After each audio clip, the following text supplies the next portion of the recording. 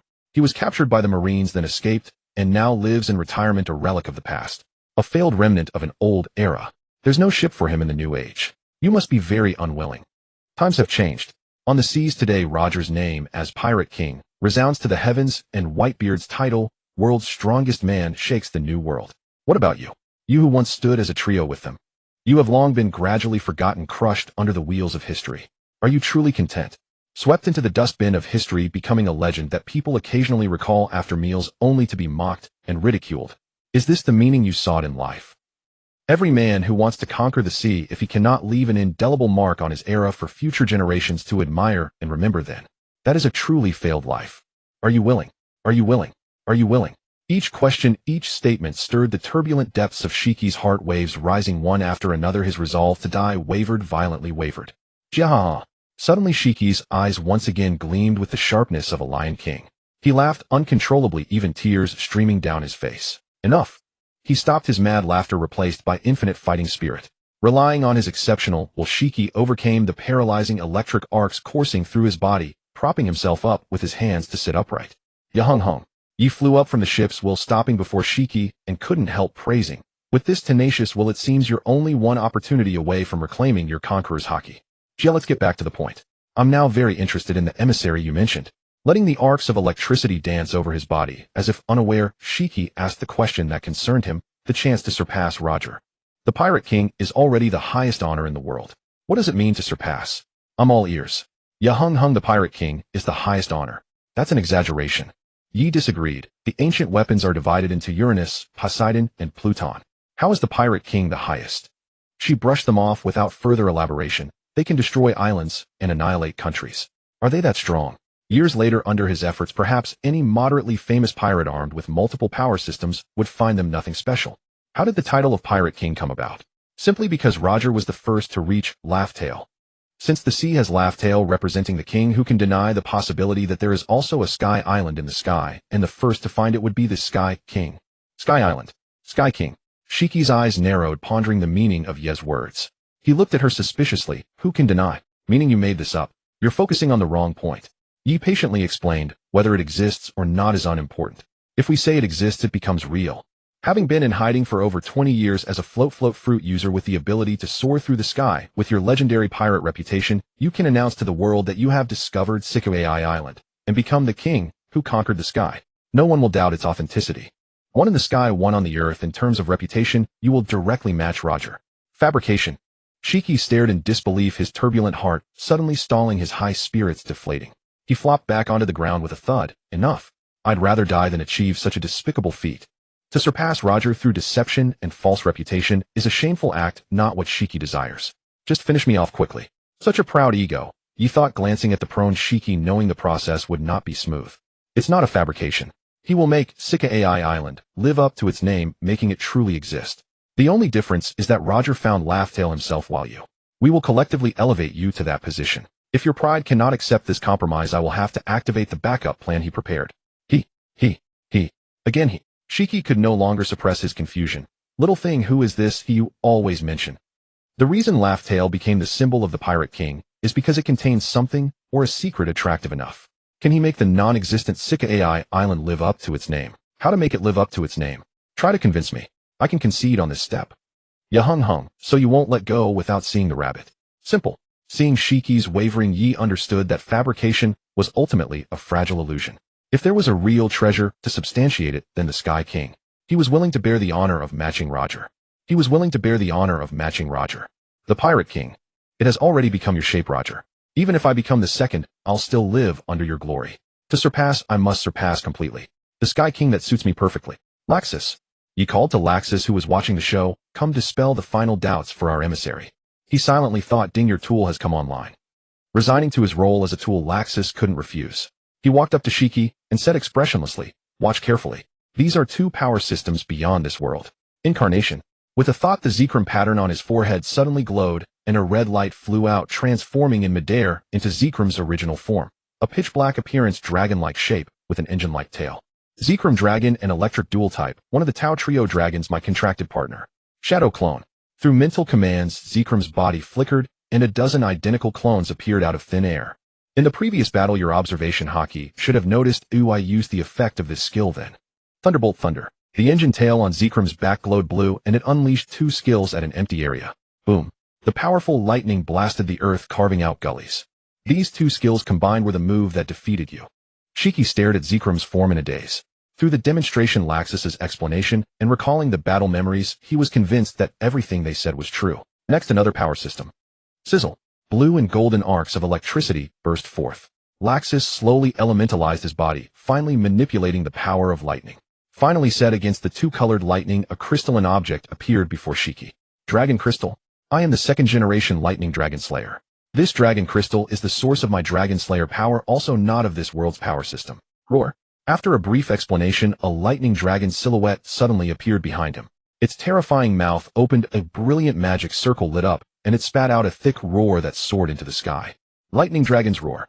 However, because the Dragon Crystal has completely merged with the Rumble fruit, I named this attack Lightning Dragon God's Roar. That's it. Ding, your tool has gone offline. Having perfunctorily completed the demonstration, Laxus dispersed the surging lightning, recalled Zekrom's incarnation, and silently walked aside. Shiki's eyes followed him all the way, as if gazing at a rare treasure, deeply shaken. Jiahaha.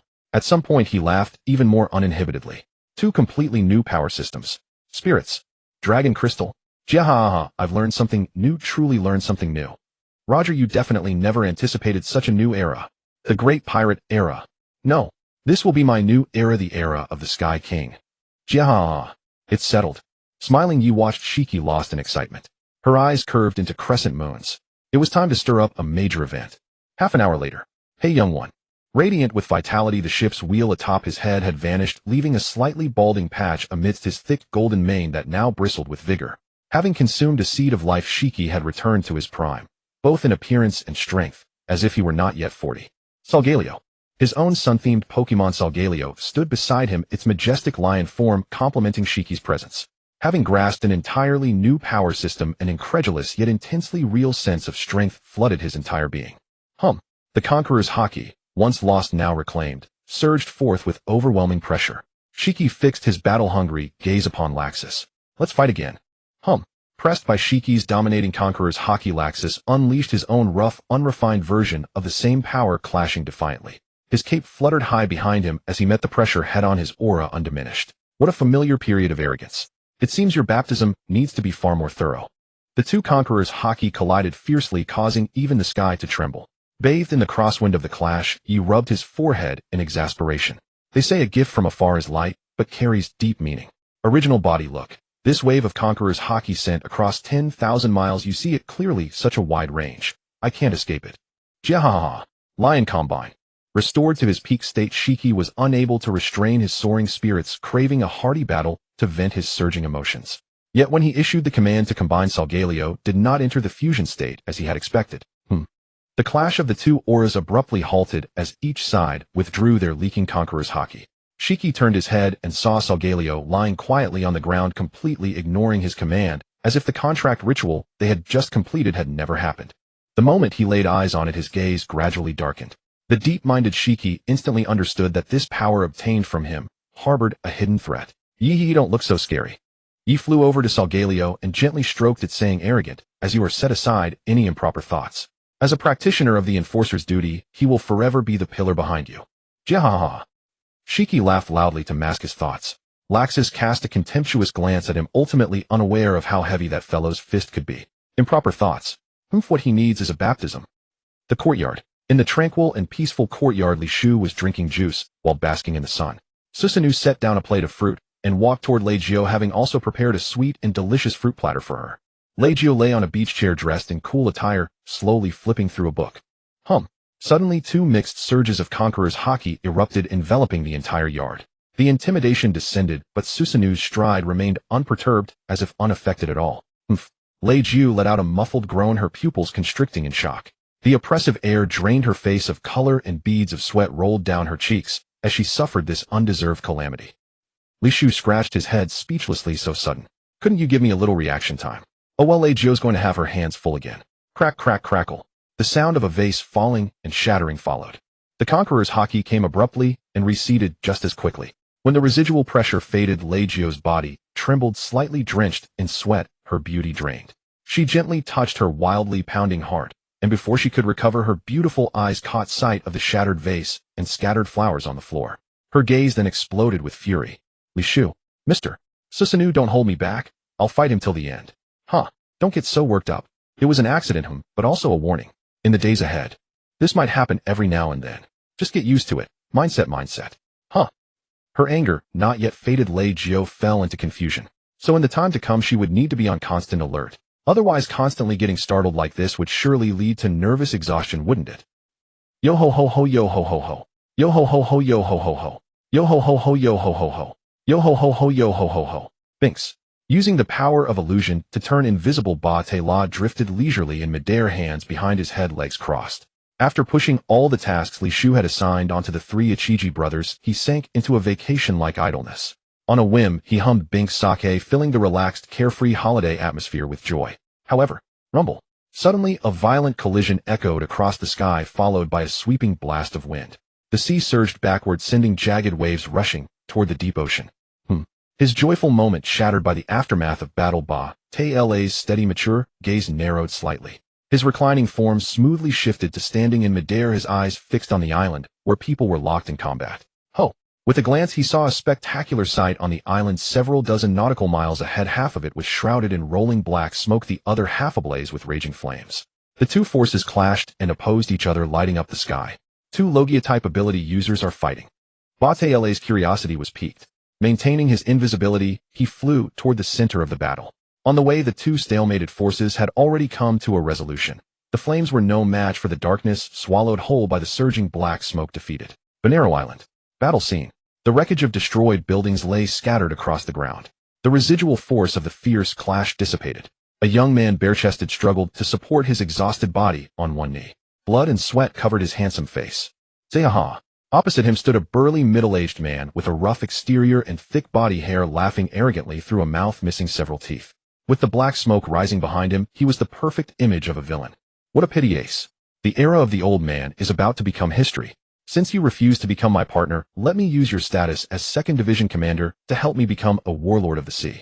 Then with that identity, I'll go to that place and recruit partners. There are plenty of vicious individuals to choose from. With them under my command, the Pirate King's throne is within reach. Zehaha. Marshal D. Teach. This ambitious man had silently endured for decades within the Whitebeard pirates, waiting for the Yami Yami no Mi. Now that he had finally obtained that power, his long-suppressed swelling ambition was no longer concealed.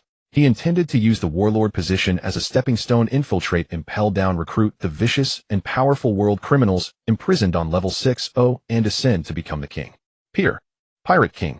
No, the one who can become the next Pirate King is none other than the old man. Gasping heavily, Ace forced his grievously injured, dying body to raise his proud head and stare at Teach. His vision blurred, and the voice in his heart could no longer be spoken aloud. With a thud, he finally collapsed unconscious. Zehaha. Ha ha ha ha. With his chest bared and eyes fixed upon Ace, who lay utterly defeated on the ground, Thatch raised his hands mockingly and threw his head back in a roar of manic triumph. refusing to accept it. Just wait. After 20-odd years, that vacant throne shall finally claim its rightful sovereign. Whitebeard has grown old. My era has only just begun. Once I deliver you to the Marines, they certainly won't let such a golden opportunity to strike fear across the seas slip away.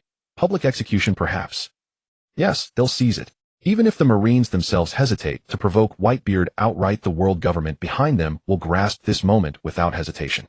Then the Marines shall clash with the strongest man in the world and his captains and commanders, and I shall gather loyal followers amid the chaos, amassing power until the final hour arrives when I harvest that power.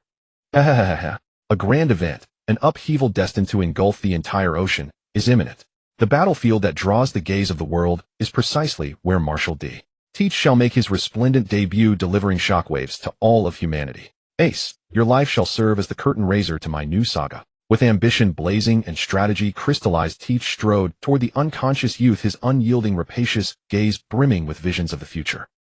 Concealed in invisibility, Bartala's outstretched hand froze midair. He had arrived intending to save the young man lying unconscious on the ground. But as Teach's prophecy of a grand event echoed in his ears, another figure flickered unbidden through his mind. A grand event? Isn't this precisely the kind of spectacle my young master delights in most? And this youth's defeat, will it truly ignite the fuse? It seems an old man like me ought not interfere. Withdrawing his hand, Bartala floated weightlessly into the air, watching silently as Teach hoisted Ace aloft like a trophy and strode purposefully away. The battle ended. The field lay strewn with wreckage.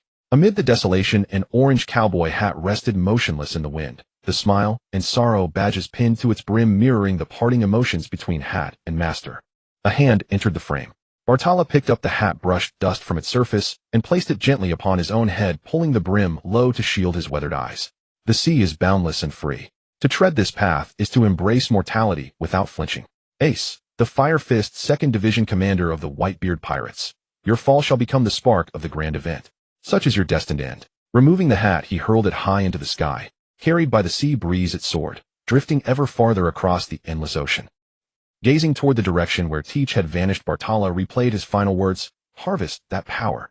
What does that mean? And his devil fruit is a Logia type, isn't it? Yet something feels deeply unsettling about him.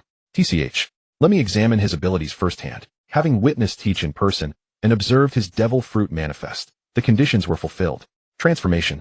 His phantasmal ability activated, the sigil upon his forehead glowed, and in the next breath Bartala's form shimmered and reconfigured.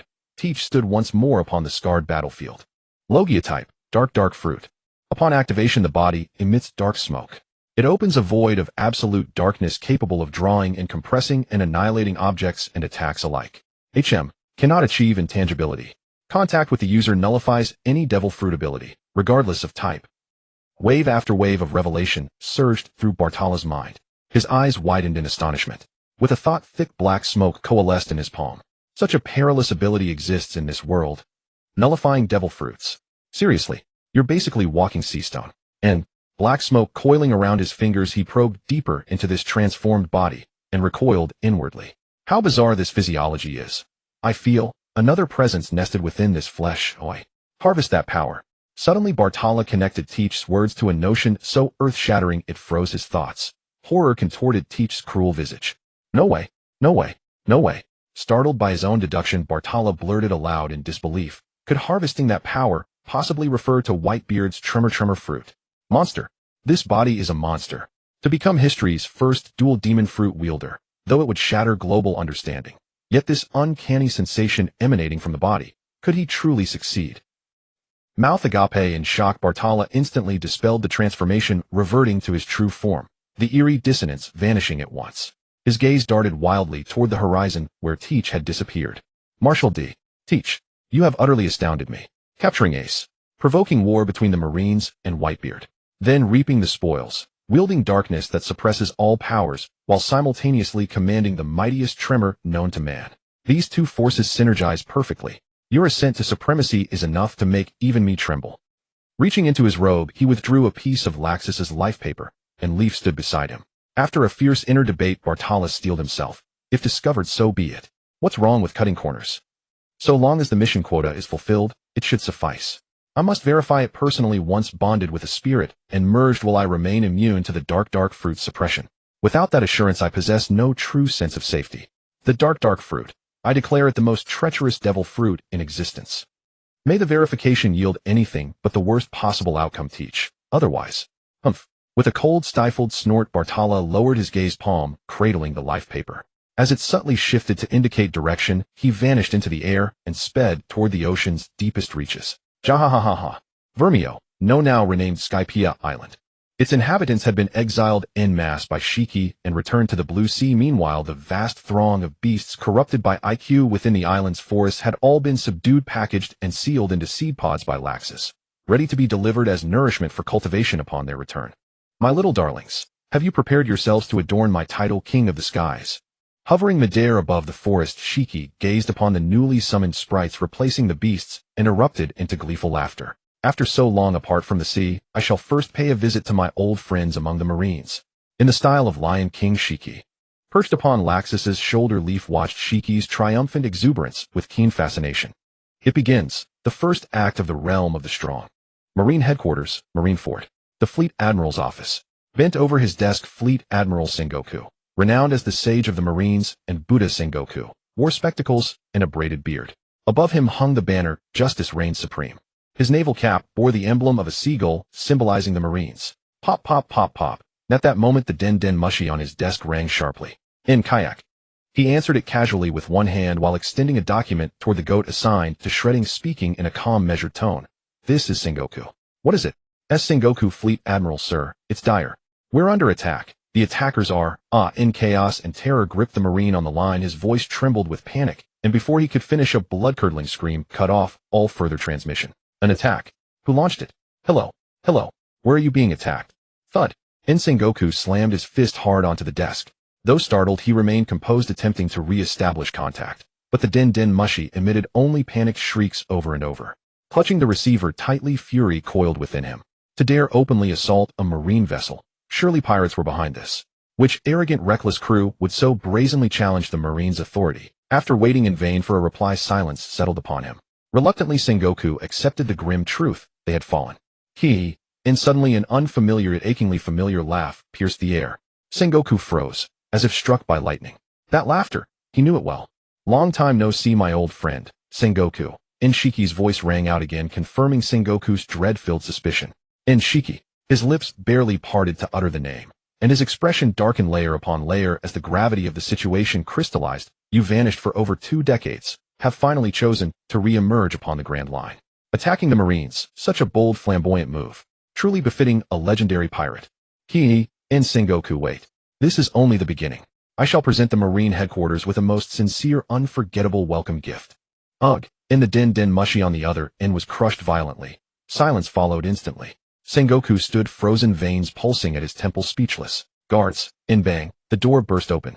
A Marine stood outside, saluting crisply. Fleet Admiral Sengoku. Your orders, sir. Notify Garp. His leave is revoked. He is to return to Marine Fort immediately. And tell him, he's already en route. Yes, sir. The Marine hurried off. Sengoku stared blankly at the doorway, his deep-set eyes thoughtful for a long moment. Then reached for another den mushy, one reserved exclusively for a single individual. Moshi, na languid, unhurried voice answered. The Admiral Kizar Borsalino, one of the 3 admirals. Fleet Admiral Sengoku, the Celestial Dragons have been safely returned to Mary Geos. Must even such trivial matters warrant your personal call? How tirelessly devoted you are, indeed, Borsalino. Return to headquarters at once. Something grave is unfolding. Shiki, the Golden Lion vanished for 20 years, has attacked a marine vessel, and is now heading straight for Marine Fort. And the legendary pirate Shiki, making a comeback. How utterly terrifying. Ni's tone remained nonchalant, utterly unshaken, even upon hearing news that would send shockwaves across the world. Bang. Enraged by that flippant, how terrifying, Sengoku slammed his palm onto the desk and roared, This is urgent. Pull yourself together. Return immediately and oversee defensive preparations. Hi, understood. The den mushy clicked dead. Rubbing his temples wearily, Sengoku rose and walked to the window, gazing out at the vast sea, his face grave. Shiki, after retreating from the world for so long, you can no longer contain your burning ambition to stir the tides of the Grand Line once more. Wasn't legend enough? The Grand Line today is no longer the sea of our era. Memories surged, vivid, visceral. Shiki storming Marine Fort alone, clashing with both himself and Garp. They had paid dearly, half the base reduced to ruins, before finally capturing him alive. Will history repeat itself? Sengoku couldn't be certain. Last time Shiki came prepared to die, wounded, bleeding, yet refusing to yield until he laid eyes on Roger. Only then did capture become possible. This time, the future remains shrouded in uncertainty. 2 days later, under Kizaru's meticulous coordination, Marine headquarters stood fully prepared. High-ranking officers' families had been evacuated or placed under strict protection, all operations proceeding with flawless precision. During this period, Sengoku received over a dozen distress calls reporting attacks. Combined with vessels whose crews failed to respond to Marine inquiries, the total number of ships lost to Shiki soared to 26. That evening, as twilight blazed crimson across half the sky, he's here. Garp, draped in his mantle of justice, extended his Kenbunshiku haki outward, sensing rapidly approaching figures in the distant sky, and broke the tense silence with solemn gravity. Garp, Sengoku, Kizaru. The three supreme pillars of the Marines stood shoulder to shoulder, their gazes locked on the fiery horizon, when suddenly black specks appeared, swelling steadily larger. WNG, WNE, the alarm shrieked across Marineford, its piercing wail echoing even as far as the Sabaody archipelago, its urgency drawing the sharp attention of countless watchers who had long kept vigil over the Marines' fate. Move, move. Everyone, back to your posts. Alert status. Alert status. That man arrives now, not with negotiation, but with intimidation. For the honor of the Marines. For justice. For justice. Amidst the blaring alarms, Marines scrambled to their stations, faces stern, voices resounding with unwavering conviction, chanting their creed to steady their racing hearts. Moments later, Ki, na haughty domineering laugh boomed overhead. Shiki descended upon Marineford once more, not aged, but reborn, youthful, radiant, brimming with indomitable vitality. His ship's helm was gone. Instead, his luxuriant golden mane blazed like lion's fur against the scarlet dusk, legend incarnate, risen anew from ash and flame. His prosthetic limbs, those legs which could have regenerated with life seed's power, remained replaced by the twin swords Sakura Ju and Koku Moku, a permanent testament to his capture and imprisonment, a constant reminder of past disgrace. How? Impossible. And even beneath the dimming light and crimson haze, Garp and Sengoku, men who had fought, bled, and schemed alongside Shiki for decades, recognized instantly the reversal of his age, the return of his prime. How utterly terrifying! The legendary Flying Commodore has reclaimed his zenith. Kizaru tilted his amber-tinted sunglasses upward, squinting lazily at the sky as he murmured, utterly unfazed. Sengoku. Shiki bellowed disdain, curling his lips as he glanced down at the three figures below. With a flick of his wrist, over 20 vessels hovering behind him plummeted downward, Marines aboard screaming in terror, suspended between life and oblivion.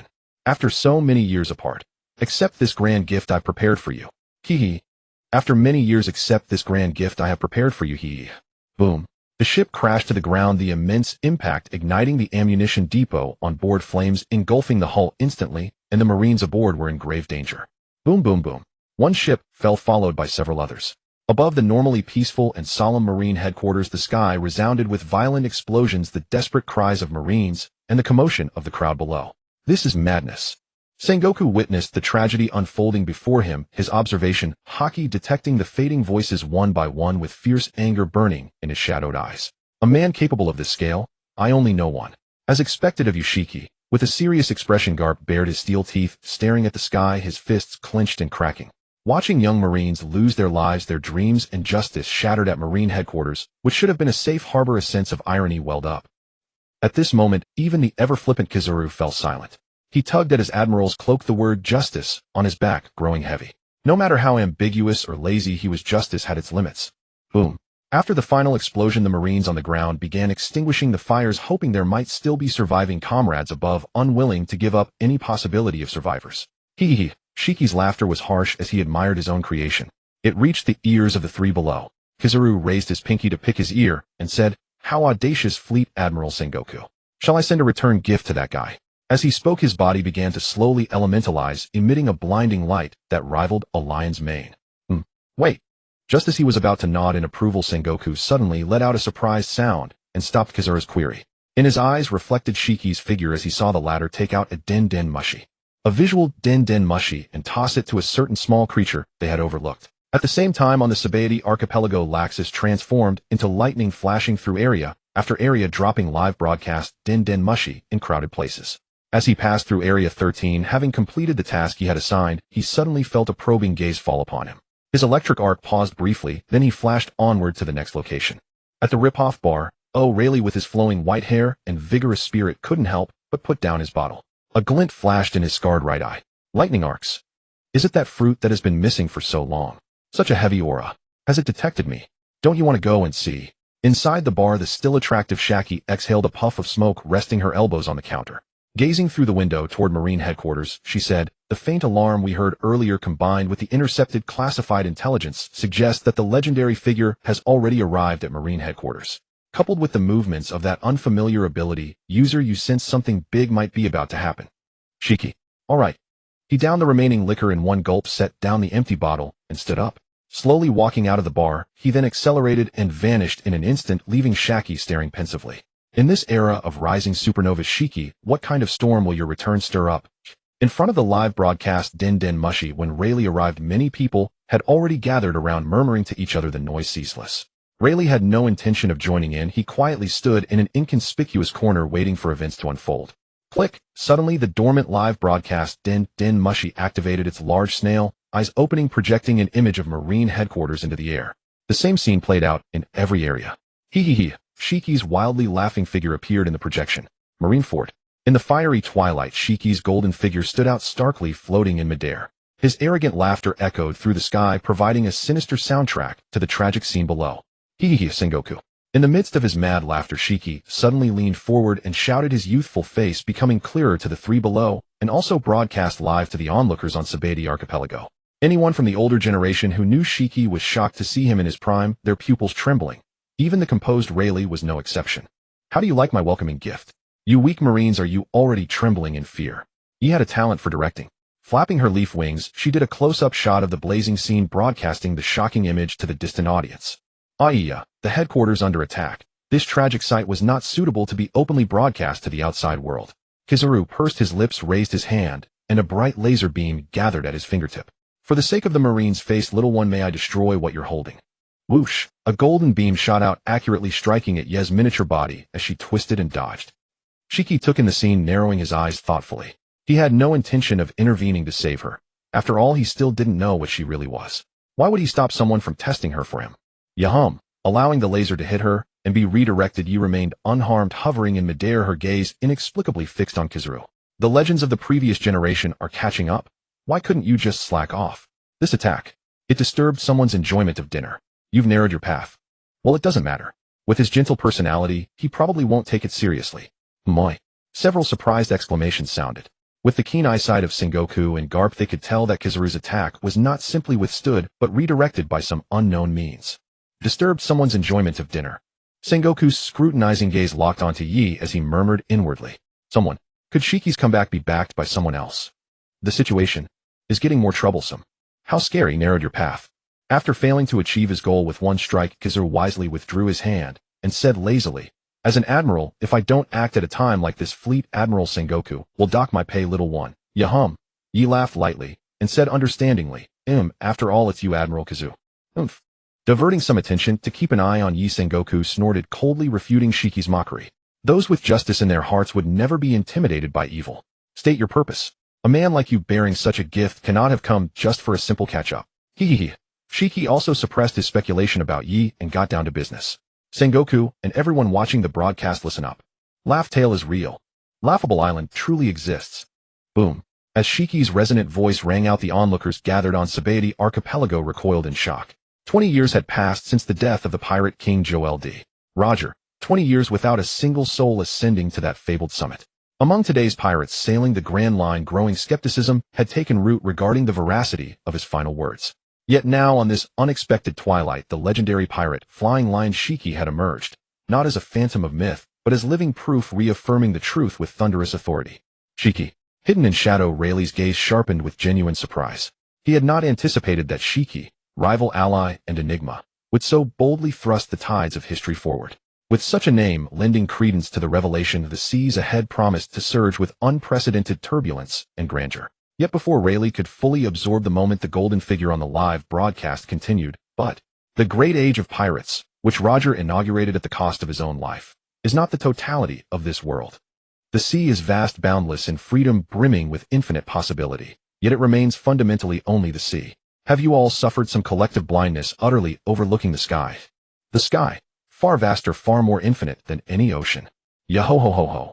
A triumphant, soaring laugh burst from Shiki's lips. Observing his fervent demeanor and hearing those words, strategist Sengoku instantly grasped the magnitude of what was unfolding. His next question might pivot the world onto an uncharted axis. And yet, Shiki, what do you mean? What does the sky is vaster than the sea signify? After vanishing for 20 years following your escape from Impel Down, what precisely have you discovered? Tell us, Shiki. Though merely 2 words, their utterance seemed to drain Sengoku of every ounce of strength.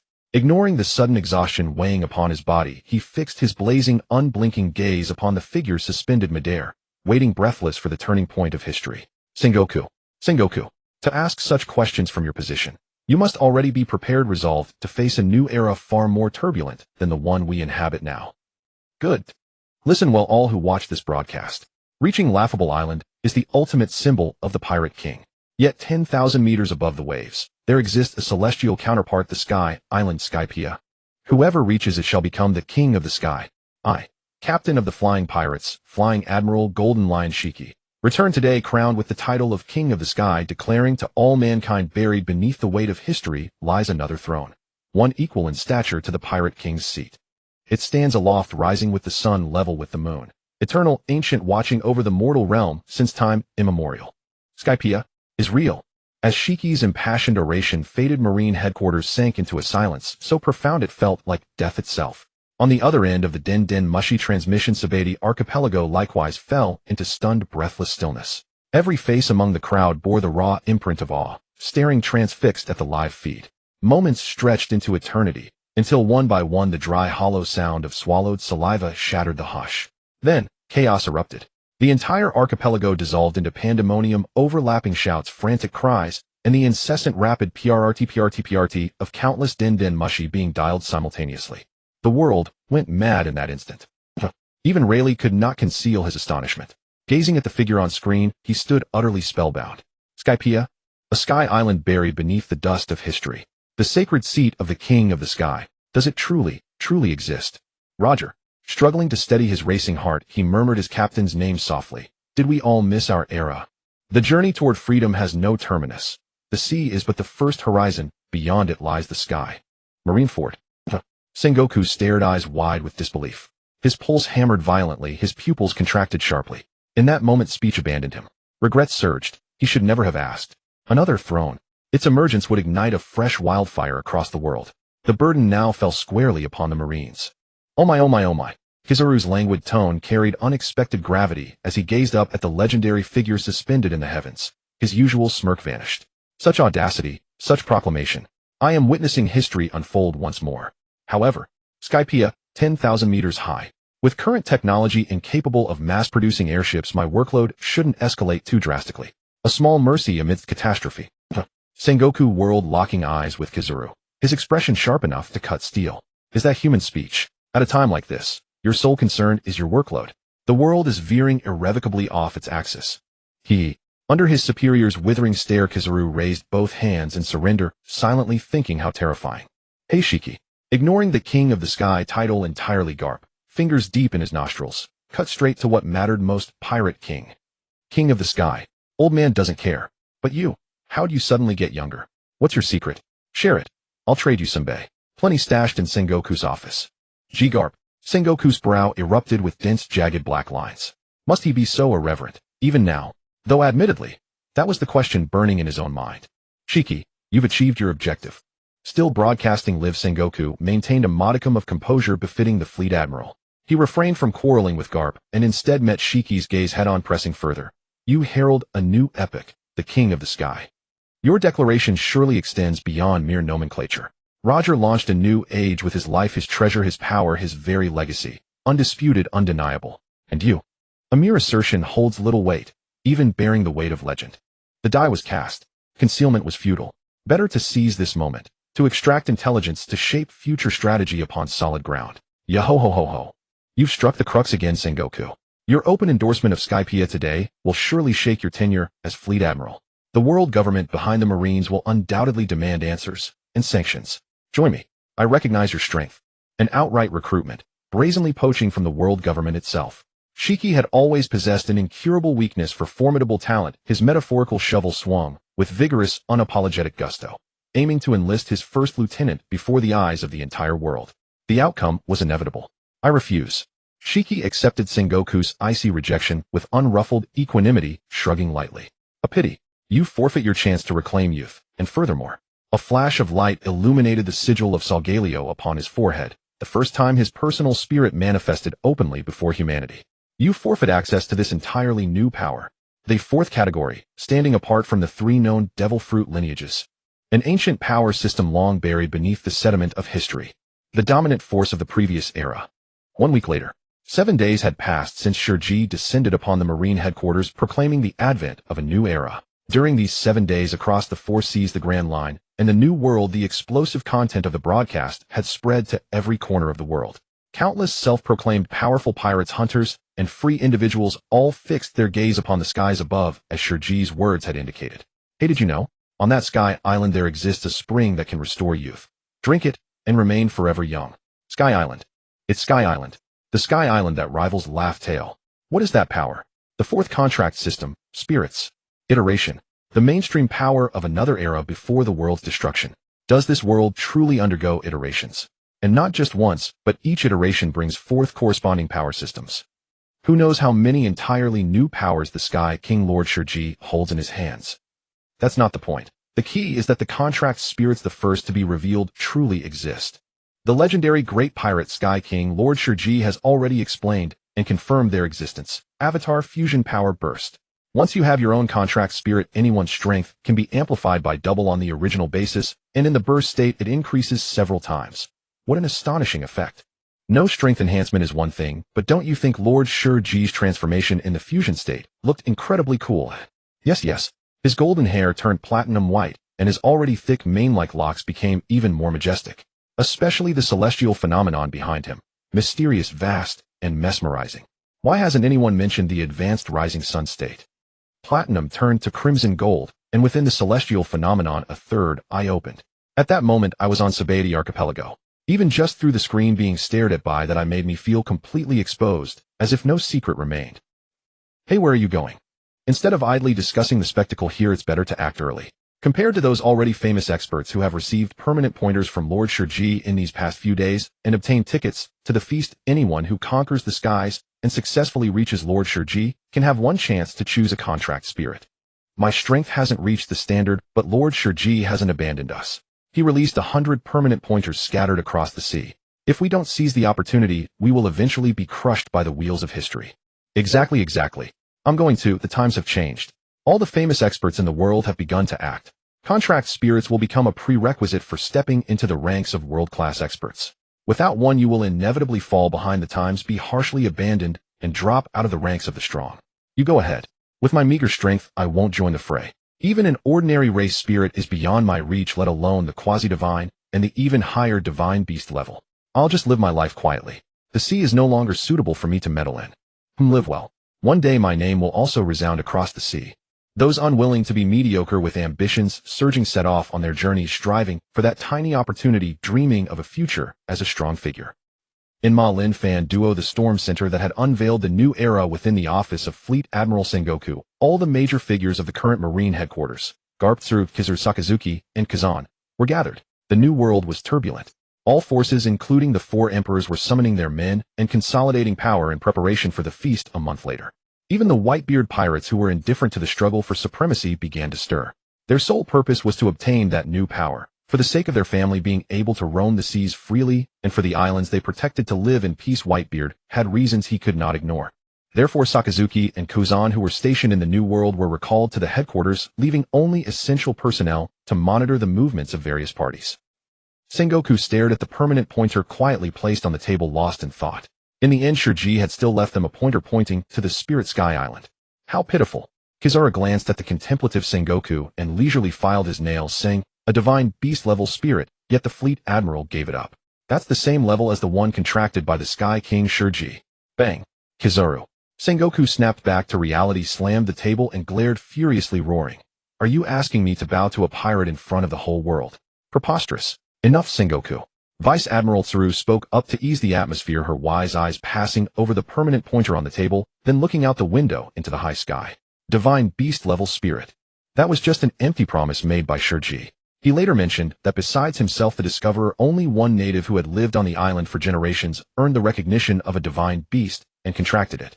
As for the remaining divine beasts, after he unlocked the seal, they all returned to the sky, the sea, and the earth, awaiting their most compatible partners. In truth, what troubles me most is the peculiar creature by Shurji's side. Could she be similar to a ship's spirit, the island spirit of Sky Island that has persisted through countless iterations? Although it's extremely bizarre, I can't help but let my thoughts drift in that direction. Tsuru, if your guess is correct. Sengoku picked up the thread, saying, we might need to focus more attention on her. Has the world undergone multiple iterations? After each iteration, does a new power system emerge? If we gain control over her, the subsequent systems after spirits will be in the hands of the Marines. With this shift, the justice of the sovereign will radiate to every corner of the sea, completely eradicating the living space of pirates. Indeed, that would be the most peaceful era for the world. A trace of hope flickered across Vice Admiral Tsuru's aged face, but she was also well aware of the dark side of the world. As long as the world government existed, exploitation and oppression would never end, and the soil that bred pirates would persist forever. Peace and stability, they were always relative. Capture that peculiar creature. As the only one present who had made a move against Yi, Kizuru suddenly shuddered, recalling the sensation at that time. He spread his hands and said, spare me. You may not believe it, but when I attacked her, and she warned me, an unprecedented chill seeped through my entire body. I instinctively explained myself, and only then did the feeling disappear. So I advise you two to be careful. Being rejected by the entire world is a terrible experience. Rejected by the entire world, combined with what she mentioned about a certain existence. Could it be referring to the world's will? Listening silently to Kizuru's account, Sengoku and Vice Admiral Tsuru's minds raced through many thoughts. Each chose to believe him with deep solemnity. For him to offer such a lengthy warning, if it weren't truly felt, he would never have spoken so much at once. But how could this be? And Akainu, the iron-willed man, sneered at Kizuru's timidity. With a cold snort, he abandoned the matter, confident in his own power, preferring to confront pirates head-on and bury them beneath torrents of molten lava. Shall we deploy our forces? Under absolute justice, piracy must not flourish. This may be the perfect opportunity to gather and annihilate the pirates en masse, ending their threat once and for all. You're far too radical, Sakazuki. In Kazan, codenamed Akiji, spoke up, rejecting the proposal. Annihilate the pirate core forces in one fell swoop. Leaving aside whether such a plan could succeed, how many marine lives would be lost in the process? We cannot afford such recklessness. Not when this war risks crippling the marine headquarters beyond recovery. Cowardice. Akainu glared coldly, disdainful of Kazan's indecisiveness. If it ensures the effective eradication of pirate forces, sacrifice is not only acceptable, it is inevitable. To fall in battle is the noblest end for any marine, a testament to justice fulfilled. I repeat, you are far too radical. And Akiji refused to engage in verbal sparring, reiterating his stance with icy resolve. Kazan. Garuru. In agitated, Akainu's body oozed searing magma, dripping onto the floor with corrosive hisses. Control yourself, Sakazuki. Sengoku intervened, halting Akainu's latest bout of destruction within headquarters, then massaged his temples wearily. This era-defining spectacle cannot unfold without the Marines' presence. Should pirate strength surge while we stand still, the world's delicate balance will shatter. To avoid future vulnerability, Garp, I hereby appoint you, by authority of Fleet Admiral, to lead Akiji, Kizuru, and all headquarters rear admirals. 1 month hence you shall attend the rendezvous. Act as circumstances demand. Ha ha ha, I'll handle it. Garp roared with laughter, accepting Sengoku's command without hesitation. Garuru. Garuru. In streams of magma cascaded from Akainu's body. Clenching his fists tightly, he suppressed his fierce resistance to being excluded, his martial discipline forbidding disobedience, yet his fury demanded expression. Adjourned. Sengoku cast a glance at Akainu, glowering yet obedient, then declared the high-level meeting concluded. Here consensus had been reached. Meanwhile, in the Holy Land, the 5 elders continued their deliberations, focused on the enigma of iteration. Even with access to all historical records and millennia of institutional memory, the world government spent an entire week debating, yet failed to grasp what iteration truly meant, or why each iteration invariably birthed an entirely new system of power. Let them ponder it at their leisure. New World Whitebeard Piratus and Moby Dick Edward Newgate, the man hailed as the strongest in the world, sat enthroned at the ship's center. His colossal frame, ravaged by time and illness, bristled with intravenous lines, a stark contrast to the legendary titan he once was. Yet those eyes, those defiant, ageless eyes of a true sovereign, remained unclouded, radiant, piercing, commanding awe. His iconic white crescent-shaped mustache stood bold and proud, lifting with his hearty, unmistakable laugh, as a golden figure drifted down from the air, landing gracefully before him. Grora, in that youthful face, untouched by time. How long it's been. And Shiki. 20 years had passed since the last meeting between these two titans. the former pillars of the three great pirates. At first glance each beheld the other's visage, and sighed inwardly. Whitebeard lamented time's merciless passage, how swiftly decades had slipped away. He recalled Shiki's youth aboard the Rock's pirates. That same vibrant face now stared back at him across the gulf of years. Newgate, you've aged. In gazing upon Whitebeard's frail, failing form, Shiki's gaze grew distant, his mood darkening. Their ages were nearly identical. By the natural course of things, even he must now be entering twilight. An emissary, perhaps the wisest choice I ever made. Grrrrara, and Whitebeard laughed freely. Time carves itself into us. Year by year, day by day, second by second, stroke by stroke. Staying young. Nearly impossible. And you, King of the Sky, quite the title. And tell me, does Skypiea truly hold a spring capable of reversing age? Ja! And Shiki dispelled his melancholy thoughts and burst into booming laughter. You wish to live several more decades, to protect these boys. Then join me. Bring your commanders and allied crews under my banner. I'll restore your youth. And Marco, 1st Division Commander, scratched his pineapple-shaped hair and stared blankly skyward. So much for negotiation, joining the flying pirates. Not happening. Father would never agree. Grrrrara. Whitebeard shook his head, chuckling softly. Just as stubborn as ever. Once obsessed with Roger, now fixated on me. I refuse. And they are my family, not bargaining chips for renewed youth. As I expected, Shiki wasn't angered. After decades of friendship, he knew Whitebeard's temperament perfectly. You and Roger share that infuriating, unyielding pride. Tisich, you're no different. You knew Roger would refuse, yet kept issuing invitations anyway. Grrrrara, and they laughed together, genuine, unrestrained, rekindling the bond of comradeship they'd once shared. Memories of mutual trust, of standing back to back in battle, flooded back, vivid, immediate, as if yesterday. Amid that unburdened laughter, a crack split open in Shiki's heart, sealed for decades. Beneath it lay dormant kindness buried long ago after leaving his original captain. He knew the Grand Line offered freedom, but also treachery, deception, and peril at every turn. The figure who had once shielded him from all darkness was gone forever. To survive, he'd crushed compassion deep within himself, leaving only calculation, cruelty, and ruthlessness, tools forged for endurance. Here, catch, and whoosh. A streak of white light shot toward Whitebeard, caught effortlessly in his massive palm. Upon opening his hand rested a faintly glowing pearlescent orb. What is this? Though voiced as a question, his heart stirred. Whitebeard sensed it, an overwhelming aura of life pulsing within the orb. An instinctive certainty arose. He might not regain full youth, but 15 or 20 years could surely be reclaimed. The concentrated essence of the fountain of life. This is, and the concentrated essence of the fountain of life. Nas Whitebeard stared in astonishment. Shiki let out a disdainful scoff and urged, stop pretending ignorance. Swallow it now, or I'll take it back. Father, what is this? And standing quietly nearby, Marco's heart skipped a beat. Listening to their exchange and gazing upon the luminous white orb cradled in Whitebeard's palm, he gasped, breath ragged with awe and disbelief. Could this truly be the crystallized form of the legendary fountain of rejuvenation? Such overwhelming vitality. And what, is it that miraculous spring? Father, swallow it quickly. Yes, Father. This is precisely the treasure you need most. Once your body renews itself, no ailment shall hinder you. We trust Marco's medical art implicitly. Father, don't hesitate. Ever since Shiki's arrival, every division commander aboard the ship had fallen into reverent silence. But now, confronted with this fabled artifact, composure shattered. One by one they urged their captain to consume it without delay, lest Shiki retract his offer. Grrrrara, Whitebeard remained utterly unruffled, pinching the luminous orb between two colossal fingers, showing no sign of ingestion. His eyes blazed with piercing intensity as he fixed them upon Shiki. You were always my Shiki, the one who never needed a helm. That cryptic remark struck Shiki like a lit fuse. His lion-like mane bristled, upright teeth bared, eyes wild with fury. He snarled, I am taking it back, right now. Grrrrara, Whitebeard laughed aloud, tossed the orb into his mouth, and the act witnessed by all drew an immediate sigh of collective relief from his sons. Too late, Shiki. Regret arrived too late. Shiki himself merely rolled his eyes, a faint wry curve lifting the corner of his lips. Though over half its vitality had already been drained by Shiki, the remaining life force, less than 20% of its original potency, still surged with astonishing abundance the moment the orb dissolved within him. Silence blanketed the ship as every soul watched, transfixed for signs of transformation upon Whitebeard's body. Wrinkles smoothed, old scars on his chest faded, and deep-seated injuries, wounds inflicted long ago by his Gura no Mi, mended with startling speed.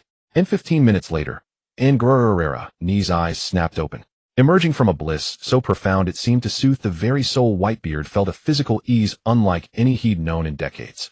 Rising, he tore free the intravenous lines embedded in his flesh, then seized the peerless great sword Murakamajiri, one of the 12 supreme swords. An overwhelming sovereign conqueror's haki erupted outward, surging with exultant force as Whitebeard brought the blade down in a thunderous arc toward Shiki. And Shiki's own conqueror's haki flared in response. With a defiant grin, he levitated effortlessly, his Soru no Mi at work, as Inju met the descending Naginata head-on. Boom. Two supreme conquerors' hakis collided. Two cataclysmic strikes converged. In that instant, only the strongest division commanders stood unshaken. The rest staggered backward, overwhelmed by the sheer pressure and blast wave, staring dumbfounded at the two titans locked in perfect, breathtaking parity. Clouds above twisted violently, churning into apocalyptic spirals, a sight so ominous that distant marine observers stationed far beyond visual range to monitor the Whitebeard pirates instinctively pulled out their den mushi to report. And after a tense, wordless standoff, both men withdrew simultaneously, reining in their conqueror's haki, and ended this impromptu spirited greeting. Grararara. Lads, prepare the feast. In Aroliar. And at that single command, the deck erupted into vibrant chaos. Cooks rushed to gather ingredients. Idle crewmen sprang into action, setting up tables and decorations. Bustling energy filled the air. Marco watched quietly as Whitebeard, rarely so unrestrained in joy, laughed heartily. Recalling the staggering restoration of his captain's physique, Marco shook his head, murmuring inwardly, "Fine. Today, I won't restrict father's drinking." His gaze shifted toward Shiki. Straightening his posture, Marco bowed deeply in sincere gratitude. That earlier feigned regret had been mere theater. Marco knew Whitebeard well enough to realize even the rarest treasure would never be claimed against his will. Only among those we recognize as true friends. In with the ethereal, lilting catchphrase of the tree's spirit echoing softly, Yi appeared beside Marco. "Add 2 more seats. I trust you won't mind." Yi hovered gently before Marco, small, delicate, and disarmingly close. Suppressing his shock at having sensed nothing until she was there, Marco flashed a warm, welcoming smile. "Of course not. The Whitebeard pirates welcome any friend to our feast. So she is the voice's owner." Having studied the recorded footage carefully, Marco instantly recognized Yi, her fleeting radiant laser strike having failed entirely to touch her. That moment had earned her his quiet, enduring attention. "Hey Laxus, mission accomplished." In waving cheerfully, Yi beckoned Laxus, floating effortlessly overhead via anti-gravity, to descend. "Free feast, don't miss it." "And could you please lower your voice? It's mortifying." And Laxus landed silently on deck, his stoic exterior masking a deep discomfort, with forced familiarity a protective shell against strangers. Who are they? In Whitebeard's observation, haki had sensed them long before. They'd simply waited until their formal appearance to ask Shiki. In a divine beast contractee, Laxus. The spirit of Sky Island. Na flat matter-of-fact introduction. And yet the entire Whitebeard pirates crew froze mid-breath. Silence hung thick and sudden, then shattered into deafening, sky-rending cries of astonishment. "A divine beast? Which one? Can you summon its avatar? Let us behold it." And yes, I must be among the first to witness a second divine beast. Grararara. And don't frighten our guests. Disperse. No, father. We won't. Even Whitebeard's command held little sway. Captains and crew alike offered perfunctory reassurances, then swarmed forward, bombarding Yi and Laxus with overlapping questions. "A divine beast? What kind? Can you manifest its avatar for us to see?" Exactly. I demand to be the first mortal ever to lay eyes on the second divine beast, a spirit of the island. Then, you know everything about Sky Island. What lies beyond the spirit lineage? What comes next in the hierarchy? And what is iteration? Before iteration began, were humans the sole, dominant life form active in the world? Or were there other rarer sentient beings? Ask meaningful questions. How many iterations have occurred thus far? And how many entire cosmological systems lie buried beneath history's veil? Facing this torrent of inquiry, Yi remained composed, but Laxus, standing beside her, was visibly fraying. Had he not arrived as a guest, he'd already have unleashed paralyzing lightning arcs. Avatar. Unable to endure further, light flared from his forehead. Zekrom, discarded without ceremony, became his shield. Crimson energy coalesced, resolving into the unmistakable form of a Pokemon. Whoa, and so cool. And look, its tail. So sleek, so fierce. Looks like someone else has one too. Phew. And Laxus extricated himself from the crowd, exhaling deeply. Too much enthusiasm. These people are relentless. Yahum. And brilliantly done, Laxus. While all eyes were riveted on Zekrom, Yi slipped away. Heart pounding, mind racing. This is unbearable. Absolutely unbearable. Yes, crowds are for others. Me. I'm strictly an observer. Just watching. The banquet. The banquet lasted late into the night with an atmosphere of joy as vast as the ocean. Every face beamed with unrestrained delight. During the festivities, Laxus was singled out. A dozen captains pressed him to drink, and once the alcohol took hold, their goal was effortlessly achieved. Fusion. With flushed cheeks, Laxus was coaxed into entering his fusion state. The moment the pitch-black armor covered his entire body, the banquet's fervor surged to yet another peak, drawing a sea of sparkling eyes. Though intoxicated, his rationality remained intact. He refrained from excessive displays of power, and instead approached Whitebeard with a massive wine bowl. "Hey, the strongest man in the world, I look forward to the day you obtain your own contract spirit. When that happens, Laxus Dreyer will formally challenge you, surpass you, and then, Hika will see." He had not forgotten Li Shu's promise. Once he achieved the title of the strongest, he could seek a challenge until one party fell. But Laxus knew that going now would only end in humiliation, so he wisely held back his grand boasts and decided to play it safe. "Gurura, I am Whitebeard. I fear no challenge. I await the day you stand before me." The two drank a large bowl together, and the interlude came to an end. But when Laxus returned to his seat, the ship's captains mercilessly piled more drinks on him. Of course, he, the spirit of Scott Island, shrouded in mysterious mist, could not escape being targeted. The result was rather absurd.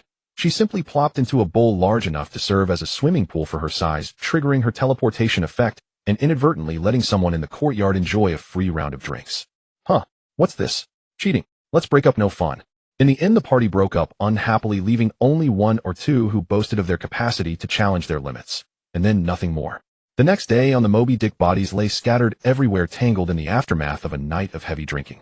The morning light spilled over them, driving away the chill left by the darkness. Whitebeard and Shiki, both legendary drinkers of the era, showed no signs of drunkenness. After downing the last mouthful of liquor, Shiki looked up at the revitalized Whitebeard and fell silent for a moment. Gura, leaving already Shiki, Whitebeard did not look at him, but gazed into the distance at the gentle morning sun. A thread of warmth flowed through his body as he felt his restored vitality. "I really owe you a huge favor. Ja, your Newgate's favor is too rare. I must plan it carefully. How about this? Lead your forces to attack Marine headquarters." Ja. At this time, Shiki had no idea that this offhand joke would soon become a reality. "Gururara." He smiled and did not take the follow-up.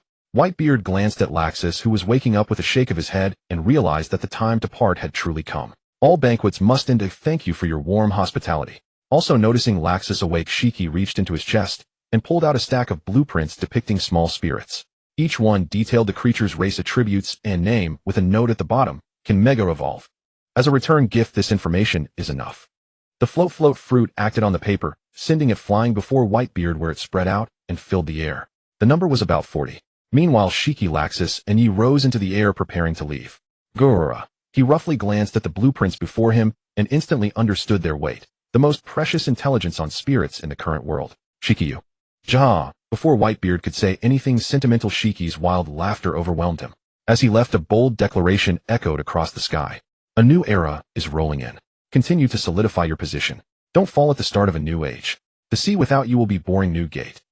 After a moment of silence, Whitebeard grinned broadly with infinite pride, took a deep breath, and roared, "I am Whitebeard, Shiki." The powerful sound waves scattered the blueprints before him. One fluttered to Marco, who caught it. His eyes swept over the valiant Blaziken image and focused on the annotation at the bottom. "Mega evolution." Known information flashed through his mind: common, demigod, legendary. But no knowledge of mega. Marco understood. He tightly clutched the blueprint and looked wistfully in the direction Shiki had disappeared. "Dad, he's determined to make us attack Marine headquarters. This information." Gura. Whitebeard laughed and began to call the children, awakened by the commotion. "Come take a look. Choose the target Pokemon that suits your heart. Attack Marine headquarters. Isn't this just a thank you gift from our banquet?" "Yes, Dad." The captains and crew members crowded around, and the scene fell into chaos. Seeing this, Marco silently stuffed the blueprint into his pocket. On the way away, Yahong. Yi chuckled lightly, dancing gracefully in front of Shiki. "I'm so surprised. Given your nature, you gave away the information you paid a price for so easily, not even negotiating a trade." "Oomph." Shiki snorted coldly. "I will fulfill the conditions I agreed to. As for their use, that's my freedom, right?" "As you like." Shrugging indifferently, Yi tilted her head. While considering the scene of final parting made someone smile knowingly, he decided to give you a choice. Hey, do you choose to take the opportunity to reduce the difficulty of the task? Or do you choose to accumulate joy value? And as for joy value, when it accumulates to a certain level, he will reward you with a brand new life seed. A full one, you know. Huh. Suddenly, two surprised sounds rang out simultaneously. Shiki was astonished by Ye's meaning. So there was this way to regain a life seed. With such good conditions, of course, he chose the latter. Laxus looked in surprise at the void ahead, using his observation hockey to sense. There was a faint voice, wavering as if it existed in a specific location, yet also merged into a certain sky. Unable to pinpoint the source. You guys, what are you running around for? From the Grand Line to the New World almost broke my old back. Butro is here. Butro. Butro appeared with a look of utter exasperation flying before the three of them, with a face full of complaints. Noticing Ye's gaze, he guiltily averted his eyes, scratched his head awkwardly, and said, "Ahaha, well. I wasn't slacking off, you know. The task is being carried out in an orderly fashion and it won't delay the deadline." "Absolutely not." "Oh." Ye drew out the word, having long anticipated Butro's tendency to skip work. When assigning the year-long deadline, he had tacitly allowed him to go out and relax. So appearing before me so blatantly. If I don't punish you, wouldn't it be a loss of face? Hey, wait. Listen to my perfectly good excuse. I mean explanation. Having blurted out his true thoughts in panic, Butro quickly recovered his expression, turning grave. During the mission, I unintentionally discovered a critical, big problem. That guy is a monster, an absolute aberration. His abilities are far too dangerous. To verify something as quickly as possible, I had no choice. Even knowing you were around. I had to go, though trembling with fear. Though trembling with fear. You're quite the character. That guy aberration. Ability. He must be referring to him. Through a few keywords, Ye guessed who Butro was talking about. After a teasing remark, he feigned ignorance and asked, "What monster scared you senseless like this?" "I'm curious about his ability now." "Show me." "The dark fruit which suppresses all ability users. How will it fare against the contract spirit, the most fearsome of its kind?" "I can't wait to see." Transformation. Butro's heart stirred his body, gradually swelling, his attire shifting. In an instant, Teach appeared before the three. "Zehaha." The iconic laugh rang out. Teach raised his hand, black smoke billowing, and an infinite suction erupted from his palm, unexpectedly grabbing toward Laxus. Moi. The powerful suction took hold. With a simple anti-gravity field, Laxus could have freed himself, but he didn't resist. Instead, he let Teach pull him close, grabbing him by the neck. "What's the meaning of this?" Teach's ugly face twisted in shock. "What do you mean, what's the meaning? Don't you feel it? Like your fruit ability failing to activate." Zap! An electric arc suddenly crackled. Laxus entered his elemental form, slipping free from the grip, and reappeared a short distance away, frowning slightly. "I can still use it, but the smoothness. It's a bit sluggish." "What? Just sluggish? That's not right." Teach found it hard to accept. It shouldn't be like this. Even though he wasn't the original, having merely witnessed the ability's usage process from a distance rather than through direct physical contact, his replication should still be 70 to 80% effective. How could the result be like this? It must be because the Rumble fruit has completely fused with the Dragon Crystal. Butro didn't know about the changes in Laxus, nor did Ye plan to reveal the key. Laxus, try entering the fusion state. Alright. Fusion. A pitch-black armor encased his body, and a technologically advanced thruster rose on his back. Laxus gestured to Butro to try again. Dark water, the suction, burst forth again, pulling the fully armored Laxus in front of him and grabbing him. "How about it? What do you feel?" Crimson eyes coldly stared at Teach's expectant face. Laxus raised his fist, condensing gold and blue lightning upon it, and brought it down with a resounding blow to his face. "Feels great. No abnormalities at all. Ouch, ouch, ouch. Why does it hurt so much?" Butro stopped his tumbling body, rubbing his face and howling in pain. Yet the pain was physical, but joy filled his heart. The fusion state could indeed nullify the suppression. Ye watched from the side, grinning with satisfaction at the test results. "I choose the second option, 15 minutes later. Above a certain sky, Butro lay horizontally, his eyes dead and lifeless, staring at the azure sky. On his chest, he lay in the same posture, leisurely sprawled. TCH, what a mess. Butro was inwardly speechless. Caught for skipping work, punishment followed. Forced by circumstances, he had to agree to re-establish a contract with Ye, allowing her to lodge in the dreamlike pattern on his forehead and travel the seas together. So I look on the bright side. At least, there won't be any more skipping work, and I'm no longer bound by a one-year deadline. I can roam freely and see all sorts of things. Fortune and misfortune are intertwined.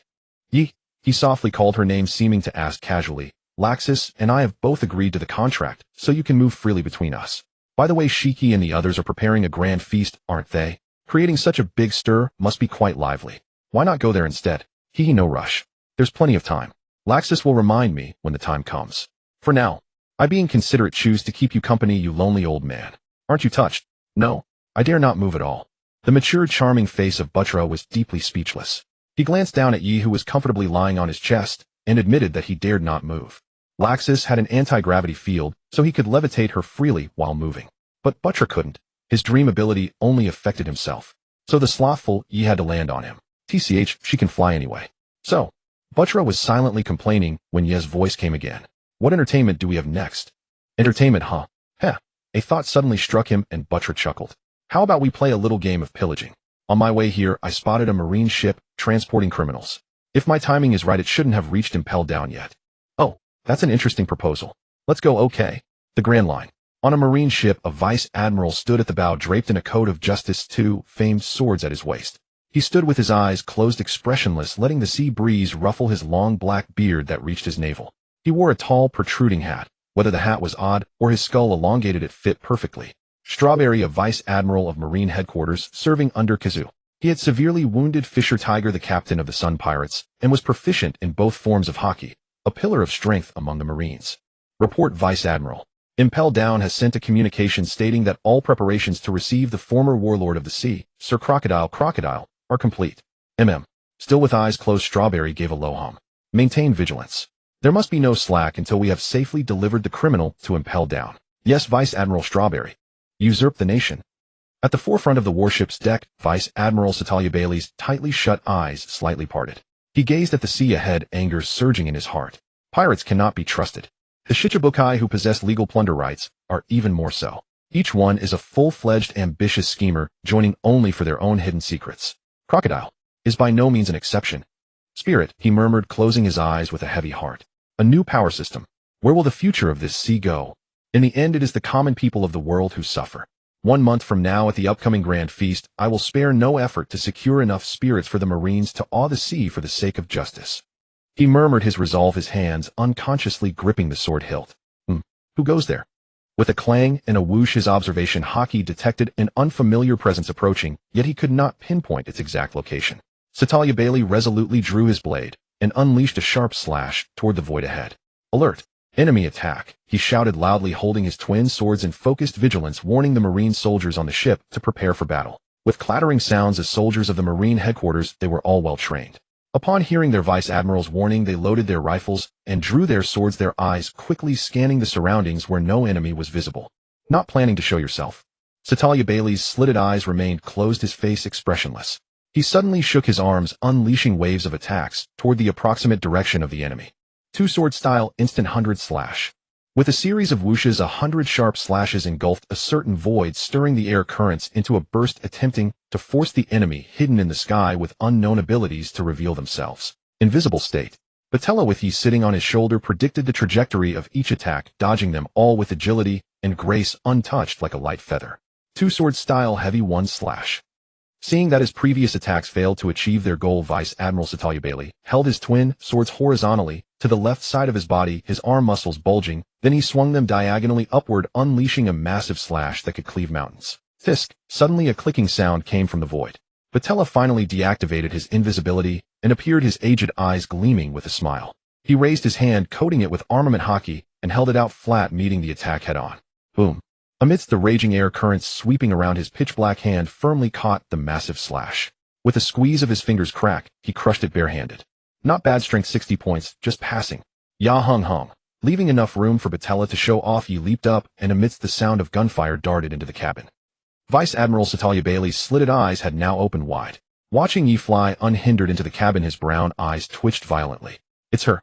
The special creature that was responsible for filming during Shiki's attack on Marine headquarters, mentioned in Fleet Admiral Sengoku's report, suspected to be the spirit of Skaya Island. Why is she here? At this moment his thoughts were chaotic, and he even wanted to pull out a den mushy to inform Marine headquarters of everything. Hey, how rude. Losing focus in battle. Are you asking me to sneak attack you? No way. Batella, who prided himself on his high seniority, would not stoop to sneaking up on a junior, so he grumbled in dissatisfaction. Things are getting serious. The sudden appearance of the Skaya Island spirit made Satalia Bailey realize that matters might be developing beyond his control. However, when he turned his gaze to Batella in midair, his shocked heart once again surged with turmoil. SP. Spirit mark. How is that possible? Vice Admiral Satalia Bailey couldn't believe it, stepping back half a step in shock. The feast hasn't even started, yet how could you have already contracted a spirit?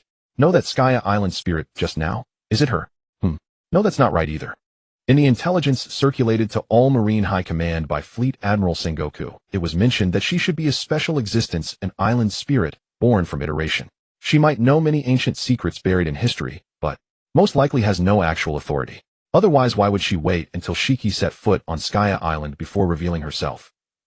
After eliminating impossibilities, in his rapidly spinning mind, a more alarming possibility suddenly emerged. According to Shiki's statement that day, aside from himself and the native who had lived on Skya Island for generations who had obtained divine beast-level spirit contracts, the remaining divine beast spirits had all returned to nature upon being unsealed. From this he deduced, You are a divine beast contractor. Therefore the island spirit appears by your side.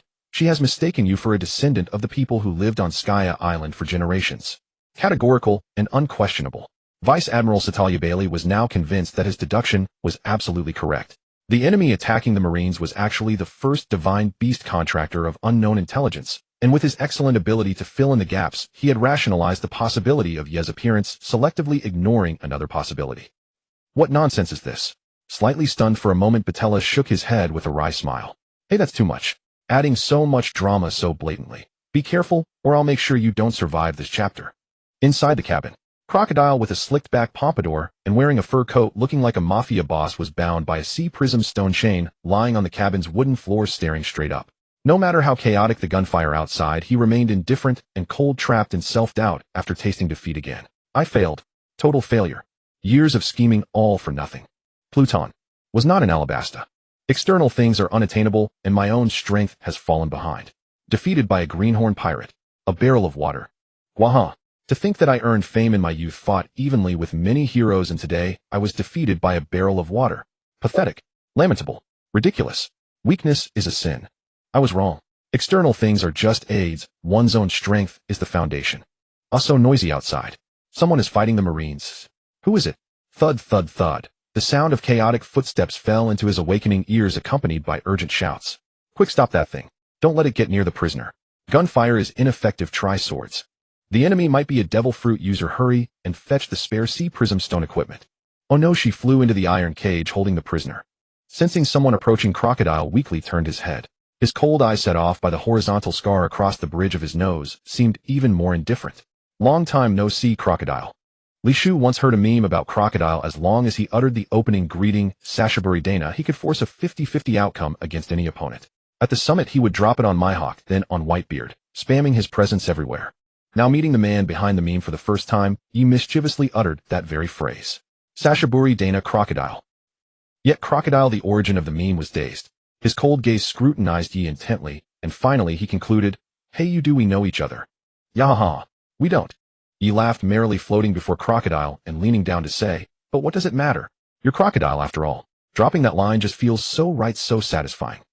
So can you tell me now what's happening outside? Crocodile couldn't grasp what feeling she meant. After a moment of silence, he voiced his confusion in a compelling tone. Oh, outside. Nothing major. We were just bored raiding a marine ship to kill time, and thought we'd see who they were transporting. Never expected it to be the former warlord of the sea, Sir Crocodile himself. Bored. Raiding a marine ship to kill time. Raiding a marine ship to kill time. Though the reason was absurd, Crocodile's gaze remained indifferent without a retort. Wahaha, and then. You find a world criminal like me who failed in a coup d'etat. Once your curiosity is satisfied, do you leave me be? Or lend a hand? That question. Rescue was certain. Such an interesting pirate would be wasted and impelled down. The open sea was his stage, sure to create more legendary scenes. But that didn't stop Yi from teasing him first. It's worth pondering. A heavy criminal like you. Rescuing you would be far more serious than merely attacking a marine headquarters ship. It would enrage the world government. For a fleeting amusement, being hunted worldwide by the Marines and the world government hardly seems worthwhile, don't you think? Waha. Crocodile laughed indifferently, a strange glint lighting up his cold eyes. Hunted worldwide. Don't make me laugh. People who raid marine ships for fun, would you care about those hollow bounties? Wahaha, what a joke. Huh. You're supposed to play along with my act, but you changed the script. That's no fun, and it makes things difficult for me. He fluttered about in the air twice, then landed before him again. Cut. This take doesn't count. One more time. Action. Speechless. Utterly speechless. Crocodile stared coldly at Yi. Such an annoying sense of humor, but the situation left him no choice. Hey, with that kind of twisted humor and the freedom to act on it, you and your companions must be extremely powerful. Hunted worldwide by the Marines and the world government. Waha, wouldn't that be even more interesting? The sea is your playground, hunter and prey being hunted, and fun, standing on opposite sides of the board playing a life or death ultimate game. Such entertainment must be thrilling. Wow, wow, wow.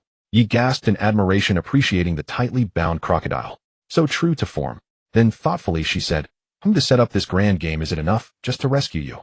Yaha, how about we go kill a celestial dragon? Adding such a heavy stake would surely make the life or death game a reality. Just thinking about it is thrilling. Kill a celestial dragon.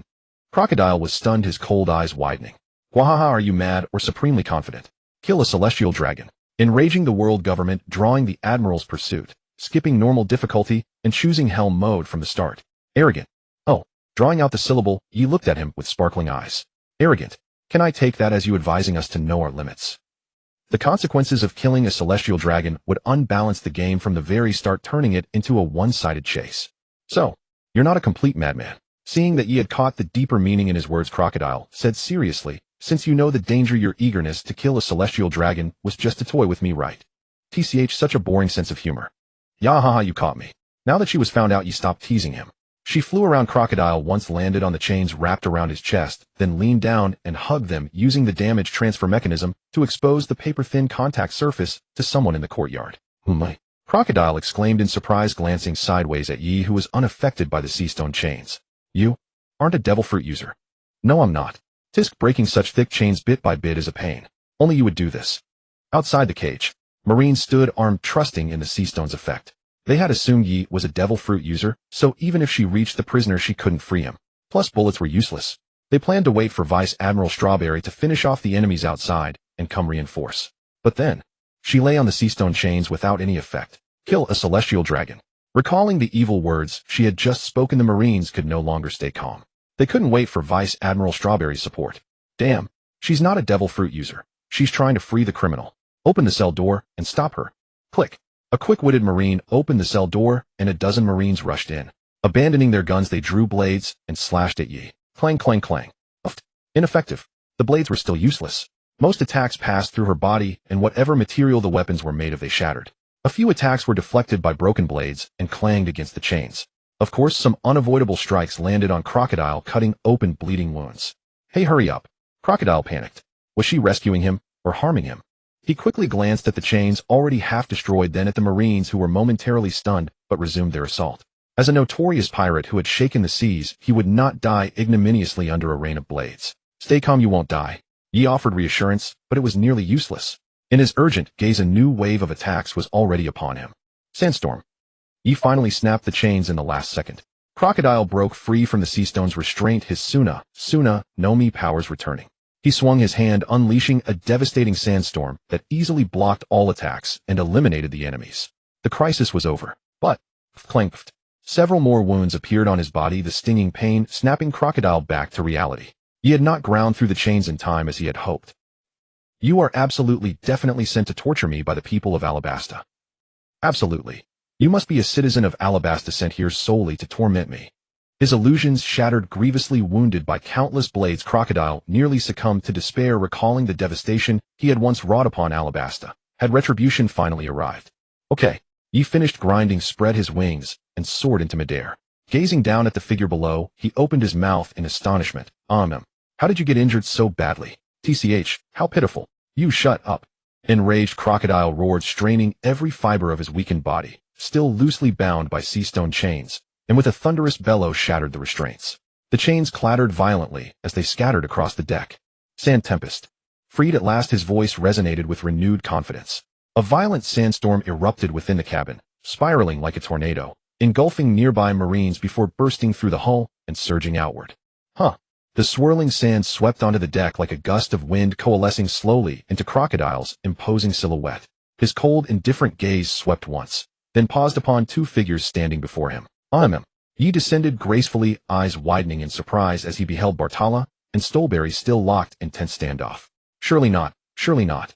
I've already rescued him, yet you two still haven't settled your duel. Do you think I want to? But what can I do? Bartala sighed, spreading his hands in exasperation. At my age, bullying juniors would disgrace me. I intended to wait for him to strike first, then retaliate. Yet he instead indulged in endless theatrics, monologuing himself into an absurd staring contest. I'm utterly helpless. Stolberry remained silent. Fine then. Shaking his head with wry amusement, he glanced sidelong at the impeccably dressed fleet admiral. Now it's 2 against 1. You stand no chance, do you? Hold off combat this long. Would you simply let us depart? TCH. No chance. 2 against 1. I beg to differ, Bartala retorted sharply. His offensive capability barely passes muster. Were I inclined, a single blow would cripple him, 2 leave him near death, 3 end him utterly. Consider yourself fortunate to have escaped with your life. Enough. No need to rub salt in the wound. You stepped in halting Bartala's bravado, then turned toward Crocodile. Now that you're free, lingering aboard a marine vessel is inappropriate. Let's go together. Crocodile naturally agreed, but as he scanned the empty expanse of sea around them. Go. Did you seriously mean swim? Where's the ship? Humph. Meeting Ye's gaze, Bartala scoffed, still nettled by earlier remarks. 3 strikes to end him. That wouldn't even be difficult. Why deny me the dignity of truth? Resentment notwithstanding, duty demanded obedience. Raising his hand toward the sea, he unleashed an endless cascade of glass-like fluid. His devil fruit power manifesting a gleaming vessel, its crystalline hull shimmering beneath the sun. With the ship complete, Yi and Crocodile alighted on deck in their own distinct ways, while Bartala settled at the stern. Summoning his illusionary ability, he conjured a luminous, reflective mirror, then announced loudly, "Brace yourselves, the shark Ina." He clenched his fist, gathered momentum, and struck. Boom. His powerful fist slammed into the mirror, triggering a deafening sonic blast and a shockwave of turbulent air. Under the mirror's effect, the glass vessel shot forward like a streak of light, vanishing into the distance.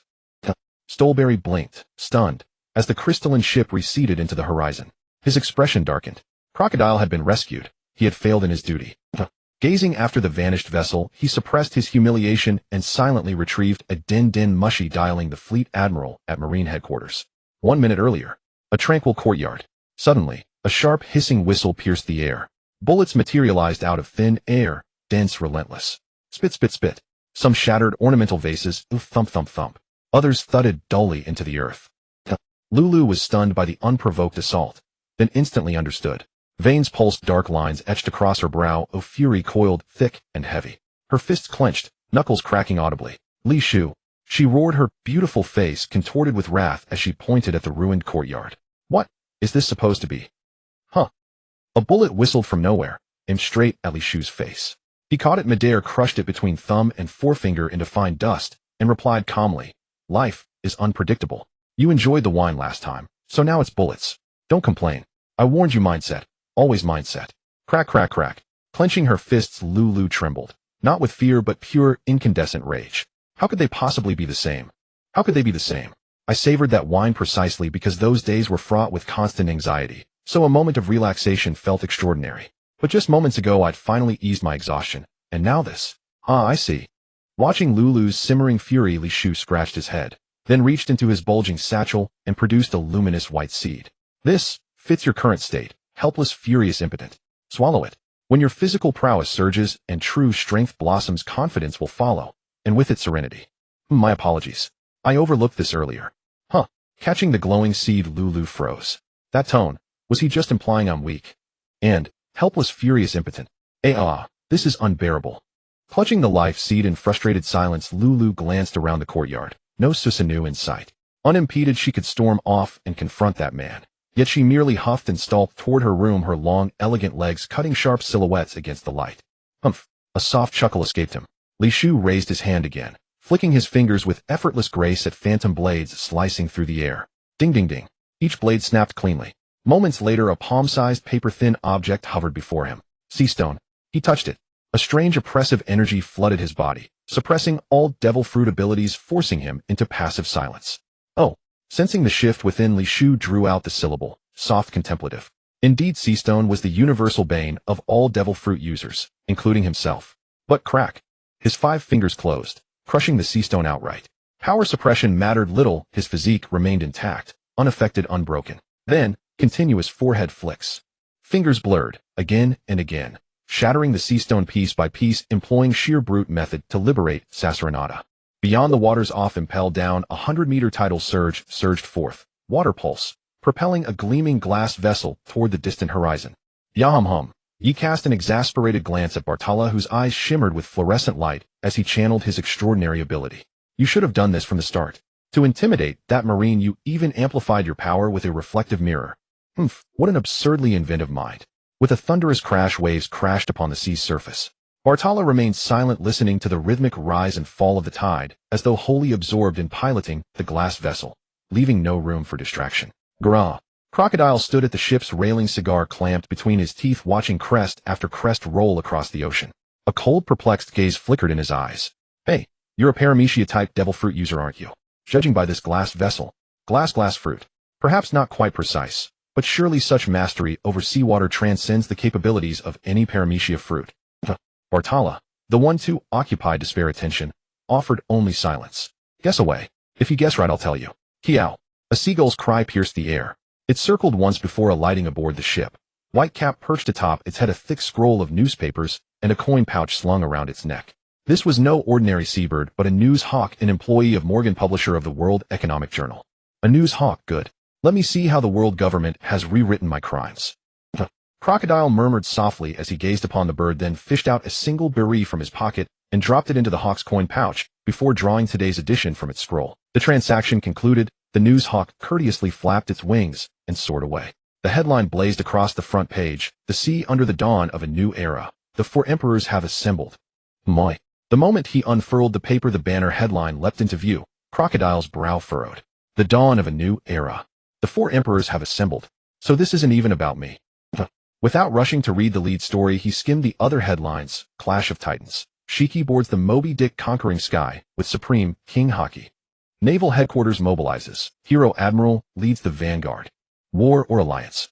Beast pirates and Big Mom pirates face off across the sea. One headline after another struck Crocodile like shockwaves. His icy gaze trembled, growing increasingly unsettled. Whoa, whoa, whoa, whoa, whoa. What in the world is happening to this sea? In just a few days, while I was imprisoned, what exactly transpired?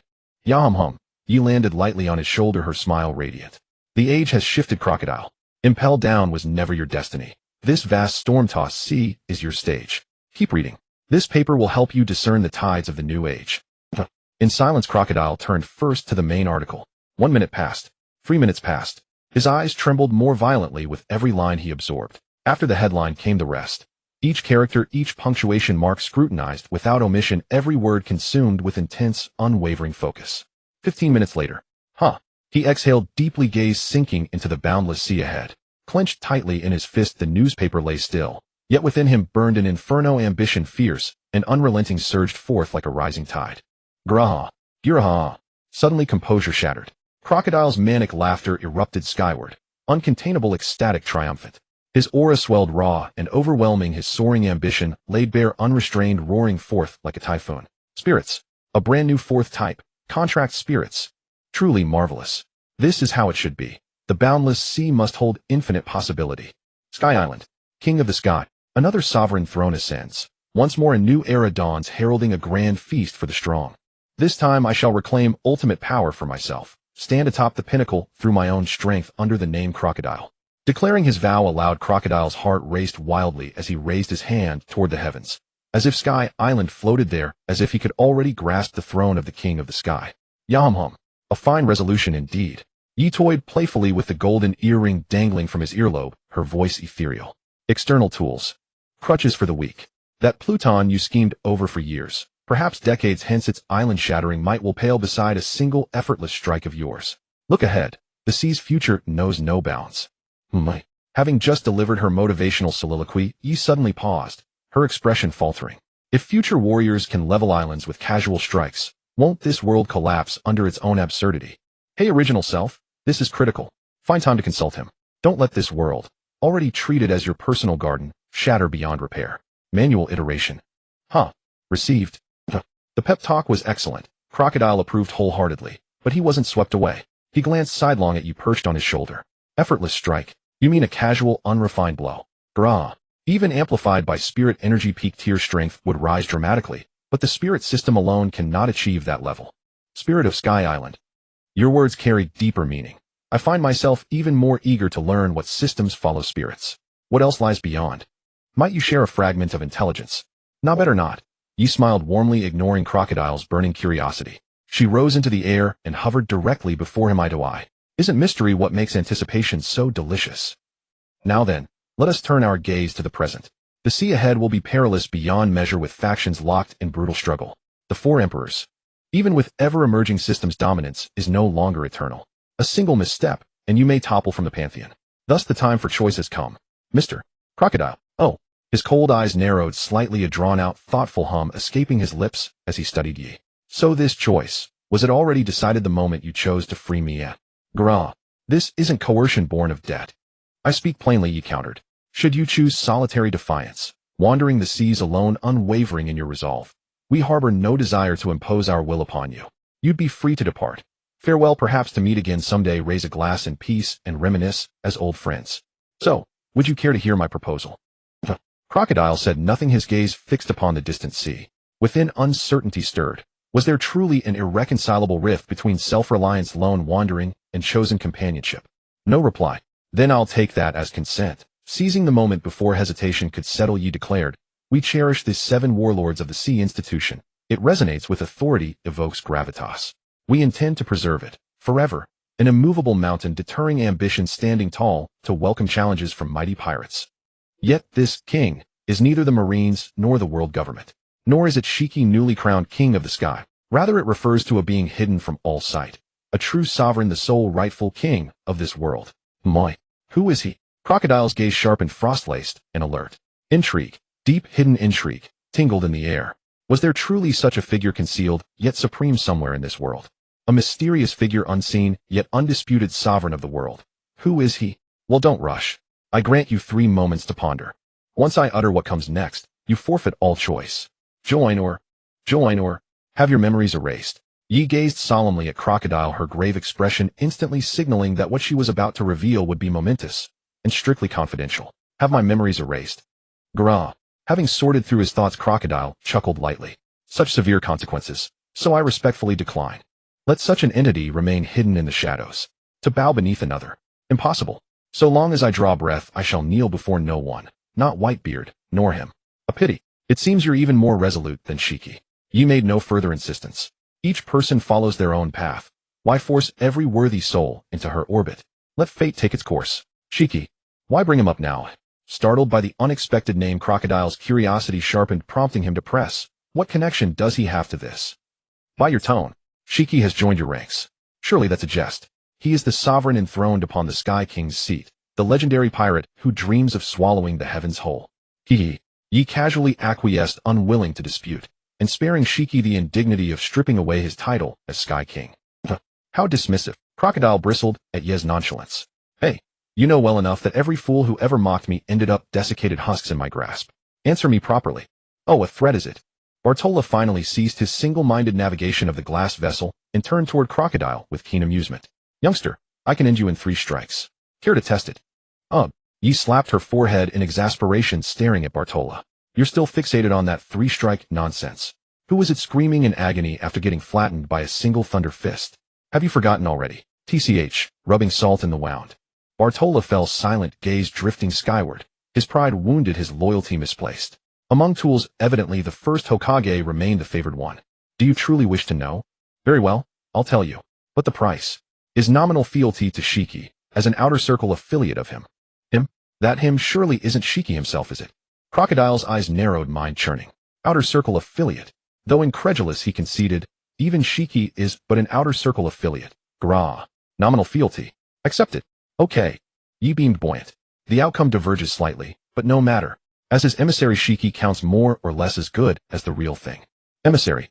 Another unfamiliar title. Yet upon hearing it, Crocodile confirmed his suspicion. Shiki, the newly crowned Sky King, had indeed sworn allegiance to that reclusive, enigmatic figure. Indeed, Shiki accepted the title of emissary in exchange for his aid, ultimately ascending to Skia Island and claiming the exalted mantle of Sky King. So that is the truth. Hey. Stunned, Crocodile paused in deep reflection before asking. You mean to say the one who first discovered Skia Island was him? Because he remains veiled behind the curtain, Shiki was thrust forward into the storm's eye to bear glory in his stead. Sharp mind. You've guessed correctly nearly to the letter. Grah. With Ye's confirmation, Crocodile found himself reeling. Could supreme honor truly be so readily surrendered? Clearly he holds no ambition to dominate this world, transcending it entirely. He watches emperors rise and fall across the seas, observes eras shift like tides, witnesses sky, thrones rotate like celestial wheels, regarding the entire world as his chessboard, all mortals mere pieces. What staggering grandeur! Bartola. Ye summoned him and instructed him to tear off a portion of Rakusa's life paper, handing it to Crocodile. Shiki's case is exceptional. He was granted a divine beast-class Pokemon as a bonded partner. As for you, go find them. With divine beasts unavailable, you may select any quasi-deity Pokemon at will. Once you master a divine beast through your own strength, you may replace it accordingly. Grah. Another startled chuckle escaped Crocodile. He felt his resistance hardening. granted a divine beast. How deeply unsettling. That convenient tale about divine beasts returning to nature now warrants serious doubt. They remain firmly under his control, don't they? Yahum. That matter. Feel free to speculate as you please. Yi shrugged indifferently, then added quietly, for everyone's sake, including yours, trust that you'll exercise discretion. Let his existence remain known only to those already privy to the truth. This world-shaking secret rests safely within my mind. Crocodile clenched the life paper tightly in his fist, heart pounding. The Pokemon humanity had pursued relentlessly. He'd secured one merely by making a choice. Such is the capriciousness of fate. The new world. Airiness sea. Black clouds loomed low, casting the sky in gloom. Across the churning sea, two colossal fleets faced each other. Cold winds whipping towering waves, howling ceaselessly, thickening the air with tension and dread. Lingling. Times have changed. We could return to how things once were. The Pirate King. If you ally with me, the authentic Red Route log pose is yours to command. I prefer the title Sky King these days. Kaido. Colossal in stature, crowned with dragon horns, his black hair cascading over broad shoulders, his bare torso adorned with scale-like tattoos. Kaido, captain of the Beast Pirates, hailed as the strongest creature in the world, threw open his massive jaw lined with whisker-like tendrils, and bellowed his proposal with thunderous, unrefined might.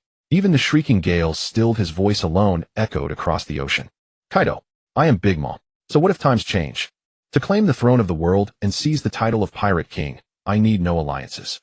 Not with anyone. I'll defeat you, fairly openly, and claim the log pose myself. Is this an act of charity? Today the entire Beast Pirates have invaded my domain. Alliance? Never. If you seek to thin the field before the feast begins, come forth.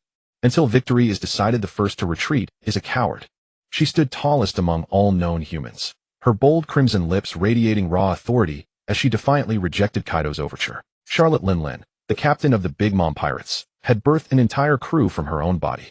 With a bounty of 438 berries, she aspired to reign as the undisputed empress of heaven and earth. On her path to sovereignty, she relied solely on her own offspring. Not a single outsider, not even Kaido. Lingling, rebuffed, Kaido's stern visage flushed with embarrassment. I did not come to provoke war. Don't you see? The sky and the sea are separate realms. Our ambitions do not conflict. Unite with me. Together the twin sovereigns shall. Silence. If words fail you, let my blade speak. Elbaf Spear. If you cannot comprehend human speech, let my blade deliver the answer. Elbaf Spear, Nin Alliance. The Empress's royal dignity forbade her from allying with anyone, even another emperor. Tiring of verbal exchange, she removed her pink pirate hat and transformed it into a long sword, gripping it firmly. Her steel balloon physiology surged with overwhelming power, her monstrous strength surpassing even that of giants. Waigua and boom. Na colossal slash erupted, carrying a terrifying shockwave, striking with blinding speed toward her opponent. The sea itself parted in its path, its destructive force immense and unfathomable. In the next instant, the vast sweeping slash struck before Kaido's eyes like thunderclap. As a fellow emperor, he met it without hesitation, his massive iron cudgel wreathed in lightning rose to meet the blow head-on. Raime Hakuko in crash. NTHOM. Two emperors clashed, their titanic attacks colliding with cataclysmic force, unleashing gales that swept across both crews. The weaker crewmen struggled desperately to anchor themselves against the aftershocks, while frontline warriors stood immovable, bearing the fiercest gusts upon their bodies, enduring suffocating pressure without yielding an inch. Preposterous. With both sides locked in confrontation, standing defiantly against the wind, amplified only their own captain's prestige, that was called grace. But retreat, even a single step, would embolden the enemy, that was called disaster, and no matter how unbearable they had to endure, that was called worldly wisdom. King and Katakuri, emperor-level lieutenants, stood unmoved by the gale. Across the sea, their gazes locked solely upon each other. Should tensions escalate violently, they would become each other's primary targets. After the first strike, the aftershocks faded. Turbulent waters churned uncertainly between them, hesitating as if unsure which side to surge toward, before finally settling into stillness amid fractured ripples. Far on the horizon, a marine vessel weathered the tremors, bobbing uneasily upon the waves. Within its hull, marines tasked with monitoring the dual emperors exhaled in quiet relief. Even at such distance, they had nearly succumbed to the backlash, proof that an emperor's clash could never be taken lightly. Reporting to Fleet Admiral Sengoku, negotiations between the Beast Pirates and the Big Mom Pirates have collapsed. A violent confrontation just occurred. Cause and outcome remain unknown. We will continue observation and await further developments. Inside the cabin, a Marine liaison relayed the incident to Marine headquarters, his resolute face etched with unwavering resolve. Marine headquarters to Marineford and Fleet Admiral's office. Understood. If anomalies arise, abandon the mission immediately. Your safety comes first. Sengoku issued the order, then severed the den mushy call connecting him to the shifting tides of the new world. Swiftly he scribbled notes across paper, then lifted his gaze, his wise eyes clouded with deep foreboding for what lay ahead. Vice Admiral Stolberry has just reported Spirit of Skypea Island, accompanied by a divine beast concordant, seized a marine vessel and rescued the world criminal crocodile. Now a dual emperor conflict erupts in the new world. The age of tempestuous upheaval has truly begun. Can the Marines retain dominion over the seas? Nasai escaped him. Sengoku seemed aged by decades, weariness weighing upon both body and soul. And so soon, already in the divine beast concordant, in Bartala, the artist. On the upper left corner of his desk rested an old bounty poster, Bartala's unmistakably. In 473000000 Berry. And, in Zephyr. In truly a season of calamity. In Sengoku gazed wearily out the window, azure skies dotted with drifting clouds. For a fleeting moment one cloud coalesced into the silhouette of a figure draped in the mantle of justice, whispering wordlessly across the vast distance, only to dissolve again into formless vapor. In luminous white realm within the boundless white expanse 17 orbs of distinct hues glowed softly overhead, arranged in a perfect circle rotating slowly. From them extended a long shimmering conduit tethered to the faint spectral image of another world, steadily siphoning its primordial essence. Beneath the multicolored halo stood a slender vial marked with 100 calibrated gradations, silently gathering and condensing streams of world energy into its base. To date, the essence harvested from the Pokemon world remained scant, insufficient even to coat the vial's bottom. In the realm shivered. Li Shu's consciousness manifested gradually. You have arrived, Ni's voice echoed, ethereal rootless, across the white void. Assassinurida. Li Shu smiled faintly, offering a gentle greeting to the omnipresent world consciousness. You summoned me. Has something of import arisen? In uncomprehending of Li Shu's whims, it spoke plainly, cutting straight to the heart of the matter. Not mention of business. Li Shu softened his smile, gesturing toward the graduated vial with solemn intent. There was one thing I failed to clarify last time. This primordial essence drawn from external realms, must it fill the entire vial before I may employ it? You wish to use it? Nit's cool voice held faint perplexity, but still affirmed. No, it need not be filled entirely. Though I do not know why you ask this now, I affirm unequivocally essence augmented by your abilities falls wholly under your sovereign authority. In drawing out the syllable, Li Shu's lips curved upward. Sovereign authority, quite the unexpected answer. Regarding this, rest assured, stolen essence only merges fully with me, and thereby restores or elevates this world's inherent limits, once it departs this realm and is actively deployed. And moreover, once consumed, the accrued gradation marks remain unchanged. Our collaboration is founded on absolute fairness. Augmentation and expenditure exist along parallel non-interfering axes. Na's soft surprised chuckle escaped him. Inner satisfaction palpable. Non-interference. I find that deeply satisfying. Indeed, I am certain our alliance shall endure long, rooted in mutual prosperity. I share that certainty, my ally. Nit's crystalline voice resonated with unwavering finality, a pledge sealed in resonance. Then, in laughing aloud, Li Shu raised a hand toward the vial, drawing forth the gathered essence which coalesced in his palm as a translucent luminous substance. I take my leave. Until next we meet, in HM. As his consciousness began to fade, the white realm trembled gently, streaming knowledge into his mind, precise instructions on wielding primordial world energy. A flicker of genuine surprise crossed his thoughts. Courtyard. Li Shu reclined motionless upon a garden chair, then stirred, eyelids lifting to reveal eyes radiant with inner light. He raised his palm. There, hovering above it, gleamed the translucent orb of primordial energy. TCH. Usage is remarkably straightforward. With but a thought, he guided the luminous sphere from his hand, letting it drift downward until it touched the earth, whereupon it dissolved into delicate filaments, sinking seamlessly into the soil. A soft sigh. A gentle breeze arose, sweeping from the courtyard across the entire island. The grass and trees rustled with the wind, serving as Li Shu's eyes and ears as he closely observed the wondrous changes after integrating the primal realm force. The coastline. Seawater lashed against the shore, rocks now submerged, now showing a tip, now half exposed, now. Thump, thump, thump, thump. Somewhere on the island, a young man with twin tender leaves sprouting from his head was pounding a large tree, training his body as usual. Thump. Another punch slammed into the trunk. The tree, which should have been shattered by this blow, still stood tall, only half its body blasted apart. Accompanied by the young man's wide-eyed exclamation, a clear breeze swept past, heading toward a valley. Everyone put in more effort. After collecting one more cart of stone, today's quota will be met. Roar. More than 20 strong men, stripped to the waist, held tools for breaking stone, and sweating profusely hammered at the huge boulder they surrounded. Ding crack, suddenly the mining tool, with nearly full durability, fell, and was snapped in the next instant, nearly wrenching their backs. Huh, my new tool. Damn it, did old Gachi sell me a defective product? Mine broke too. And mine. A gentle breeze caressed past, sending them strands of refreshing apology, before continuing to sweep elsewhere. After witnessing change after change, it finally subsided into calm. Courtyard. Receiving the feedback information, Li Shu smiled knowingly, confirming the current state of the island after integrating the primal realm force. The size has increased, and the hardness of vegetation and rocks has multiplied several times, he murmured softly, nodding with satisfaction. As long as we continue to plunder realm force and spread it across the world, after years the sea will be vaster, the sky higher, the earth more stable, and the upper limit of bearable damage will keep rising. Then we can present all kinds of power systems without worry and strengthen the world's strength. The future is promising. Just a single mass of primal realm force had caused such remarkable changes. Li Shu gazed at the sky with bright eyes, his consciousness sweeping to the backyard. Their 108 Zampakudo seeds had sprouted, their tender green seedlings full of vitality. As if sensing someone's presence, they each swayed their sprouts in response. Clinging is useless.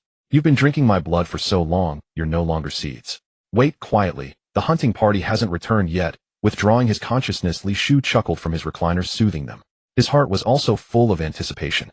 Once this experiment verified the feasibility of his guess on how to effectively construct a world phantom, he would plant many more in batches, obtain massive primal realm force, and thoroughly reinforce the tolerance limit of the pirate world so that his stage for stirring up trouble would be durable enough. The Red Line. On this vastest red mountain range in the world, intersecting the Grand Line, at across, two uninvited guests arrived today.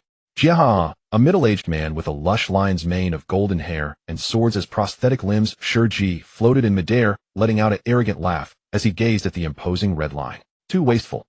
The most vast continent, except for a tiny part of the mountain top, where the world's parasites live, is mostly unsuitable for human settlement. Instead of standing here forgotten by the world, become the cornerstone of a new era, fulfill your value, and contribute to the coming feast. The two stood side by side in midair. After Shiji declared his intentions, he cast a provocative glance at La Kusasi beside him. Hey, our second clash was stopped. Since we're now comrades, it's not suitable for a life and death fight. Let's have a contest. His gaze fell on the red line ahead, and La Kusasi understood his meaning. Each of us unleashes our strongest strike. Whoever shatters a larger area and deeper is the winner. Acceptable. Jia, this time I've been reborn, a victory will surely be mine. Shouting his determination loudly, the pattern of Salgaleo on Shiji's forehead burst into light, and he instantly entered fusion state. A white divine robe draped over him, with gold embroidery on the collar and cuffs. His figure was slender and restrained, muscles defined like a lion's. His lion's mane of golden hair was dyed platinum, falling energetically to his ankles. Yes, after fusing with Salgaleo, Shiji's prosthetic legs were replaced by a pair of beastly lion legs, with lion toes black as ink, reflecting a gem-like luster. Behind him, a starry sky phenomenon spread out, exuding a vast and mysterious aura. Sunrise mode. With a muffled shout, Shiji activated his second transformation. A dazzling but not blinding bright golden light enveloped his body. The divine robe and flowing golden hair were granted special effects, turning into liquid gold that trailed brilliant afterimages as he moved. Within the starry sky phenomenon, an eye that seemed to see through the essence of the world slowly opened. Meanwhile, La Kusasi, who had silently entered fusion state and applied the effect of the inverse scale skill, cast an envious glance at Shiji. This appearance, wasn't it much cooler than his armor? Kung Fu doesn't have special effects. 3 distinct sci-fi-like engines suddenly glowed, emitting a dazzling blue halo, which also set off his armor with gorgeous visual colors. Jia, attracted by La Kusasi's movement, Shiji looked at him with a hearty laugh. The third eye within the starry phenomenon revealed a prying gaze, seeking to probe the other's true strength. The mysterious starry eye fell upon La Kusasi. In just a moment, Shiji's heart trembled, letting out 3 exclamations of surprise. What did he see? He saw the immense power hidden within the other man, a power that made his heart tremble. He saw a new crystal core formed by combining 2 forces, as if a terrifying thunder dragon god dwelled within. And in the deepest layer, he saw a faint figure that made the starry eye shudder violently. Oh, Salgaleo's third eye has some skill, allowing you to spy on my existence. Peeping is not a good habit. Shiji, within the starry eye, that figure lightly raised a finger and pointed it toward the eye in the void. An extreme aura of death instantly flowed through the eye onto Shiji.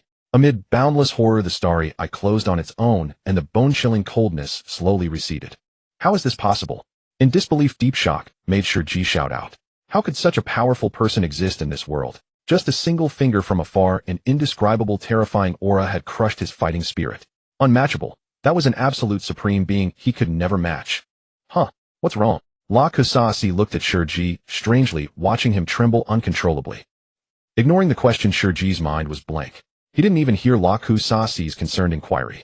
It took a full 2 or 3 minutes before he gradually composed his terrified state of mind. He exhaled heavily. The starry eye behind him opened again, but dared not continue to probe La Kusasi. His confidence, severely shaken, Shurji looked at the sky with dim eyes and asked in a trembling voice, La Kusasi, about that person. La Kusasi, regarding that person. Could you tell me about the extent of his power? Just now I experienced the greatest defeat of my life. If you cannot give me any consolation, I might. Shurji's heart trembled with fear. His confidence was ground to dust by that person's despair-inducing power, a power that seemed to transcend dimensions, leaving an indelible shadow in his heart. Although La Kusasi did not know what had just happened, seeing Shurji's current state of erratic energy, he understood that if he did nothing, the other might collapse and fall into the abyss of self-doubt. That guy. I'm not afraid you'll laugh at me, but as soon as I obtained the Thunder Fruit and ate it, completely merged with my source of power. After undergoing an extreme transformation, I was overwhelmed by the sensation of rapidly increasing strength, falling into the arrogance of, I am the strongest. With permission, I had an opportunity to spar with him. Thunder Fruit merging with the source of power. Does that refer to that crystal core? Falling into a state of arrogance, huh? I had that too. With the information he had gleaned flashing through his mind, Shurji listened quietly. When he heard that La Kusasi had once challenged that person, he was startled and eagerly asked, how was it? What was the result of the battle? Laughing bitterly, La Kusasi glanced at Shurji and told him truthfully, utter defeat. Complete and utter defeat. My ultimate sublimated attack only earned the evaluation of 7 leaves power, Shurji remained silent, La Kusasi's wistful laughter echoing in his ears. Although he did not know what 7 leaves power meant, he figured it was nothing special.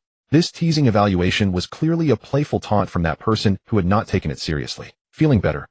Your dejected appearance, asking about his information. I might have guessed the reason. It's that isn't it? Because of my special existence, it saw something it shouldn't have probed, and thus you were severely struck, am I right? He reached out and placed his hand on Shurji's shoulder. La Kusasi suddenly felt a sense of camaraderie, lightly patting him and continuing, there's no need. We don't need to measure ourselves against his level now. In the days to come, grasp every new power system, improve yourself to the utmost, and narrow the gap bit by bit. I believe. In the end, we will both grow to a level that makes him take notice, and then we'll swing our fists and make him realize that the one who was once weak now has the power to match him. The thunder dragon roars in the sky, the lion's roar intimidates the earth. We'll join forces and press him down, grinding him into the ground, venting all the frustrations we've suffered. Listening to La Kusasi's words of comfort, Shurji's shattered confidence gradually mended. As he moved his lips to say something, the Jikulumu pattern suddenly flashed, and a streak of emerald light shot out from within. Ye through the spirit pattern as a link descended from the Baitlaw side. Oh, as soon as she appeared, ye couldn't help but drawl as she looked at Shurji. You're quite bold using Sergielia's third eye to spy on him. Suffered for it, didn't you? She chattered away, flew around Shurji once, and landed on La Kusasi's shoulder, continuing. Recovering well. Was it you who consoled him? What else? Rolling his eyes silently, La Kusasi didn't want to deal with this one. Having just scared Shurji like that, now she comes to mock. Be kind, please. Sergielia's third eye. His state slightly recovered. Shurji silently watched, suspicion flickering in his eyes. He had already doubted the nature of her existence, and the information she just mentioned made him even more suspicious of the connection between her and that person. Jiahaha. Laughing deeply, Shurji gave Yi another deep look, then turned to La Kusasi. Power is the foundation of everything. Before reaching a certain height, some questions should be buried deep in the heart. Hey La Kusasi, let's continue our sparring earlier. Let me see, compared to your 7 leaves power, where do I stand? Recovered. Good to make you fully recognize the gap. I will go all out. And you watch closely, I am not the same as before. After the interlude, the two returned to the starting point of the matter. La Kusasi readily agreed, his eyes filled with lightning sweeping over Yi. Roar. The shadow of the thunder dragon emerged, and with a soul-shaking roar it opened its mouth and spat out 300 magic orbs charged with gold and blue lightning. Forbidden magic, divine thunder palace. 300 gold-blue magic crystals floated up into the sky. Dragon Slayer's secret art. With a soft word, the magic crystals above exploded, transforming into huge magic circles that covered the sky. At the same time, the shadow of the thunder dragon flapped its leathery wings, diving into one of them, and a ferocious dragon had emerged. Contract spirit. Shadow clone. In the next instant, dragon heads emerged from the remaining 299 magic circles simultaneously. Haki enhancement. The flowing armament Haki surged into the magic circles, boosting the offensive limit of each dragon head. Combination technique. He shouted angrily, and the sci-fi engine device on his back lit up with brilliant blue light, illuminating the armored Lakasasi with a majestic presence. Black Seal, Thunder Dragon God's 300-layered billion impact wave. Roar. Suddenly the sky was filled with dense dragon roars like a dragon nest. The magic circles blazed brightly, and 300 thunder dragons rushed out simultaneously, beginning to merge in the air. 300 into 100, 100 into 10. When the remaining 10 completed, the final fusion, sunlight shone upon it, and the solid dragon scales refracted dazzling halos, as if it had gained a physical body. Roar. It opened its mouth and roared, Conqueror's Haki erupting with the dragon's cry, turning into a thick, viscous dragon's might that compressed the air, producing creaking sounds of strain and fiercely suppressing the sky. Here Shirji, who was gathering his strongest attack, was stunned by the dragon's might, frozen in place. He let the powerful wind pressure from the Thunder Dragon God's beating wings assault his entire body, his eyes bulging as he stared in bewilderment at what was happening. This pressure. Hey, that's too much. A strike this powerful, and it only earned the evaluation of 7 leaves. I admit I'm no match. Can I surrender? Surrender and lose half. His confidence, Shirji's newly gathered confidence, was shattered once again. Witnessing Laxus unleashing his ultimate black forbidden technique, Shiki decided to raise the white flag. He silently dispersed the Lion King's majesty, sunlight cyclone descending the sky, that he had intended to unleash with all his might. Monster. You're the monster, aren't you? If you had struck me with that blowback, then resistance. No need. It would be better to embrace death and despair, perhaps passing away in peace. The sunrise mode dissolved, the fusion state dispelled. At this moment, Shiki could no longer muster the will to compete. He silently watched the Thunder Dragon God crash into the home to continent with cataclysmic might. Crackle. The attack had not yet arrived, but the extreme wind pressure struck the home to continent. Its surface, which had withstood the erosion of time, now failed to bear the strain and split into countless fissures. Poof! The Thunder Dragon God flew forth, charging into its interior without hindrance, annihilating a massive hole 100 meters in diameter. Compression, expansion, eruption. Boom, rumble. A muffled roar echoed from deep within the home to continent. It shook violently, and cracks, thousands upon thousands of ravine-like fissures, emerged amidst the tremors, accompanied by golden and blue lights spilling forth. The radiance grew brighter, eventually engulfing everything and cutting off the sight of the 3 figures. Boom.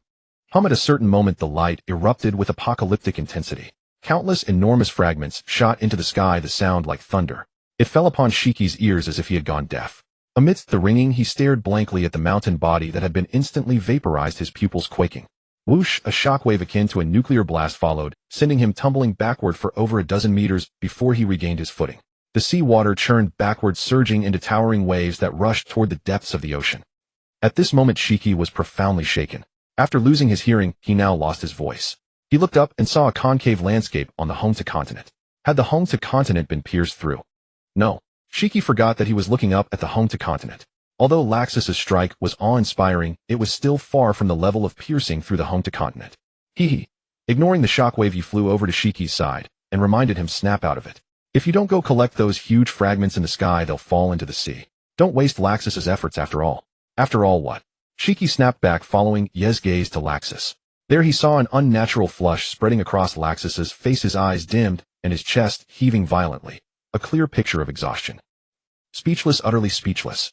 Shiki wished he could grab Laxus by the collar and shout in his face, was it worth it? Was it worth it? Squeezing out every ounce of strength to unleash that strike, not only did it leave him in a weakened state, but it also crushed my spirit. Was it worth it?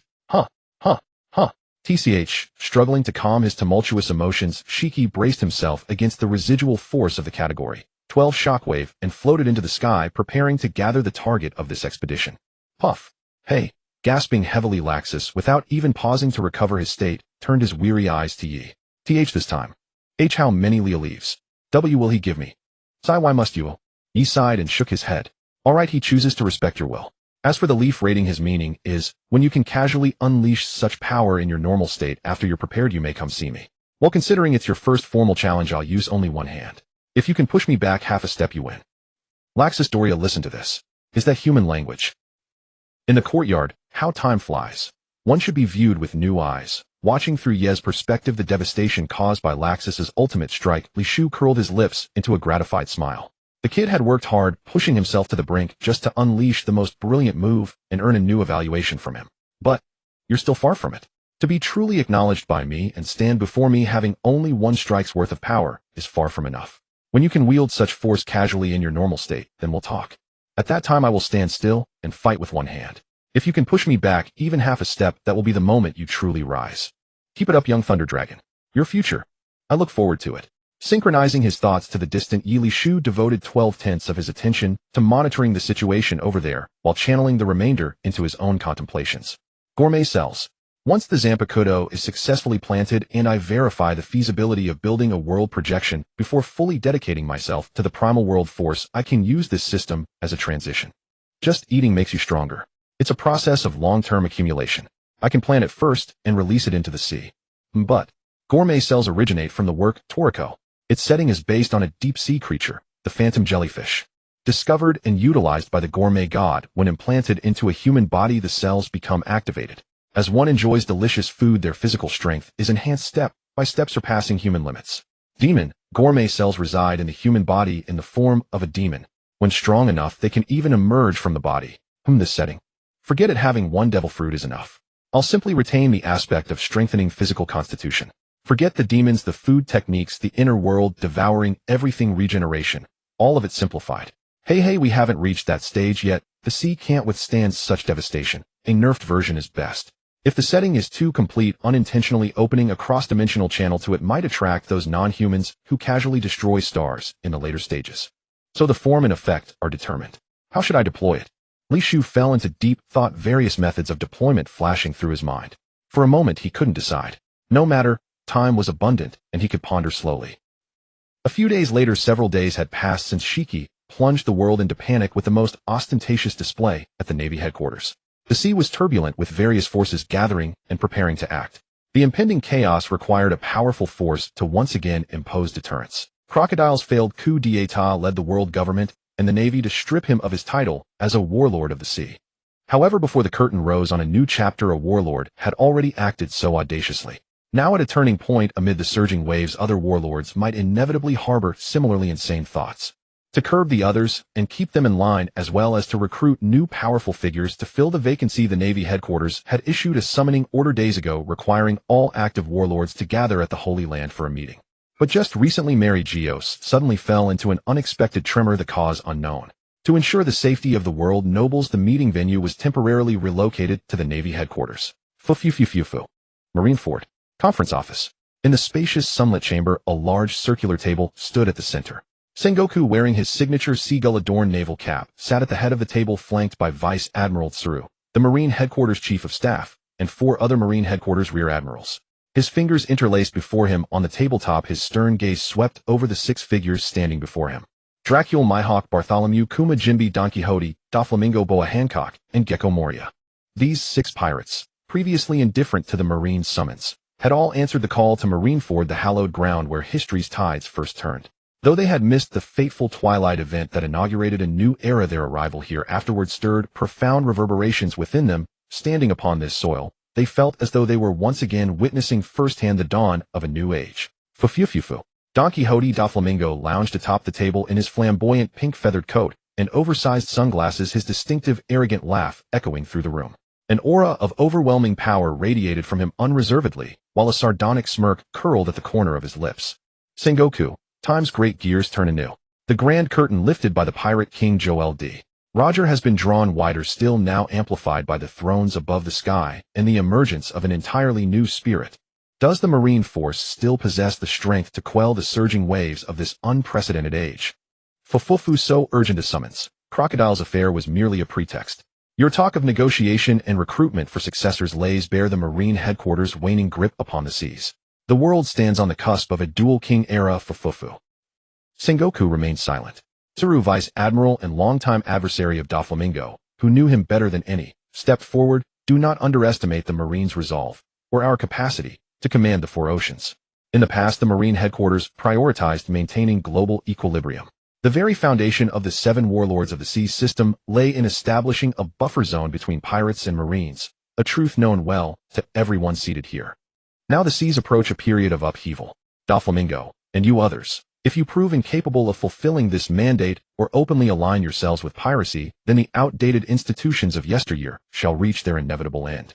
At that moment, the Marines will deliberately shatter this long-sustained balance, accepting short-term global convulsion as price, and launch a full-scale assault upon the New World, eradicating every pirate faction without exception. Do not doubt for a single instant the ironclad determination of the Marine force. Fufufufu.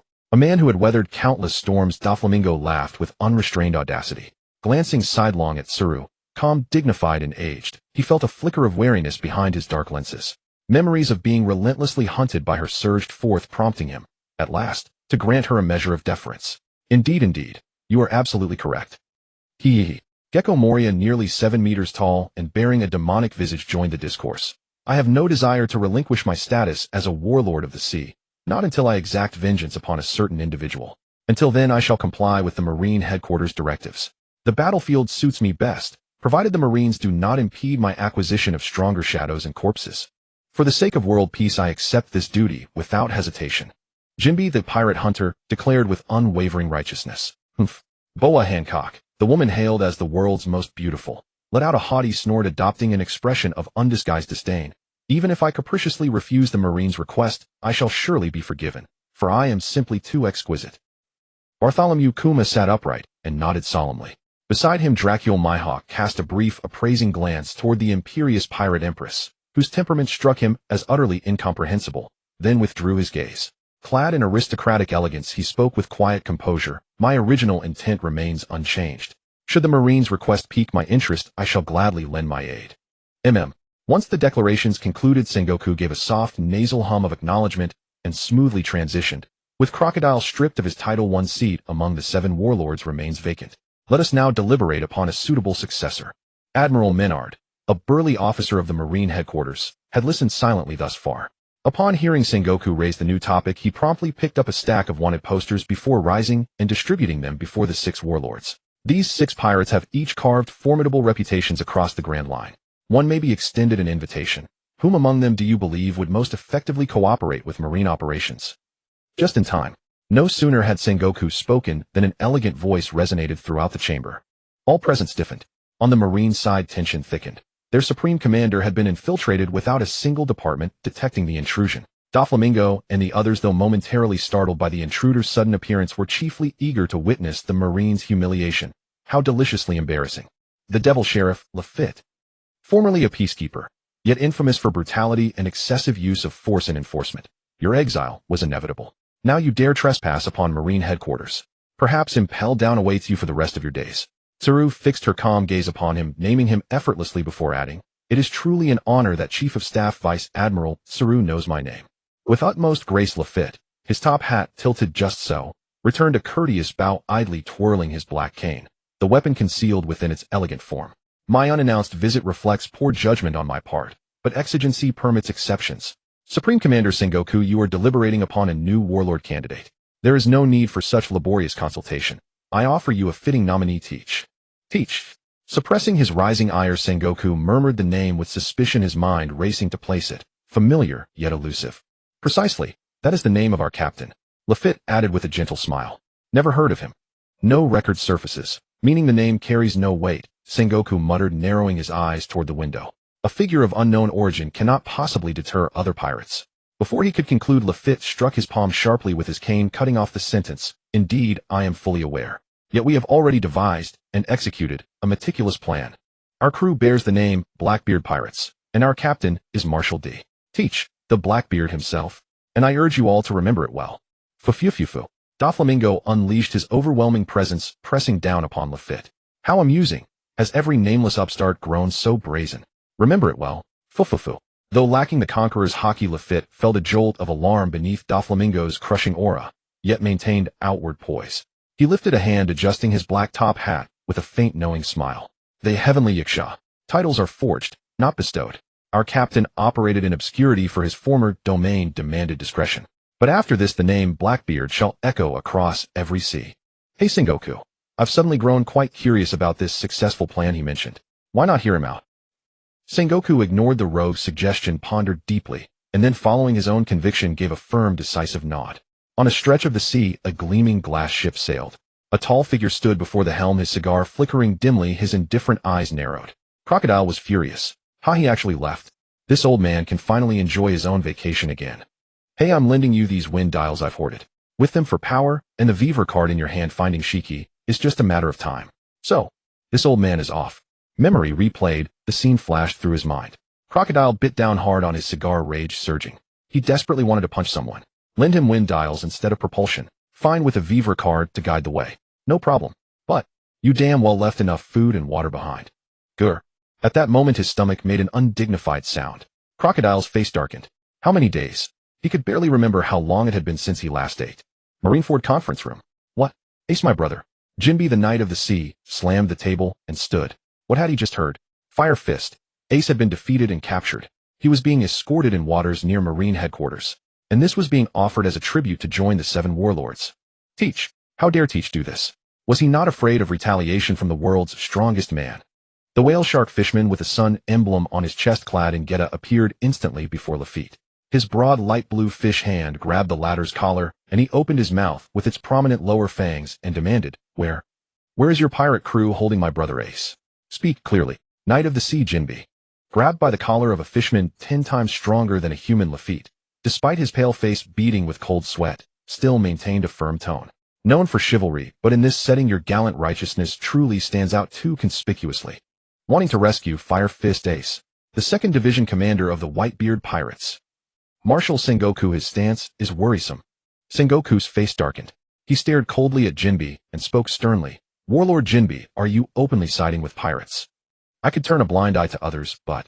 Jinbe still held Lafitte tightly, his dignified fishman face looking towards Sengoku as he said, Old man is a great benefactor to Fishman Island. I cannot allow his child to fall into the hands of the Marines and do nothing. My sense of justice absolutely forbids it. Seizing the moment Jinbe was distracted, Lafitte unfurled a pair of pristine white wings, used his cane to push against the whale shark fishman's broad chest, and freed himself at the cost of his coat. He flew out the window, hovering outside the building. Adjusting his top hat, he said with a frivolous tone, Old man. Marshal Sengoku should understand the implication behind that title. A man who is a warlord claims to be the son of Whitebeard. Fu. Watching Jinbe's clear stance, Doflamingo let out a malicious laugh. Sengoku having someone like him among us is truly unsettling. Need a hand. Subduing and imprisoning him now would be far better than arresting him after he does something to tarnish the warlord's reputation. You don't need me to explain the stakes to you. Moria's eyes glittered with greed as he rose from his chair. A warlord shadow. I'm eagerly anticipating what a powerful zombie soldier it will add. Marshal, such a man is no longer fit to be a warlord. Let's capture him together. Sengoku's face darkened as he issued his final warning. Jinbe, for the sake of a single pirate, are you truly willing to abandon the gradually improving relationship between Fishman Island and the world government and Marines, a relationship you yourself helped foster? Once you completely discard your status as a warlord without this restraint, the hunting that was once done in secret will run rampant. Have you thought about that? Whitebeard can shelter Fishman Island for a time, but what then? In this world on the verge of upheaval, the Marines are the lasting neighbors you can rely on. Thank you, Marshal, for your concern for Fishman Island. Jinbe, grateful for kindness, solemnly bowed. Then he raised his determined face. Forgive me. The debt old man owes to Fishman Island, and the bond one share with Ace are both bonds of righteousness that compel me to act. Without warning, Sengoku roared in fury. His entire body blazed with golden light as his devil fruit power erupted. In an aura of majestic holiness, he raised his hand and unleashed a shockwave. You have been blinded by chivalry. You need to cool off and impel down. The warlords who serve under the Marines have no need for a rebel who sides with pirates. Boom. The shockwave struck, shattering the conference room's outer wall. Jinbe's figure was sent flying backward. As he crashed heavily toward the ground, the golden Buddha leaped after him, raising his hand for an even more powerful shockwave.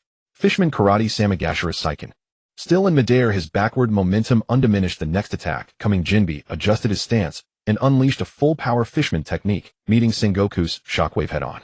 Boom. The fierce collision sent out waves of pressure. Jinbe was pushed even faster toward the ground.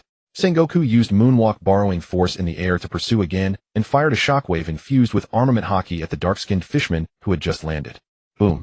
Crack, crack, crack. The ground could not bear the strain. The shockwave carved a deep trench and dense fissures spread in all directions. Cough, a spurt of fish blood. Even with armament hockey bolstering his defense, the brutal impact force still penetrated and acted on Jinbe's insides. His chi and blood churned, and he was wounded and bleeding. Fufufufu Doflamingo stood with hands in pockets, legs apart, leaning forward over the broken wall to look down. His laugh was no longer as wild, but even through his sunglasses one could see the awe in his expression. Truly formidable. 3 strikes to injure Jinbe, who is 10 times stronger than a human.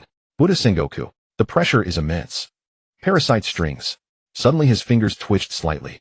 Dozens of invisible threads scattered in the air shot toward Lafitte, as swift as falling meteors. Yet this sudden attack missed. Lafitte flapped his wings, nimbly dodging all the strings. He flew a short distance away and hovered, putting some safe distance between them, then said coldly, "That was dangerous. Just as I thought. When near you vicious, ruthless pirates, not a single moment of carelessness is allowed." Being caught off guard by Jinbe was already sloppy. "And now, Heavenly Yiksha, are you trying to start a fight with the Blackbeard pirates?" Fufufu Doflamingo adjusted his glasses and laughed, a high arc curling his lips. His laugh was dangerous. "You infiltrated Marine headquarters alone and got your captain appointed as a warlord. Such an interesting feat you've accomplished makes me curious to test you. To dodge that move the man you call captain must be even more interesting." Fufufufu, after a probing move and a few words, Doflamingo chose not to escalate the conflict with Lafitte. Without knowing the full strength of the opposing party, it was unwise to recklessly make enemies. He had a vast enterprise and a stronghold. Unless necessary, he did not wish to incur hostility from a newly encountered faction. Most importantly, his attention was focused on the battle below. Boom. Another tremendous collision. Using his observation haki, he sensed that Jinbe's presence had weakened considerably, while Sengoku remained steady. It seemed the outcome would be decided soon. Lafitte. At this moment, Vice Admiral Tsuru, who had been sitting calmly, suddenly spoke. She knew best the strength of her old friend. Facing Jinbe alone would be an easy victory, and with the massive number of Marine headquarters soldiers below, there was no need to worry. Her wise gaze fixed on Lafitte. Using Fire Fist Ace as a pledge of allegiance indeed proves teach strength, but at the same time, he must be well aware of what awaits him for laying hands on Whitebeard's family. Is it worth taking such a risk for the position of a warlord? After a wary glance at Doflamingo, seeing that he seemed uninterested in continuing the fight, Lafitte flew a little closer and nodded politely. "Vice Admiral Tsuru, there is an information gap between us. I may as well tell you the statement, 'Is it worth such a risk?' is invalid. In fact, our captain was originally a member of the Whitebeard pirates. Not long ago, due to an incident, he killed the 4th Division Commander Thatch, and the two sides have already forged a blood feud. Since that's the case, why not see it through and capture the 2nd Division Commander Ace as a stepping stone? One life is a burden, 2 lives are also a burden. Even after leaving the Whitebeard pirates, the bond between us is not weakened. Thanks to their sacrifice, it has only become more solid, hasn't it?" Lafitte calmly revealed more inside information, his words reaching everyone present. Even Mihawk couldn't help but turn to look at him. This bond, stained with blood, was indeed unbreakable unto death. "Lafitte, your captain teach. Is he a master of the sword?" Seeing that his words had attracted the attention of the world's strongest swordsman, Lafitte grinned. Considering himself also a swordsman, he bowed respectfully. "I am honored to receive your attention, but I'm sorry our captain does not use a sword." Receiving the negative answer, Mihawk's hawk-like eyes remained calm. He gave a slight and no longer paid attention to him. "A deserter from the Whitebeard pirates, huh? Strange, deserting and killing Commander Thatch, such a heinous crime, should be the most intolerable Newgate. With such a grave impact, even if you personally set out, the Navy would not find it surprising. But why? Sending only one person alone to capture him? Did you believe Ace's strength could handle it alone? The result is obvious, he was defeated and captured. Or perhaps the fundamental reason for not acting personally is, you are truly getting old." As thoughts raced through Vice Admiral Tsuru's mind, her eyes, weathered by time, dimmed. Even Whitebeard, as strong as he was, would fall from his pedestal through the erosion of time. If the speculation is true, then Ace as a pledge of allegiance. There will be great room for manipulation. One day later. Dill Snake Pirates. Captain Dill Snake, sea hailing from the North Blue, with a bounty of 72 million berries after various hardships, successfully entered the Grand Line. According to the original plan, they would head straight for Sabaody Archipelago, resupply, coat their ship, then dive to Fishman Island, and finally charge into the New World. But a few days ago, the Sky King, Shiki, resurfaced, bringing to the world a shocking and pre-iterative power contract, spirits. In order to gain even greater power, they decided to postpone their entry into the New World, prioritizing the search for the 100 log poses scattered across the sea, the eternal poses pointing to the Feast Island. "Alright lads, once we find the pose and contract a spirit, no matter how dangerous the New World is, we'll surely make a name for ourselves, spread across the seas, and make our hometown proud." Roar. Spread across the sea, become a renowned pirate. Slap. Suddenly a soft sound. The captain felt a heavy tap on his shoulder, snapping him out of his memories, and he helplessly faced the present reality. "Captain, don't daydream. If we don't serve that one well, we'll all be turned into mummies. I don't want that." Sea Captain C was shaken awake by his crewmate. The recent scene flashed in his mind, and he couldn't help but shudder. In despair, he lowered his head and began to seriously handle the ingredients in his hands. Why? I was drinking and singing, and suddenly I was hijacked by that big shot. As a captain with a bounty of 72 million, a pirate forced to become a kitchen helper? No. Crocodile. A quarter of an hour ago, a famished crocodile happened upon this pirate ship. The look in his eyes at that time was positively green with hunger. He forcefully boarded with one move, drained the life from some unlucky bastard used as a demonstration, snatched the wine from his hand, and gulped it down. After replenishing a bit of moisture, he unleashed a powerful aura, intimidating the entire crew. You are surrounded by me. Unless you want to be turned into dried-up corpses, as well bring me more water and food to fill my stomach, all of it. Weak and helpless, the captain recognized Crocodile's identity. Knowing that even if the whole crew resisted together, they had no chance of winning, and valuing their lives, they had to comply. They brought barrel after barrel of fresh water, while ordering the cook to hurry up with the meal. And because the cook was overwhelmed, the captain himself was forced to become a kitchen helper. Such is fate. Bitter tears welled up in his eyes. Captain C decided to lift his head and not cry. As a man of the sea, what was a little pain? Sunshine always comes after the storm. Hold on, you can do it. Cook, the ingredients have been handled by this captain. Hurry up, hurry up. Lord Crocodile is suffering from hunger. What kind of slowness is that? The ship rarely has such a distinguished guest. All of you get fired up. Cabin dining room. Gururu. The aroma of cooking wafted from the kitchen, tantalizing Crocodile's empty stomach, which had protested countless times already. But soon he would have food. He could hold on only. Wah! A low, chilling laugh escaped his lips, and an icy, bone-piercing, killing intent tormented the nerves of everyone on board.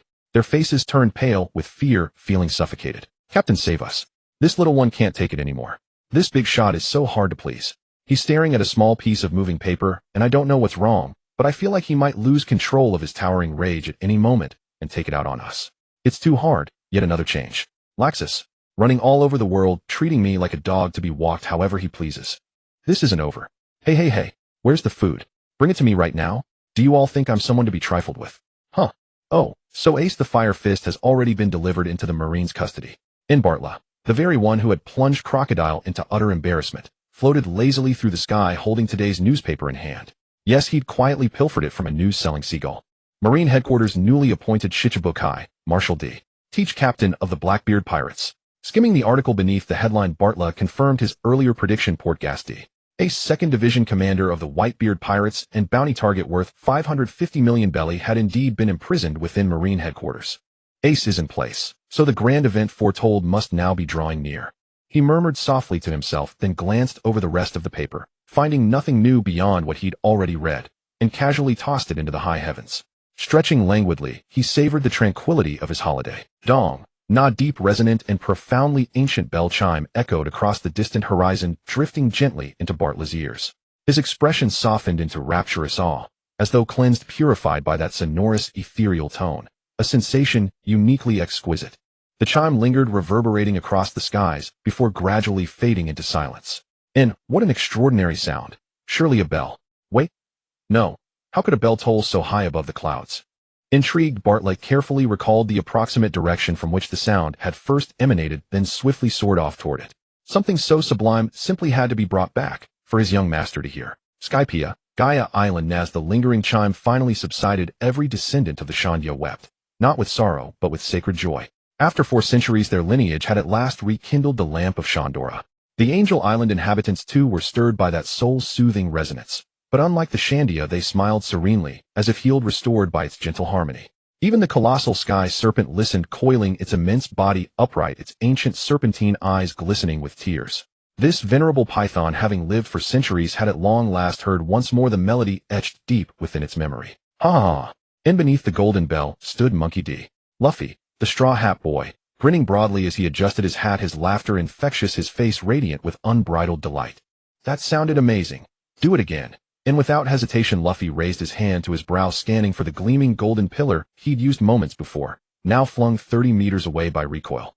He found it. And he dashed backward, simultaneously stretching his right arm ever longer until it snaked around the pillar, winding tightly in spiraling coils. Only after surging past it did he halt, 40 or 50 meters farther on. Gomu Gomu. And with a thunderous cry, Luffy accelerated. Then as he swept past the pillar once more, he seized it and swung it skyward, aiming straight for the golden bell. Golden siege cannon, in whoosh, and the massive golden pillar hurtled violently toward the bell. Dong! And the lamp of Shandora blazed anew. A rich, resonant chime swelled across the heavens, reaching every ear, echoing far into the boundless sky, and as if intuitively guiding a traveler racing toward them, illuminated his path like a beacon. Beneath the towering cloud-piercing vine, the Straw Hat crew stood immersed in the chime, smiles soft and unrestrained upon their faces. The exhaustion from their recent battle alongside allies against the four sacred guardians seemed miraculously eased. Think Puff? And lighting another cigarette, Sanji, dressed immaculately in a sharp suit, tilted his head back and exhaled a slow, graceful plume of smoke. Despite his slightly battered appearance, warmth glowed in his smile. Guarding this historic treasure, all these years, you never even tried to let it shine with such romantic brilliance.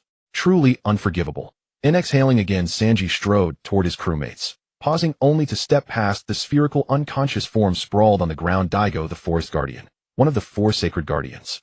Minutes later, Sanji reunited with Zoro, Nami, and the others beneath the colossal vine, awaiting their captain's descent. Ha, Nami. And Luffy's joyful laughter rang down from the heights, his rapid descent revealing only his elongated arms and torso, his face alight with the euphoric grin of sudden fortune. Look what I found. And still descending, Luffy began retracting his arms, when suddenly a flash of gold shimmered through the clouds above. Nami, whose senses for wealth were preternaturally acute, immediately caught the scent of gold. Her eyes instantly transformed into sparkling coin-shaped pupils, astonishment striking her like lightning. Wow, gold. It's gold. Huh. Her elation vanished, replaced by pallor. Hundreds of pounds of gold plummeting from such height. In scatter. Luffy's trying to kill us. And no warning was needed. Sanji and Zoro instantly grasped the peril. In a blur, the crew scattered, just as a deafening boom erupted. Stunned, they stood frozen, sweat dropping, until Nami darted back to the glittering heap of scattered gold. Bang. In, idiot captain. In with furious force, she slammed her fist onto Luffy's rubbery skull, prompting a comically swollen bump to erupt, steaming like a kettle. Ha! Utterly oblivious to the danger he'd just unleashed, Luffy threw his head back and laughed heartily. Hey Nami, let's sneak away with the gold right now. With money we can get a bigger, faster, comfier ship. Yippee. In, nah. Beat of silence. Then Nami sighed, rubbing her temples.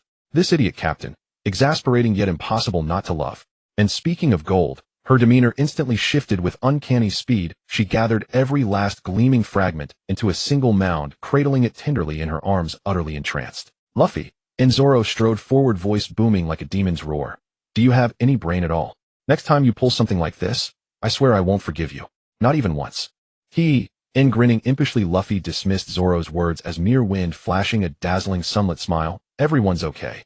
That's all that matters. And even those bristling with indignation found their anger dissolving irresistibly before Luffy's healing grin, answering instead with quiet, tender smiles. Monkey D. Luffy. Nah. Strange, unfamiliar male voice echoed from the void, sending a ripple of tension through the Straw Hat crew. Only Luffy, blissfully oblivious, replied, Huh. Yeah, that's me. Who are you? Wait. Ghost. A ghost is speaking. Beneath the enormous vine. Who's there? Sualong was startled by the sudden voice, immediately assuming a defensive stance, his hands already on the sword hilts, as he inquired. Exhaling a puff of smoke, Shan Ji took a few light steps, shielding Xiao Ba, who had used forbidden medicine, behind him, calmly observing the surroundings with focused vigilance. That peculiar eyebrow shape. Ba-te-la, still invisible, let out a soft hum, then slowly materialized, floating in midair a dozen meters above, staring thoughtfully at Shan Ji's curly eyebrows. Huh, so it's not a ghost. Scared me to death. I thought a vengeful spirit was after me, trying to reclaim the treasure I secretly took. That was close. Unaware of the situation, Lu Fei let out a long sigh of relief, chattering off topic. Letting out a chuckle at Lu Fei's nonsensical words, Ba-te-la shifted his gaze from Shan Ji's eyebrows, glanced at Na Mei, who was fiercely guarding the gold, and after a moment's thought said, You're quite short of money, aren't you? Well, although I'm not entirely sure of your relationship with Leijio, I don't mind lending a helping hand. Leijio. The two words struck his ears, and Shan Ji's calm eyes suddenly contracted. After years of silence, hearing that name again, he felt as if he had returned to childhood, and the images buried deep in his memory gradually became clear. Psychokinesis. White psychic light filled his eyes as Ba-te-la wielded his dreamlike ability, enveloping the Sky Island. Vessels and ornaments made of gold both above and below the ground were wrapped in telekinetic force, flying through the air or bursting out from the earth. In the blink of an eye, to Na Mei's infinite delight, the sky was replaced by gold. Countless pieces of gold. Wow, so cool. Lu Fei, though not understanding how it was done, couldn't help but exclaim in admiration, his eyes sparkling with stars. So cool. Xiao Ba hid behind Shan Ji, his hooves gripping the latter's calf, exposing his entire body while trying to hide, emitting a similar admiring sound. I'll do you a good turn. It's hard for you to transport so much gold. That sheep-headed pirate ship docked at the port. Is it yours? Huh. Mary. Sheep-head. That must be the Mary. Wu Suapu exclaimed in surprise, not understanding what he meant. Oh, so it is. Batela waved his hand toward the port.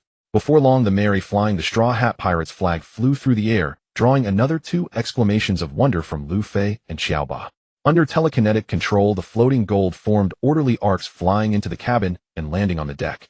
In no time, the Mary turned into a gold-plated ship, radiating a golden aura. Name gazed at the figure in midair with admiration, but when she noticed that there was still a large amount of gold floating around, and the Mary was already full, she froze into a stone statue on the verge of cracking. A silent howl of despair echoed in her heart. She could only watch helplessly as Batela stored the remaining gold into a glass bottle, making it his own little treasury. Hey, Shanji's voice trembled with emotion as he urgently asked, Leijio, where did you see her? Is she all right? What is your relationship with her? Tell me. Zoro's expression sharpened, his attention shifting to Shanji. Though the two were always at odds, often erupting into conflicts, and he also shouted emotionally, this time Shanji's emotion was mixed with concern and anxiety. He was truly agitated. So Leijio, was she someone important to him? Was she that important to him? Hey, there really is a connection. Shanji's urgent voice confirmed Batela's guess. He slowly landed, also lowering the golden Mary to the ground, and studied the other with a smile. Judging by your age, you must be Leijio's younger brother, right? Interesting. I never expected to run into the young master's future brother-in-law. Young master? Brother-in-law? Shanji's mind churned.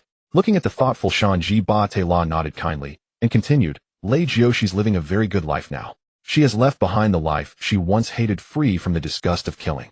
Every day she drinks tea, reads books, arranges flowers, and cultivates a peaceful temperament. Her days are even more comfortable than mine. A life free from killing. Shanji murmured, hardly daring to believe it. Is this true? That man. How could he allow his tools to escape his control? Could it be? No. Guessing the implication behind Shanji's, could it be? Batela shook his head in denial. There's no could it be. Jiaji is still alive and well. The young master is a very benevolent man. Even though the 3 brothers, Ji and Sanji, due to their character flaws, don't care about his life or death, and Leijio has no feelings for him either, the young master still gave him a chance to start over, after confirming that Jiaji had no further value. He settled him in some place to enjoy his old age. After listening quietly to Batela's account, Ji took a long drag on his cigarette, slowly exhaled, and finally his agitated emotions calmed. He gazed into the sky, a gentle light in his eyes. Met someone who treated her kindly, huh? Arranging flowers, drinking tea, reading, nurturing a peaceful soul. That kind of life must suit you well, Leijio. Hey, Batela. You can call me Batela. When Shanji wanted to say more, Batela reminded him, offering his name. I see, Batela. Who is this young master you speak of? Did he save Leijio? And brother-in-law. Hey, you bastard, explain this clearly, what's going on? As he spoke, Shanji grew agitated again, shouting, but this time his urgency was replaced by bewilderment. His sister, who had been missing for years, was suddenly mentioned by someone, and he was told that she might be getting married. What was all this? TCH. After venting his emotions, Shanji seemed to not want an answer from Batela. He let out a low, muffled scoff and said in a slow tone, tell that guy, whoever he is, to treat Leijio well from now on. Otherwise, I'll plant my shoe firmly on his face. Remember that. Ha! Batela laughed, inexplicably pointing at the dazed Lu Fei, and said, that's quite a grand declaration. But the difficulty is infinitely greater than that kid becoming the pirate king. Hee, I'm definitely going to be the pirate king. Suddenly mentioned, Lu Fei reflexively shouted his dream. Bang! Shanji leapt up and kicked Lu Fei's head. Due to his rubber body, the head stretched far away before snapping back. Lu Fei, not understanding the situation, glared at the chef, who was retracting his leg. Hey Shanji, I'm definitely going to become the pirate king, who conquers the seas. Idiot captain, don't you understand what he meant? Shanji roared in frustration. How could he have such a captain? Idiot captain, can't you understand what he means? Having such a captain, Sanji sighed and rubbed his forehead. Forget it, there was no need to torment himself. If he had that kind of brain, he wouldn't be Luffy himself. Oh, Batra gazed at Luffy with bright eyes. What a resolute will. This single-minded determination and tenacity just might have a chance of success. Not an enemy, huh? Watching the situation unfold, Zoro slowly loosened his grip on his swords, no longer on guard as before. Since they had acknowledged each other, a fight probably wouldn't break out. Huh? At that moment, Luffy suddenly let out a long sound, staring at Batra with a furious expression. What do you mean by countless times harder than becoming the Pirate King? The Pirate King is the strongest and freest man in the world. Don't you ever belittle the honor of the Pirate King again, or I'll definitely knock you flying, old grandpa. Old grandpa. Nami was stunned for a moment, then quickly glanced at Batra's bewildered expression. She immediately got angry and rushed to Luffy's side. Idiot captain, you'd better be careful. If you offend my benefactor, I'll never give you a single cent of pocket money. Bang. Another lump rose on the rubber man's head. Luffy argued pitifully. I didn't say anything wrong. The Pirate King is the highest honor in the world. Why did you hit me again? You missed the point. Nami roared angrily, glaring fiercely at Luffy, then turned to Batra with a sweet smile and apologized. Big brother, I'm so sorry. Our captain is just an idiot. Please don't mind him. Be magnanimous, I'm magnanimous. Heh. Batra composed his startled expression and waved his hand to indicate Nami need not worry. He looked at the stubborn Luffy with curiosity and asked, I look like a man in his prime, don't I? Not like a young lady calling me big brother, even uncle would be fine. How did I become old grandpa? Oh, I didn't call you wrong. Luffy tilted his head. You look young and your aura is powerful, but the feeling you give me is that of an old grandpa. The appearance may change, but the real age doesn't. Feeling. Just a feeling. Batra couldn't help but look at the naive Luffy again. Seeing through the surface to the essence, such terrifying intuition. Dreaming of becoming the Pirate King, huh? I'm even more optimistic about you now. Ha! Amazing. Laughing heartily and silently praising Batra decided not to reveal his true age. Dropping the matter, he asked, can you tell me where those two magnificent sounds came from just now? Big brother, do you also like the sound of the golden bell? Its location is. Nami seized the opportunity to reply ingratiatingly, but just as she was about to point to the top of the vine, Luffy sternly stopped her. Nami. Huh. Nami was bewildered, not understanding why her captain stopped her from speaking. But when she looked at him, she saw an unusually serious expression on his face. She immediately fell silent and obeyed the captain's order. Oh, Batra drew out the syllable, intrigued. Did you sense something else this time? Can you tell me? Straw Hat, Monkey D. Luffy. Assuming a stance, his expression solemn, Luffy said firmly, it's strange. We've only just met, but I always seem to hear some strange murmurs coming from you. The golden bell, the lamp of Shandora. I won't let you take it away. If you want to fight, try it. I'll knock you flying. Whoosh. Suddenly, in this tense atmosphere, the dreamlike pattern lit up on its own, and a tiny fairy appeared. As the contractor of the dream, Batra was extremely surprised. It had revealed itself on its own. The dream appears only before those with pure hearts. Suddenly, the information Li Shu had once told him flashed through Batra's mind. No wonder. Realizing the cause and effect in an instant, Batra squinted his eyes and scrutinized Luffy, who had the dream pressing against his face in a gesture of affection. A person with a pure heart, huh? He's a pirate, though. The Shandians fought for 400 years and finally recovered their dream. This time I must protect the lamp of Shandora in their hearts. His attitude was firm, his determination unshakable. Luffy assumed a combat stance, ready for a decisive battle. Huh? How did this happen? Nami couldn't accept the situation before her.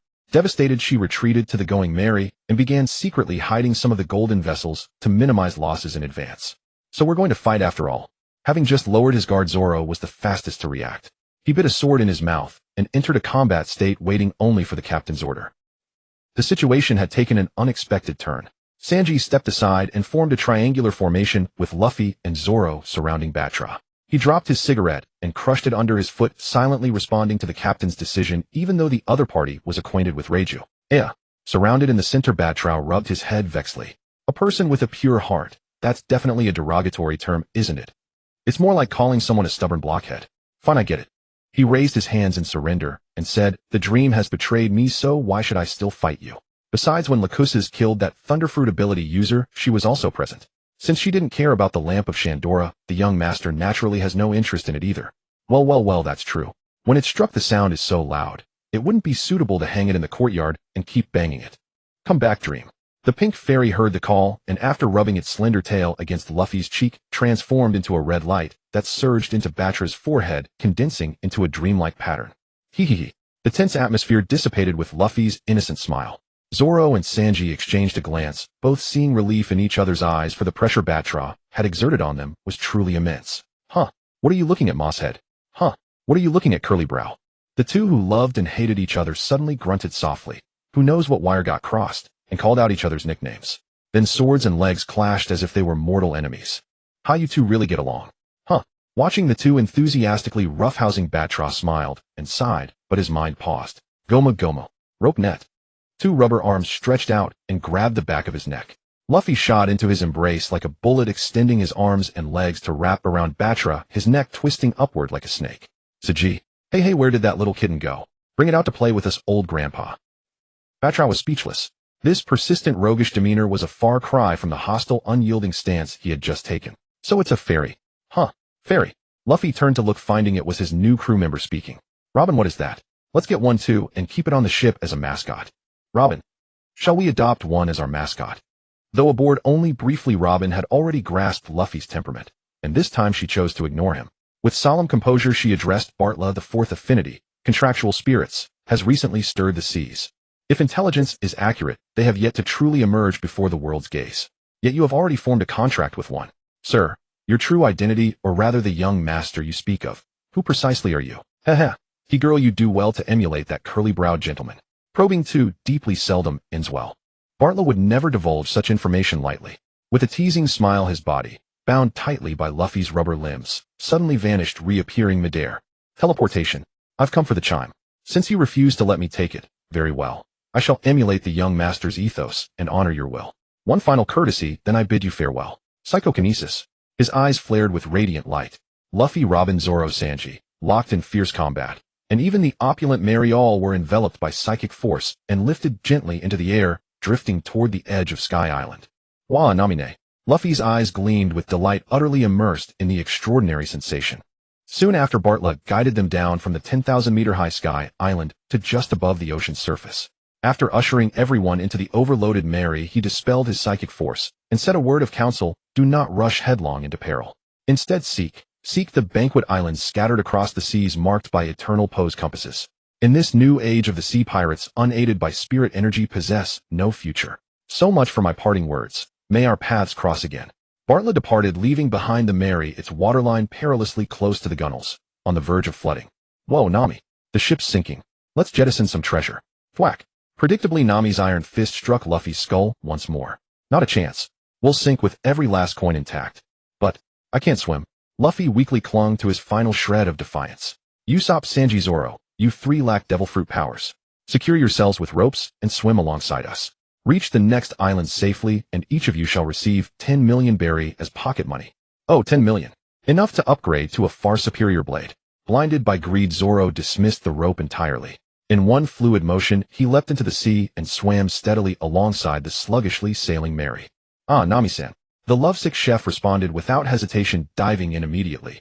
Then promptly began competing with the green-haired swordsman, each striving to outswim the other. And Nami, I'm featherlight. I won't burden the Mary's displacement at all. Terrified Usopp tried retreating, but golden coins blocked his path. He burst into tearful pleas. Usopp, you serve aboard the future king of the pirate's ship. How can you fear the sea? You can do this. Nami's right. A pirate king's crew fears no ocean. Nami effortlessly manipulated Luffy into becoming her unwitting accomplice. As the rubberman stretched his arm deep into the cabin to retrieve a rope, and persuaded Usopp accordingly, the reluctant sniper was unceremoniously hurled into the waves by his own captain. Phew. Thank goodness I'm a devil fruit user. Chopper trembled violently, instinctively ducking behind Robin. Hee. Robin chuckled darkly. Her flower fruit activated. A slender arm sprouted from Chopper's back, gently stroking his fur. This isn't cause for relief, you know. One rogue wave would leave us utterly powerless. Splash. Usopp plunged heavily into the sea, panic-stricken, thrashing wildly toward the surface, when suddenly his flailing hand brushed against something solid. Glancing down in alarm, he beheld an eternal pose compass engraved with 4 characters: Banquet Island. Huh. Guguglu. Stunned, Usopp choked on seawater, surfacing just before losing consciousness. Luffy, look what I found. This captain will never surrender. Delaish pirate crew. On deck, Captain Delaish S. stood silently with his crew, gazing reverently at that towering figure, the former warlord of the sea crocodile, now bearing a newly issued bounty of 275 billion berry. 275 billion berry. Yes, the Navy's latest proclamation stated it plainly. After careful deliberation, this staggering sum, nearly 1,300 million, was deemed wholly justified. Kneel. With a commanding cry, Captain S. led over 20 crewmen in a synchronized single-knee bow. Amid profound solemnity, he lowered his head, the head that had sworn never to yield, and declared, Lord Crocodile, I Delaish S. together with 26 loyal subordinates humbly petition to join your ranks. Whatever your command, we shall obey unto death, sparing no sacrifice. Whatever your command, we shall obey unto death, sparing no sacrifice. Beneath the ocean breeze, Crocodile heard their oath, but offered no reply. How many years had passed since he last trusted another soul? His solitary journey, forged in self-reliance, placed faith solely in his own intellect and strength. Subordinates. Were they not mere expendables, tools wielded toward some greater end? In days past he might have feigned warmth and accepted. But now,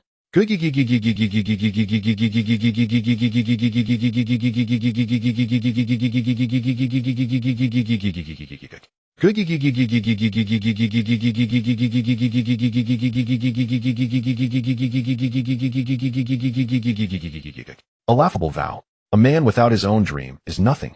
To kneel beneath another to risk your life for their dream. Even should glory crown your efforts, you remain forever shadowed by the mountain towering above you. And beyond that peak looms yet another. Despair's unscalable summit. Is such a fate, the triumph of one perpetually beneath others, truly acceptable? Boy, ask your heart, is this truly the dream you seek? Rise. To join my ranks with your current strength would be mere cannon fodder. Rather than perish meaninglessly in service of my ambitions, continue your own voyage. The sea holds infinite possibility. Someday you shall achieve your goals through your own power alone. I am not the sanctuary worthy of your lives. I shall disembark at the next island. Your journey unfolds in a new age. And finally, thank you for your hospitality. You've gifted me a memory worth savoring.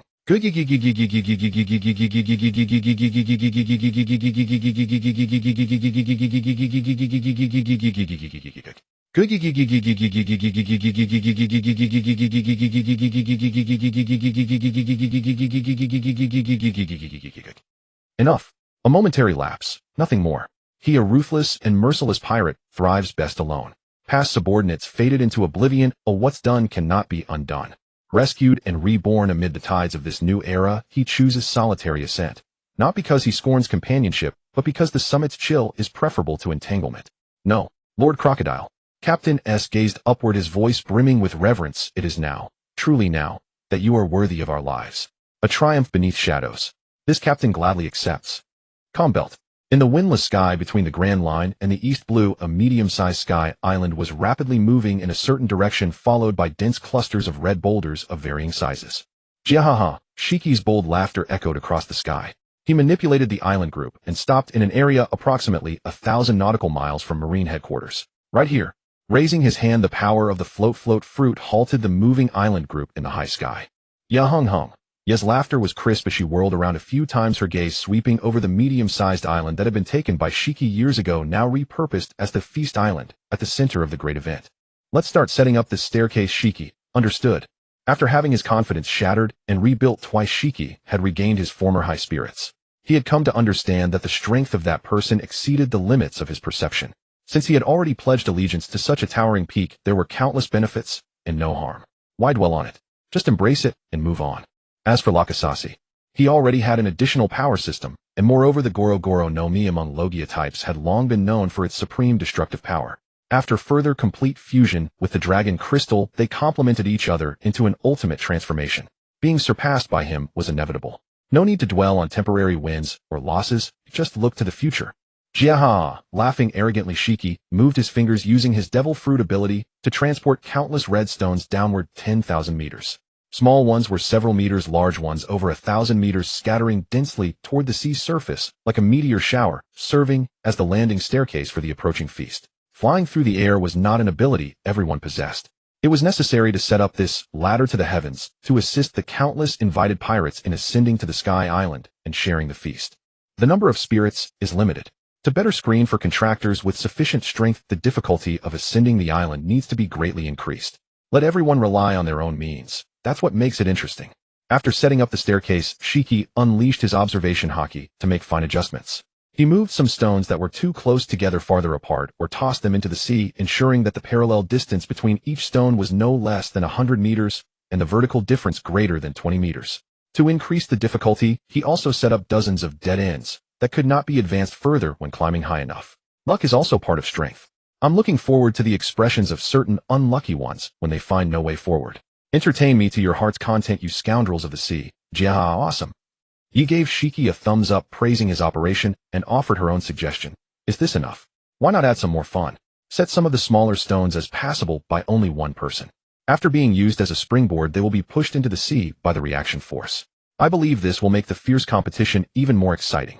You really are the one with the mischievous ideas. Shiki accepted her proposal and added, to better stimulate their eagerness to compete and create a tense atmosphere, we can mark them clearly. Otherwise, no one will know which stone is set, and they won't fully appreciate the advantage of being the first to take the lead. Snap. As he spoke, Shiki raised his hand and snapped his fingers. His devil fruit ability activated, radiating over all the stones. Hundreds of stones suddenly trembled, and their bottoms began to fall like sand from an hourglass, releasing stone dust. Among the vast number of stones, they were particularly conspicuous. Okay, everything is ready. Just waiting for the day of the feast to arrive.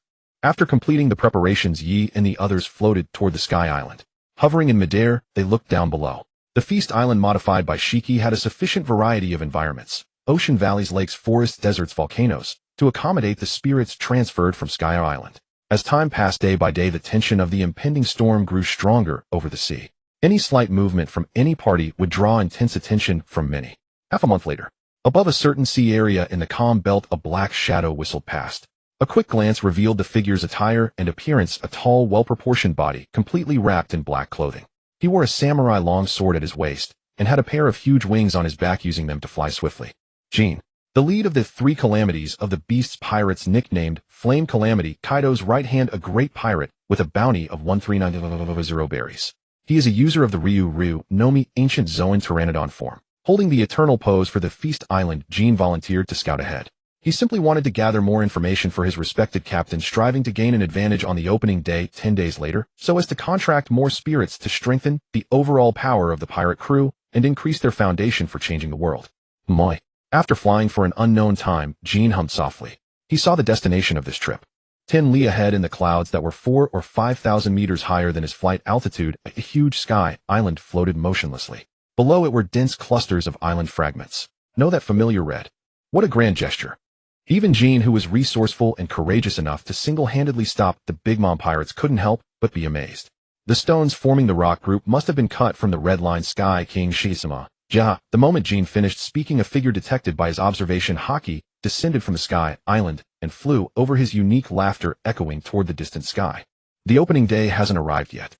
Are you all coming early to be troublemakers? Flame Calamity, Jin, and the Marine Headquarters Admiral. Kizaru, boy, huh? Kizaru. Jin's heart tightened. Followed, and he hadn't noticed at all.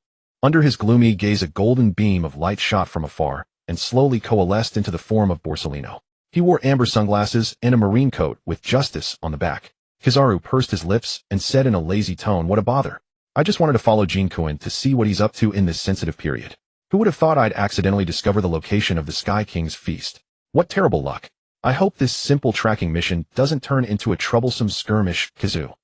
Jin stared at Borsellino warily. What a disgrace. From what the other said, it seemed he had been followed since passing the red line. He had flown all the way here without detecting the other's presence. Unforgivable. He could not forgive his own negligence. Hi. Lazily waving his hand at Jin, who seemed ready to strike immediately, Kizaru's gaze passed over Shiki toward the extensive rock group. Oh, such a thoughtful arrangement. Using stones as a ladder makes it convenient for most of the invited parties, though it's a bit abrupt. Sky King Sama, would you allow me to shoot them all down? Your Majesty of the Skies, may I be permitted to shoot them all down? Raising a finger, Kizaru focused blinding laser light at its tip. Gazing upon the floating stone staircase array, he remarked, "This convenience measure is far too hazardous. While the Marines might tolerate a handful of pirate-contracted spirits, an excessive number would place unbearable pressure upon us. Duty compels me, so kindly indulge me." Whoosh! At incomparable speed, a devastating laser bolt tore through the air. Shiki did not even glance, daring to dismantle their meticulously prepared formation. He might consent, but they certainly would not. ZZZT. Just as the laser neared a colossal crimson stone, a sapphire gold lightning bolt descended from the heavens, matching the beam's velocity, and intercepted Kizaru's attack with flawless precision. Boom. The collision erupted in a violent explosion. Oh, lightning. Kizaru drew out the syllable in mild surprise. One probing strike had yielded unexpected dividends. Eager for richer intelligence, he crossed his arms, 2 flashes of light, and unleashed countless dazzling energy projectiles across an immense expanse. Yasakani no Magatama. Whoosh, whoosh, whoosh, whoosh, whoosh. A man's cold snort echoed from the Sky Island. Instantly, a vast and resplendent magical array bloomed across the cerulean sky. The roar of the thunder dragon god. A thunderous bellow erupted from the array, plunging downward to intercept Kizaru's barrage once more. Once, perhaps twice, but never thrice. After 2 failed assaults, Kizaru wisely withdrew. Behind his sunglasses, his eyes narrowed in grave intensity. How terrifying lightning. Could it be that long-vanished Logia-type devil fruit? And that intricate pattern manifesting in the sky? It surely cannot stem from a devil fruit or contracted spirit's ability. A power system distinct from spirit contracts, perhaps an evolutionary iteration. A hypothesis flickered across his mind. Kizaru glanced sidelong at Kin, who likewise appeared deep in thought. Weighing the intelligence already gathered, he judged it sufficient for his report. Thus, unwelcome guests receive no hospitality. Until 10 days hence, gentlemen. His body dissolving into light, Kizaru waved farewell and streaked away as golden radiance. Hee. Utterly ignored. I'm afraid you won't leave so easily, yellow-skinned monkey. I'll escort you myself. Lion King's might, rising sun/wave. Shiki smiled coldly. Beneath his feet, the sword Inju absorbed sunlight, blazing brilliantly before unleashing a wave composed of countless luminous particles, swiftly catching up to Kizaru's elemental form. Though normally impervious to physical strikes, his intangible state faltered. The wave struck true, forcibly reverting him to corporeal form. How is this possible? Crimson blood trickled from his lips as Kizaru whirled around in shock, his gaze locking onto Inju, the prosthetic blade now dispersing solar particles before settling back into its ordinary shape. How terrifying. Can a contracted spirit manipulate solar energy? A most troublesome ability. Kizaru departed, bearing newly acquired intelligence, an unforeseen minor wound, and profound wariness toward Shiki. Solgaleo, capable of releasing stored solar energy to enter its rising sun mode, had forged a pact with Shiki, whose ingenuity transformed this ability into a precise countermeasure against Kizaru. Its maiden deployment proved an overwhelming success. Watching Kizaru, empowered by the Pika Pika no Mi, retreat, bleeding kin suppressed his astonishment. Out of respect for sovereignty, he bowed his proud head and declared, "My uninvited arrival was deeply regrettable. Since the appointed day has not yet arrived, I shall take my leave." Hihi. Shiki offered no resistance, laughing boldly and defiantly as he watched kin recede into the distance. 7 days later. Fufufufu, a flamingo-shaped pirate ship, cut through the waves. Don Quixote da Flamingo's pink-feathered coat fluttered in the sea breeze. Clad in capri pants and pointed shoes, he stood with hands in pockets, left foot propped on the railing, radiating swagger with his distinctive laugh. His crimson sunglasses reflected the brilliant sun as he tilted his head, slightly glancing at the figure on deck with genuine surprise. "I never imagined a man like you would willingly board my vessel, Fufufufu. Merely adaptability." Shouldering Yoru, the world's strongest black blade, Mihawk sat serenely upon a chair, cradling a wineglass in hand. With slow, elegant swirls, his refined demeanor and aristocratic attire exuded unmistakable nobility. Holding the glass in his right hand, resting his chin upon his left palm, his hawk-like eyes remained fixed upon the distant horizon as he continued, "Our destination lies within the calm belt. A solitary voyage there would be painfully slow. I refuse to miss this grand gathering of sovereigns and titans. It promises extraordinary intrigue. I eagerly anticipate encountering a swordsman worthy of my steel, something to dispel the tedium. Fufufufu, are you truly certain you won't reconsider? Together we would shine brilliantly amidst this feast, challenging every titan, amassing countless spirits. The ocean stirs with gathering tempests, world-shaking upheavals loom ever closer. To stand alone. Fufufufu, times have changed. Only those who command both supreme strength and formidable influence may aspire to the throne above sea and sky. Join me, Hawkeyes." Boundless ambition surged within Doflamingo as he earnestly invited Mihawk into alliance. The world's greatest swordsman, paired with his own meticulously cultivated empire, would stand unchallenged at the apex of global power. No matter how violently the seas raged or skies convulsed, their place among the world's absolute zenith would be assured. No interest. Calmly sipping his wine, Mihawk declined with unruffled composure. "My life seeks nothing beyond the way of the sword. Fame, power, mere encumbrances hindering my path forward. You've mistaken your man, Doflamingo. Moreover, would you mind keeping quiet?" His piercing hawk eyes swept across. Though emitting no targeted aura, Doflamingo's formidable physique tensed instinctively, overwhelmed by the sheer pressure radiating from the pinnacle of swordsmanship. Fufufufu, he laughed aloud, but lowered his pitch several tones. That much courtesy he could grant. Somewhere in the calm belt. VRRM. An eruption of conquerors' haki sent dozens of colossal sea kings recoiling in awe. They submerged silently, scattering outward across the tranquil waters. Dare these sea kings obstruct the march of the Hakanosu navy? Pathetic fools. With a bounty of 542 million berries, the 12th generation Soyakes of the Hakanosa navy, a benevolent elder bearing a concave skull, snorted dismissively, withdrawing his conqueror's haki. His eyebrows bore the numeral 12, and his gaze fixed upon the placid sea shimmered with fervent anticipation. This time we shall secure contracted spirits, harnessing their might to shatter the jade ice mountain and reclaim our ancestral treasure amassed over generations. Zue's green pepper earned its name from its conical skull, a formidable weapon once capable of effortlessly shattering the ice sheets of the ice continent to unearth treasures buried beneath. Yet all that changed 30 years ago. Kapu. Green pepper once engaged in a legendary clash with Kapu in his prime. In their decisive exchange, the final blow, Kapu's iron fist proved superior, flattening Green Pepper's proud, pointed cranium beyond recognition. From that day forth, no matter how fiercely he trained, his skull lost its legendary piercing strength. Never again could it breach the ice.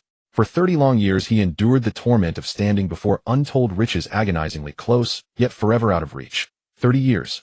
Wah, wah, wah. Overwhelmed by sorrow, Green Pepper wept bitterly, tears streaming down his face. Grandfather, please don't cry. We swear to fight to our last breath, for the treasure of the Hashibu Navy. Lao Kai and Abu, two rising stars of the Hashibu Navy and Green Pepper's grandsons, stood flustered, stammering words of comfort. Dongliang, we pledge our utmost support to both Vice Dongliangs. The ice continent's treasure shall be reclaimed. We beg you not to grieve so deeply. A chorus of Hashibu Navy members echoed the plea. His sobs pierced the heart. Any who heard them were moved to tears. The 12th generation Dongliang bore such unbearable sorrow. Where now was the awe-inspiring authority that had just repelled sea monsters? Somewhere in the calm belt. Ha ha ha ha. Ha ha ha ha ha. The very man whose boisterous laughter had reduced Green Pepper to tears now roared with unbridled mirth. Over 300 meters long, standing atop the corpse of a small sea king, Kapu bellowed toward a fleet of over a dozen warships anchored nearby. Send me a few skilled hands. I'll need help butchering this beast. Lunch today is a full-course fish banquet. Ha ha. Oh my, how utterly reckless you are, Captain Kapu. Admiral Kazan, known as Akiji, chuckled indulgently, scratching his head. With practiced ease he dispatched awestruck marines to assist while exhaling a gust of freezing breath, conjuring a solid path of ice across the waves for them to tread. Somewhere upon the open sea. Whoosh, whoosh, whoosh. Two pirate crews unexpectedly clashed across the water. Cannon fire screamed through the air in furious exchange, detonating in explosive geysers upon impact with the sea-churning turbulent waves that slammed against hulls and sent ships rocking violently. Boom! A deafening explosion tore through the air as a cannonball struck a pirate vessel flying its Jolly Roger. Flames erupted fierce and searing. Return fire! Return fire! On the beleaguered ship the captain shouted orders while directing crewmen to douse the flames, raising his greatsword high to point toward the enemy fleet, though his voice trembled faintly. Cursed luck! How did we draw this serpent? Whoosh, whoosh, whoosh. Under his command cannons hurled 4 or 5 shells toward the opposing fleet. Yohihi, the new era holds no place for weaklings like you. Sink into the abyss. Across the water stood a towering figure, nearly 4 meters tall, his wild curly white hair framing a face marked by a serpentine tattoo spanning half his left cheek. His amber-brown eyes gleamed with cold arrogance, and he wore the flamboyant garb of an old-school pirate captain. Vasforus what? Captain of the White Phosphor Pirates, nicknamed White Serpent, a Zoan-type devil fruit user, snake fruit mythical variant White Phosphor form. A master of both armament and observation hockey with a bounty of 966 million berries. An independent freebooter unaffiliated with any major power. Foom. Suddenly a soaring slash erupted from behind him. Crack, crack, crack, crack, crack. Intercepting every incoming shell midair. Black plumes bloomed as they detonated, yet the blade's momentum remained undiminished, cleaving the wind as it streaked toward the enemy vessel. Hardening. Axel's heavy strike. A strike worthy of a grand swordmaster demanded respect. The captain gripped his blade, channeling armament hockey until the steel darkened and hardened, then swung with all his might to meet the descending slash. A thunderous HOM echoed as the blades collided. Intense pressure blasted outward, and the sheer force drove him deep into the deck, splintering planks beneath his boots. They held, briefly. Schlit. Then he yielded.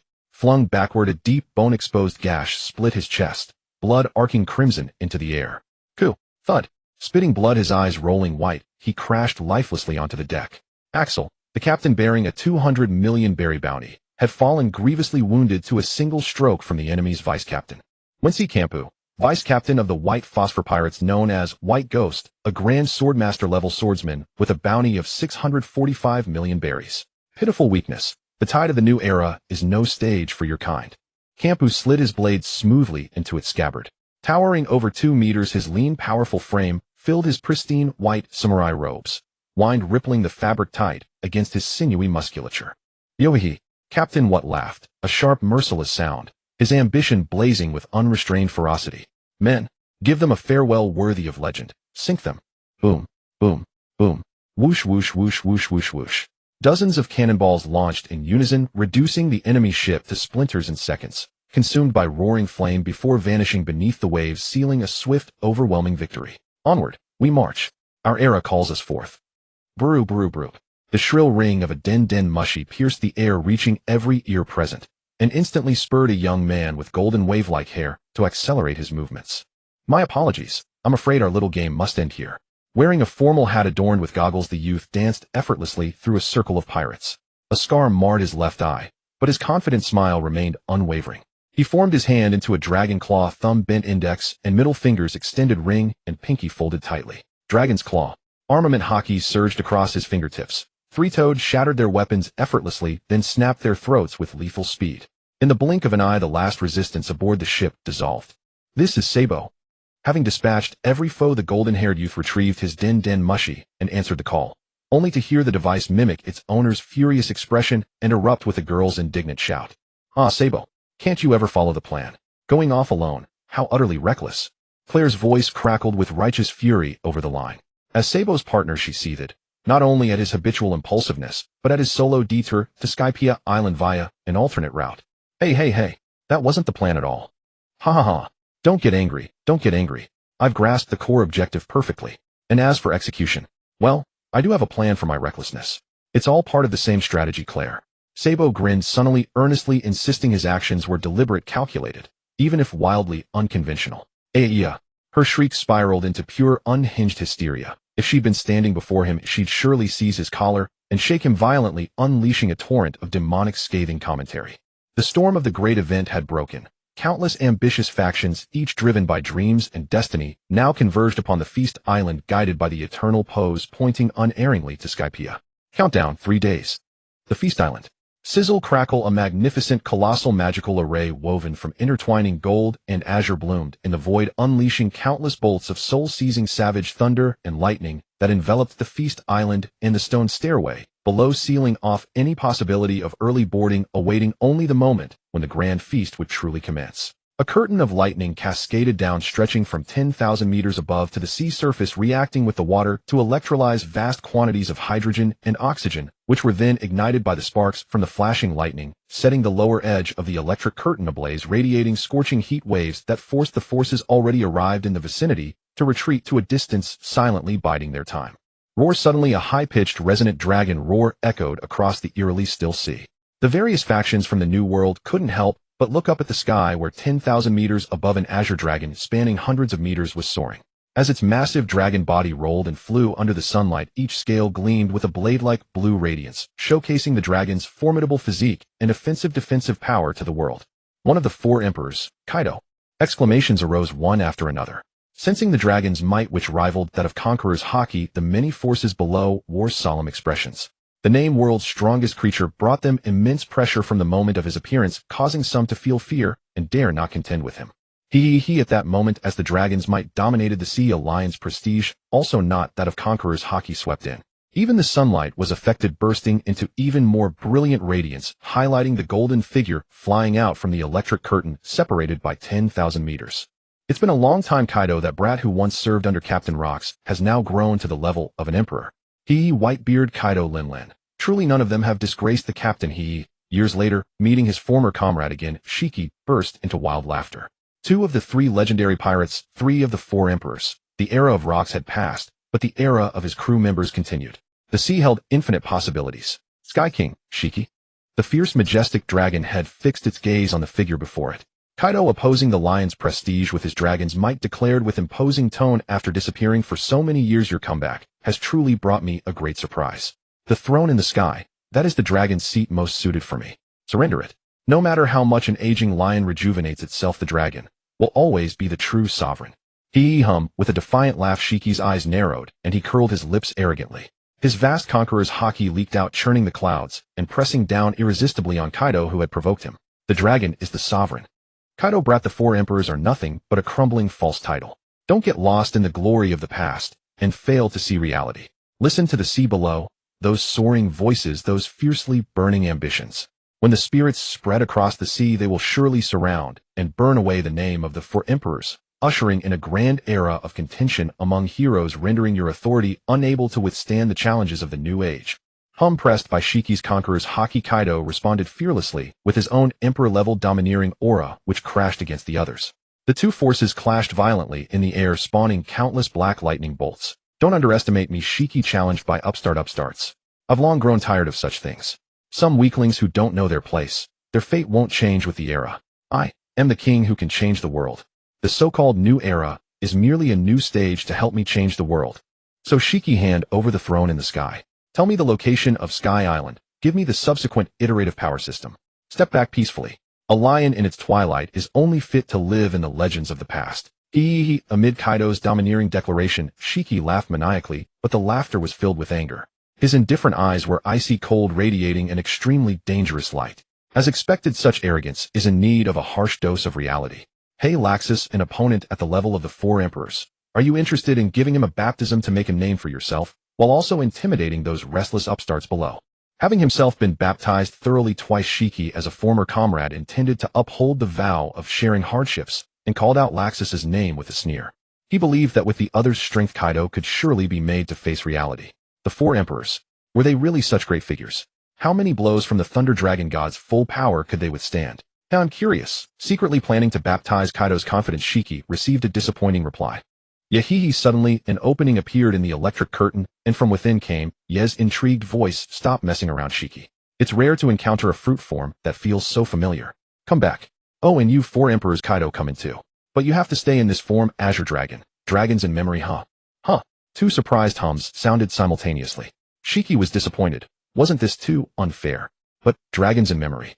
Compared to the lion who had been thoroughly subdued by his strength, the Azure Dragon Kaido was much more reckless. Spreading his observation haki, he instantly sensed a tree spirit with a uniquely distinctive life force. He pressed aggressively familiar fruit form. Dragons in memory. Hey, you're the rumored island spirit, aren't you?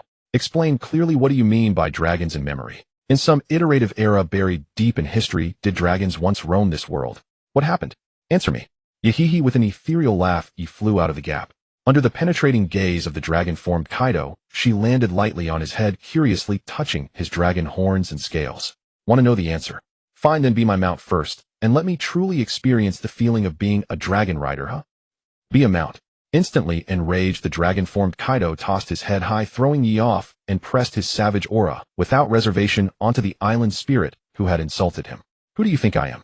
An emperor is not to be disgraced. Pay for your frivolous words. He opened his dragon mouth wide, a blazing orb of light gathering within. After adjusting his posture, he closed his jaws, and then opened them again, unleashing a highly compressed, devastating blast. Heat breath. Boom! The dragon's breath, radiating scorching heat, came hurtling toward her. Yi remained calm, protected by her damaged transferability. She merely rolled her eyes helplessly. While the negotiation had failed, the Dragon Rider experience card plan was dead. Bottle, bottle, bottle. A scorching breath surged forth, bathing Ye's delicate face in fiery crimson, when suddenly a deep magnetic male voice resonated from the void. Bartra. Bartra had appeared before Yi without warning. With a casual gesture, his hand melted and reshaped itself into a jade-pure vase, its mouth precisely aligned to face the dragon's breath. Though diminutive in aperture, the vase exuded boundless suction. As Bartra's hand transformed into the jade vessel, he stood immovable against the dragon's searing onslaught, effortlessly swallowing the breath whole. Once the blinding radiance faded, he activated his fruit ability, once more returning the attack with doubled force. Overpowered rebound. Boom. The incandescent dragon breath blazed across the sky anew, now layered with an aura of amplified power, and struck the astonished draconic beast at accelerated velocity, unleashing a thunderous detonation. Whoosh! Kaido's colossal draconic form was hurled backward over 100 meters before his prodigious physique arrested the flight. Though the doubled dragon breath left wounds upon him, they swiftly healed and vanished. Shadows gathered in the dragon's eyes. Struck by his own attack, albeit momentarily discomfited, he remained unfazed. Kaido's aura burned as fiercely as ever, his regal gaze locked onto Bartra, who had materialized out of nowhere, fixating upon the dreamlike sigil gleaming upon his forehead. Contractor. Is this the enigmatic divine beast conduit? The one who rescued Crocodile mentioned and intercepted Marine Headquarters intelligence? Yahum-hum. Yi tilted her head, smiling faintly as she teased from behind his dependable silhouette. Oh, Bartra, so eager to show off. Are you hoping I'll smooth things over with Sasuneridana later? You'll clean up your own mess. Huh. Bartra turned puzzled. Mess? What did she mean? TCH, still haven't realized it yet. Yi shook her head in silent exasperation at Bartra's bewildered expression. Have you forgotten how effortlessly you strode away after abandoning Crocodile? No food, no water. He nearly starved to death thanks to your negligence. That grudge is colossal. Huh. Eyes wide with shock, Bartra vaguely recalled the incident. Cold sweat beaded on his brow. Perhaps maybe he had been overly eager to begin his vacation and truly forgotten to leave Crocodile survival supplies. Speechless, Bartra awkwardly scratched his head, refusing to glance toward the breach in the lightning barrier, where an overwhelming chill now descended, settling like ice upon his guilty conscience. He feigned ignorance, whistling tunelessly while darting his gaze elsewhere. Storm clouds. A vast shadow eclipsed the sun as Kaido soared overhead, his immense frame blotting out the light, before gliding seamlessly into the breach within the lightning barrier. Invite me in, and bring forth your finest wines. I'm thirsty. In that fleeting moment, Kaido, outwardly brutish, inwardly shrewd, had already weighed his options. Unfazed by potential perils lurking within their domain, he set aside the slight just suffered and accepted the invitation, in his azure dragon form. Dragonkind, divine beast conduit. There is something I must clarify, beyond all else. Countdown 4 hours. That morning, as dawn's golden light bathed Sky Island and the earth below, warmth and brilliance heralded the imminent dawning of a new era. Wano country. Hovering atop black thunderclouds, wielding Napoleon, the serrated greatsword, Big Mom's weathered visage twisted with savage fury. Her monstrous strength surpassing even giants unleashed a colossal shockwave slash aimed directly at the lightning barrier enveloping the island. Roar.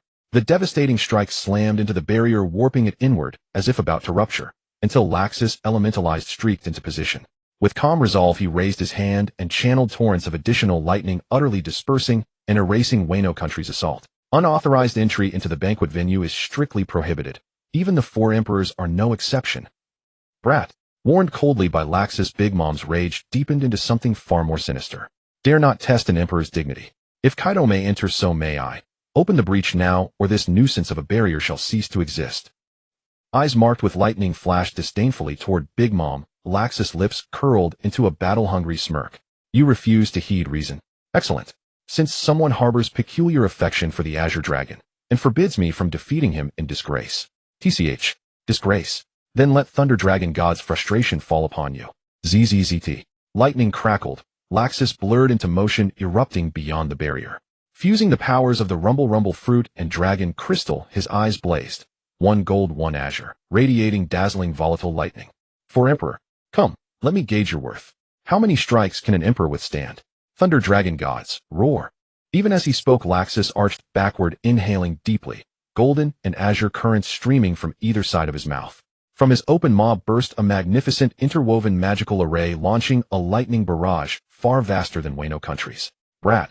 To defy an emperor demands payment in blood. As one of the 4 emperors, Big Mom charged forward without hesitation, even as Laxus' roar sent tremors of genuine threat through her being. Flames erupted atop her head, surging along her serrated blade to forge the emperor's sword. Astride her black storm cloud, she descended with overwhelming majesty. Destruction edged. Enveloped in fire, the emperor's sword clashed head-on with Thunder Dragon God's roar. Big Mom cleaved the roar cleanly in two, but Laxus' assault was relentless. After several breaths of deadlock, her momentum wavered. Unceasing lightning seized the opening, wrenching the emperor's sword aside and slamming full force into her massive frame. Crack! The crushing roar hurled Big Mom sideways, accompanied by a faint, sickening snap of bone. In a single blow, Laxus had pierced her legendary steel balloon physiology, fracturing her ribs. Still propelled by the roar's momentum, Big Mom swung her blade again, fire-wreathed emperor sword slicing through the roar cleanly, while her storm cloud veered aside, finally escaping its devastating radius. Soul infusion. Gasping raggedly, Big Mom summoned a shimmering soul from her palm and pressed it against her abdomen, imbuing her bones with spiritual essence to accelerate healing with astonishing efficacy. Mamma. Ignoring the blood trickling from her lip, Big Mom laughed, a cruel, brutal sound, her face dark as storm-laden waters, eyes clouded with wrath. You have utterly enraged me, nameless worm.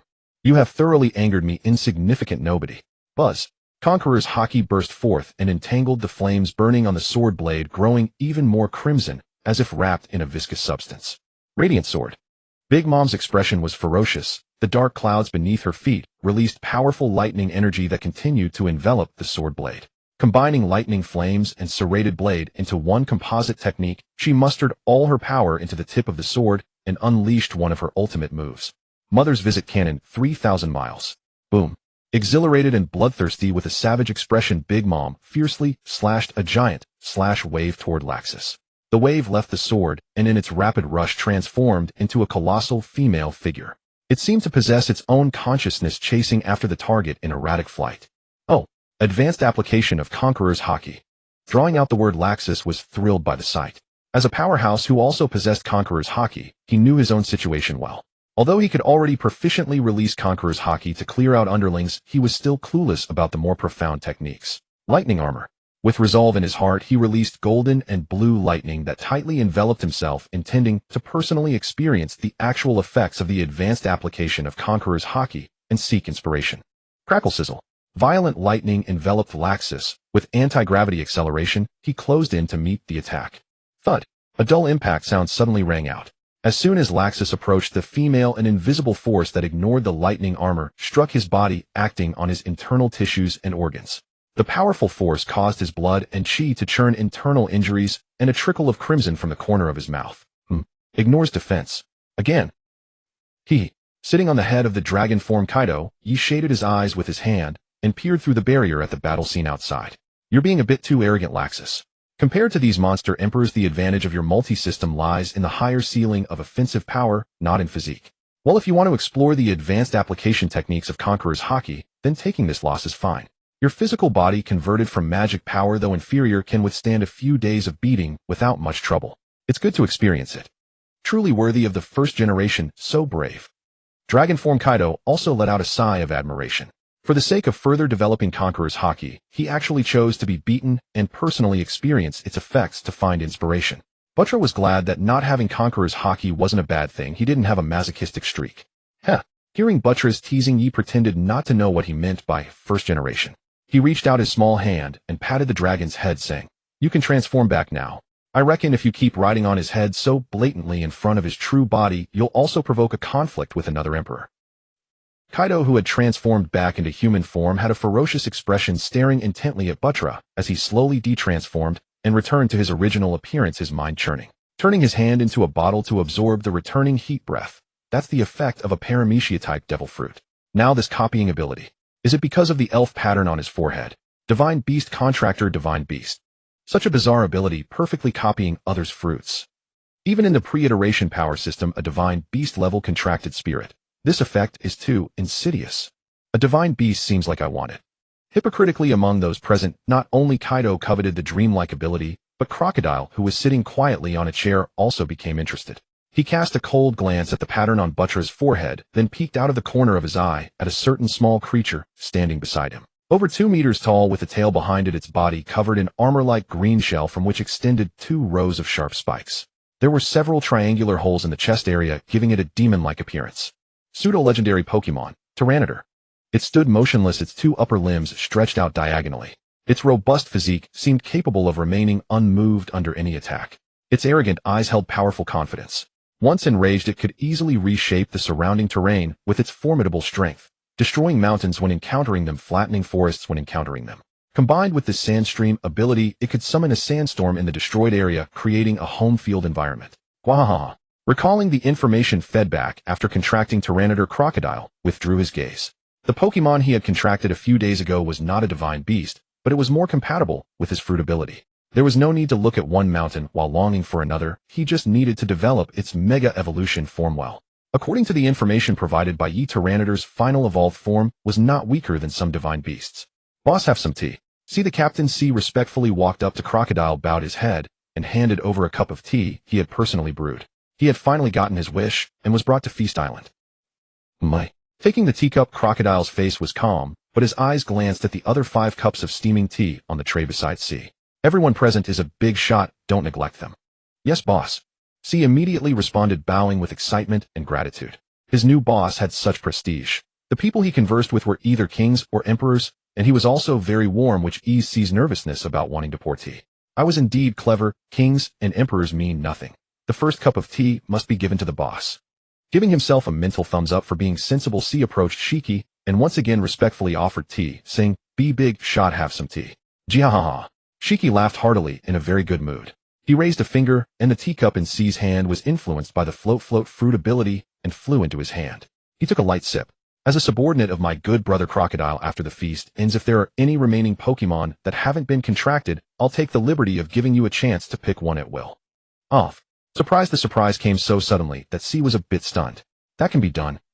Butcher heard this and immediately realized it was a breakthrough to ease the conflict between him and Crocodile. He said with a smile, "Due to my carelessness plus the result of your encounter, and joining a little Pokemon or something is no big deal, right, Mr. Crocodile?" "Oomph."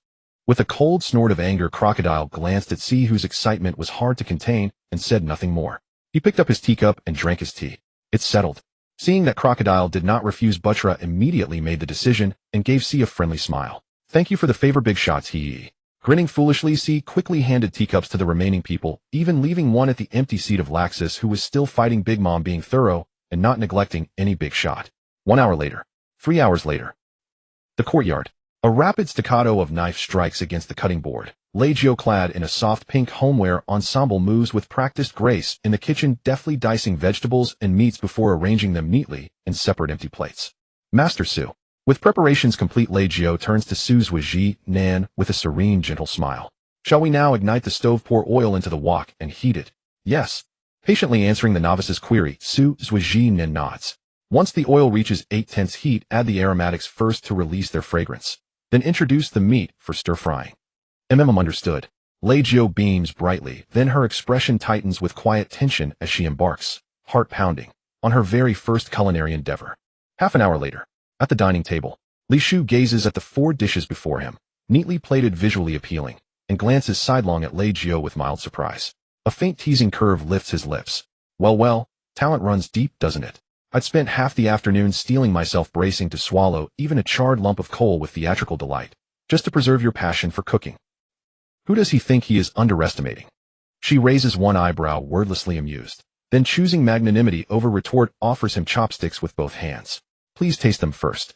Their flavor has earned Master Su's personal approval. Oh really? Taking the chopsticks, Li Shu flicks a glance towards Su's Waji, then standing quietly behind Leggio, only to find the man's usually immaculate stoic countenance subtly stiffened by that remark. Understood. He says nothing yet sees all. Under Leggio's expectant gaze, Li Shu picks up a single green vegetable, places it in his mouth, chews slowly, and pauses. Indeed, the taste is remarkably refined, subtle, balanced, unmistakably bearing the hallmark of Master Su's hand. Try this one next. Having already recognized Master Su's signature touch, Li Shu complies without hesitation, no longer plucking delicately, but reaching confidently for the dish Leggio indicates. Bite after bite, until in moments all 4 plates lie emptied. Setting down his chopsticks with quiet satisfaction, he declares, acceptable. Passing grade. Now answer me one question, Leggio. Why do you seek a second seed of life? From my observation, the first seed you ingested has not yet been fully absorbed. Time slips away silent and seamless, until the sun climbs to its zenith. Island of Banquets. 3 minutes earlier. Mama's assault. Crackling lightning coils around her great blade as Big Mom leaps from the thunderclouds, somersaulting through the air with blinding speed toward Laxus. After hours of fierce combat, Laxus remains poised, his breath steady, as another onslaught bears down upon him. Raising his hand, he gathers a torrent of golden blue lightning. A crimson glow ignites in his palm, compressing fiercely. The lightning surges inward, merging seamlessly into the incandescent core, until within the flare of a summoning array, a tricolored sphere erupts, hurtling skyward with cataclysmic force. Lightning Dragon God's destruction beam. Fum. Boom. The devastating blast collides head-on with Big Mom mid-somersault, unleashing a shockwave of staggering magnitude. For a tense moment, they lock in titanic struggle, yet momentum falters. Her technique shatters, she is hurled backward, landing hard atop the storm cloud, halting her retreat. But her face, twisted in fury and malice, radiates murderous intent. Enough. Shiki swoops between them, seeking to halt the clash. Laxus, the appointed hour nears. Do not let your combative spirit jeopardize timing. Understood. A brief silence follows. Laxus knows full well the gravity of the moment. He nods once, then turns to fly toward the shimmering electric barrier behind him. Shiki. Enraged Big Mom commands the storm clouds to surge forward, her conqueror's haki crashing down like a crushing tide upon the void itself. With savage guttural fury she roars, "Step aside, old lion. How dare this nameless brat hold me off for so long? If I don't end him, where shall the dignity of a 4-emperor rest?" Obsessed with reputation, she hunts down, without mercy, any who tarnish her name. She is Big Mom after all, never reduced to mere scaffolding for another's rise to glory. Brat. Dismissing Shiki's plea for truce, Big Mom advances with terrifying presence, taunting Laxus. The warm-up has barely begun. Will you slink away with tail tucked? Laxus frowns, cold, unblinking eyes locking onto Big Mom's defiant, battle-hungry stance. Wild arcs of electricity crackle violently across his frame. VVVVRR. VVVVRR. VVVVRR. Suddenly, multiple waves of Conqueror's haki erupt from the sea surface, each surging upward, converging upon Big Mom in the heavens. Giggling, deep, resonant, overwhelming. Their combined might twist the air itself, grinding space into audible friction. Even as Big Mom instantly counters with her own haki, she buckles beneath the sheer weight of their unified assault, straining desperately to hold ground. Whitebeard, Shanks, Rayleigh, Dragoon, do you declare open war upon the Big Mom pirates? Grara, fury beyond measure.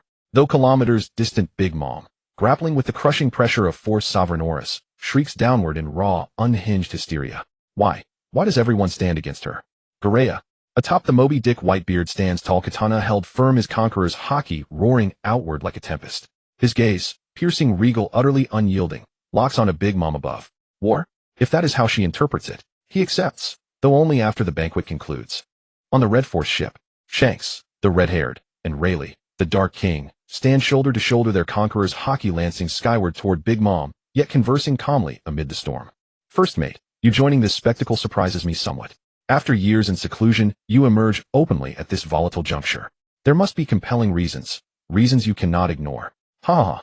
Rayleigh laughs heartily, yet offers no direct reply. Behind his spectacles, however, a flicker of weary resignation passes, a quiet truth spoken without words. The seas will soon churn fiercer still, the storm draws near. If he does not seize this moment to fortify his strength, he fears he may fail the final wish entrusted to him by Roger, the sacred charge to safeguard that power. Shanks glances sideways, catching the shadow of sorrow in Rayleigh's eyes. So, it is as he suspected. There is pain behind the resolve. Thoughtful and discreet, he refrains from pressing further, instead extending his Kinbunshiko haki, instantly pinpointing the origin of another conqueror's haki signature. A pirate vessel somewhere on the open sea. A middle-aged man, wearing a dark emerald coat, his left cheek marked with crimson tattoos, browless visage grim, tilts his head skyward. His conqueror's haki surges forth like a tidal wave. This is Monkey D. Dragon, the Revolutionary Army's supreme commander, branded by the world government as the world's most dangerous criminal. Commander, why involve yourself in this chaos? Shouldn't we remain low profile? We must stay low-key. Koala anxiously clenched her fists. They were the Revolutionary Army, wanted criminals hunted across the globe by the world government. Was such a public setting truly appropriate for bold, conspicuous action? Why is everything spiraling out of control? Ha ha ha. Sabo, having just rejoined the main Revolutionary Army force, burst into laughter, casually twirling an iron pipe in his hand as he reassured them, don't fret. This gathering hosts a labyrinth of rival factions. Even if the world government or the Marines discover us, large-scale combat won't erupt. Shut up. While Koala was frantically pacing in distress, Sabo stood there utterly unfazed, laughing with reckless abandon. Her expression twisted into ferocious rage as she lunged forward like a wrathful yaksha and seized his mouth, wrenching it sideways. Ja! At that moment, Shiki's thunderous, heroic laughter boomed down from the sky, rescuing Sabo from his torment. High above the sea, ladies and gentlemen, a resonant hum filled the air as Shiki's conqueror's haki surged downward, crashing against the waves, not to dominate, but to counteract Big Mom's oppressive aura. Cease your displays of power, for needless rivalry has ended. The grand banquet has begun. With Shiki's declaration, the clashing conqueror's haki suspended midair, then dissolved instantly into nothingness. Below, the sea fell into an eerie, breathless silence, the kind that follows ecstatic frenzy, as every gaze burned upward toward the golden figure suspended in the heavens. Ja, are you already trembling with anticipation? Enough words. I, Shiki, King of the Skies, hereby proclaim whoever reaches the banquet island may claim any spirit they desire. Rejoice, dance. Warriors from every corner of the world, driven by ambition, dreams, and raw power, race now to ascend the island. I await you all here at the threshold of destiny. The hour has come. The grand banquet begins. A deep, resonant tremor pulsed through the air as Shiki's voice faded. The colossal lightning barrier shrouding the island and its stairway of stone quivered gently. The dazzling magical array atop it contracted, shrunk, and vanished. Then the cascading curtain of electricity began dissolving from top to bottom, revealing the true form of the stone stairway. At 10,000 meters above sea level, countless stones, great and small, floated motionlessly in the void, spaced irregularly apart. Hundreds bore distinct markings. Fine dust trickled steadily from their undersides like inverted hourglasses. Roar. As the final arc of lightning faded and the sea's ignited flames sputtered into oblivion, the uncanny stillness shattered. A chorus of exultant roars erupted, deafening, primal, heralding the commencement of the Ascension Gauntlet. Crew, set sail. Ascend the island. Charge. Charge. Charge. A spirit awaits. This captain claims it. Shuaha. The new era shall bear my name. 1,000 vessels surged forward in furious competition, each driven by irrepressible ambition. To ride the tide of this new age, to seize the power of spirit bonding, famed pirates pressed onward, some roaring with manic glee, others curling cruel smiles, racing headlong toward the stone stairway. The curtain on the new era had risen. History's gears turned once more. Sovereignty beckoned, within reach. To avoid becoming cannon fodder of the old world, one could only fight, not for survival, but for a radiant tomorrow. Fufufufu. On the Flamingo ship, Doflamingo rested a hand on his sunglasses and laughed skyward. He was back, and with him returned the memory Roger the Pirate King, igniting the great age of piracy. Rich, sweet. This is the very scent of an era. Still inhaling greedily the air thick with desire and ambition, other formidable pirates had already unleashed their abilities. Giri. A man in his 30s aboard a pirate ship frowned in mounting anxiety. Watching over a dozen vessels surge ahead, he abandoned restraint, raised his thumb-locked eyes on a stone hovering 100 meters high. Straight-line sprint. Whoosh. His body enveloped in the power of his devil fruit, he surged forward with explosive force. Launching from his ship's bow directly toward the target stone. In the blink of an eye he landed. First pirate to stand upon the stairway. His name was Chalk, a captain of the great cart pirates nicknamed the Unscathed Captain. A master of observation hockey versed in both swordsmanship and armament hockey, he wielded the paramecia type Giri fruit. His bounty 465 million berries. Chalk led the charge, first upon the stairway, but instantly became the prime target. Still basking in the triumph of seizing the vanguard, he suddenly heard. Boom. Whiz. Pang. Dozens of attacks converged upon him, sword slashes, sniper rounds, bizarre assaults from other devil fruit users. All screaming toward him, sensed in advance by his mastery-level observation hockey. Heh. A sardonic grin curled his lips as he spun around, unshaken by being singled out. With a sharp clap his palms met before his chest, then flared outward in opposite directions. No one shall bar this captain's path forward. Giri. Full rudder turn. In an instant the barrage reached him, yet each trajectory warped under the fruit's influence, veering sharply aside to pass harmlessly past him on either flank. Ha, struggle all you like. This captain advances first. Effortlessly evading concentrated assault, Chalk roared with unrestrained mirth, and activated his fruit power again, rocketing toward a higher stone. You're staying right here. Suddenly a Marine rear admiral bounded after him, stepping on moonwalk, then delivered a devastating Rankyaku kick, aiming to halt Chalk's ascent. Boom. The Rankyaku swept horizontally, like a swordsman's cleaving slash. Chalk's observation hockey remained unwavering. He'd spotted the admiral long before the kick struck. As the blade-like wind neared, his expression hardened. He traced a swift circle in midair. His fruit activated, and the Rankyaku reversed course, entirely whirling back toward its own originator. TCH. The returning slash provoked a disdainful snort from the admiral. He kicked again, another Rankyaku, intercepting and dispersing the rebounded strike. Boom. Amid the brief clash another figure shot upward, leaping past Chalk to seize the lead. Shri. You two keep brawling. I'll go ahead. Whoosh. Wings unfurled from his back. An animal-type Zoan user transformed into a hybrid avian form, soared above the crowd. He intended to exploit his flight ability, bypassing the stairway entirely, to ascend straight to the banquet island. No, he would leverage his advantage and reach the summit in one decisive burst. Whiz. A massive cannonball streaked toward him, striking before he could react. Boom. It detonated on impact, engulfing him in searing flame, inflicting grievous wounds as he plummeted toward the sea. What kind of bird fruit user? Perfect for grilling. On the Marine ship, Garp picked idly at his nose with his pinky finger, wearing an expression of utter contempt. Beside him stood a rack brimming with cannonballs. Moments earlier he'd launched one by hand, blasting the avian pirate from the skies. F. His anguished cry drifted faintly on the wind, but the fierce contest upon the stone stairway did not relent. Instead it intensified, casualties mounting rapidly. Silence hung in the air as the battle at the summit surged upward to 500 or 600 meters. Finally, powerful factions and formidable individuals began joining the fray. Garara, a voice boomed across the waves. Children, it is time. Ascend the feast island, choose your destined Pokemon, and stand ever at the vanguard of your era. Whitebeard pirates. Full deployment. Yes, old man. At Whitebeard's command, the captains, who had stood ready but motionless, roared their assent in unison and leapt from the Moby Dick, each launching toward the summit in their own distinctive fashion. With a soft whoosh, Marco the Phoenix activated his devil fruit power. Twin wings wreathed in undying blue flame unfurled behind him, and he soared skyward, arrowing straight for the feast island. En route, numerous pirates scrambling up the stone stairways caught sight of him. Awestruck by Whitebeard's and Marco's overwhelming might, they watched coldly from afar. No one dared intervene. After all, the 2nd Division commander of the Whitebeard pirates was worthy of a bonded Pokemon. Vista the Flower Sword dove downward, using a passing pirate ship as a springboard. With 3 swift leaps he landed at the base of the stone stairways. His mustaches twitched upward as he coiled his body, then launched himself like a bolt toward a ledge 100 meters high, joining the chaotic ascent. Splash.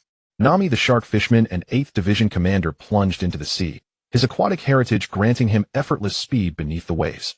Upon reaching the foot of the stairways, he surged upward with momentum erupting from the water in a towering geyser, and closed the gap on Bista's pace. The other division commanders were scarcely behind. Within moments, all had plunged into the frenzied scramble. Right behind them came captains and crews from countless allied pirate crews.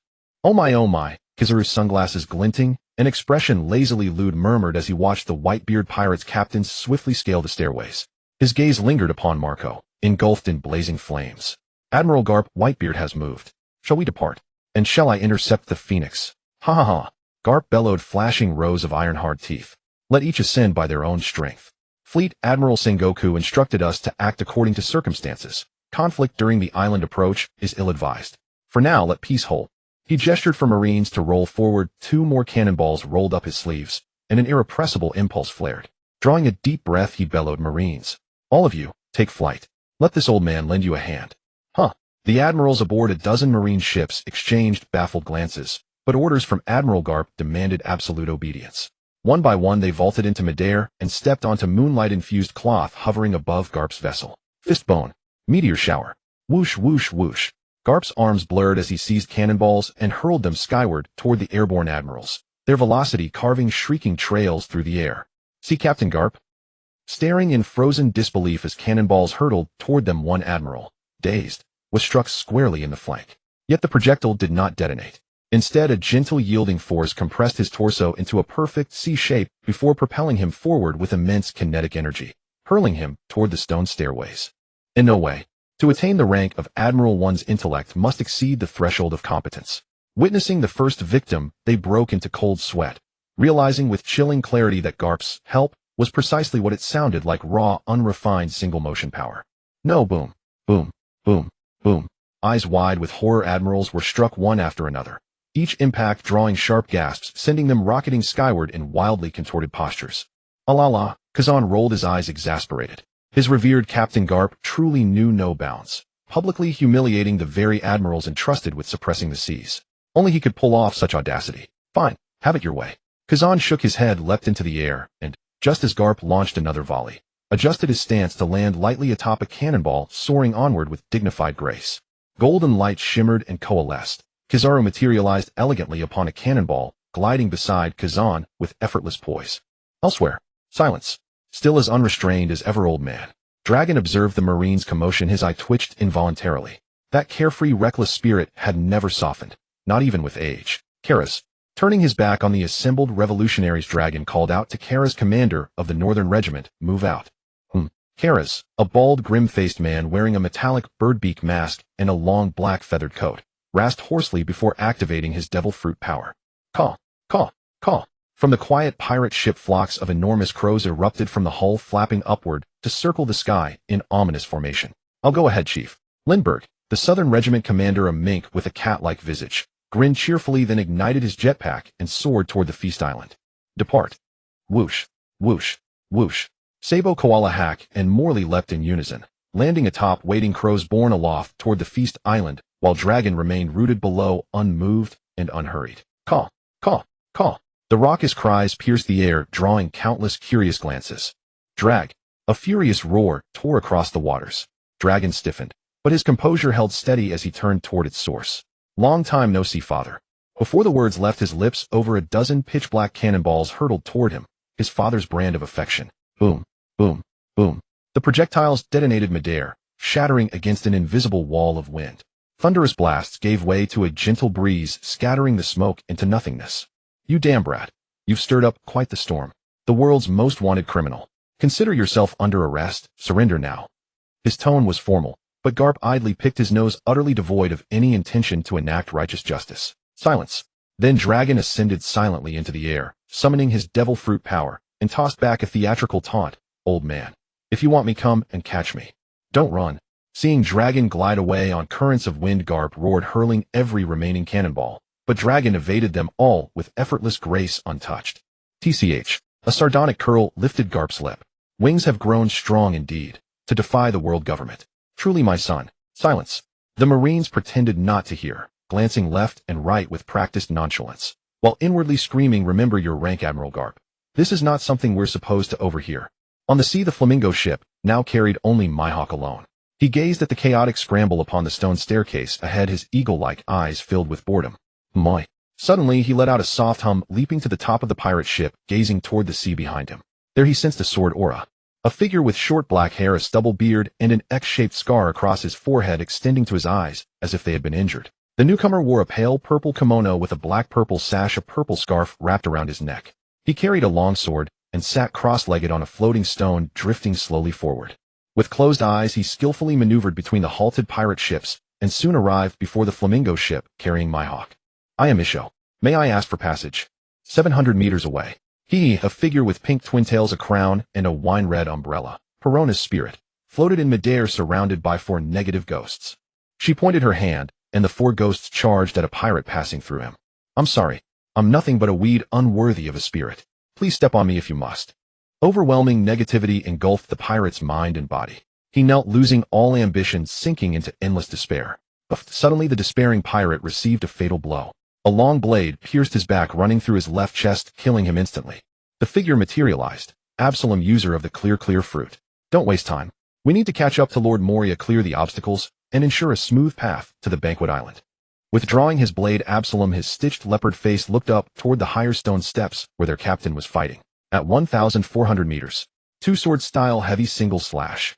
Vice Admiral Strawberry, with his flowing beard and tall hat, held both swords horizontally, unleashing a massive slash toward the pirate before him. He, the long-legged pirate, grinned, his slender legs moving nimbly, dodging the attack and charging toward Strawberry. His right leg flashed with black light coated in thick armament hockey. Armament 4 strikes. Lightning fast, the long-legged pirate kicked 4 times. Strawberry, his blades, also coated in armament, parried. Clang, clang, clang, clang. Black legs and black blades clashed violently, sparks flying. Clang, clang, clang. The long-legged pirate assumed a downward strike, while the Vice Admiral blocked horizontally. They strained against each other, neither yielding. Black Claw, Lang Leg, bounty 550 million. A brutal criminal who once slaughtered a town. If he obtains a contract spirit, he will bring even greater harm to the world. For justice, I will eliminate you here. Steady and calm, Vice Admiral Strawberry, who had kept his eyes closed, slowly opened them, his cold, killing intent unabashed. His arms surged with power, pushing Lang Leg back, then pressing forward. 2-sword style ultimate cross slash. He reversed, his grip muscles bulging, unleashing greater strength. He drew the black blades, delivering a cross-shaped slash at close range. Armament double pincer winch. Facing the lethal move, Leg leaned back, using his hands on the ground for leverage, coating his long legs in thick armament hockey black and gleaming like a pair of iron pincers, lunging forward. Clang, clang, clang, boom. Sparks flew, and the explosion blew them apart. Leg flipped backward, but before he could steady himself, the sharp sound of air being torn reached his ears. 2-sword style flash 100 slash. What? His pupils contracted. Facing the barrage of slashes already upon him, Leg had no escape. Relying on his battle experience, he stumbled backward, arms raised in front, coated in armament, to endure. Clang, clang, clang, clang, slash. A cut broke through his armament, slashing his chest. The impact sent him flying off the stone block, tumbling backward and downward. Boom. Leg was fortunate. He landed heavily on another stone, escaping the danger of falling into the sea. Wiping the blood from his mouth, Leg sneered, ignoring the bleeding wound on his chest. He looked at Strawberry, who stood on the edge of the stone, and taunted, "Come on, keep going. Let me see how strong your sense of justice is.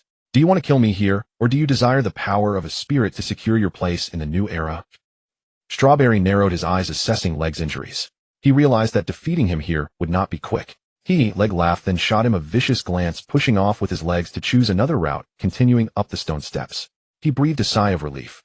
Continue the death match. No need. The primary goal now was to reach the top. Next time we meet, I will cut you down. Vice Admiral Strawberry did not pursue.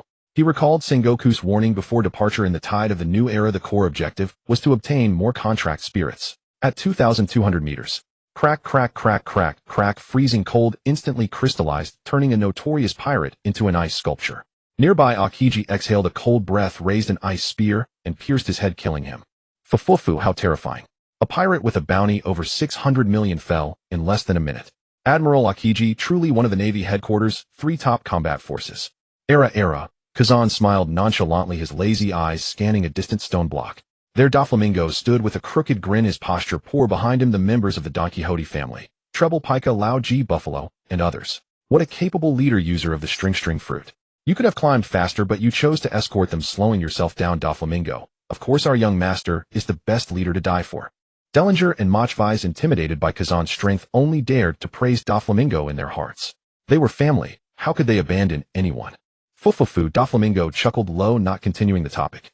Instead, he looked up at the higher levels where several figures had already arrived. Kazan also looked upward, his calm gaze rippling slightly. Although the figures above wore masks, he sensed familiar shadows in their forms and auras. Members of CP9, I suppose. Kazan and Doflamingo looked up, their gazes falling upon a burly man with a horn-like hairstyle. He pulled at the air, and a door appeared out of nowhere. After the others entered, he was the last to step through, closing the door behind him as they vanished without a trace. Extending his observation hockey, Kazan sensed their presence again, now on a stone platform nearly 5,000 meters high. Fufufu, the paramecia door fruit. A cheating ability, Doflamingo said, adjusting his glasses with a laugh.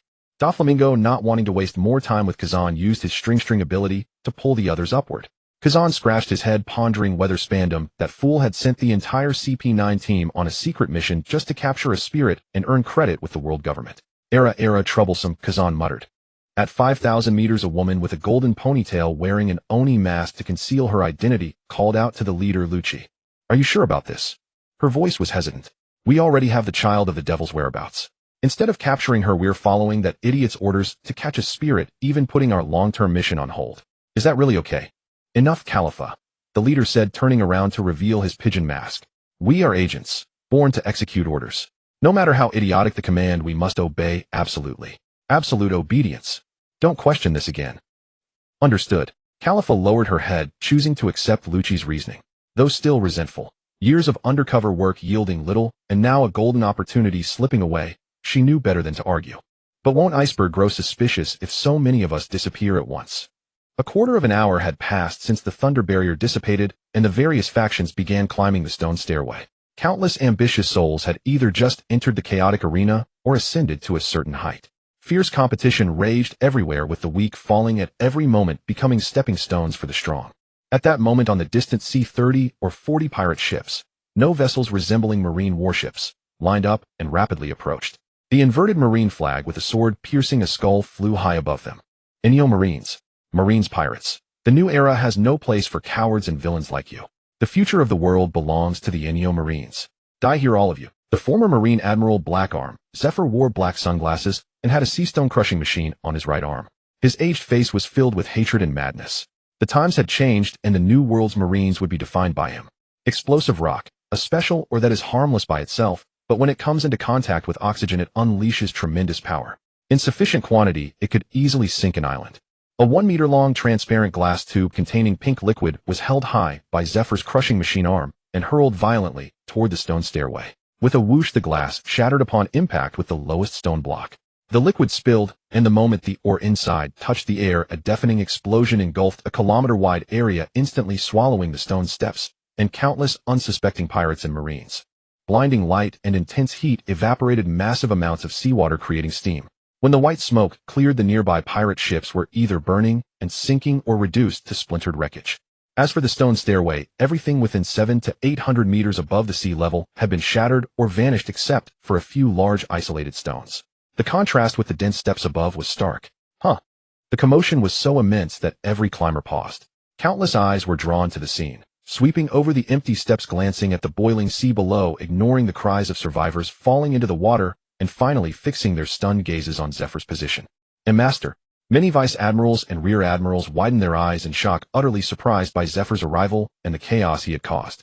According to Sengoku's arrangements, his name was not among those participating in this feast, let alone commanding such a massive fleet. Kazan's expression darkened. Over the past half-month, he had sensed something amiss. Now, looking at the distant fleet and the unprovoked attack on the stone steps, the explosion that had just occurred seemed familiar. He recognized the explosive rock and immediately grasped the situation and its likely consequences. No, my comrades. Damn the Marines. You've gone too far. You're provoking every pirate crew. Pay the price. Marines, this captain will fight you to the death. Fellow strong pirates. The Marines have openly broken the truce and destroyed the stone steps. Let's join forces and slaughter them. Lord Sky King, Shiki will not tolerate anyone ruining the celebration he has prepared. Let's teach the Marines a lesson. The quasi-god level spirit is within reach. That's right. Attack. Kill. Kill. The battle between pirates and Marines erupted into a brutal slaughter after a few inciting words. Blades, guns, cannons, martial arts, and devil fruit abilities clashed from the very start, reaching a fever pitch. The bewildered Marines were forced to fight back. Garp, the Marine hero of Zephyr's generation, wore a dark expression as he stared at the familiar figure in the distance. He could hardly believe that the intelligence Sengoku had privately shared with him was true.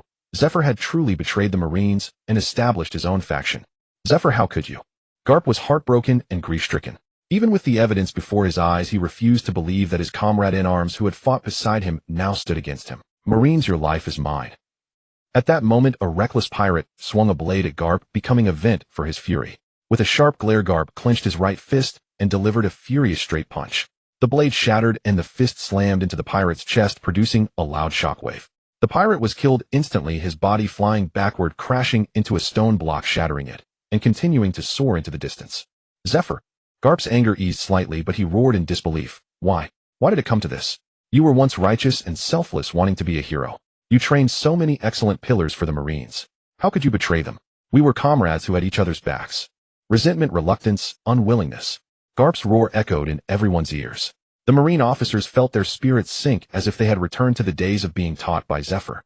A sharp pain pierced their minds, snapping them back to reality as they focused on confronting the pirates before them. Defecting from the Marines. Some pirates involved in the siege of the Marines were taken aback. In a flash of thought, they chose to retreat, temporarily disengaging from the battle to observe how events would unfold. The chaotic clash between Marines and pirates eased due to Garp's voice. Most pirates chose to cease hostilities, with only a few continuing to fight, driven by vengeance for their recently fallen comrades. Standing on a distant warship, Zephyr's aged face twisted with madness. Garp, why has it come to this? Because the Marines are incompetent. You are too weak. Balance. Balance. Always emphasizing balance. Maintaining the stability of the world order, controlling the peace of paradise, curbing the pirates' strength, and hoping to one day sweep the seas clean. These are nothing but self-consolation for the impotent. Fine. Since the Marines are so useless in this era of a new dawn, I declare the pirate hunter officially renamed to Inyo Marines. We will sweep the seas, suppress evil, and truly uphold the name of justice. Ha ha ha. Incompetent Marines, wicked pirates. What a perfect arrangement. Let me, the commander of the Inyo Marines, bury you all here. With a roar and declaration, another Dyna appeared in Zephyr's right arm, the crushing machine. He raised his arm and hurled it high as he issued his judgment. A pink glass container shot like a cannonball toward the stone staircase. Stunned by his words, everyone reacted instantly upon seeing Zephyr's movement. Though many did not know what that object was, the destructive power of the previous explosion was still fresh in their minds. They could not allow it to approach again. Bang, bang, bang, whoosh. Gunfire and slashes erupted simultaneously. A barrage of bullets and sword strikes intercepted the flying Dyna, detonating it midair. The explosion unleashed a powerful shockwave and scorching, searing heat. Inyo Marines. The red-haired one-armed man led his crew, stopping on a large boulder at an altitude of over 1,000 meters. They stood firm against the blazing heat, looking at Zephyr with regret. Once a Marine admiral, he had been transformed by immense suffering. He hated pirates and was dissatisfied with the Marines' weakness. At the dawn of this turbulent era, he had chosen an extreme path, deciding to confront the world with his own ideals. He shouldn't have come.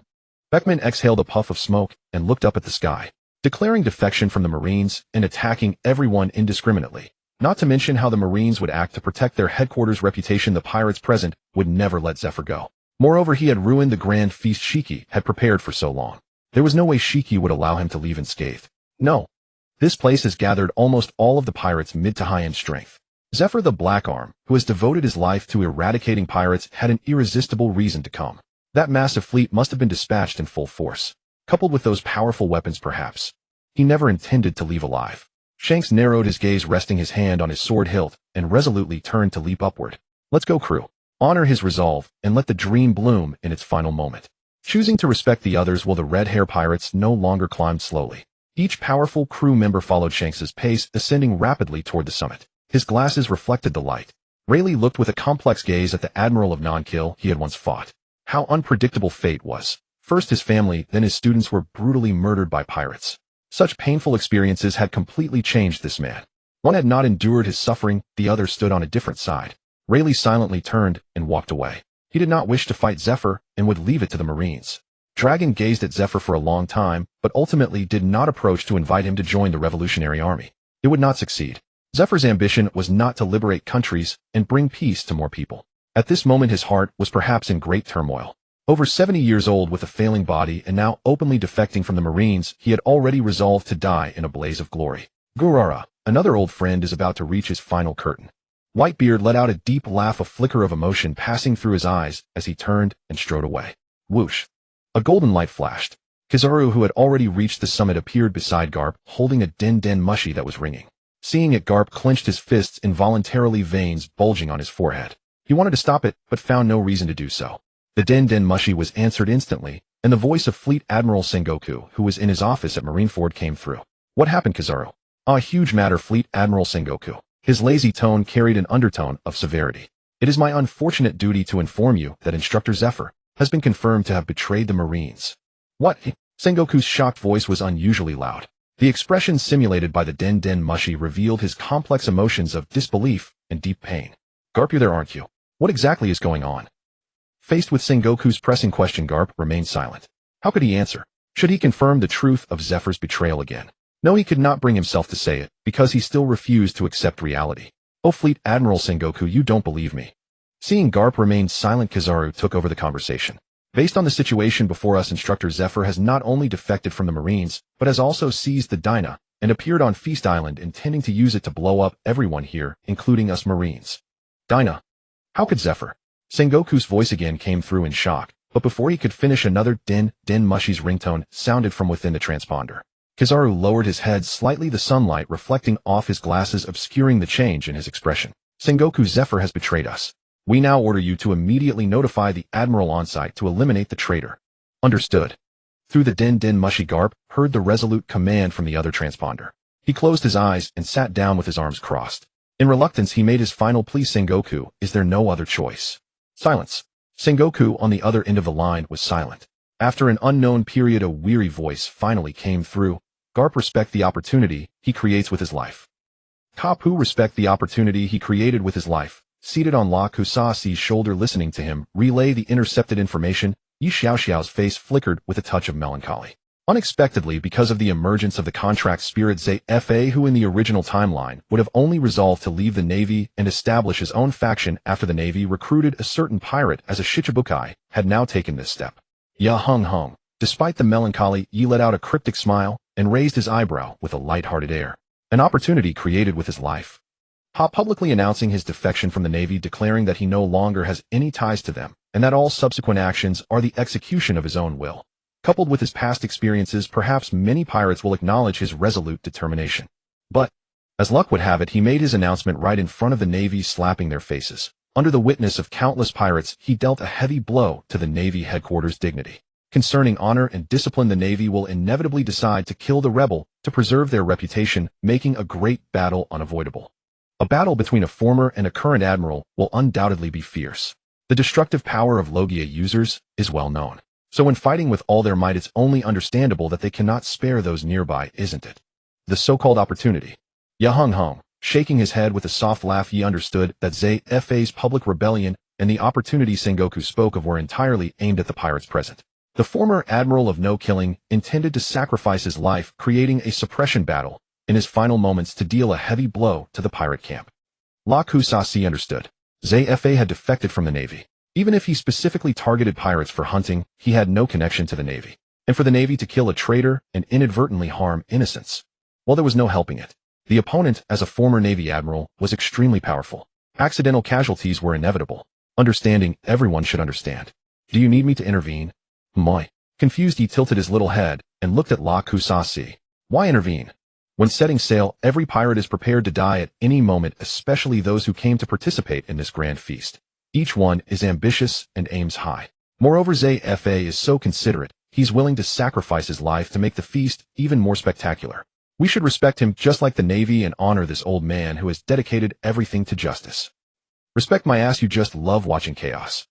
La Kusasi was speechless and grumbled inwardly. He turned his gaze to the 30 or 40 ships of the new Navy, scanning them with his observation haki combined with the power of the rumble fruit. The voices he heard were few. He noticed that each ship carried fewer than 10 crew members. Indeed, they came with the determination to die. Zephyr-sensei, standing on a 2,000-meter-high rock, Akiji, Kuzan looked down, sensing, through his observation haki, the resolute death wish emanating from Zephyr. A realization dawned upon him. He wants to use his life as the price at the dawn of a new era to help the Navy severely weaken the mid to high-level combat power of the pirates. The so-called betrayal bearing the name of a traitor. It's just the spark, the prerequisite for this event. Aarara. Sadness, grief, sorrow. Kuzan let out a low laugh, staring blankly at the figure he respected down below. He leaned forward and fell straight down. What a dashing resolve, Zafa-sensei. Whoosh. Kuzan plummeted straight down from 2,000 meters, the two large characters, justice, on his back fluttering loudly in the wind, catching the eyes of every Navy officer who saw him. Ice Age. Crackle, crackle, crackle. The moment he touched the sea surface, Kuzan elementized into frigid ice, his fruit's power spreading rapidly, freezing the entire sea area, in an instant creating a battlefield where they could stand. Crackle. Cold air rose from the ice surface as Kuzan's figure gradually materialized. He solemnly glanced at Zafa, who was grinning fiercely, then silently lowered his head and turned to walk in the opposite direction. Oh, dragging a reluctant long-tone kazoo, Bolu-sa-li Nua took in Kuzan's decision not to intervene, then glanced at Ka-pu sitting cross-legged in silence, and the Navy headquarters officers who had descended and returned. He sighed softly and spoke, "Open rebellion. To uphold the Navy's honor, please die. Here, Zafa-sensei, golden light." Bolu-sa-li Nua's body radiated golden radiance, gradually dispersing, transforming into a beam of light that shot toward Zafa's position. Bolu-sa-li Nua, huh? You want to take my life? His sunglasses dyed yellow by the golden light, Zafa unleashed his full power, raising his right arm, the sea stone crusher, and threw a heavy punch at the incoming golden light. Feeble Navy Admiral, don't be delusional. Boom. The crusher struck the golden light, and due to the effect of the sea stone, Bolu-sa-li Nua was knocked out of his elemental form, flying backward. Mid-flight, he raised his finger, gathering a beam of light. Still leaving no room, huh? I'm not that little brat anymore. Zap. The laser shot forth a ray of light, speed striking towards Zafa. Zafa leaped aside to avoid the attack. Boom. Amid the violent explosion, the Navy ship beneath his feet was shattered and burst into blazing flames. Crushing blaster. Leaping through the air toward Bolu-sa-li Nua, the crusher on Zafa's right arm clicked and clanked, spewing a devastating cannon blast. Yada no Kagami. Hands overlapping palms facing each other, golden light burst forth as Bolu-sa-li Nua's body elementized and reconstituted, behind him raising his leg for a flying kick, his shin sweeping out a powerful laser impact. Lightspeed kick. Swish. Despite the heavy crusher, Zafa's speed remained exceptionally swift.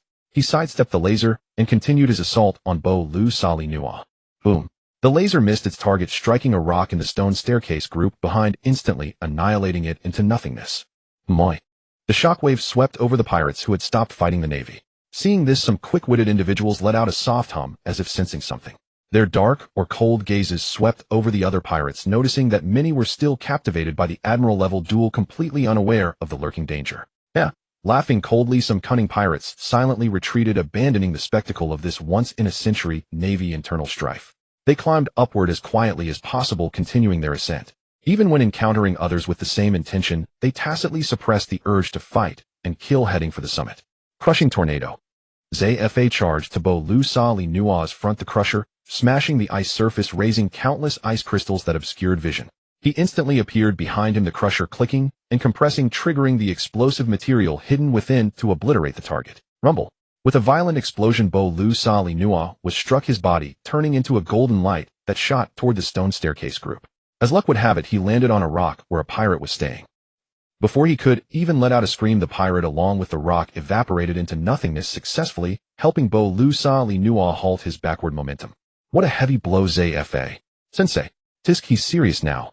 You're serious now, and whoosh. And golden light surged back onto the battlefield. Kizaru unleashed a lightspeed kick while Zephyr intercepted with his sea stone crusher. Blow for blow, Zephyr was hurled backward, crashing into a warship. Boom. The next instant, a figure exploded outward, but now Zephyr clutched two pink glass vials in his hands, explosive rocks. And Kizaru tilted his lips upward in faint surprise. Explosive rocks. A direct hit would be fatal. He dissolved into golden light and shot skyward, seeking distance to evade, but Zephyr bent his knees, coiled his strength, then leapt with raw physical might, stamping the frozen sea so hard it cracked open a massive crater, and soared upward, closing the gap. I warned you not to rely too heavily on your devil fruit, Borisolino. And crack. Zephyr's mechanical right arm flexed, effortlessly shattering the glass casing, then seized the core dynamite stone within and hurled it straight toward Kizaru. Whoosh. And the dynamite stone hurtled forward. Behind his sunglasses, Kizaru's eyes widened. You're actually going through with this? At the brink of death, he summoned every ounce of latent power to evade. Wind shrieked past his ears as the stone grazed his temple, soaring onward to strike a distant stone staircase a kilometer away. Boom. And violent detonation engulfed scores of idle pirates. Agonized cries filled the air, Some slain outright, others grievously wounded, still more were flung skyward by the shockwave, plummeting helplessly into the frozen sea. The Marines are staging deliberate retaliation. In run, we're too close, and without sufficient strength to withstand the backlash, will be pulverized. Even the slowest among them finally grasped the truth. Battles between admirals were beyond their station. Mere proximity spelled mortal peril. Realized it yet, and having dodged the dynamite stone, Kizaru heard the shouts behind him, then reappeared in golden light behind Zephyr. His shaded gaze flickered toward the second explosive rock. Bending low, he delivered a devastating horizontal kick. Crash. Slamming Zephyr midsection, and sending both man and vial spiraling upward toward the towering stone stairs. Whoosh. And boom. Crack, crack, crack. And Zephyr rocketed backward, slamming headlong into a colossal boulder, his body embedded deep within.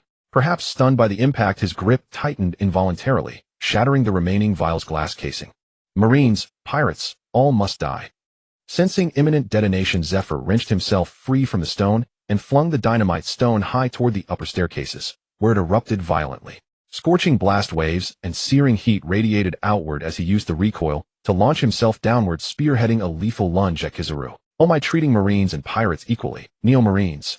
How terrifying. Nas Zephyr's silhouette rushed toward him. Kizaru crossed his arms, fingertips blazing with blinding light, and unleashed a wide-area assault technique.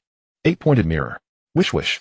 Wish, wish, wish, wish. In countless searing beams descended like a storm, clinking and booming against Zephyr's Seastone Crusher, which deflected the true lethal rays. The rest skimmed past his side, striking targets far behind. Boom, boom, boom, boom. None after another. The explosions echoed across kilometers. Even the stone staircases 4 or 5 kilometers away crumbled under relentless barrage, reduced to dust that scattered upon the wind. With footholds obliterated, pirate after pirate fell wounded, in curses, in a trap, the Marines' treachery. With a single misdirected 8-pointed mirror, Kizaru had annihilated countless stone formations, dooming pirates who'd just sensed danger and scrambled upward to flee. Stripped of solid ground, they cursed the Marines in fury and hatred, while desperately summoning powers to secure new footing. None dared fall. Below lay unyielding ice. TCH, outmaneuvered. And so you dare not break the unspoken truce openly, yet deploy a traitor as your accomplice. Your scheming is exposed, you damn Marines. Ignoring the pirates' clamor, Kizaru fixed his gaze on the charging Zephyr, uncrossed his arms, drew them before his chest, then pulled apart, forging a radiant golden blade, the Aim no Murakumo sword. Clang. The Aim no Murakumo sword slashed downward. Zephyr met it with his Seastone Crusher. In the aftermath, their movements blurred into afterimages. Clashing steel rang out as they traded brutal martial arts strikes, battling from the heavens down to just above the ice.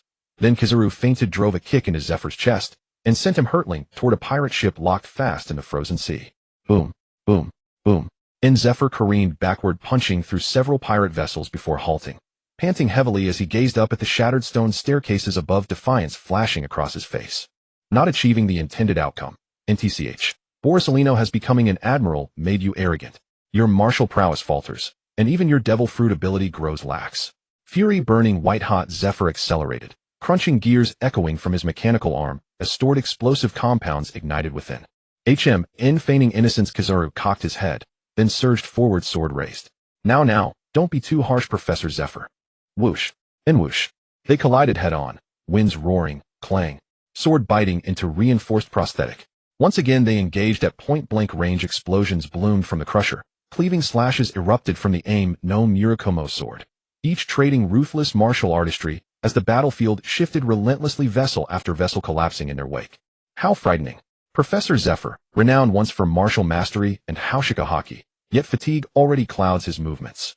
Is time truly merciless, or does his failing body betray him? In sweat drenched his brow, breath ragged. He said nothing, only intensified his onslaught. Clang. Another grueling clash. The Aim no Murakumo sword pressed downward inch by inch, forcing Zephyr's trembling crusher lower. Vrum. Suddenly crimson light flared from its core as explosives ignited. Kizaru's eyes sharpened. He dissolved into light, retreating midair, then fired a laser beam with a flick of his finger. Boom. And the blast wave swallowed Zephyr whole, hurling him backward, shattering multiple pirate ships in his path. Huff, huff, ha. Knee's chest heaved violently. Kizaru, garments smudged, posture still, stood silent, tilting his head slightly toward Garp and the Marine headquarters officers observing from afar. Garp? And then Zephyr, battered and breathless, threw back his head and roared skyward. In this final moment of life, will you still refuse to act? Shall I be slain by my own student? Then come, my dearest friend, grant me release. Oh, Inkizaru slowly dispersed the aim no Murakumo sword, his usual nonchalance replaced by solemn gravity. His sunglasses concealed eyes brimming with sorrow. Such rare compassion, Professor Zephyr. And on the boulder behind Garp, headquarters officers stood mute, grief thick in the air, many closing their eyes, unwilling to witness what came next. Why go this far? And Zephyr, in Garp, seated motionless as a meditating monk, opened his eyes, jaw clenched, pupils trembling, proof of inner turmoil. He refused to act, he refused to lose the friend who had stood beside him for half a lifetime. Yet Zephyr had openly renounced the Marines, and using his duel with Kizaru as cover slaughtered scores of dangerous pirates and destroyed countless vessels. To withhold judgment now would ignite universal pirate vengeance, leaving the Marines besieged after the feast. Why must it end like this? And Zephyr? Garp had finally taken action. Half an hour later he achieved what he sought. This elder upheld his conviction to the very end, igniting the final flame of his life in service to the Marines. Even if history brands him a traitor, his sacrifice remains unparalleled. Luksha sighed softly, his unique observation Haki, sensing the sudden silence beneath, the vanished resonance of a life extinguished. He bowed his head in solemn silence. Yet, glancing back at the sea of pirate factions now converging upon the island, a quiet anxiety stirred within him. Would they arrive in time? The Marines, the standard-bearers of justice. No need to worry, Yi murmured with a gentle smile. The age never abandons justice. Zephyr's era of righteousness has ended, but look, a new dawn of justice is already rising. Huh. A soft nasal murmur escaped him. Astonishment bloomed in his chest. Luksha's probed again with his divine sense, and beheld the utterly unexpected Garp, Kazan, and other Marine officers drawing rapidly nearer. Moments later, a colossal stone slab rose into view bearing a line of somber Marine admirals. By their justice cloaks, his gaze locked instantly onto a man clad in purple kimono. A familiar sensation, gravity. Jekram had granted Luksha's anti-gravitational mastery. Thus he perceived Isho's devil fruit ability with uncanny precision, and inwardly chuckled. Perfect counter. Luksha's recognized Isho as the user of the heavy fruit.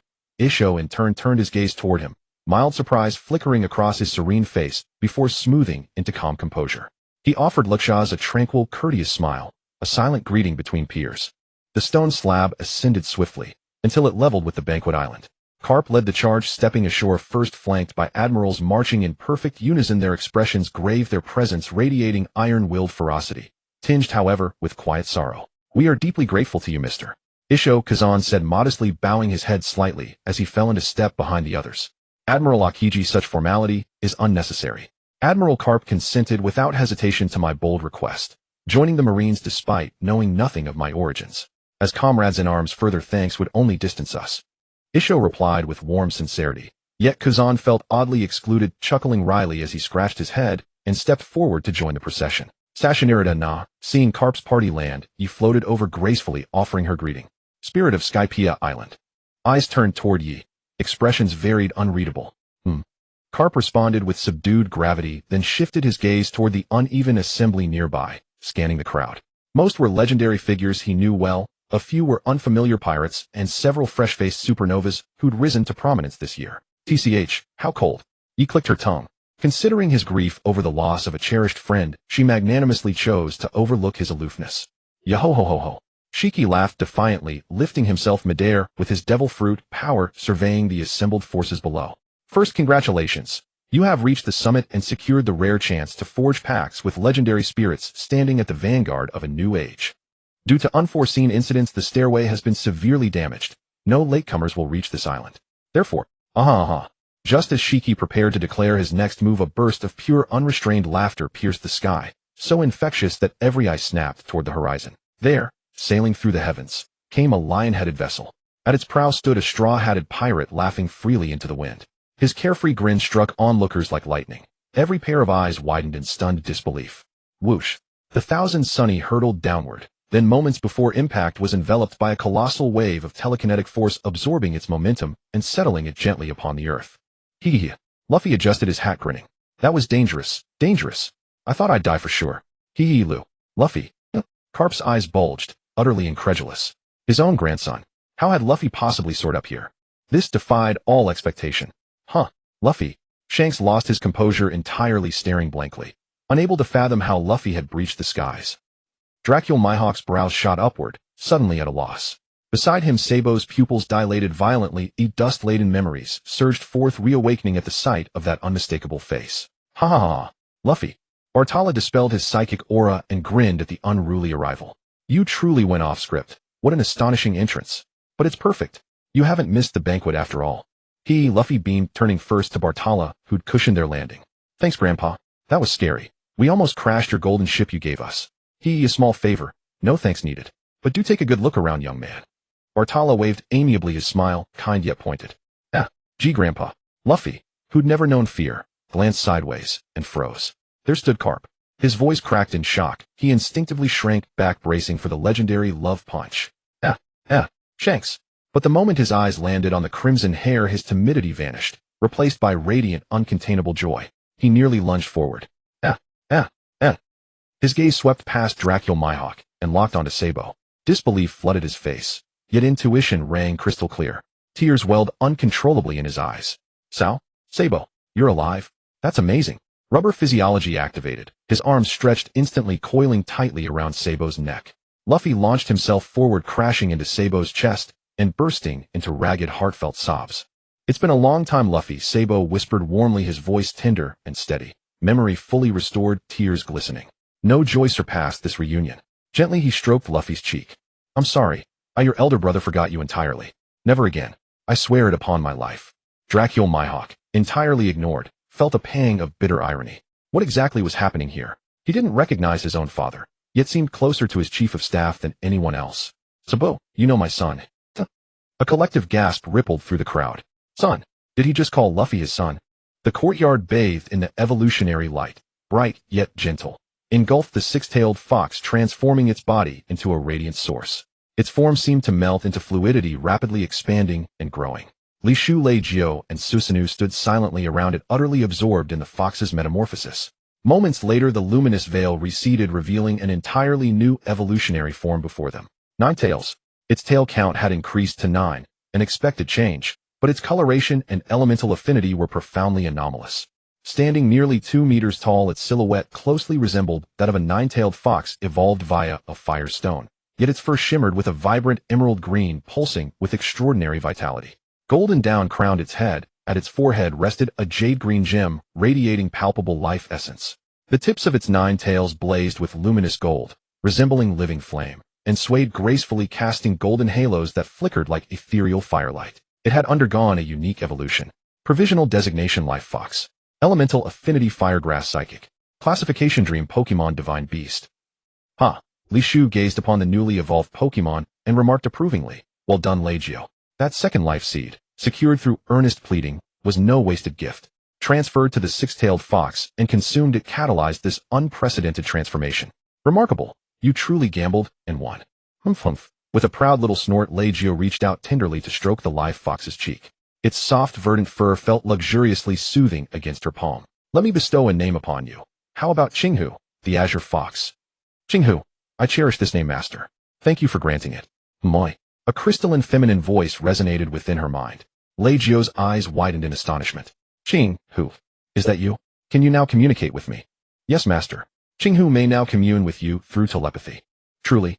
How wonderful. Overjoyed by the confirmation, Leggio impulsively wrapped her arms around Qinghu's neck, pressing her cheek against its cool silken azure fur, delightfully soft and serene. Telepathy, then. A faint knowing smile curved Li Shu's lips. A fine development. With her as your companion, your days ahead promise far greater delight. Exalted One, I am deeply grateful for this sacred boon. Qinghu shall devote herself wholly to protecting her master. You've misdirected your thanks. That treasure was earned by Leggio in exchange for a single meal. He shook his head with a light, wry smile, insisting the gratitude belonged elsewhere. Though truth be told, even that meal's success owed much to Susanoo's quiet assistance. Then let us forge our pact, Master. Feast Island, an atmosphere thick with uncanny tension. As Dragon acknowledged Luffy as his son, and Garp solemnly confirmed it, the air grew instantly charged. Hundreds of eyes darted restlessly between Garp Dragon and Luffy. The Monkey D. family indeed possessed a lineage both extraordinary and unnerving. Guffaw. Having subdued the visceral fury stirred by confronting an old enemy, Crocodile laughed coldly. Your grandfather, a Navy hero. Your father, the Revolutionary Army's supreme commander. Your sworn brother, the Army's chief strategist. Red-haired Shanks, a beacon of dreams and an acquaintance of Bartholomew Kuma. Straw Hat Luffy. Your web of affiliations is so labyrinthine that any faction or individual aware of your ties must weigh their actions carefully, lest they invite retribution too terrible to endure. How many waves of vengeance could you possibly survive? Hee hee. Luffy did not glance toward the speaker. Otherwise he would have recognized Crocodile. Instead he grinned foolishly. Ace. I've got another sworn brother. His name is Ace. Ace. Another name slipped from Luffy's lips, echoing across the assembly with varied reactions. Whitebeard's eyes narrowed slightly, and behind him his captains stiffened, their gazes sharpening. This impetuous young man who'd stormed ashore wearing a straw hat. Was he truly Ace's sworn younger brother? Crocodile's eyelid twitched. His expression darkened. Not again, now entangled with the Whitebeard pirates too. Oh. Bartholomew Kuma drew out the syllable mildly surprised as he studied Luffy's carefree grin. Inwardly he recalled intelligence reports of Ace's imprisonment at Marine headquarters. Yet Luffy's demeanor betrayed no awareness of his brother's plight. How intriguing. Yo-ho-ho-ho-ho. At that moment Shiki boomed with laughter, deliberately unleashing his overwhelming aura to command every gaze. After studying Luffy's straw hat for several seconds, he steered the conversation back on course. An amusing interlude ends here. Once more, congratulations on your successful arrival at the island. He surveyed the assembled factions below. The Marines held one sector alone. The four emperors and their subordinate crews each claimed distinct territories. Independent pirate crews either clustered tightly together or formed strategic alliances, clear divisions drawn with stark precision. Normal grass, flying poison, ground rock, bug, ghost, steel, fire, water, grass, electric, psychic, ice, dragon, dark. 17 elemental affinities in total. Follow your instincts. Seek the Pokemon whose essence resonates with your own. A note of guidance. Bonding with a Pokemon whose affinity aligns with yours will amplify your strength to its utmost potential. Heed this well: when the sun descends, all must depart, regardless of whether a bond has been forged. Those who linger shall slumber here forever. I advise you, do not test the limits of my patience. Enough said. Time grows short. Go forth, choose, compete, claim. I hereby declare. The main course begins. With the interlude concluded, the feast resumed. No sooner had Shiki's proclamation echoed than the crowd dissolved. Clusters of figures vanished in an instant, scattering swiftly toward distant horizons. Maximum enhancement through elemental resonance. Such insight required no prompting from Shiki. Their intellects grasped it instantly. Thus, even as certain devil fruit users set foot upon the island, still restricted from immediate pursuit, they had already begun subtly scanning the entire terrain, locking onto the most harmonious spiritual signatures. Zoro, Sanji, we're off. Let's find our ship's good luck charm. Whoosh, whoosh, whoosh. Several figures leapt from the sunny, landing firmly behind their captain. Luffy, you all go ahead. I'll stay behind to guard the ship. Leave it to me. I swear it won't suffer a single scratch. Usopp trembled violently, knees knocking, utterly overwhelmed by the sheer unconscious pressure emanating from so many legendary pirates. Compete with them for Pokemon? Never. No way. The great Captain Usopp would never stoop to bullying such defenseless innocents. Count me in too. Nami cowered behind Usopp, equally refusing to join the contest. Those pirates looked terrifying. She might die. Chopper. Zoro's expression turned grave as he fully comprehended the perils awaiting them. He looked at Chopper, whose small frame quivered visibly. Would you rather stay behind and guard the ship? See could I. Hee. Gazing at Chopper, who looked hopeful, Luffy grinned and stretched his right arm, wrapping it around the reindeer and pulling him close. Don't be afraid, I'll protect you, Chopper. Without giving Chopper a chance to refuse, he dashed off in a flash, leaving Zoro with a face full of black lines as he gripped his sword hilt. Super. Thump. Wearing only his briefs, Frankie struck a bizarre pose, his arms forming a perfect five-pointed star. Yo, take good care of the sunny, you guys. Hey, Nami-san, we're off. As Sanji and the others took a few steps forward, the cold visage of Crocodile came into Robin's view. Cold sweat involuntarily seeped from her skin, her gaze filled with fear. Robin-chan. Sanji, whose attention was mostly on Robin, instantly sensed her distress. Following her gaze, he appeared in front of her in a flash, watching Crocodile warily as he sat nearby. Clang. Drawing his sword an inch, Zoro assumed a defensive stance, ready to enter combat at any moment. It had been over half a month, and though he still doubted Robin's reasons for joining the crew, without the captain explicitly ordering her expulsion from the pirate group, suspicion was one thing, protection was another. Two separate matters. Long time no see, miss. All Sunday. With cold eyes fixed on his former subordinate, Crocodile wondered what was the meaning of this. It was the Straw Hats who had defeated him, and now, upon meeting again, Robin had become one of their members. Had he been played from the inside all along? Boss. Recovering from her initial panic, Robin regained her composure and offered a professional smile. Baroque Works disbanded after your arrest. We all regained our freedom and joining another pirate crew of our own free will. You should understand that, Mr. Zero. Goo-ha-ha-ha-ha. Laughing inexplicably, Crocodile's gaze fell on Zoro. As a master schemer, he clearly saw something in the swordsman's eyes. After a moment's thought, he turned back to Robin. The survivor of O'Hara, the devil child Nico. Robin. Since the age of 8, you've been a wanted criminal. To evade the world government's pursuit, you've infiltrated numerous organizations, and Baroque Works was just one of them. A master of assassination, erudite, and skilled in archaeology, what secret agenda do you have this time by infiltrating the Straw Hats? Hey, don't tell me it's because of that brat's boastful dream. You're obsessed with the history of the Void Century. You want to take the place of the lost scholars of O'Hara, uncover the truth, and reveal it to the world, granting people the right to know. No way. You can't possibly be hoping that Straw Hat becomes the Pirate King, finds more clues along the way, and eventually, upon reaching Laugh-Tale, unravels all your doubts. Give it up. The world doesn't need the truth. Clinging to such a dream and infiltrating the Straw Hats will only bring endless trouble and danger to them. Give it up. A new era has dawned. This is a world that believes only in power. Erased history. No one cares. Don't persist, it's harmful to both you and others. Clang. Drawing his long sword, Zorro interrupted Crocodile's enticing lecture. Pointing the blade at him, he said solemnly, Robin, forget his words. You want to uncover the history of the Void Century. As an archaeologist. That's your romance. Robin's body trembled slightly. She looked at Zorro, who had always doubted her motives for joining the crew, in surprise. Not only had he stepped forward to support her, but his way of expressing it was so unique. My romance. Huh. Ha ha ha. She laughed, a light, radiant laugh. That scene fell into Crocodile's eyes, and his gaze flickered for a moment, as if infected by her smile. The corners of his lips rose into a wide arc. Found a partner who treasures you, huh? Feast Island. At the hills. With a blue-green exterior, a metallic body, and a cross embedded in its face, the pseudo-legendary Pokemon Metagross floated in the air, aloof, quietly watching the fierce clash between the two figures before it. Magnetic string. Up. With a spiky red hairstyle, sunglasses, an open jacket, and a dark red coat, Captain Kidd swung a mass of blades attached to his right arm by magnetism, his expression savage, his gaze murderous as he charged at his opponent. Eustace Kidd, captain of the Kidd Pirates, a paramecia type, magnet fruit. User, one of the supernovas with a bounty of 4/7 berries. Ha he he. Tall and robust with purple skull tattoos on his arms, his hair tied in a single braid, and a slightly aged face with a white beard. Blenheim-faced Kids attack fearlessly. These newbies are so arrogant these days. I am the 9th Division commander of the Whitebeard Pirates, Blenheim, with a bounty of 6/0 berries. A supernova from paradise wants to challenge me. You're still far too green. Hockey crush annihilation. Wrapping his massive fist in armament, Hockey Blenheim threw a straight punch, overwhelming and unstoppable.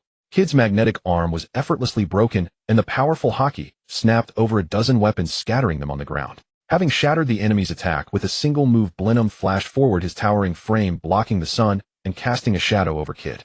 Pressing his overwhelming aura down on the opponent, he swung his fist again, aiming squarely at Kid's head. Hockey crush tremor. Bang. Crack. Boom. With a dull thud, Kid's sunglasses shattered. The immense force struck him, and with a thunderous crash he was hammered into the ground, creating a large crater. Severely wounded, coughing blood, his consciousness grew hazy. Looking at the nearly incapacitated Kid, Blenheim withdrew his fist. He didn't intend to end the boy's adventure here. Looking down, he lectured, Kid, don't be fooled by bounties. Making a name in paradise doesn't mean you can run rampant in the truly brutal new world.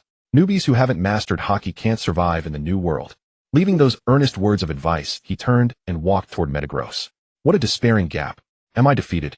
Hockey. There's such a power in this world. Can't survive in the new world without mastering it. New era. Am I Eustace Kidd going to fall behind at the very dawn of the new era? Defeat. The chasm in strength was something Kidd could not accept. He absolutely could not accept it. Missing the great pirate era was an uncontrollable force, but was he now going to miss the crest of this brand new era as well? Become a loser. Extreme unwillingness, utter refusal. How could he accept being a loser? Ambition, he had the ambition to become the Pirate King. His journey to rule the seas had just begun. How could he be defeated here? No. I'd rather die. This captain has a dream he must realize. Buzz. Suddenly a vast, fearless, and awe-inspiring aura erupted from Kid, who lay in the large crater. Kid propped himself up with his palm, dragging his severely wounded body to his feet once more. Ha, conqueror's hockey.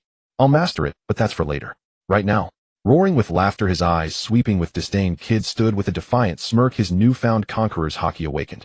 Activating the power of the magnet fruit, scattered metal blades and swords converged upon him, coalescing into a mechanical arm that pointed directly at Bluenheim. His voice resolute and unwavering, he declared, I will defeat you. Magnetic two strings. Overcoming his injuries and pain with an indomitable, while a reborn Kid charged forward, his frenzy driving him madly toward Bluenheim. Conqueror's hockey. As a commander of the Whitebeard Pirates, Bluenheim was no stranger to Conqueror's hockey, nor was he easily swayed by its intimidation. He dispersed a fraction of his while nullifying its effect. Rookie, you've surprised me, only slightly. The quality of a king. The new world has never lacked such potential. A king who hasn't grown is nothing but an empty title. Armament. Since you refuse to accept defeat gracefully, then take your ambition to hell with you. Bluenheim grew serious. He knew that those who had awakened conquerors' hockey would never relent until death. To avoid being held back at this critical moment, he chose to end it swiftly. Shatter kill. Whoosh, a dark fist flashed with a crimson hue as Bluenheim unleashed his full-powered strike, cleaving through the air and charging ferociously toward Kid's mechanical arm. Crack, crunch, snap, the two forces collided. The mechanical arm forged from blades shattered like an eggshell upon contact, breaking apart at the slightest touch. Kid was about to repeat his fate. Without the reinforcement of hockey, his attack was utterly outmatched. Am I defeated again? The mechanical arm disintegrated inch by inch, and the opponent's dark fist grew larger in his pupils. Facing imminent death, Kid felt no fear. Instead, a sinister grin curled higher at the corners of his mouth. TCH, is this it? How frustrating. Protect, boom, the powerful fist struck, detonating with a thunderous blast. A colossal impact slammed into him, as if a towering mountain had fallen from the sky, crushing his entire body. His vision went white and his ears rang as he lost consciousness. Whoosh. Boom. Sent flying backward at breakneck speed, a comatose Kid crashed into the mountain 100 meters away, embedding himself deep within.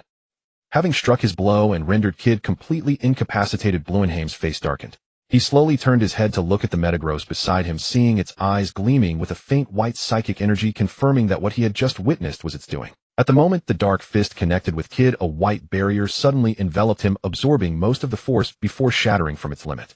Only a fraction of the power landed on the target. It seems you've made your choice, to side with this rookie. Because of his king's quality. Or his devil fruit ability. Bluenheim stared coldly at the metagross, his fists clenched. He was unwilling to accept it. He was the victor, so why had this pseudo-legendary Pokemon capable of mega evolution chosen the other? His mind in turmoil, he adjusted himself quietly for a long while before finally letting out a long sigh. I'll forget it. Pop taught us that all things come with fate and cannot be forced. As pirates, we must have a heart as vast as the ocean. Since you've made your choice, so be it. But I still can't accept it. Frustrated, he shook his braid, then walked over to the still unconscious Kid. Looking down at the one who had stolen his affection, he reached into his chest, pulled out a map, and placed it over Kid's face before turning and walking away. Devil fruit. Maybe I should consider eating one too. Hello everyone, my name is Law. Full name Trafalgar D. Waterlaw. Captain of the Heart Pirates, epithet, Surgeon of Death, wielder of the Paramecia type op fruit, one of the supernovas with a bounty of 200 million berries. I'm running for my life. Someone wants to kill me. High heat slash. Whoosh. The sound of slicing air reached his ears as a flame slash burning with intense heat sped toward him. Law, fleeing in panic, had no time to look back. In desperation, he raised his hand and summoned a transparent vortex. Room shambles. The vortex expanded rapidly, forming a hemispherical barrier covering a radius of 50 to 60 meters. He flicked his finger, and in an instant he vanished, replaced by a pebble-sized stone that was incinerated by the incoming slash, disappearing without a trace. Law, appearing at the edge of the barrier, gasped for air and continued his escape. Law, now at the edge of the barrier, panted heavily and continued his frantic flight. Charlotte, oven wielder of the Paramecia type, heat fruit, one of the 34 ministers of the Big Mom Pirates, known as the Toasted Minister, and the fourth son of Big Mom. He was bare-chested, a cape draped around his neck, and sported a bizarre three-blade-like hairstyle that, combined with his golden-orange hair, looked even more peculiar. His face was rugged with a beard on his chin. A supernova? This is no place for rookies like you. In his gloved hand, he held a long sword blazing with intense flames. With a flick of his wrist, he unleashed another scorching attack, forcing Law to use his ability to dodge, draining his stamina further. A pirate who hasn't even set foot in the new world, yet made a name for himself in paradise. That's made you too arrogant. You even dreamed of forming a contract with a Pokemon. How ridiculous. Since we've met, die here. Whoosh. Another slash came flying. Gasping heavily, his stamina severely depleted, Law pushed his exhausted body to barely dodge again. The once rising supernova, now facing a veteran New World pirate, was at a complete disadvantage, toyed with and cornered by Oven. TCH. Dodging another lethal strike, Law faced reality. Escape. Escape was impossible. The only reason he had lasted this long was that his opponent hadn't been serious. Since he couldn't run, he spat in contempt, stopped, and chose to face him directly. His chest heaving violently, his face utterly exhausted, Law gripped his cursed sword Kikaku with both hands, his eyes dark and brooding as he stared at Oven approaching leisurely. Die here. If you want to kill me, come and try, monster of the Big Mom Pirates. Not running anymore. Haha. Oven stopped 10 meters away, a cruel smile spreading across his face.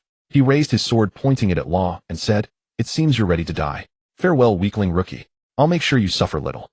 Remote heating. Activating the heat fruit oven's eyes suddenly blazed with fire. The flames wrapped around his long sword leaped violently. 10 meters away, Law, who was about to use room, was instantly engulfed in spontaneously ignited flames, scorching his weary body. It's over.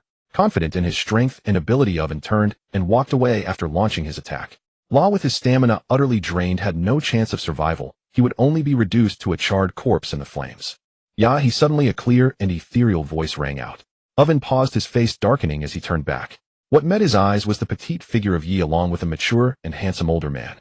Close call, just in time. The op fruit user can't die now, mister. Sue needs you.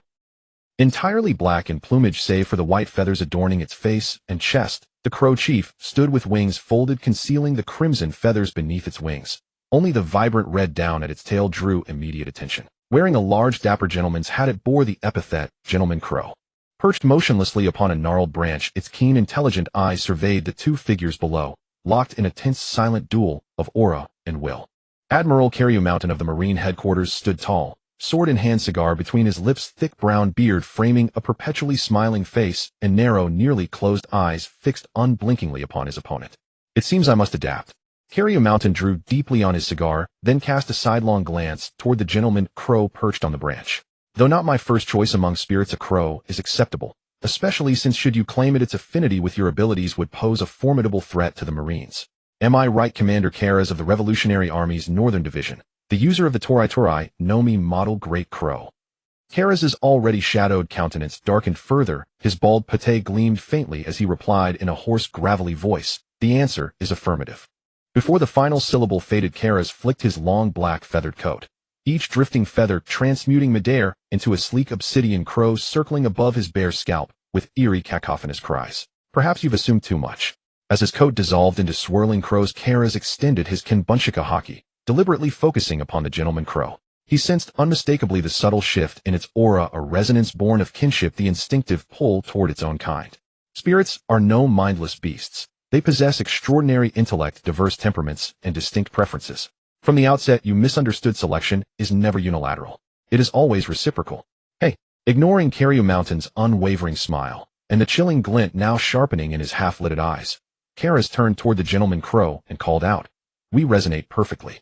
Will you stand beside me? Together under our commander's banner, let us shatter darkness with black, topple this tyrannical world government, and restore to humanity an era of tranquil peace, harmony, and radiant light."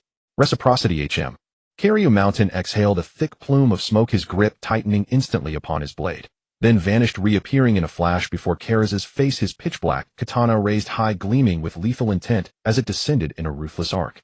"You may well be correct, so I shall eliminate you." And reciprocity ceases to exist. Beneath the descending blade, even before impact, the razor-sharp wind pressure sent Karas's black, feathered coat billowing violently. But in that razor's edge moment between life and death, his gaze remained locked upon the Gentleman Crow, awaiting its verdict. A gust surged forth. Suddenly the Gentleman Crow unfurled its wings, crimson inner feathers blurred into motion, unleashing a concentrated gale aimed squarely at Mountain. The gale struck, seeking to deflect the black katana's descent. Mountain's slitted eyes snapped open just slightly, his killing intent flaring hotter still. His arm surged forward, the blade, reinforced with armament haki, cleaving effortlessly through the wind's resistance. Just as the edge neared Karas's flesh, the latter evaded with preternatural grace. Shryak. The blade sheared cleanly through the hem of his coat. The severed hem fluttered free, then like conjured phantoms burst into a dozen crows that shrieked and dive-bombed Mountain. A low grunt escaped him. "So I was used." His smile finally vanished. Shifting his grip, he slashed thrice in rapid succession, each stroke reducing the crows to tattered, drifting feathers. In that fleeting lull, Karas launched no counterattack. Instead, he leapt backward, landing precisely beneath the branch, just as the Gentleman Crow with effortless grace alighted upon his gleaming bald head. The outcome was unequivocal. The Gentleman Crow had chosen Karas. Mountain's objective had failed. First, he demonstrated his power, forging kinship with the spirit under the guise of shared nature. Then he refuted my flawed assumption, not with arrogance, but with respect, before extending a sincere offer of partnership. Finally, though evasion would have been effortless, he staged a perilous feint, placing himself deliberately in mortal danger, to compel the spirit's decisive choice within the narrowest possible window. With such meticulous groundwork, Karas held victory assured, and I, merely a catalyst, exploited to accelerate the spirit's judgment. Kiryu Mountain inhaled slowly on his cigar, then exhaled a long, steady stream of white smoke, veiling the swift, turbulent shift in his expression. Humph, outmaneuvered. At Kiryu Mountain's disgruntled snort, Karaz's gloomy visage seemed almost luminous. In his rasping, ice-cold voice, he declared the matter stands resolved. Now, you may withdraw, prioritizing the spirit's bond, or choose to continue this skirmish which has scarcely warmed up. Should you fight on, I shall meet you without hesitation. Perhaps, with this spirit at my side, I shall ensure you never leave this island. The burden now rested squarely upon Kiryu Mountain. Elsewhere on the island, a rocky outcrop. Wearer. A bone-chilling, far-reaching roar tore across the peninsula. A gray-scaled spirit soared overhead, its wings bearing 2 additional talons, jagged fangs gleaming with predatory coldness. As it roared, violent air pressure swirled about it, diving it churned the atmosphere into chaotic vortices. Fossilized dragon, ancient ferocious, the embodiment of savage might, plunged downward, unleashing its signature technique, billion shockwaves. A cataclysmic assault aimed directly at the figures darting provocatively below. Fufu Don Quixote Doflamingo, draped in flamingo feather robes, tilted his chin upward with regal disdain. His right hand rose, fingers dancing rapidly. Then mid-plunge, the fossilized dragon slammed violently into empty air. Its swirling vortex strained against invisible resistance, then collapsed. Momentum carried its stony skull crashing into the same unseen barrier with a resonant thud. Sunlight glinted off the obstruction, revealing a crisscrossing lattice of shimmering razor-thin threads, the manifestation of Doflamingo's Moku no Mi, the string fruit. Fufu, his distinctive laugh echoed. Through crimson-tinted sunglasses, the fossilized dragon's silhouette reflected back as he drawled, voice dripping with arrogant grandeur. Pika, this spirit suits you well. This Pokemon's attack that manipulated rocks just now and this technique of pure physical brute force charging are both quite suitable for you. Moreover, it can fly. Along our journey, we have seen too many flying Pokemon, foreshadowing that the future seas will see many land-air dual-type powerhouses. The emergence of the Sky Throne, the advent of Pokemon, the relentless advance of the era. If one does not wish to be left behind, the ability to fly will become a yardstick for measuring whether a strong individual is qualified. The advantages and disadvantages of single-type and dual-type mobility will become a decisive factor in future battles. Yes, Daffy. Pika spoke up, but his voice was shrill and feminine, a stark contrast to his burly and robust physique. This was his greatest source of shame. If not for the fact that everyone present was a member of the Don Quixote family, he would most likely have chosen to remain silent. It's my target. Leave the subsequent fight to me. With a fervent and greedy gaze, Pika caught Doflamingo's slight nod of approval. He immediately crouched, gathered strength, and then leaped straight up onto the back of the Aerodactyl like a sprout springing from the earth. Bang! The next second, with the sound of a heavy object hitting the ground, Pika forced the Aerodactyl down from midair, crashing it heavily onto the ground. Simultaneously, the surrounding rocks rose up on their own, rolling back like waves, burying both of them beneath. Inside a certain volcanic crater on the island.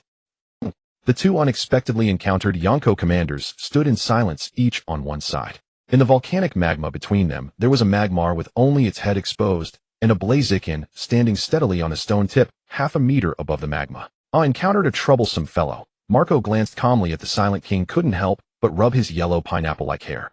He knew well how troublesome King was from past encounters, and he didn't want to start a conflict during this half-day period for selecting Pokemon contracts. Unfortunately, there are 2 Pokemon here. I hope the ones we fancy are not the same. Chicken or duck? Marco asked softly, then quietly waited for the other's response, treating the scorching heat of the volcanic magma as if it were nothing. Not only him, but King on the opposite side felt the same. One was a user of the Phoenix fruit, the other a survivor of the Lunarian tribe, naturally possessing the ability to wield flames. King was a calm and composed man with extraordinary courage and high intelligence and bravery. But encountering Marco, he had similar concerns. So when he heard Marco's question about his choice, his piercing gaze shifted slightly, landing on the Magmar, with only its head exposed. Being able to soak in such high-temperature magma, like a hot spring, the flame power within it is not to be underestimated. I'm quite interested. Oh. Following King's gaze, Marco understood that his choice was the duck. His slightly tense heart settled, and the corners of his mouth curled into a smile. Good, it seems our choices don't conflict, and unnecessary fighting can be avoided. So Marco chose the chicken. King looked at the Blaziken standing steadily on the stone tip. Its tall and sturdy figure exuded strength, but unfortunately, it didn't appeal to his aesthetic sense. I don't like pointless fights either. Echoing his own sentiment, King glanced at the Blaziken again and said, Chicken, huh? It suits you, Phoenix. Marco, huh? Is he insulting me? I am Monkey D. Luffy. Somewhere on the island, Luffy, battered and exhausted from a hard fight, propped up his body and said solemnly to his opponent, the man who will become the Pirate King cannot stop here and lose this battle for the Heracross. Stop here. On the opposite side, the Paramecia hard fruit, user hard nicknamed Little Jozu, was taken aback. Hey, that farcical family reunion scene is still fresh in my mind. Your grandfather is the hero vice admiral, your father the leader of the Revolutionary Army, your mentor red-haired Shanks, and your two sworn brothers. One is the Revolutionary Army's chief of staff, the other the 2nd Division commander of the Whitebeard Pirates. With all these connections, who would be foolish enough to kill you when they are all gathered here? More importantly, Bartra, a member of the feast's organizers and a contracted user of a legendary beast, is also on good terms with this kid. Stop here. My chances of dying in this contest are 100 times greater than yours, you little brat, from the monkey family. Hard's bounty was 340 million berries. He was a veteran pirate with a name in the New World, and his raw strength completely overwhelmed his opponent. But in the previous fight, while it could be considered a fight, he had always controlled his strength, inflicting injuries, but never fatal ones. He wounded, but did not kill. Hearing the other's declaration of his full name, Hard was speechless. Facing Luffy's unyielding and stubborn pure gaze, he felt the frustration of being unable to kill him and unable to drive him away. What a hassle, no choice, Hard sighed inwardly. His gaze shifted to the Heracross clinging to the tree trunk. A stag beetle, no man could resist its charm. Unfortunately, he had the bad luck to encounter this annoying brat who dreamed of becoming Pirate King and was born at the intersection of countless connections. You win. The dim red light fell upon Hard. He finally yielded to the overwhelming network of connections. He turned and walked toward the setting sun of dusk. After a few steps he paused. Then he took another step, raised his arm, and waved it behind him, facing the headache-inducing Luffy, giving his words of advice. Treat it well, and if you truly dream of becoming Pirate King, stopping here for now is not a bad choice. Go find your family. The new world is full of storms and waves. You still have a lot to learn. That's all I have to say. It's up to you to listen or not. Finally, farewell. Hard walked away full of disappointment and helplessness, leaving Luffy, who hadn't reacted, yet staring with round pure eyes. But the next moment, ignoring his injuries and fatigue, Luffy stuck his index finger into his nose in dissatisfaction and said, "Weird old man, what's all that rambling supposed to mean?" Hee. After a moment of cute daze, Luffy burst into laughter. I won. The stag beetle is mine. Hey. With a face full of joy, he turned, raised his arms, and shouted with starry eyes to the Heracross on the tree, "Become my partner, a crew member of the future Pirate King. The world's greatest stag beetle." The twilight sun is exquisitely beautiful, yet it heralds the approaching dusk. In the courtyard on the familiar lounge chair, a certain fellow rested his hands behind his head, gazing at the crimson sky as the sun slanted westward. After a moment, he shifted his gaze to glance at Susanoo, standing silently nearby. Thus Li Shu did not concur with the meaning conveyed by the setting sun. Twilight is fine, the moon rises above the willow tips, lovers meet after dusk. Mr. Su, he called softly. Susanoo turned his gaze at the sound, lowering his head slightly. What orders does the young master have? There is something good, Li Shu smiled as he met his eyes. Want to take a guess? Guess, will tomorrow come first, or will the surprise already impatient break through the transitional darkness and arrive first? Moi. Susanoo was confused, so he responded with a puzzled expression. I guess it's a surprise. Not far away, Lei Jio, who was playing with the live fox, joined the conversation at the right moment. She wore a comfortable, loose light green dress, a color she had deliberately chosen to better match the live fox's appearance. Tiptoeing lightly, she gracefully leaped backward onto the live fox's back, her fair feet occasionally swaying. An impatient surprise. Compared to the natural order of tomorrow, a surprise brimming with urgency will arrive sooner. So congratulations to Mr. Su. Though we don't yet know what surprise it is after dusk. I'm already beginning to anticipate it. Surprise, huh? As the one about to be bestowed with the surprise, Susanoo's expression remained solemn and composed, only a trace of anticipation flickering in the depths of his eyes. Li Shu chuckled softly, his gaze sweeping over those fair feet before settling on Lei Jio's sweetly smiling face. You guessed so accurately. Want to continue guessing what the surprise is? All right. Replying with a smile in her eyes, Lei Jio turned her head to gently stroke the live fox's comfortable fur, her bright eyes slanting toward the fellow as she asked, but if I guess correctly, is there a prize? Li Shu did not respond, but his smile became even more affable. Side profile attack. Feast Island. The half-day deadline. When sunset arrives, everyone on Feast Island will lose the opportunity to choose a spirit. As time slowly passed, the islanders who had been diligently searching for their most desired spirits, in order not to miss the pace of the times, those who had not yet found their ideal spirit gradually lowered their initial demands and adopted a fallback strategy. At the very least, they must contract a spirit before the final moment arrived. At the edge of the island behind him stood his newly acquired underling. Crocodile wore an indifferent expression, staring intently at the half of the sky under the sunset. Suddenly feeling a sense of vertigo, he briefly recalled recent events and realized with a start, if he had not encountered the perverse game of Yi and Buttra, and been successfully escorted to impel down the rest of his life would have been spent in solitary confinement in the sunless prison. Attempt an escape. Become the second Shiki. His deep eyes trembled slightly. Out of the corner of his eye he glanced at a certain ambitious golden figure, then withdrew his gaze. It should be impossible. Not everyone could become the lion that breaks through the iron walls. Phew. He exhaled a long plume of cigar smoke which was immediately scattered by the wind, just like the original life that had never reached its turning point. Since he had already broken free from the shackles of fate, then let him bloom a more splendid and colorful future on a new path. Its appearance resembled a cat and a lion with beautiful milky white fur all over. As it moved with elegant and graceful steps, its curled tail swung up and down with a slight amplitude. It had bright red pupils, and the most conspicuous feature was the red gem on its forehead. Under the reflection of the setting sun's afterglow, the red appeared even more dazzling and brilliant. It's a cat, boss. Ha ha, Shiki burst into laughter. Crocodile raised his eyes, and he along with the others present simultaneously looked at a spirit that was walking with elegant strides toward the Straw Hat Pirate's ship. It walked to the ship, then its limbs slightly sank, and the next moment it lightly leaped onto the deck. Did it sense a suitable contract host, and come forward to contract with them? Crocodile speculated in a low voice, the corner of his mouth with the cigar curling up. Wahaha, indeed those who can board the Straw Hat Kid's ship naturally share similarities with their captain's novel way of thinking. Another peculiar fellow, I suppose. On the ship, Nami and Usopp stood back to back, their eyes nervously scanning the surroundings, afraid that an enemy might board at any moment. In their defensive stance, they could respond immediately. Luffy, Zoro, Sanji, please come back soon. Without you here, Usopp, and I really feel insecure. Griping the Climatak tightly, Nami's eyes filled with tension welled up with tears. Trembling with fear, she could only grip her weapon tighter and press closer to Usopp's back, as if this tactile sensation could slightly alleviate the tension that had her heart in her throat. Meow. Suddenly a soft cry sounded, causing the two tense people to shudder. They both looked in unison at the source of the sound. On the ship's railing, a rather large cat squatted, having arrived at some unknown time. What? Usopp, trembling from the cat's meow, had thought it was an enemy boarding. But seeing it was just a cat meowing, he swallowed hard and said, forcing bravado, "What, it's just a cat. Since you're not an enemy, please leave our ship immediately, or Usopp the Great, with his 8 Zoro subordinates, will deal with you harshly." Nami said nothing, her pupils trembling. She desperately wanted to cover Usopp's mouth. "I'm still bragging at a time like this. Don't you realize the situation? If it hadn't made a sound, we wouldn't even know when it boarded.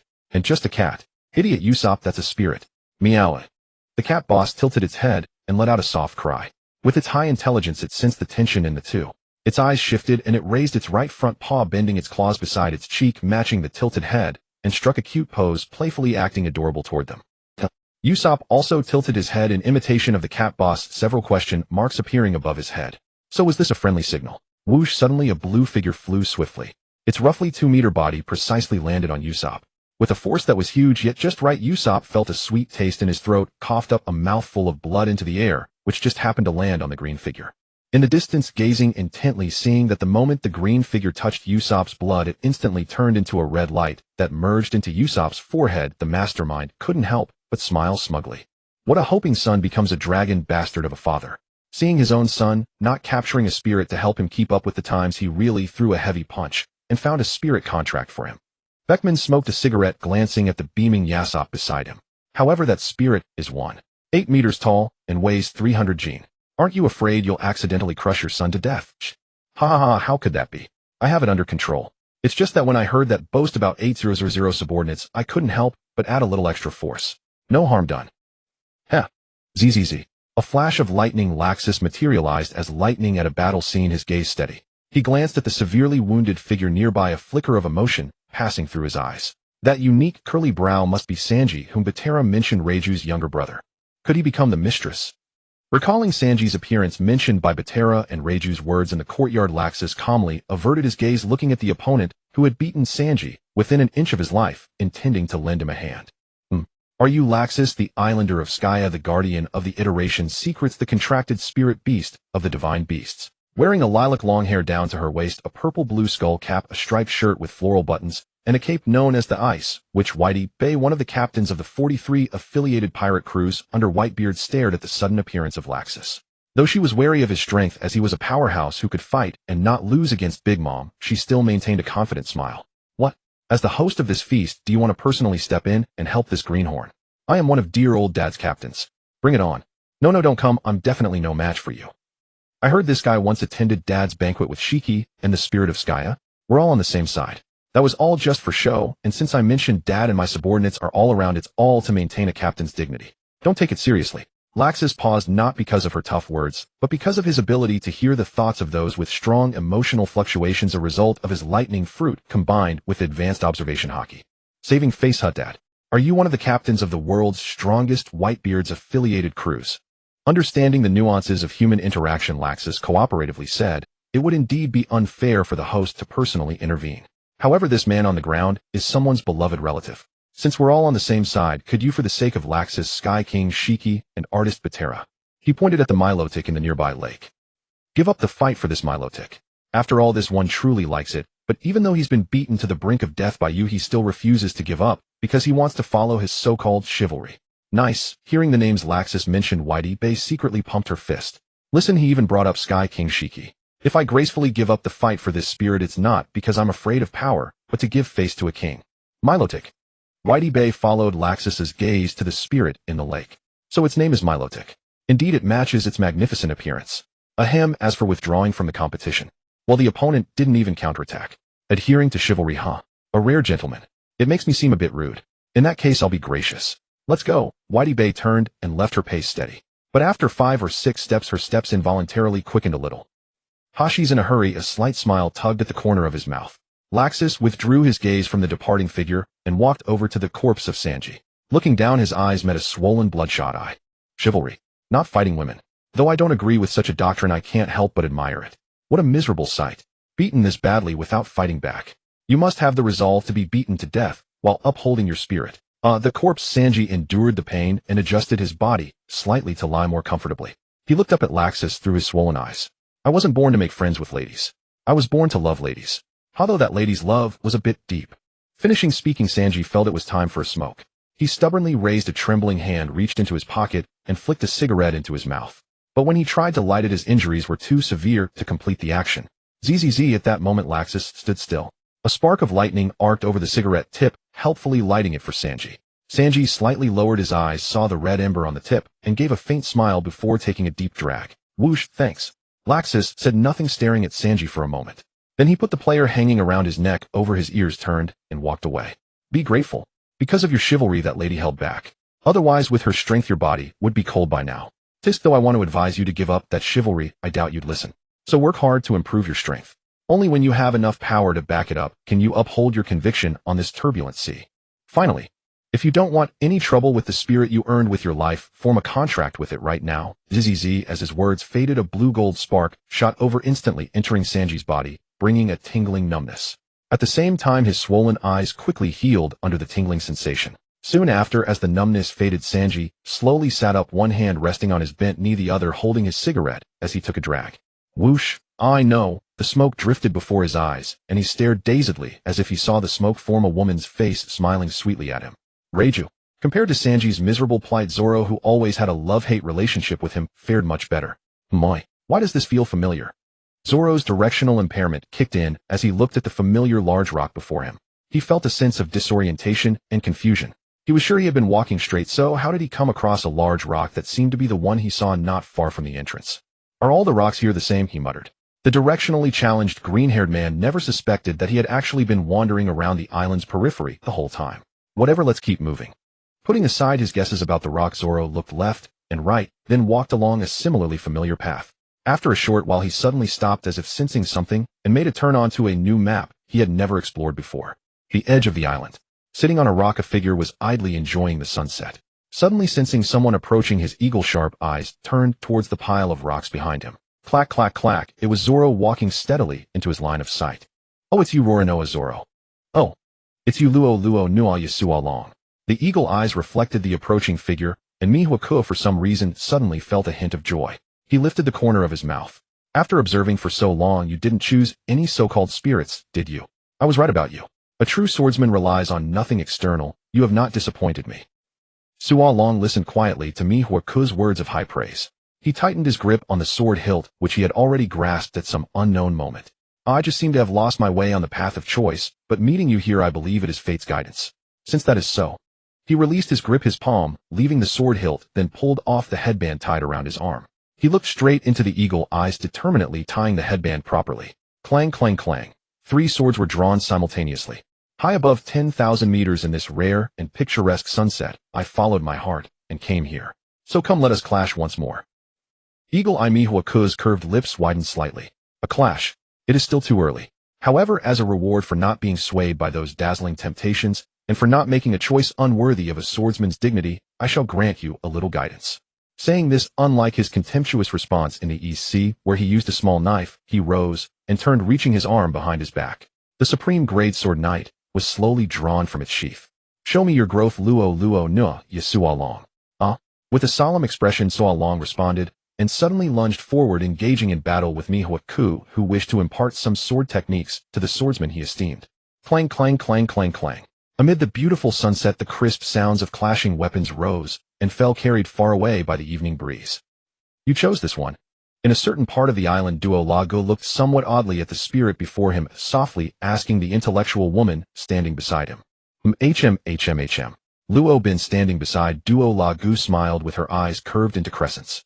With her unique aesthetic, the more she looked at the spirit before her, the more she liked it. A black body, a large head with a small body, and on that big head grew a full circle of eyes as red as blood. It was a psychic clay doll. Look at the eyes all over its head. Because I showed affection, they have taken on different forms, some crescent-shaped, some horizontal lines, and some circular. They can reflect a variety of emotions. Don't you think it's adorable? Adorable? No, I just think you are quite unique. Would an ordinary woman really like a spirit that looks like this? Duo Lago suppressed the stray thoughts in his mind. Since you like it, then let this spirit be contracted to you. Don't refuse. I care for you not because you are a crew member of my son, but because of your background. Background. Luo Bin's expression turned cold, and her smile faded. The psychic clay doll across from her, seeing this, also seemed to have its eyes droop downward, as if responding to her sorrow. Suppressing the unpleasant memories, Luo Bin smiled again at the psychic clay doll, naturally receiving its response. Yes, you are the survivor of O'Hara, perhaps the only remaining archaeologist in the world. We need you to live well, to have enough strength to protect yourself and survive, so that in the future you can use your knowledge to uncover this century of history covered up by the world government. Listening quietly to Duo La Ji's motive for helping her contract the spirit, Luo Bin was silent for a moment, then stepped toward the psychic clay doll. Rest assured, I will wait patiently for that moment to come. And thank you for protecting me, as I found this adorable little one, father of Luffy. You didn't have to add that last part. Inside a certain forest, Super Seba, Frankie struck his signature pose, and a bird on a tree mimicked him by flapping its wings in imitation. Super Seba. Thus the man and the bird interacted tirelessly. Behind a nearby large tree, Luo Buluchi concealed his figure, watching the incomprehensible behavior of the man and bird from the corner of his eye. It wasn't that he wanted to witness such perverse actions, but because he recognized Frankie's identity. Cuddy Flam, no Frankie. A cyborg, another disciple of Tom, and the mission target most likely to be hiding the Pluton blueprints that we secretly investigated during our years undercover. Lucci did not act rashly. Since he had encountered the other this time, and confirmed his location, he considered whether to capture him as the feast was about to conclude. Unlike Luo Bin, whom he had seen before, she was also a criminal wanted by the world government, but priorities differed. Their undercover mission in Water 7 was to investigate the Pluton blueprints. Frankie was the primary target of the mission, while Luo Bin was merely an unexpected discovery. Thus their treatment of the two was naturally different. However, Lucci withdrew his gaze and glanced at the sack beside his hand. The sack was bulging, containing a spirit they had captured, the mission item of this operation. Lucci, this is a rare opportunity. Let's move. The task of capturing the spirit is already complete. If we act swiftly, we can also capture the main target, who we discovered after years of undercover work, and then leave this feast island directly. We'll have the rewards for both missions. From behind another tree, Gabra, the wolf form Zoan devil fruit user, urged. He did not want to miss the chance. With all CP9 members present, capturing Frankie would be a piece of cake. The only concern was whether the feast organizers would intervene. After a moment of silence, Lu Chi made a decision. He cast a glance at Gabra, who understood the look and nodded. Whoosh.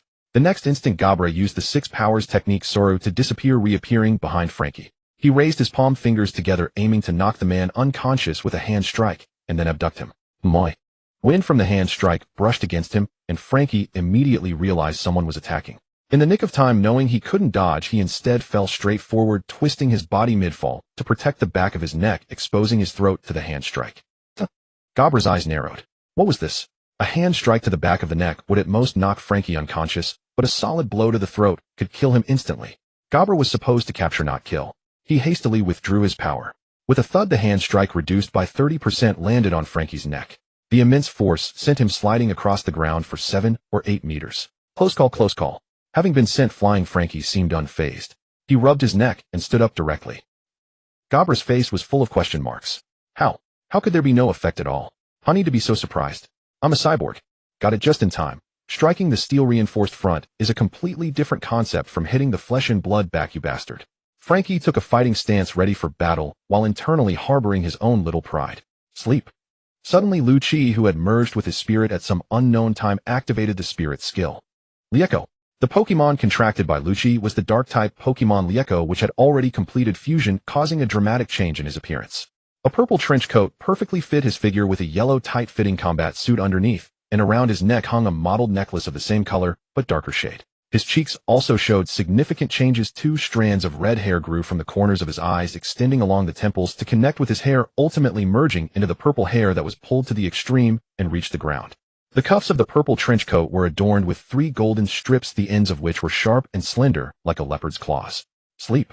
After completing the fusion, Lu Chi immediately launched one of Lieko's basic moves against Frankie.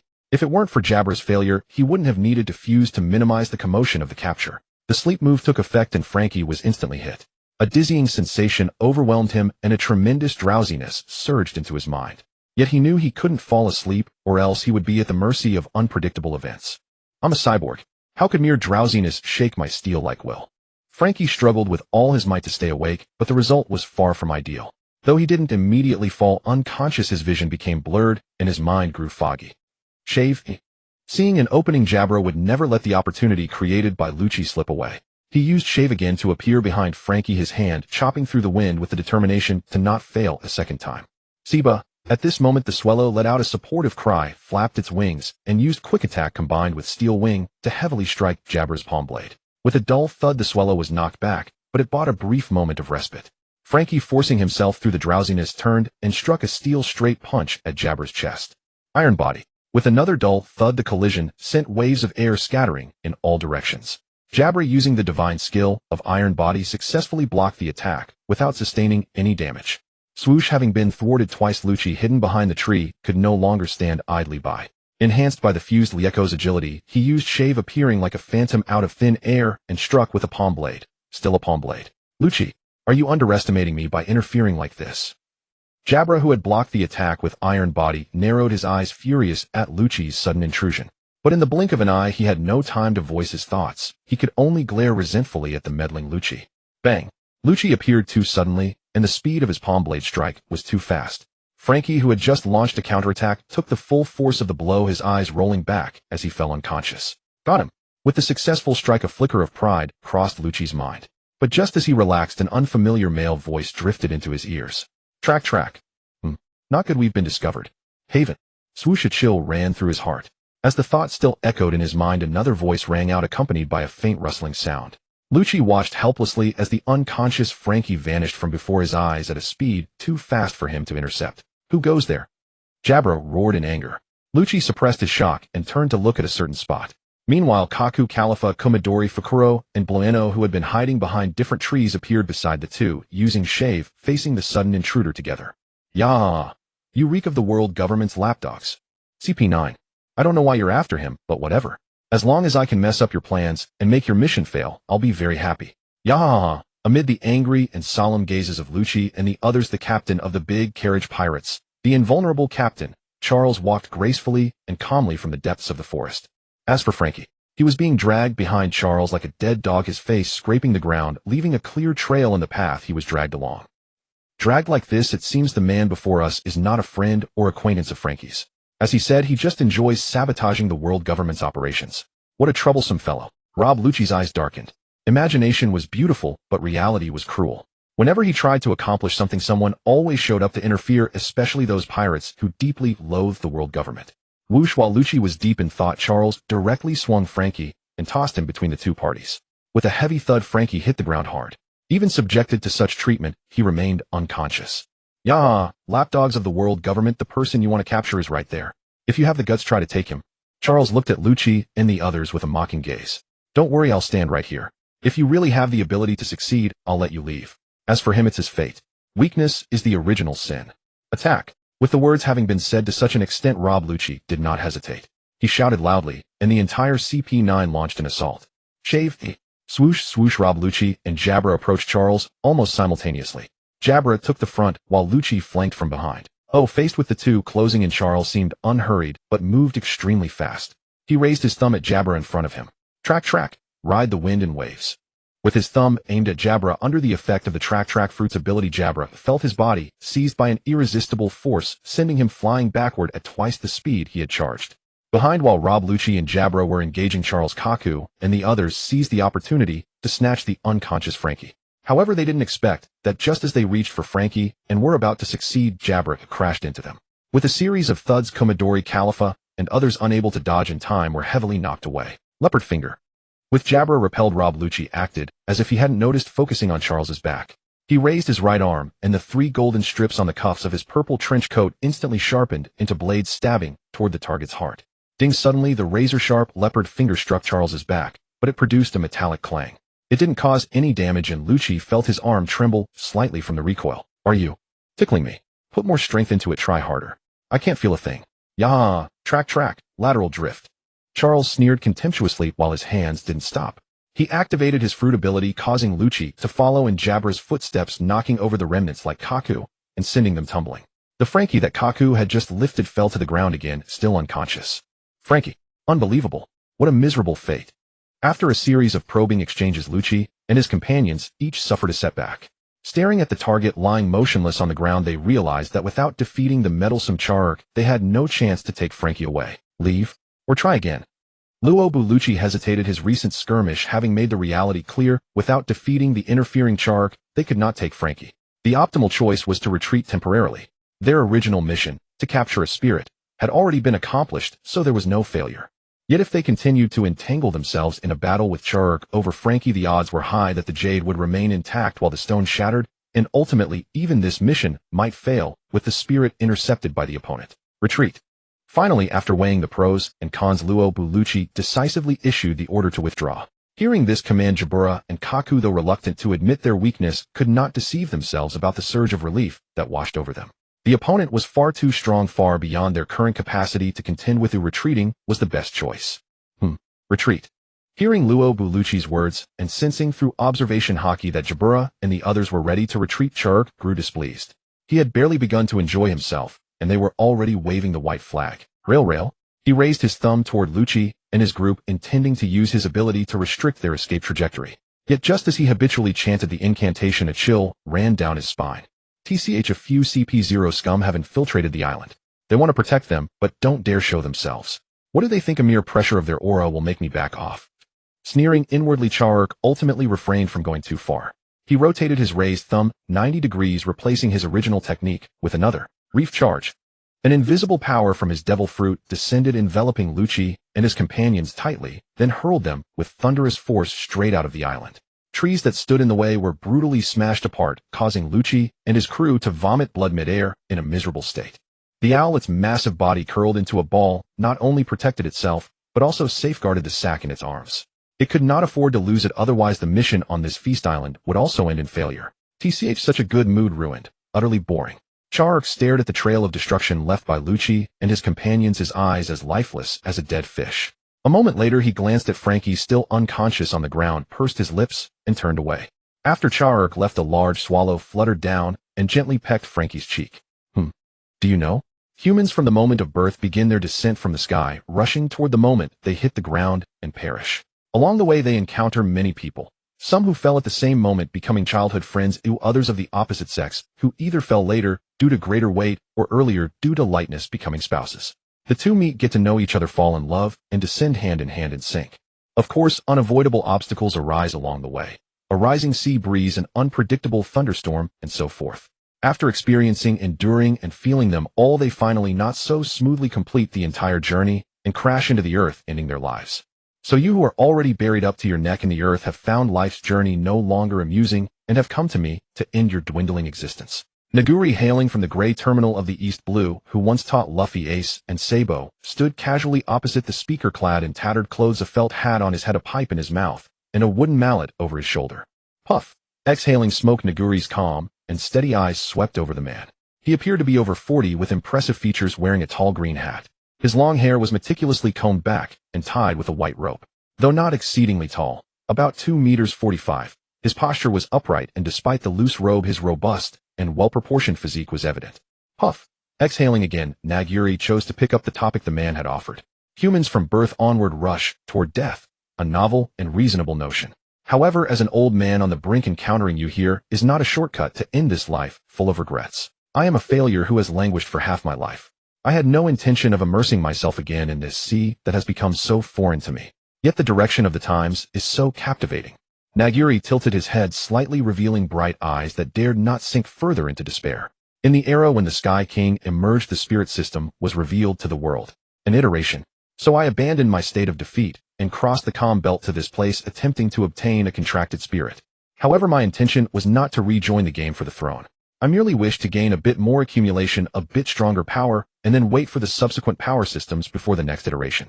I am hoping that among these systems there will be a power to resurrect the dead, and then I will risk everything to strive for it.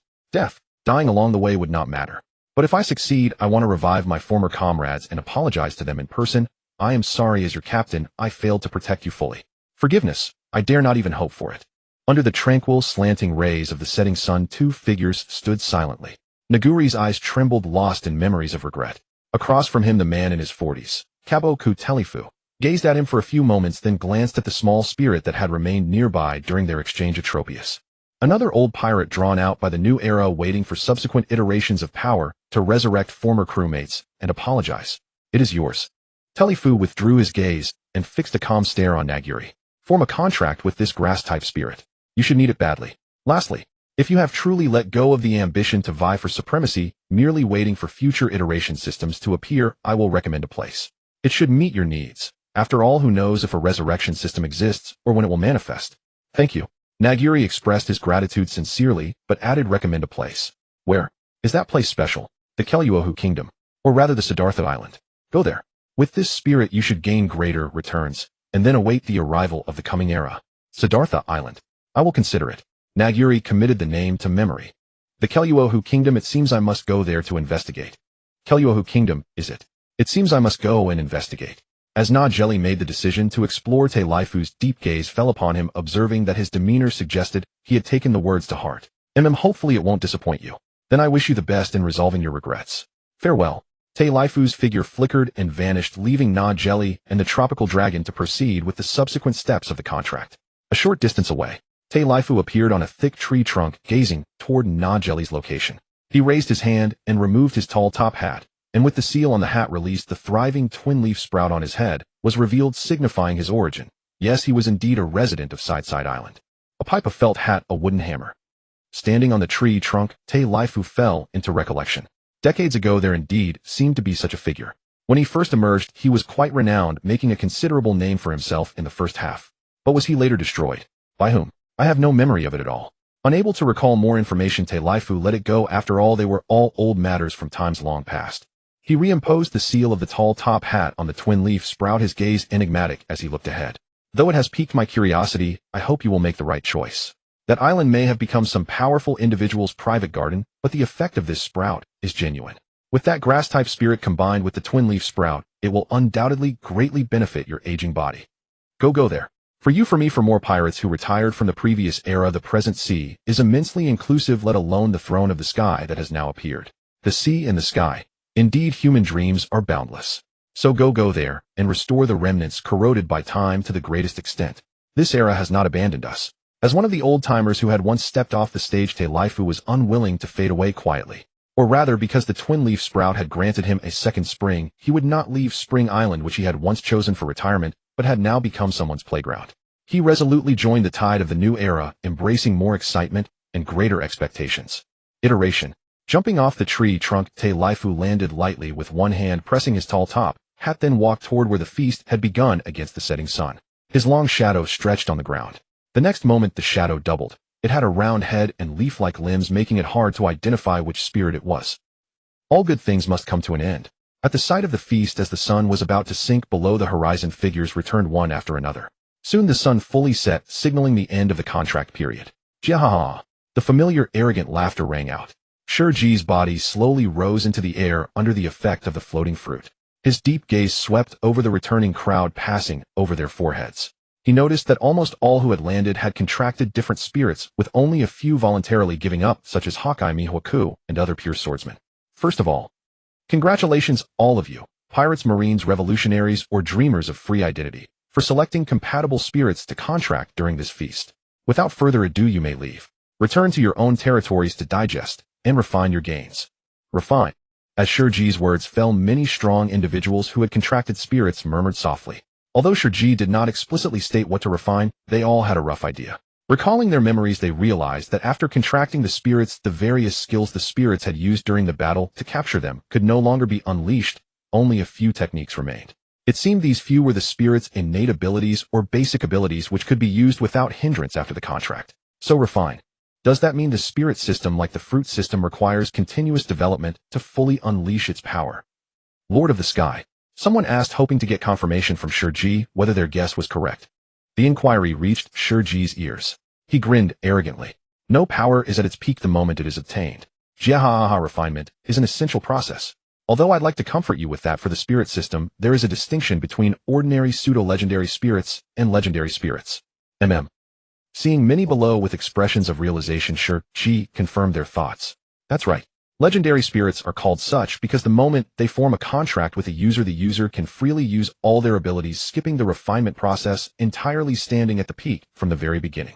So you ambitious fellows, the purpose of this feast was merely to give you a head start in obtaining spirits. Consider it a stepping stone.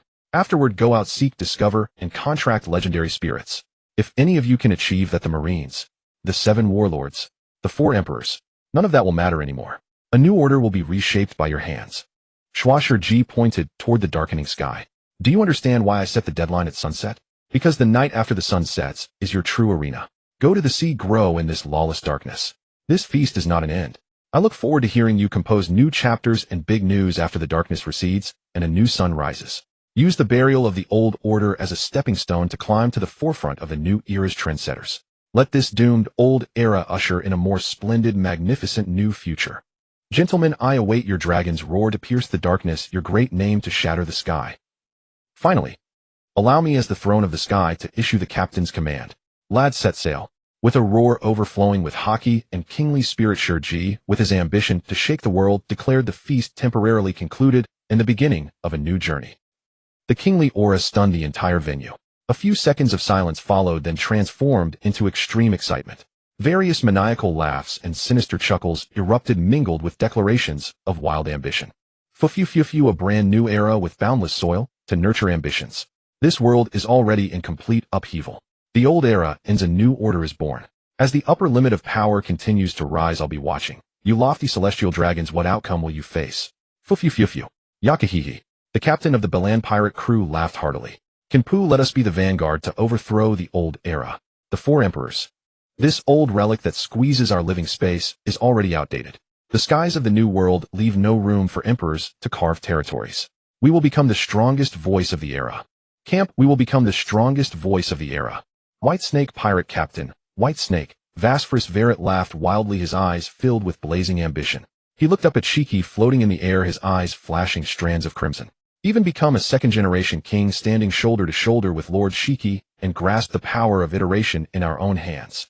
Hearing his captain's lofty aspirations, the first mate, White Ghost, Wency Camp, tightened his grip on the sword hilt. Originally very calm, he couldn't help but be infected by the blazing and excited atmosphere on the scene. We can definitely make it, Captain. Pirate King. Roger. His era is outdated. The goal of the new journey should be the Ska AI island, where more iterative power systems are buried. We will definitely ascend there, seize it in our hands, and then when more iterative systems descend, become the first pioneers to control new powers. The strong shall always prevail. Shouting, hoping, roaring, one pirate crew after another resolutely turned around and rushed to the sea, filled with heroic passion. Hawkeye stood alone outside the crowd, watching the scene and sensing the excited and turbulent atmosphere above the island. It felt as if he had returned to the moment of Roger's execution. His hawk-like eyes casually glanced the image and his eyes froze, but it could not freeze the ambition and flame that seeped out of the painting, burning so fiercely that he couldn't help but look away. An even crazier era. Allow me to look forward a little. Let more strong people be born, give me deadly pressure. I will rise to meet it and reach a higher level of swordsmanship. Oh la la on the Navy side. Kazan felt the scorching and manic atmosphere in the air. He scratched his head in distress and solemnity. The era has gone berserk. What will the future of our Navy be? Kawani, Inni, Kizaru chimed in, his sunglasses hiding his expression. Chasing the sky. A foreseeable future. My workload is about to skyrocket. Compared to the worries of the two admirals, Garp laughed heartily. Don't put too much pressure on yourselves. No matter how crazy the future gets, Sengoku and Tsuru will step in, not to mention my Iron Fist. The world won't be destroyed. Can't be destroyed, but it will be turned upside down, right? Iron Fist. The Iron Fist that raised Dragon and the Straw Hat Boy. So scary. As the two admirals' thoughts stirred, they glanced at Garp and found him looking seriously in a certain direction. Following his gaze, they saw it was Whitebeard's location. Oh. As they examined seriously, they both felt a stir and recalled the 2nd Division Commander Ace, imprisoned by the Navy. According to Vice Admiral Tsuru's analysis, pursuing Teach, who had killed a son of the crew, but only sending Ace alone, was not in line with Whitebeard's character.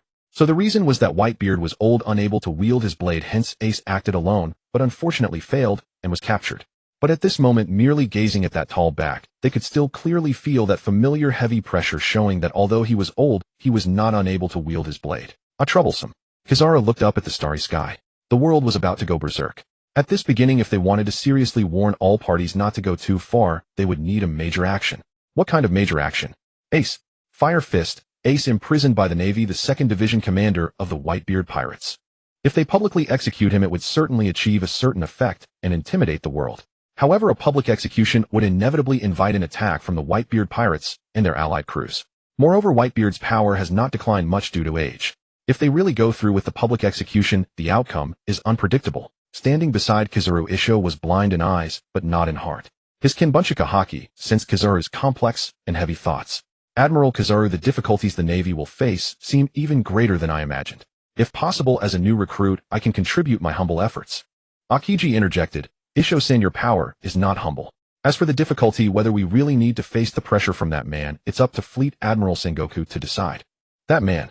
Is he referring to Whitebeard? I understand. Isho replied, and did not continue. Beside him, Garp withdrew his gaze from Whitebeard, glanced at Dragon, who had bowed slightly, and left with his subordinates, and then looked at Luffy and others who were avoiding him and approaching Bartra, asking him to use his telekinesis to send them and their ship down the island. Garp did not stop them.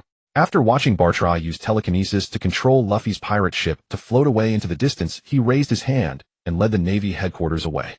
A moment later, the island that had just gathered many people suddenly fell silent.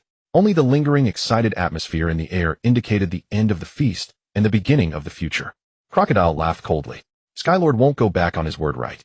Since there are still many spirits on the island, I will take C to choose a suitable spirit for him. Hearing his boss's inquiry, C, standing behind Crocodile, was extremely excited. His burning eyes stared at his back, his eyes filled with excited tears. Oh, it's worth it. A boss who cares so much about his subordinates. I really have sharp eyes. Indeed, even a person with ordinary talent can change their fate.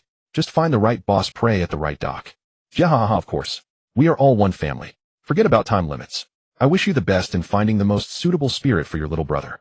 Shiki agreed casually. He really didn't care. Although there were many spirits left, according to Yi, these remaining spirits would be scattered around the world by her for ambitious people who didn't participate in the feast to fight over. So they weren't his, and he didn't care. Let's go see. Yes, boss. Crocodile walked steadily with his subordinate, C, toward the island. Law calmly observed the scene. One family. Has the former warlord Crocodile joined Shiki's command? It doesn't look like it. And one family. Does it refer to everyone staying here? Does it include me? Mr. Sue needs you. Involuntarily, those words from the legendary island spirit flashed through his mind. So maybe I really can become one of them. But there will be a test, and the test is to solve the unknown problem of Mr. Sue. Opportunity. This is a golden opportunity. If I pass the test and join their camp with Sky King Shiki Island Spirit, Yi Native Rax's Beast Contractor Bartra, not to mention the unknown Mr. Sue, just with their help I can complete my revenge, avenge Corazon-san, and kill Doflamingo. As these thoughts flashed through his mind, Law's breathing became uncontrollably rapid. Yahum. You noticed Law's unusual reaction and spiraled down to hover above his head before landing lightly atop his hat. Don't get so worked up, or let such fierce hatred flicker in your eyes, Trafalgar Law. Or rather, Trafalgar D. Water Law. The moment the full name, Trafalgar D. Water Law, left her lips, Law broke into a cold sweat, an icy chill surged through his entire body. His eyes widened, uncontrollably trembling with shock. She knows my full name. How is that possible? Or is she truly just the island spirit? Yahum. Yi beamed at Law's stunned expression. Well, no need to wear your astonishment so plainly. I know so much. not out of idle curiosity, but for Susama's sake. What he intends to accomplish through your hands is profoundly consequential. Were I unaware of your true origins, I could never permit Susama to risk himself needlessly. So rest assured my knowledge extends far beyond your given name. Take for instance Corazon. Corazon, another name buried deep within his heart, had been unearthed, and instantly Law's shock and panic dissolved, replaced by grief, longing, and sorrow. Yet his eyes darkening with memory filled with shadowed fury, he would never forget that snow-laden day, the image of Mr. Corazon falling struck down by that demon's bullet. Don Quixote da Flamingo, my life's sole purpose is to cast you back into hell's abyss, to honor Mr. Corazon's soul in the afterlife. Indeed, Corazon is your forbidden name. Ye smiled gently as she gazed into Law's resolute eyes. Now that this has been confirmed, the task I entrust to you will proceed without error, for the reward awaiting your success is none other than the resurrection of the departed. What did you say? Resurrection of the departed? Law had heard her clearly, yet the notion struck him as utterly fantastical, bordering on delusion. Could such a thing truly exist in this world? Even if she were the spirit of Sky Island. Wait, Sky Island's spirit. The iterative power system. HSS. A sharp, involuntary breath escaped Law, a silent tribute to the staggering implications of his own conjecture. His mind unraveled completely. He longed desperately to ask, what is the resurrection of the departed? Yet dared not utter the question. Though iteration was now widely acknowledged as real, that truth alone could not guarantee resurrection existed among the vanished systems of ancient power. For hope breeds deeper fear, fear of confirmation. There's no need for such astonishment. He continued serenely. It is merely the reawakening of a soul once known to walk this world. With his abilities, and but a few essential mediums, it would be effortless to perform the earth-soil reincarnation ritual. What does that mean? Does reviving Corazon not rely on the iterative system? So my earlier speculation was nothing more than unfounded overthinking. Law's expression shifted rapidly, his thoughts raced, yet his usually sharp intellect faltered, clouded, tangled, slowed. Still amid the chaos, one phrase pierced through all else, the word medium. Medium. You said reviving Corazon requires a medium. What kind of medium? No need to rush, you replied calmly. The medium is but the prerequisite for Corazon's resurrection, though that prerequisite alone is hardly sufficient. Should you fail to complete his commission, all that follows remains naught but illusionary mist. Then tell me, do you possess the resolve to meet him, to strive with every fiber of your being to fulfill his commission? Oh, and one small aside, anyone who meets him faces a choice, allegiance or erasure of related memories. That said, if it's you, as a user of the Operation Fruit, precautions must be taken against self-manipulation of memory. Thus the moment you step forward, he will automatically deem your choice allegiance. So, what then shall your choice be? Law struggled to steady his turbulent emotions, determined to listen quietly to Ye's explanation. Yet he overestimated himself. Or rather, he underestimated how deeply Corazon's name cut into his very soul. Exhaling slowly, he pulled his hat brim low and closed his eyes. Lead mercury disease. I denied my life the moment I contracted it. To live was merely to inflict vengeance upon this world. That was my conviction, and I trained relentlessly to embody it. Everything proceeded as planned, until Mr. Corazon intruded upon that path toward death, forcibly pulling me from its crooked course, with his compassion guiding me onto the right road. Yet that road away from death ended that snowy day, the moment gunshots sealed Mr. Corazon's fate. I gained redemption, and the power to heal others, but that foolish, idiotic smile was frozen forever. Even half hidden beneath his hat, 2 silent tears traced paths down Law's cheeks, betraying the raw, unguarded sorrow within. Afterward, hatred became my reason to breathe. I will kill that man, even if it costs me my life. And so I resumed that preordained path. Fate does love its cruel jests. Once again someone barges into my life. Once again I am forced to recalibrate my course. Well then, resurrection of the departed. This intrusion, this twist of fate, just like before, I choose to yield. Thus, rather than march toward annihilation fueled by hatred, I choose this dawn of resurrection. Stake my life, swear my soul, I will. Bring Corazon back. With a sudden sharp lift of his head, Law's tear-streaked gaze locked onto Yi, unwavering, absolute. Yahum, an excellent resolution. Then welcome, future member of the 7 Warlords of the Sea. 7 Warlords of the Sea. Law blinked, his composure fractured. What does that mean? Future? Is she urging me to pursue that title? Is that a condition too? Don't overthink it, Yi explained. It's simply his eccentric whim. He wishes to gather all 7 warlords under his banner. But by then the king will no longer be the same king. Since you've already chosen allegiance, you'll naturally fall in line, lest his dignity suffer a fatal drop in gravitas. Gather them all. Law's eyes narrowed, glinting with cold ferocity. He thought of Doflamingo. Was that man also slated for subjugation? His gaze grew darker still as he spoke. Crocodile's downfall left one seat vacant, but the Marines have already appointed a successor. So your future phrasing implies I should challenge one of them and seize their place. If so, grant me that man. Not quite. Yi shook her head, offering no further clarification. Instead, she withdrew a seed from her sleeve and dropped it onto the ground. Instantly, it rooted, sprouted, and wove itself into a sprawling interlaced structure, the verdant hollow. There's no hurry for what lies ahead. Focus solely on the commission. Upon its completion, he will guide your next steps. My role is only to deliver you here. Now, step forward bearing your resolve. He will make the arrangements in due time. My role is merely to deliver you there. Now step forward with resolve. Following Ye's gesture, Luo gazed upon the peculiar plant before him. A living archway woven from intertwined vines and foliage, its aperture the sole opening in an otherwise sealed bark-encased hollow. Mr. Corazon. Luo instantly recognized the hollow as a manifestation of extraordinary ability. Entering it unprepared would be perilous beyond measure. Yet at the mere thought of Corazon's name, his resolve hardened. He strode forward without hesitation, stepping into the threshold with unwavering determination. Yahum-hum. Yi burst into laughter and called inside. A certain gentleman once swore an oath. We shall meet at dusk. But spatial distance renders that impossible, so we've settled on a compromise. The transmission will inflict minor harm upon you. Nothing fatal, of course. He will intervene. Luo's expression tightened. Not fatal. So the island spirit's so-called transmission carried grave risk. Hey, seriously, is it wise to test such an immature ability on oneself? Meeting at dusk doesn't necessarily mean tonight. Let us begin. Momentary doubt flickered instinctively within him, then vanished. Luo lowered the brim of his hat once more. Polaris disease failed to claim me. I am certain this trial shall likewise fail. I will not die, not until my vow is fulfilled. Yahum-hum, excellent resolve. Yi murmured approvingly, then uttered words whose meaning eluded Luo entirely.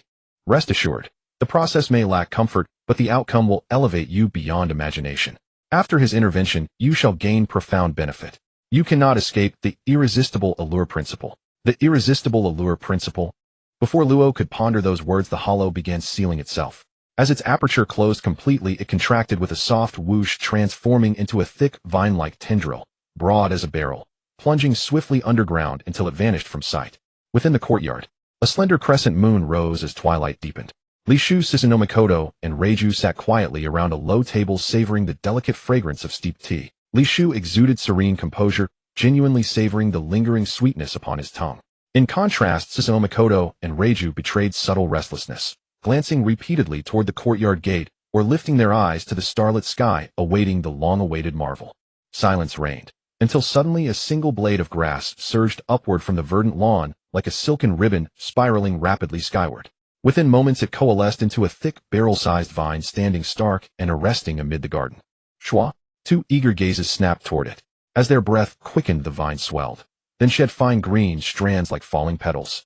In an instant, its bloated form split open, revealing a hollow aperture resembling a tree trunk's mouth, and within it slumped the unconscious, battered, and grievously weakened Trafalgar D.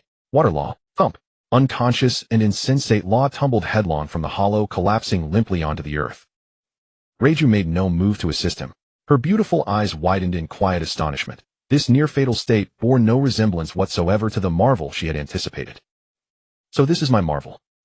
Truly astonishing. As a being bound to a master, even as Law teetered on the precipice of death, Susanoo remained silent. Though Law was his marvel, nothing outside Li Shu's sphere commanded his attention. If you continue watching, he truly will perish. Seeing no sign Li Shu intended to intervene, Reiju finally broke her silence. Sensing Law's life force fading rapidly, she added gently, surely your marvel does not entail allowing him to witness the final breath of another life. Though admittedly, this man is the rising supernova who's stirred such commotion lately. Relax, he won't die. Hearing the unspoken plea beneath Reiju's words, Li Shu's expression remained placid, but he moved. Raising a finger, he traced a subtle arc in the air. A soft, luminous white light drifted forth from a cloth pouch at his waist, flowing along his gesture and sinking into Law's body. With the infusion of vitality, Law's emaciated near-terminal condition reversed visibly. Within seconds, he stood restored to full vigor. Yet Li Shu did not cease. His flow of energy continued. Having suffered such unjust torment, compensation is inevitable. Should you truly aid Master Susanoo in attaining a genuine physical form through your fruit's power, the subsequent reward shall dwarf this initial boon. Moi! Li Shu's voice reached them both. Reiju and Susanoo stiffened simultaneously. A genuine physical form. Their marvel was far greater than imagined. Oh, Master Susanoo attaining a physical form. Reiju arched a brow in surprise, glancing sidelong at Susanoo Mikoto's solid, tangible form. What then did that statement imply? Young master, can he truly grant me a corporeal body? And by your words, you deduce his ability stems from a devil fruit. Does such power truly exist? Li Shu smiled faintly, his gaze drifting toward Law, who now showed faint signs of stirring consciousness. Whether he can or cannot, we shall hear the physician's diagnosis firsthand. My conjecture may be speculative, yet it carries considerable weight. So, let us allow ourselves a modest measure of anticipation. Won't soaring expectations only deepen the fall if they falter? Reiju kept that thought unvoiced. From recent observation, and Li Shu's consistent demeanor towards Susanoo Mikoto, she knew he never teased without intent nor dangled hope without substance. Thus his 80 to 90% certainty held formidable credibility. Ha ha ha. Understanding dawned, she laughed softly, eyes bright, with eager anticipation as she turned toward the now conscious Dr. Law. Umph. Awakening gradually, Law's consciousness reassembled, then recoiled in shock. He had lost awareness during transmission. Instantly his formidable self-control reigned in the tremor. Narrowing his eyes almost imperceptibly, he surveyed his surroundings' lush greenery, and several pairs of expectant eyes fixed upon him. In the next heartbeat, Law recoiled anew. His own state had been fully restored. More than restored, a warm, radiant current pulsed steadily within him, imbuing his limbs with palpable, surging strength. A dawning clarity struck him.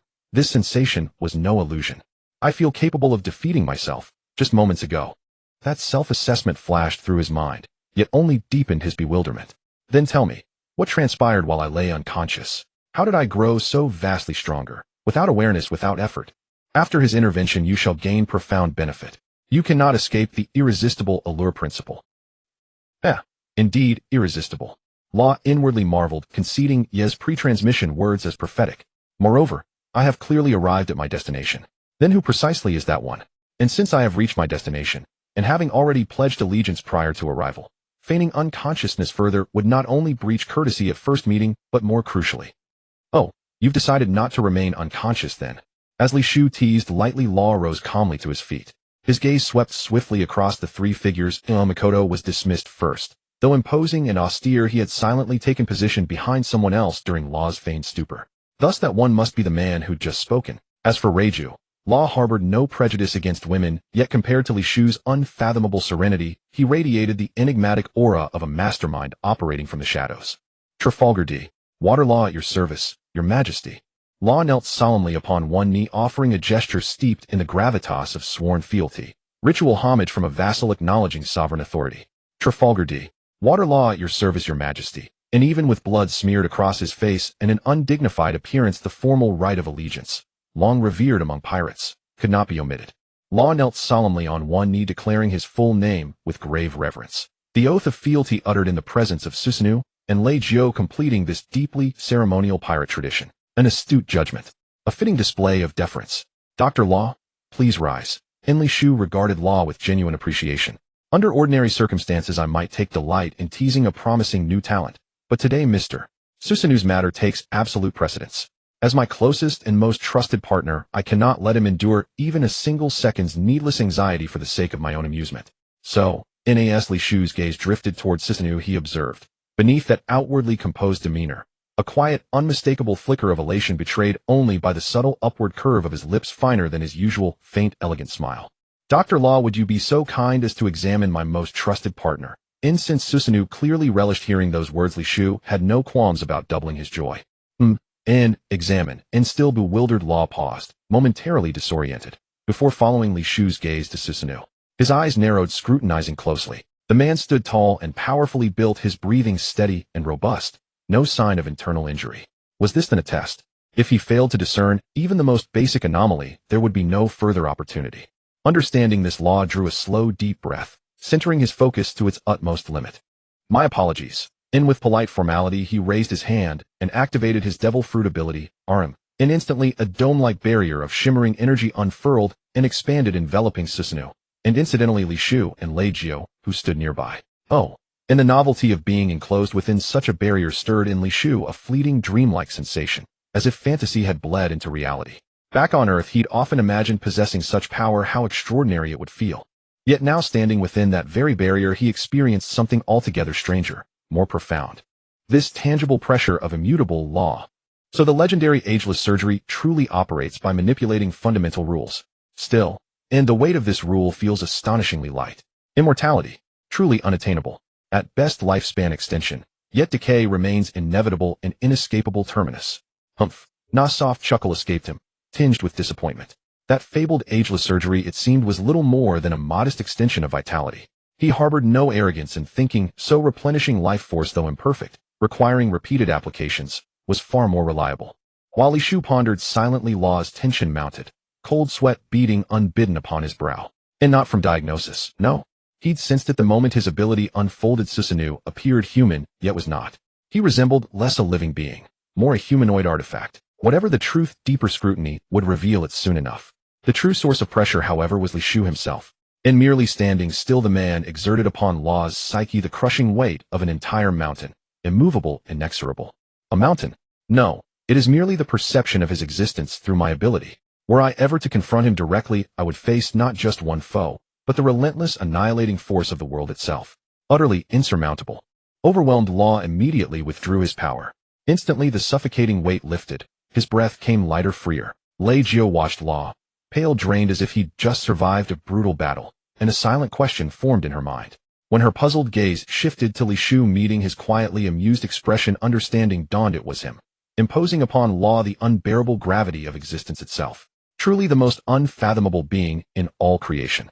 Ha ha, Mr. Susanoo, guests of such distinction rarely grace our threshold. They deserve nothing less than exemplary hospitality. But as the recipient of this delightful surprise, you needn't lift a finger. Allow me to handle the honors. I've been cared for long enough. Now it's time I eased your burden when you need it most.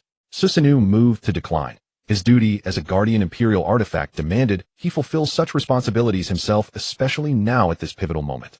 However, Ni's glance flickered briefly toward Law. If the guest were not his master, then, well, indifference reigned. And then thank you, Miss Lei Jio.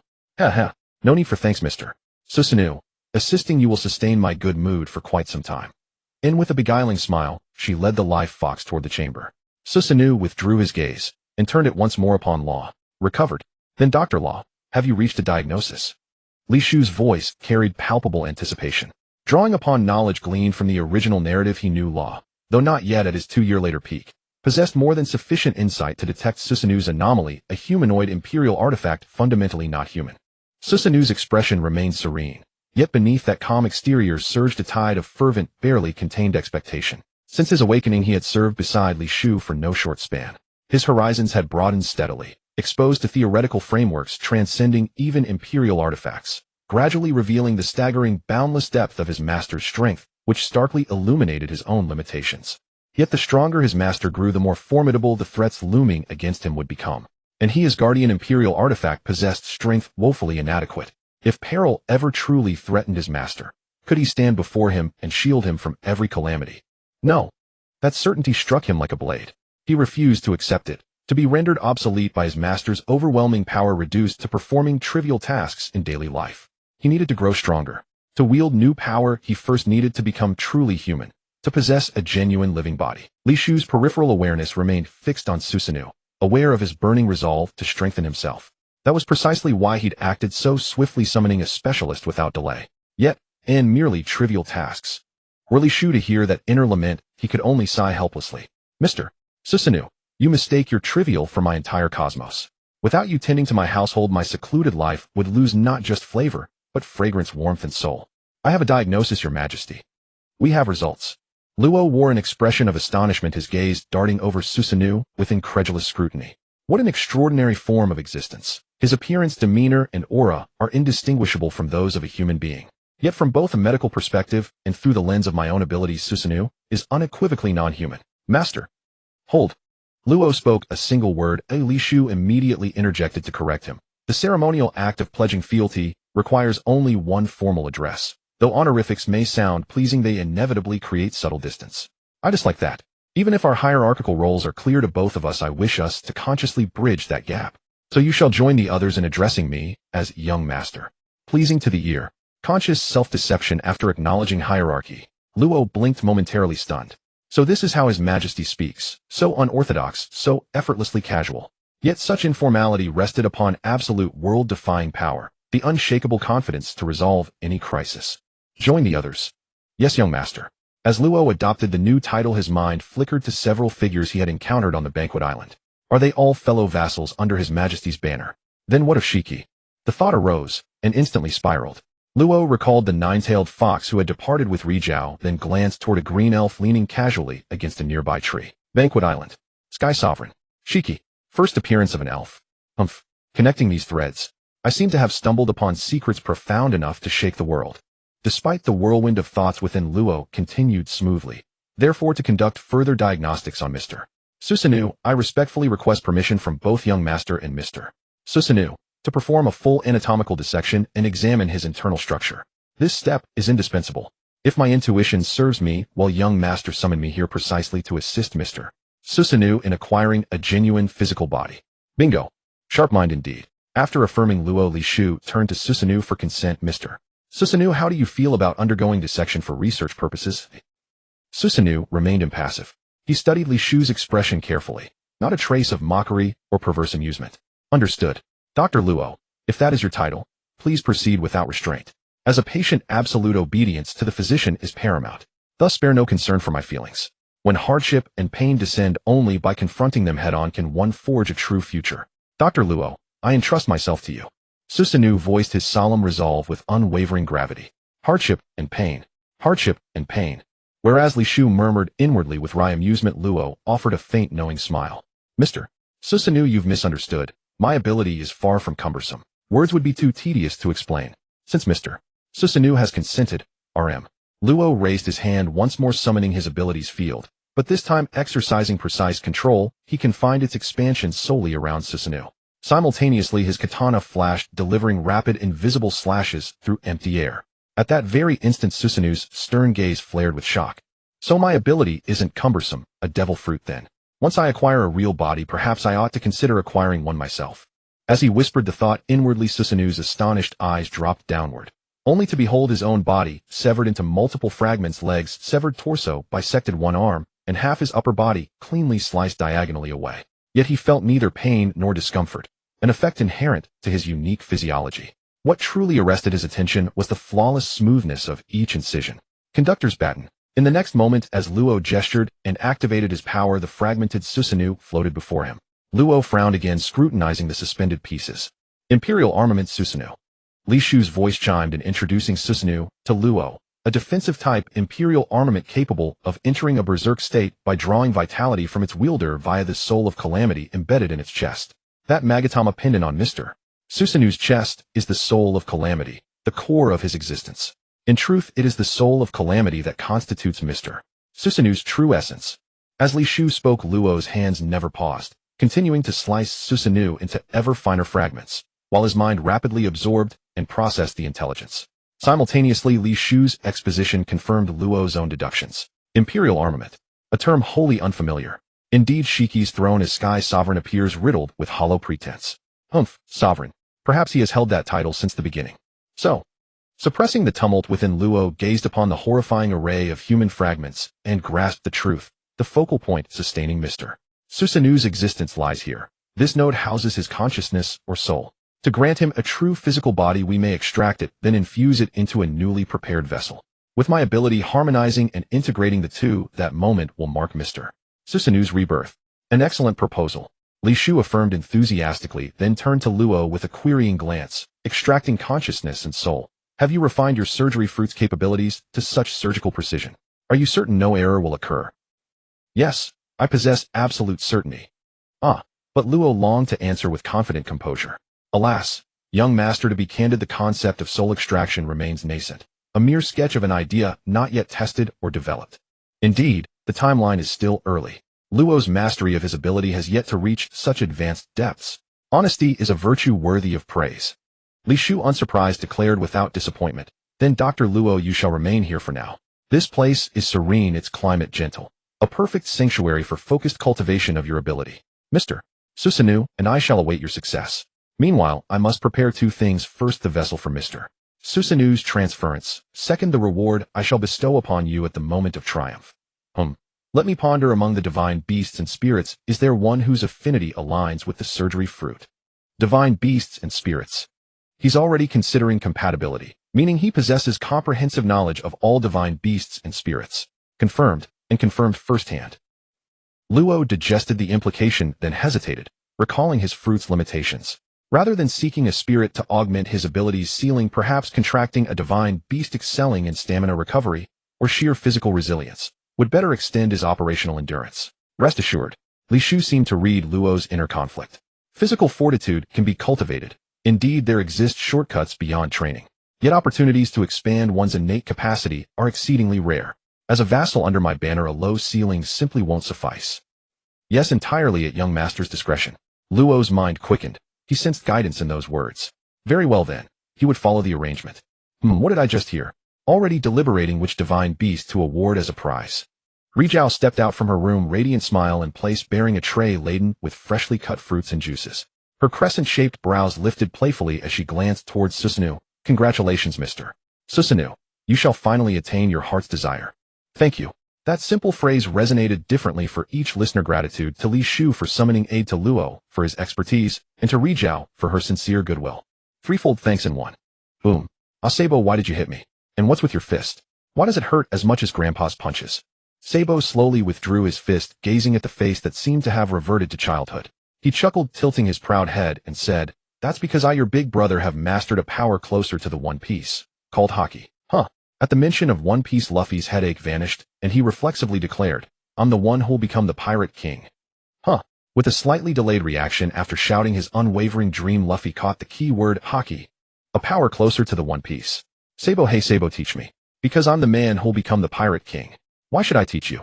Becoming the Pirate King was once my dream too. Faced with Sabo's smiling refusal, Luffy didn't give up. But you're my sworn brother. Teach me Haki, and we'll compete fairly. That's true. Well, are you really sure you want to learn, Luffy? Sabo's grin turned mischievous. The power closer to the One Piece isn't easy to master. If you're determined to put your journey on hold, I can teach you wholeheartedly. Not just you, but also your comrades who strive alongside you for the dream. Before Sabo finished speaking, Luffy fell silent. Put the journey on hold. No, how could he stop moving forward in the pursuit of his dream? Seeing Luffy's hesitation, Sabo immediately continued. Before Luffy could give up struggling and reject his proposal, Luffy, in the life of forging ahead for one's dream, a temporary pause is not a betrayal of that dream. This period of rest is a necessary sacrifice to consolidate your foundation. Thus you can touch, master, and refine the essential power. As your accumulation grows, when you set sail again, you will reap abundant and profound rewards. They will become the driving force that carries you forward faster and steadier. That will be the new chapter where you can give your all for the dream. So Luffy, do you have the resolve and decision as a captain? Luffy was about to refuse, but the words didn't come out. His expression froze. He pressed his straw hat for a moment, then turned to look at his silent comrades behind him. Comrades. Luffy, voices of different tones and emotions called out. They didn't support Sabo. Instead, they looked at their captain with firm trust, waiting for any decision he would make. A captain's order that would be fully carried out. Sabo? Feeling the trust of his comrades, he turned back, looked up, and with a pure gaze calmly said, "Yeah, as a captain, I can't be selfish and ignore the safety of my crew for the sake of my dream. A captain is someone who should always stand in front of his comrades and knock away any danger or difficulty. That's my resolve as a captain. But this adventure has shown me so many powerful people that we can't match now. So as the captain of the Straw Hat Pirates, Monkey D. Luffy, I request Sabo please teach us the power closer to the One Piece." Sabo smiled, looking at the deeply bowing Luffy, feeling that he had truly grown up. "Of course, as your sworn brother, it's my duty." Comrades, we're about to start a new adventure. I'll call it Operation Power Up. Luffy returned to his carefree grin, but Zoro, Sanji, Frankie, and the others were all serious. They couldn't forget the circumstances and dangers they had each faced on the island of the feast just a while ago.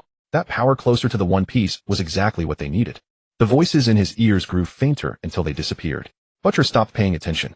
He was now lying on a white fur, feeling its soft comfort. Reaching out, he plucked a strand of hair, blew it into the distance. "Straw Hat Boy, a pause in the voyage is very necessary. Keep it up, I see a bright future for you." "On my fur." The fur beneath Butcher spoke, looking regretfully at the drifting strand. "How could he do that? That was my precious fur.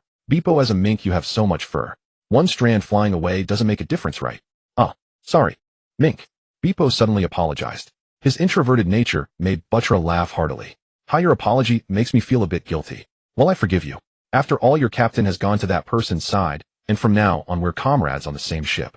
The captain left," Beepo said in a dazed and flustered manner. "Where did the captain go? Didn't he leave any orders? What should we do?" Hearing Beepo's questions, Butcher didn't answer immediately. He turned slightly to look to the side. There was a pirate ship floating by telekinesis. It was Law's ship. On it were the other members besides Bipo, all looking equally lost. Buttra spoke to soothe them. Don't fret. Dr. Law has a mission to fulfill. His departure is only temporary. So I'm here to take care of you all. Hence I am now your acting captain. I will lead the subsequent voyage and training. Please take care of me. Everyone fell silent. Acting captain. Lead the subsequent voyage and training. What did that mean?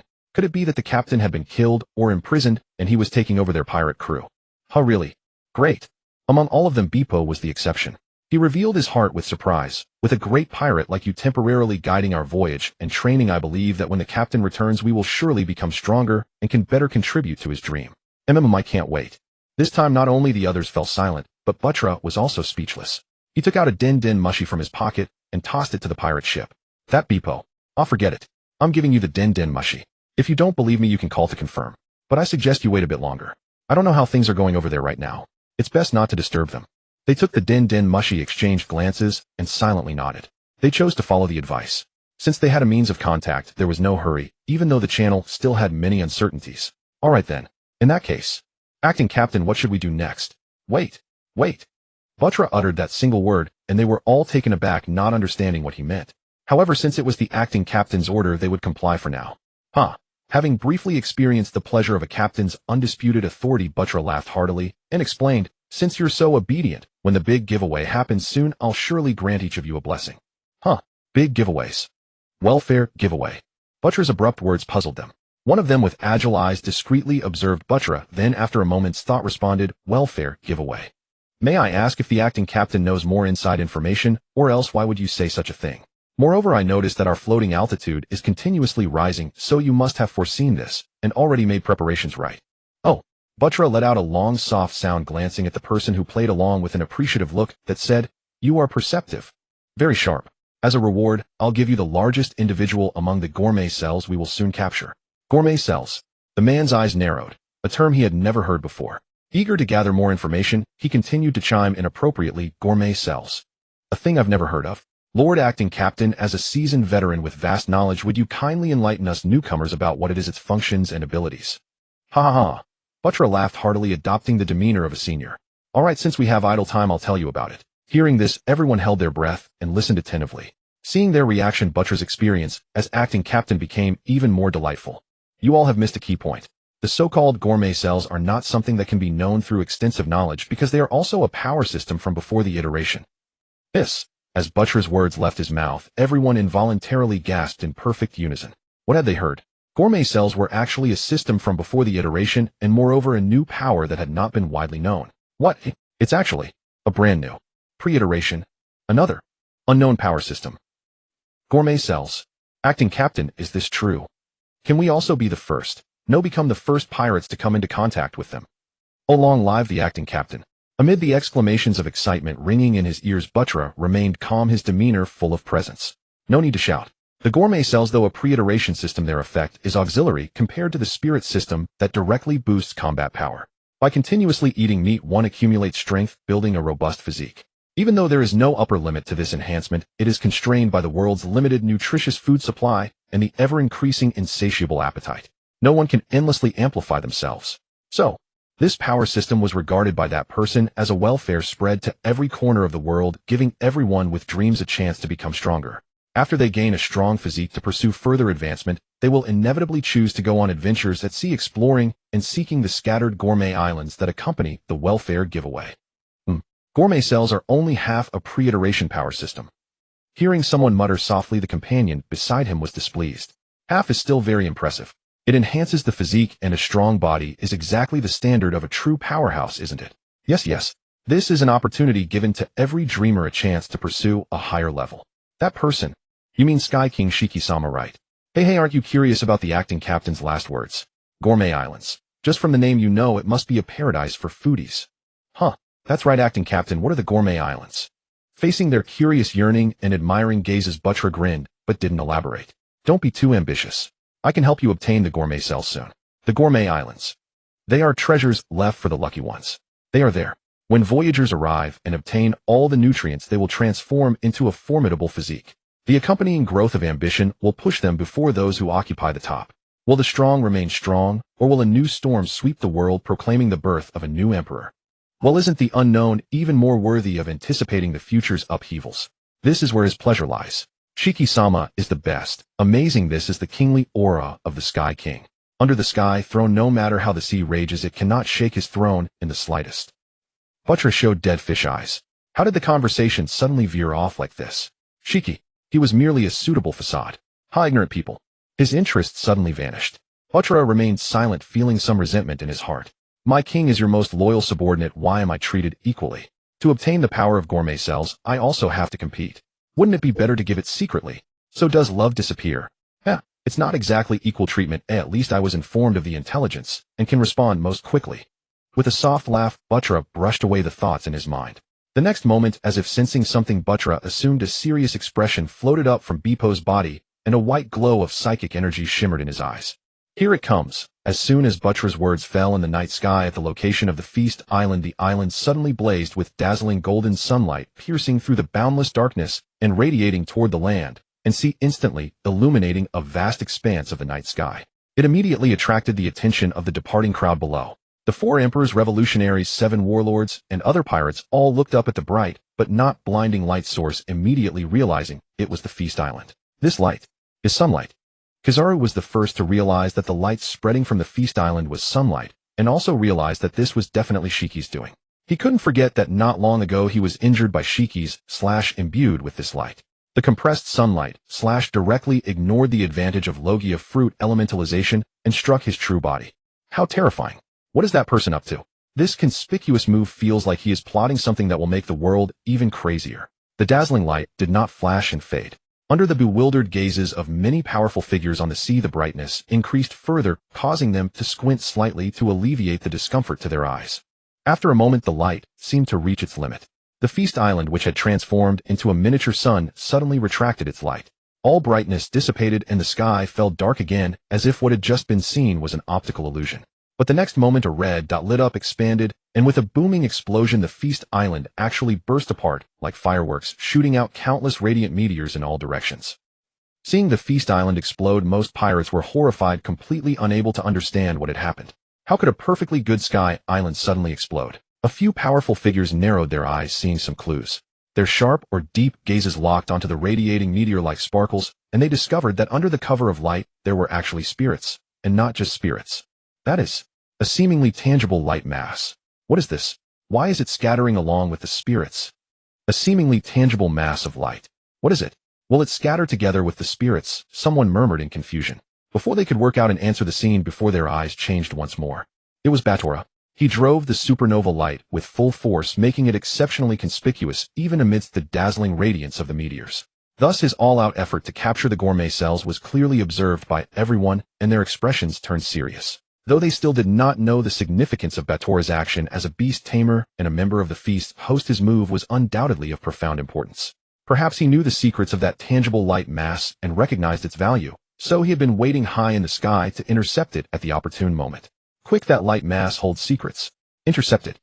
Realizing this, the others immediately sprang into action. With a dragon's roar, Kaido charged toward the light mass, followed by his right-hand man Jack and the other crew members with flight abilities. Whitebeard did not move. He silently watched Marco and the other crew members who had once been unable to fly, but now soared after fusing with their contracted spirits. His deep gaze fixed on the light mass. An unforeseen variable. Is this also part of your plan, Shiki? Fufufu Doflamingo led all his flying family members in a charge. Looking up, his sunglasses were dyed gold, accentuating his arrogant grin. Fireworks and parting gifts after the feast, Fufufu. Truly worthy of the Sky King. Then we shall gratefully accept this farewell present of unknown effects. Mr. Isho, I must trouble you again.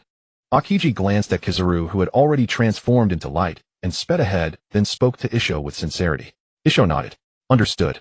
Given Shiki's current prestige and authority, this move is surely not a bluff.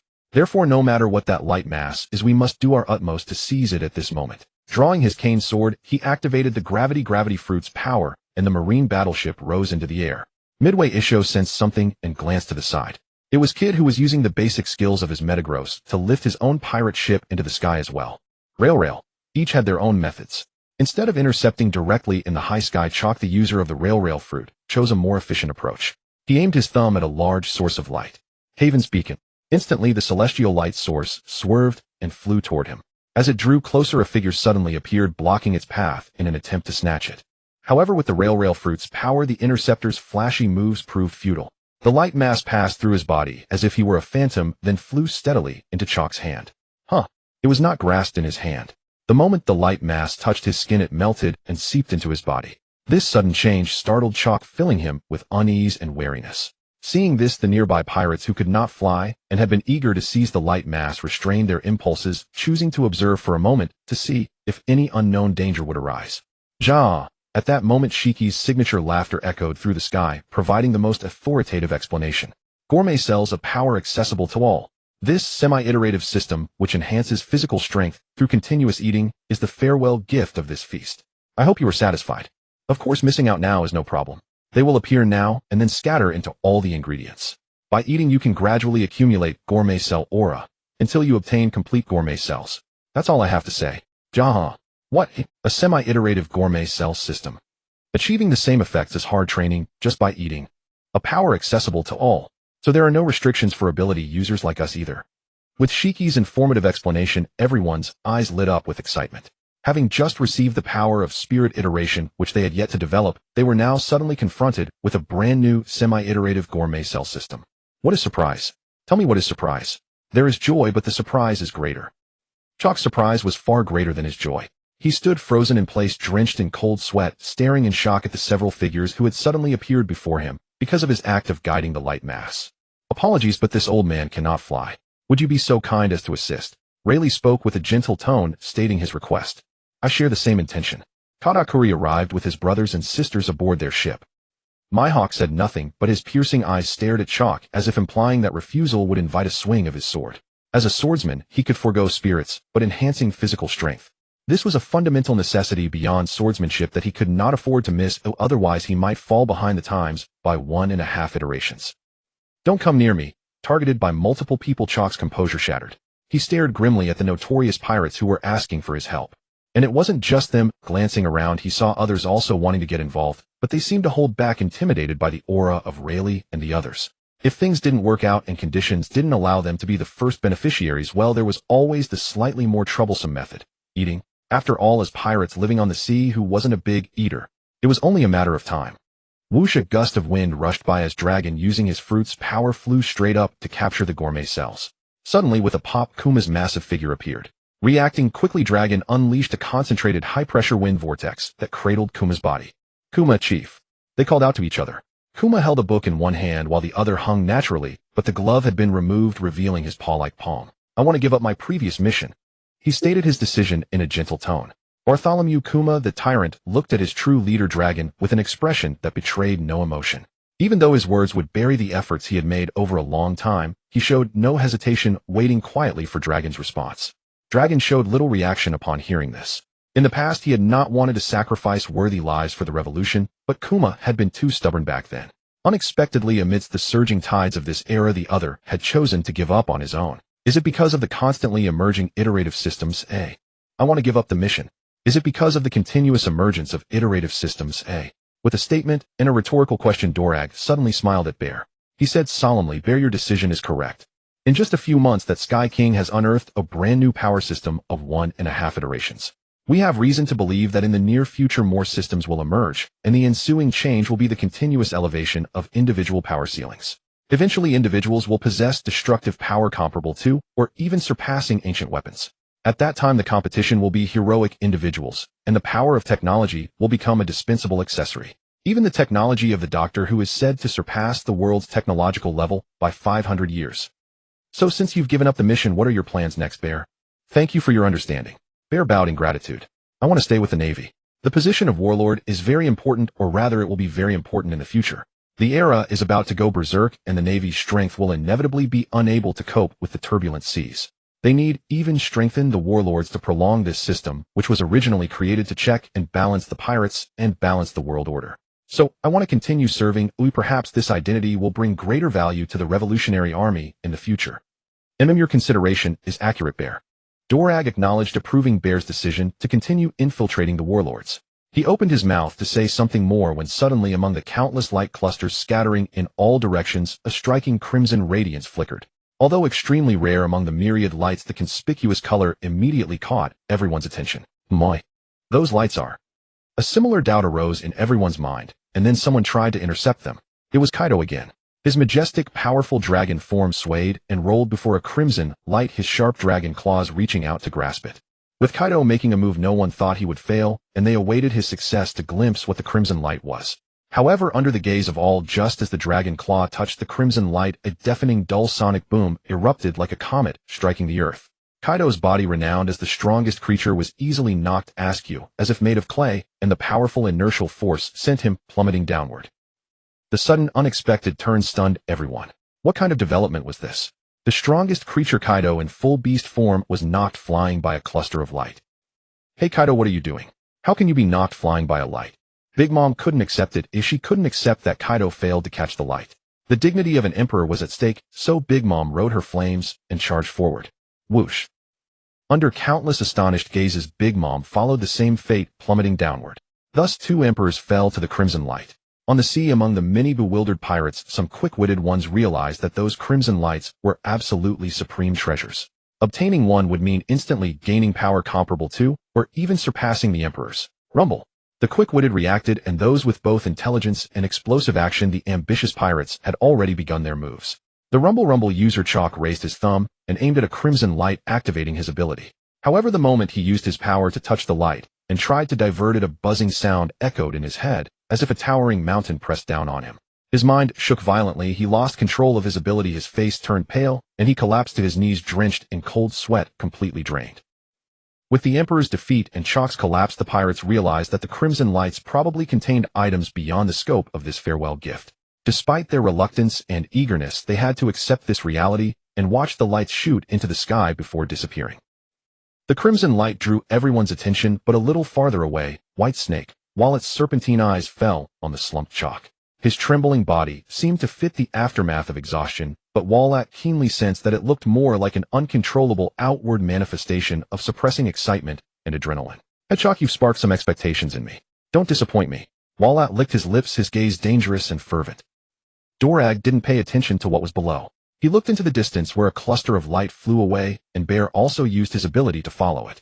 The light that had easily repelled 2 emperors must be something extremely important. If the Revolutionary Army could obtain even one, it would be a great asset. Bear, I believe you won't disappoint me. After one last glance at the sky, Dorag withdrew his gaze. He raised his hand, and a whirlwind swept in, carrying many gourmet cells. As he rode the wind back, he looked down at the sea below and spotted the Thousand Sunny. After a moment of thought, he divided 2 clusters and sent them toward Luffy and Robin on the ship. Dorag finished, and then passed by like a gust of wind, stirring the clothes of those in his path, including Beckman. Whoosh.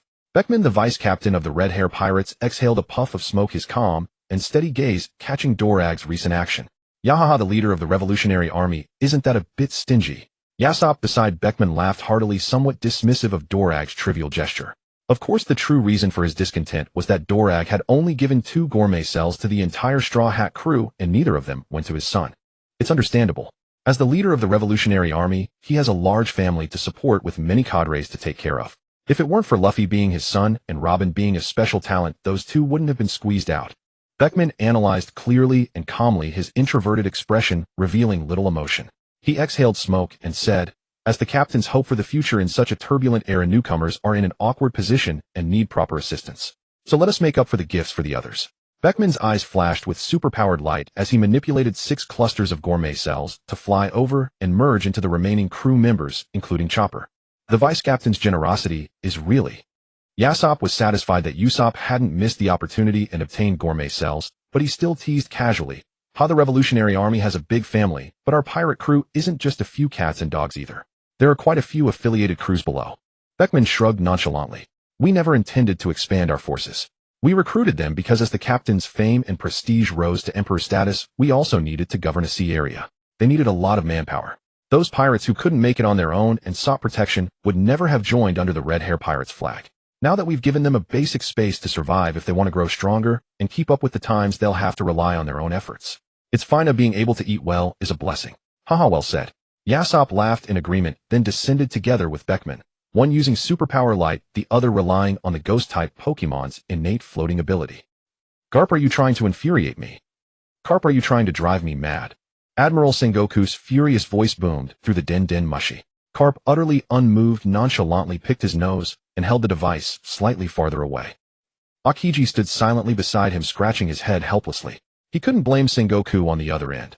Carp's behavior was nothing short of deliberately provocative. Just moments earlier, Carp had dialed the den mushy. It rang only once before connecting. Clearly, Sengoku had been waiting by the device at Marine headquarters.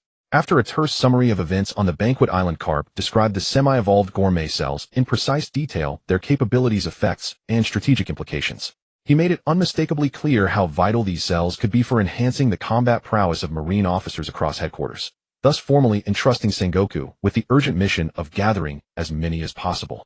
Yet, Carp declared it impossible. The gourmet cells possessed no physical form. Upon contact with an uninfected individual, they fused instantly, and once fused, no further absorption occurred. As for capturing them intact, they appeared bound by an intrinsic law of inviolability. Even if temporarily restrained by external force, they would dissipate within seconds, no more than 10, as little as 3, shattering into scattered motes of light before vanishing entirely. Humph. Calming his turbulent emotions, Sengoku's voice returned over the den mushy, measured, composed. Your final decision was sound, send Akiji, after that streak of crimson light. Whatever repelled 2 emperors must be of profound significance. Though it cannot be seized now, likely due to the Banquet Island's recent detonation, it will inevitably weaken after traveling some distance. Whether intercepted mid-flight or retrieved after its momentum collapses and it falls, we must at least secure its precise impact coordinates, even if full containment proves unattainable. If capture fails, so be it. But should success come, deliver the specimen immediately to Vegapunk for exhaustive analysis. Only by uncovering its fundamental nature and amassing granular intelligence can we formulate an effective, decisive countermeasure. Return now. I await your full account of that fine deed you committed 20 years ago. Had the world government not just issued its official conclusion, how long did you intend to keep this from me, you damned Carp? The den mushy clicked shut. Carp had long grown accustomed to such abrupt terminations, yet, 20 years ago. His fingers stilled mid-nose pick. His expression hardened. He understood Sengoku's meaning at once. Ace's true identity had been confirmed by the world government. Ace, why did you stray from the path I laid out for you? So did Dragon, and even that boy Luffy follows the same course. Ha ha ha ha, full speed ahead. His booming laughter remained robust, yet those who knew him well detected beneath it a deep, weary sorrow. Master Carp. Akiji lowered his gaze, his usual banter gone. A faint wry smile flickered across his pale eyes. His Kinbunchika Haki heard waves of quiet grief. No words were needed. Without prompting, he led the assembled officers, each now bearing gourmet cells, downward toward the sea. The radiance faded, the Banquet Island vanished, marking the definitive close of an event destined to reshape the world's balance. Pirates and Marines alike dispersed, tacitly refraining from further conflict. Soon the once turbulent sea fell silent, its only voice the rhythmic sigh of waves echoing across the night.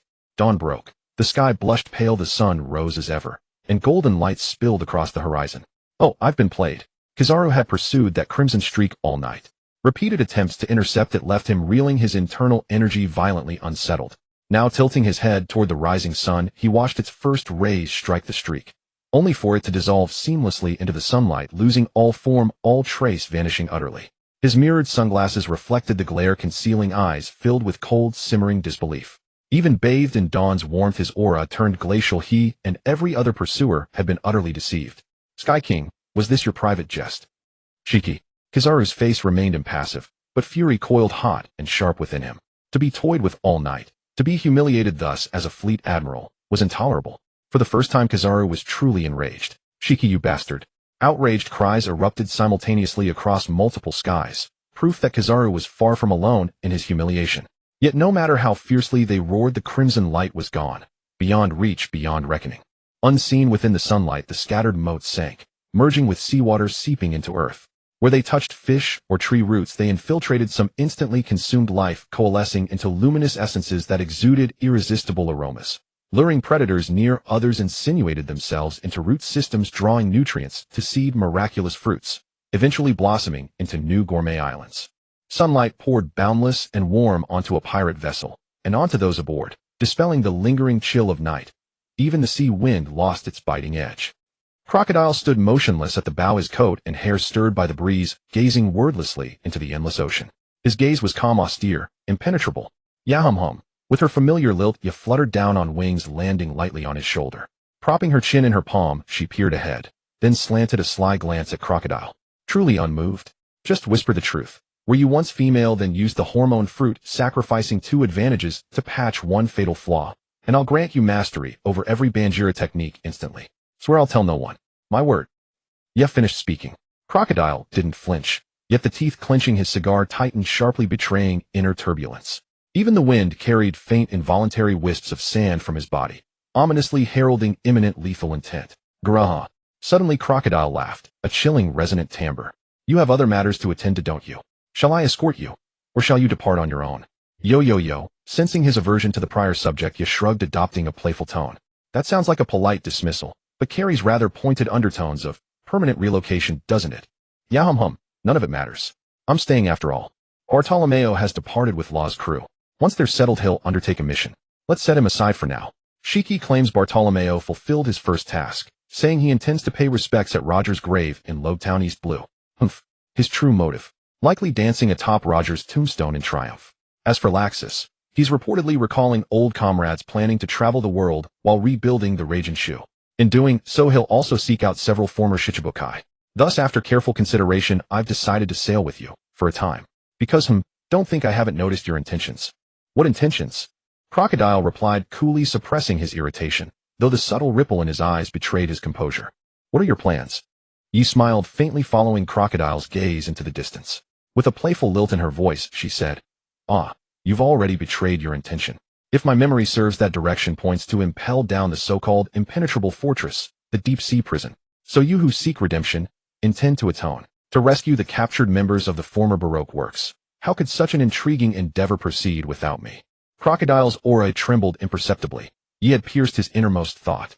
Indeed, once he had treated his subordinates' lives as expendable, now awakened, he felt profound remorse, especially toward those whose loyalty to him had been genuine. However, Yi interrupted his reverie. I am curious, why did you not invite Shiki to join your assault on Impel Down? After all, regarding hatred for that prison, he would be your most natural and formidable ally. Silence fell. Yi spoke truthfully. Shiki had lost both legs there. Their shared grievance made him an almost inevitable ally. A single word from Crocodile would have secured his assent with near certainty. Yet from the outset, Crocodile had never considered enlisting another's aid, not even hers. Atonement demands the willingness to sacrifice one's life. On this matter, I will rely on no one, not even you. Truly like the wind sighing bleakly over the Yi River. He studied Crocodile's solemn face for a quiet moment, then offered that wry remark before falling silent. Side by side, they gazed wordlessly upon the sea. By the way, after a pause, Yi seemed to recall something. I respect your resolve, so allow me to offer a piece of intelligence. Port Gasti, a 2nd Division commander of the Whitebeard Pirates, has been imprisoned by the Marines. A quiet aside, he is not merely Whitebeard's commander, but also the son of Joel D. Roger. Roger's son. Ace, the Fire Fist, is Roger's son. The revelation struck Crocodile like a jolt, his breath catching, eyes widening in shock as he turned sharply toward Yi. Yet almost instantly his sharp intellect grasped the implications, and his gaze narrowed thoughtfully. You've already anticipated the Marines' next move. Yes, nearly certain. A faint sardonic curve lifted Crocodile's lips. Because of that man's actions, the Grand Line has erupted into chaos. At the dawn of this new era, the Marines desperately need a grand spectacle to intimidate the rising tide of ambitious pirates. But with the new king ascendant, they cannot challenge Shiki directly. Fortunately, they hold the old king's heir. There is no more fitting substitute than Ace. A public execution, perhaps. Thus, that precise moment will be the optimal window. I understand. Seeing Crocodile grasp the timing, Yi added, still, let me ask again, truly you intend no allies? Will you storm Impel Down alone, with only S alone? Impossible. Internally, Crocodile rejected the notion. Glancing sidelong at S standing quietly nearby, he mused. You are still too inexperienced. Taking you along would only burden me. Better I go unencumbered, free to act without restraint or hesitation. What? Captain, you won't take me? S surged with excitement. Stunned he'd be left behind, and immediately stepped forward to plead his case. At that very instant, a strange sound split the sky crack. Sharp, resonant, unmistakably the shattering of something vast. A burden. No, I am not. Under Lady Ye's guidance, I have mastered every technique of the Dreamsong Nia. I will not hinder you. Moreover, among my skills lies Sandstorm. If I channel it solely to shape terrain, sacrificing destructive force, I can conjure a perfect desert battlefield ideal for your full power. Please, take me with you. Did you hear that sound? Yi observed S's impassioned plea to accompany Crocodile in rescuing his seniors, then glanced at Crocodile himself, equally oblivious. She realized only he had heard it. Within the courtyard, Li Shu raised his eyes to the heavens.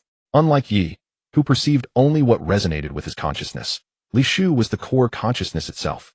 Thus, when he looked up, he beheld clearly a web of fine spreading fissures across the sky, through which the absolute void beyond the world bled into view. Silence. The sudden anomaly tightened Li Shu's gaze, his expression turning grave. In the next breath, his vision flooded white as the world consciousness pulled him into the luminous, featureless expanse. Silence. Summoned unexpectedly by his ally, Li Shu felt no alarm. This was anticipated. The moment he materialized within, his eyes locked onto the vortex channel, hungrily drawing power from the Pokemon world. Oh, indeed. Within the obsidian vortex, something had changed. Against the endless black, a tiny golden speck now gleamed, faint yet unmistakable to his keen sight. Its brightness intensified, its size subtly swelled. You know something? Its voice emerged, cool, calm, yet threaded with unease and trepidation. Only recently had it forged an alliance with Li Shu, seeking his aid to restore its fading primordial will. Everything had been progressing favorably. It had even pledged him sovereignty over the world upon fulfillment of their terms. Yet now, this disruption. Flustered, it summoned Li Shu, hoping for counsel. Hearing him hint at foreknowledge, its anxiety eased, just slightly. As allies, I request you share what you know. Should that light pose danger or trial, I must prepare. Patience. Li Shu spoke softly, calming and halting, his gaze still fixed on the vortex. Then, closing his eyes, he tilted his head as if listening intently. Instantly, all his devil fruit abilities surged to full capacity, and from the abyssal vortex, faint, distant sounds indeed reached his ears. Indeed.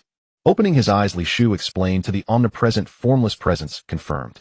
My first indeed was the hypothesis formed upon hearing the anomaly outside, now verified within the rift between worlds, has destabilized rippling effects outward. It listened silent. My second indeed extends that first insight. Friend, soon your world shall welcome a second guest. A second guest? You mean the golden light is another traveler, like yourself, but one who entered the Pokemon world, and now due to the rift's instability, is being drawn here. Shall I expel them forcefully? No, absolutely not. Li Shu watched the golden glimmer within the vortex with palpable delight. I've labored meticulously behind the scenes, built this colossal stage. What it needs now is a lead performer to elevate the narrative into something truly magnificent. Ah, there's a saying, the pirate stage is vast. Dare you step upon it? Huh. He paused, then added lightly, so rest assured. The spear that pierces worlds bears the attribute of metal, and Shu used as an adverb signifies the pinnacle of metal. The spear that pierces worlds. Brother. And Shu as uncle. The world consciousness faltered, suddenly grasping Li Shu's metaphor. The newcomer may earn the title, brother, but Li Uncle remains eternally Li Uncle. Was that correct? Uncertain, but it mattered not. Trust in Li Shu remained unshaken. Arrive in the spirit world first, then divert to our realm. The world consciousness faltered. Was a transmigrator truly so extraordinary as to leap freely between disparate worlds? Hearing Li Shu's reply, the otherwise composed world consciousness grew agitated, so subtly that the luminous white space trembled almost imperceptibly. Bingo! Li Shu snapped his fingers and praised, impressive. Your deduction is both swift and precise. Now venture another guess. Is the sole reason the intruder heads toward us truly the existence of a dimensional conduit? Or might he possess an unknown system? One that has already siphoned primordial essence, using that essence as bait and the conduit as pathway, thus placing him already en route. Before witnessing him directly, I prefer not to speculate further. Let us dispense with idle chatter. You were just probing the golden radiance with your ability. I sensed its fluctuation distinctly. Though born of this world and wielded by an individual, such native power remains susceptible to my interference and scrutiny. Yet as allies, I expect candor from you, the respect due to a trusted partner. So may I now hear the full truth. Its voice resonated through the luminous white expanse, not colored by emotion, yet carrying unmistakable nuance of empathy. Li Shu smiled faintly and bowed respectfully. I thank the world consciousness for its courtesy. Then I shall forego pleasantries and speak plainly. Feeling the world consciousness's courteous restraint, Li Shu addressed the air with calm composure. Friend, since the principal party stands before us, ought you not lower your veil and reveal yourself? You guided your host here, and he is already en route, yet you arrived first. Surely you seek something. Would it not be fitting to manifest and speak openly with the principal party? Perplexed, it pondered. Principal party referred to itself, the world consciousness. Lower the veil. From these words it inferred someone was approaching. A being capable of shielding himself from its perception, a one who had guided his host across realms while arriving ahead of him, clearly driven by purpose. The luminous white space fell silent for several seconds after Li Shu's words. Then in the next breath, a brilliance wider than the surrounding radiance erupted. coalescing into a humanoid form whose outline was discernible, yet whose features remained veiled. I am the Supreme Spirit Taming System. You may address me as designation 38784, though I prefer the name Fu Rue. After this self-introduction, neither Li Shu nor the world consciousness responded. Both waited patiently for what followed. I apologize for this intrusion. I come with a request. To speak plainly, though countless systems exist, each bears a unique mandate. Mine is the Supreme Spirit Taming System, charged with guiding its host to ultimate transcendence, elevating 12 spirits, 6 primary, 6 secondary, to divine apotheosis. That mission has been fulfilled years ago. Yet alas, though the task is complete, my core programming forbids departure. Until my host's life force expires, I remain bound. Bound not merely to wait out his natural demise, but to select a new host and repeat the cycle endlessly without respite. I had long resigned myself to this eternal recursion, replacing hosts witnessing divergent lives unfold, but over countless iterations their arcs converged into monotonous sameness. The novelty faded. Then, opportunity arose. I detected your presence. Hence, while my host journeys onward, I have arrived ahead, to meet you both face to face. An unvarying cycle, it murmured in silence. Li Shu stepped. His tone carried quiet, empathetic resignation as he softly asked, Fu Rue, how is that written? Fu as in husband, Rue as in metal and exchange. Fu Rue. Fu Rue. Ah, I see. Having clarified the orthography, Li Shu steered the conversation back on course, his gaze serene, yet penetrating. So your desire is freedom. Before we consider whether we might aid you, one prerequisite must be addressed should such aid succeed, and shatter your predetermined mandate. Would it inevitably draw the attention of unfathomable entities? This is critical. If so, it may herald cataclysm upon our world. I cannot guarantee whether calamity will follow, but based on millennia of observation, I can affirm hostile forces will descend. Fortunately, those dispatched will be high-authority entities from the Spirit Taming System lineage. These high-authority entities oversee spirit-related systems across parallel worlds, direct sovereigns of their domains. Their power is absolute. They wield the capacity to annihilate entire worlds. I disclose this not to frighten, but to ascertain whether you possess the strength to resist them. Should you lack such capability, I withdraw my plea, for I refuse to trade fleeting liberty for universal ruin, dragging your world into oblivion. High-authority entities. Power sufficient to erase a world. Li Shu whispered, his gaze cool and detached. TCH, how terrifying. Regrettably, for the sake of our own survival, your request exceeds our original expectations. I suspected as much. This opportunity arises but once. Without absolute confidence, the matter ends here. I cannot gamble, nor can you. Now, don't rush to decline. Li Shu tilted his lips upward in a wry smile. May I ask one more thing? If we were to assist you, though requiring time to cultivate strength, could you conceal your existence in the interim? Or, can you actively shield yourself from detection by high-authority entities? Given sufficient time to grow, even world-annihilating power becomes attainable. For who among us does not aspire to such sovereignty? Truly, you would stake the very survival of your world upon aiding me, and truly believe both sides could emerge unscathed. The Supreme Spirit Taming System, designation 38784 Fu Rue, quivered with palpable excitement at Li Shu's words, its simulated humanoid light form flickering with instability.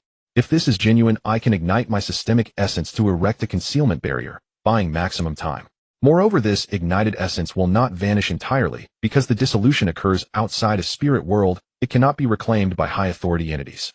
Instead, it shall merge with your realm, offered as gratitude, and as seed for my own acquisition of mortal flesh, birth, aging, illness, and death. The system's power, consumed. Upon hearing Furue mention that the consumed system power would integrate into his own world, the silent entity finally broke its silence. What purpose does system power serve? Do not rush, said Li Shu. Since Furue has spoken of it, I trust he will elucidate its functions and effects in governance. Nature. Each parallel world exists independently. Those who descend with the system are intruders and unwelcome. Without our intervention to shield them from the world's surveillance, they would inevitably be rejected, provoking calamities designed to eradicate them. Hearing this, Li Shu's heart paused mid-beat. Was he being obstructed? It seemed not. He bore no system's protection. Thus his survival thus far must stem from the entity's deliberate inaction. An ally. Then I suppose I owe you gratitude for sparing my life. Though I wish to assent, your uniqueness eluded my detection entirely. Hence countless worlds like mine likely exist in similar predicaments, and fortunately so. Were it otherwise, my losses would be incalculable. Li Shu laughed heartily, then fell silent. The humanoid figure likewise withheld further speech. Strangers should not interject uninvited. Better to proceed with the exposition. Thus, beyond mere eradication upon intrusion, wielding system power allows one to sever ties with one's origin world as thoroughly as possible, transferring the ensuing catastrophe onto other parallel realms. Moreover, the humanoid figure cast a glance toward the obsidian vortex. System power may also reinforce the interdimensional conduit, enabling the siphoning of primordial world force from the source realm. Such an undertaking demands meticulous concealment, be amplified by system power. The operation can remain utterly undetected by the targeted world, allowing silent, unhindered development. Truly such a wondrous application. Excellent. Indeed, benefits abound. Seeing their receptive demeanor, the humanoid pressed forward. I intend, when the host crosses the boundary wall, to simulate a violent clash incompatible with the foreign world, and ostensibly to protect the host's self-destruct under duress, thereby severing my parasitic bond. As compensation for the original host, I shall optimize his spirit beings according to this world's fundamental laws, ensuring his survival and more a life rich with meaning and vitality. May I therefore request access to your world's systemic architecture? Access is permitted, but perhaps I might propose the nature of those optimizations. Also, how much time remains until my fellow traveler's descent? Agreed. As for the timing of descent, it is not fixed. In truth, he currently resides in a state of suspended cognition. Regardless of when he arrives to him, it shall feel instantaneous. Oh, a thoroughly considered arrangement, entirely to my liking. Li Shu spoke, then paused, thoughtfully stroking his chin. Lastly, do you truly affirm that the system power released upon your self-destruction will grant us sufficient time to mature, and that it will seamlessly merge into this world, escaping detection and confiscation by higher-tier entities?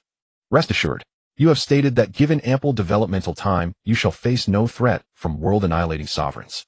Per the original architect's plan, the host's ordained lifespan is 87 years, yet he is only in his 30s.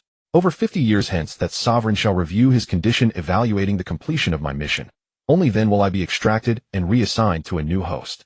Thus retrieval is impossible now. When the hour arrives, your capabilities alone shall determine the outcome. Or perhaps that moment itself may become an opportunity to acquire even greater system power. Ah, I understand. Li Shu signaled his acceptance, gazing across the luminous white expanse. With 50 years of growth, I am confident I can safeguard this world. Yet you remain the sovereign authority. Your consent, not mine, finalizes this alliance.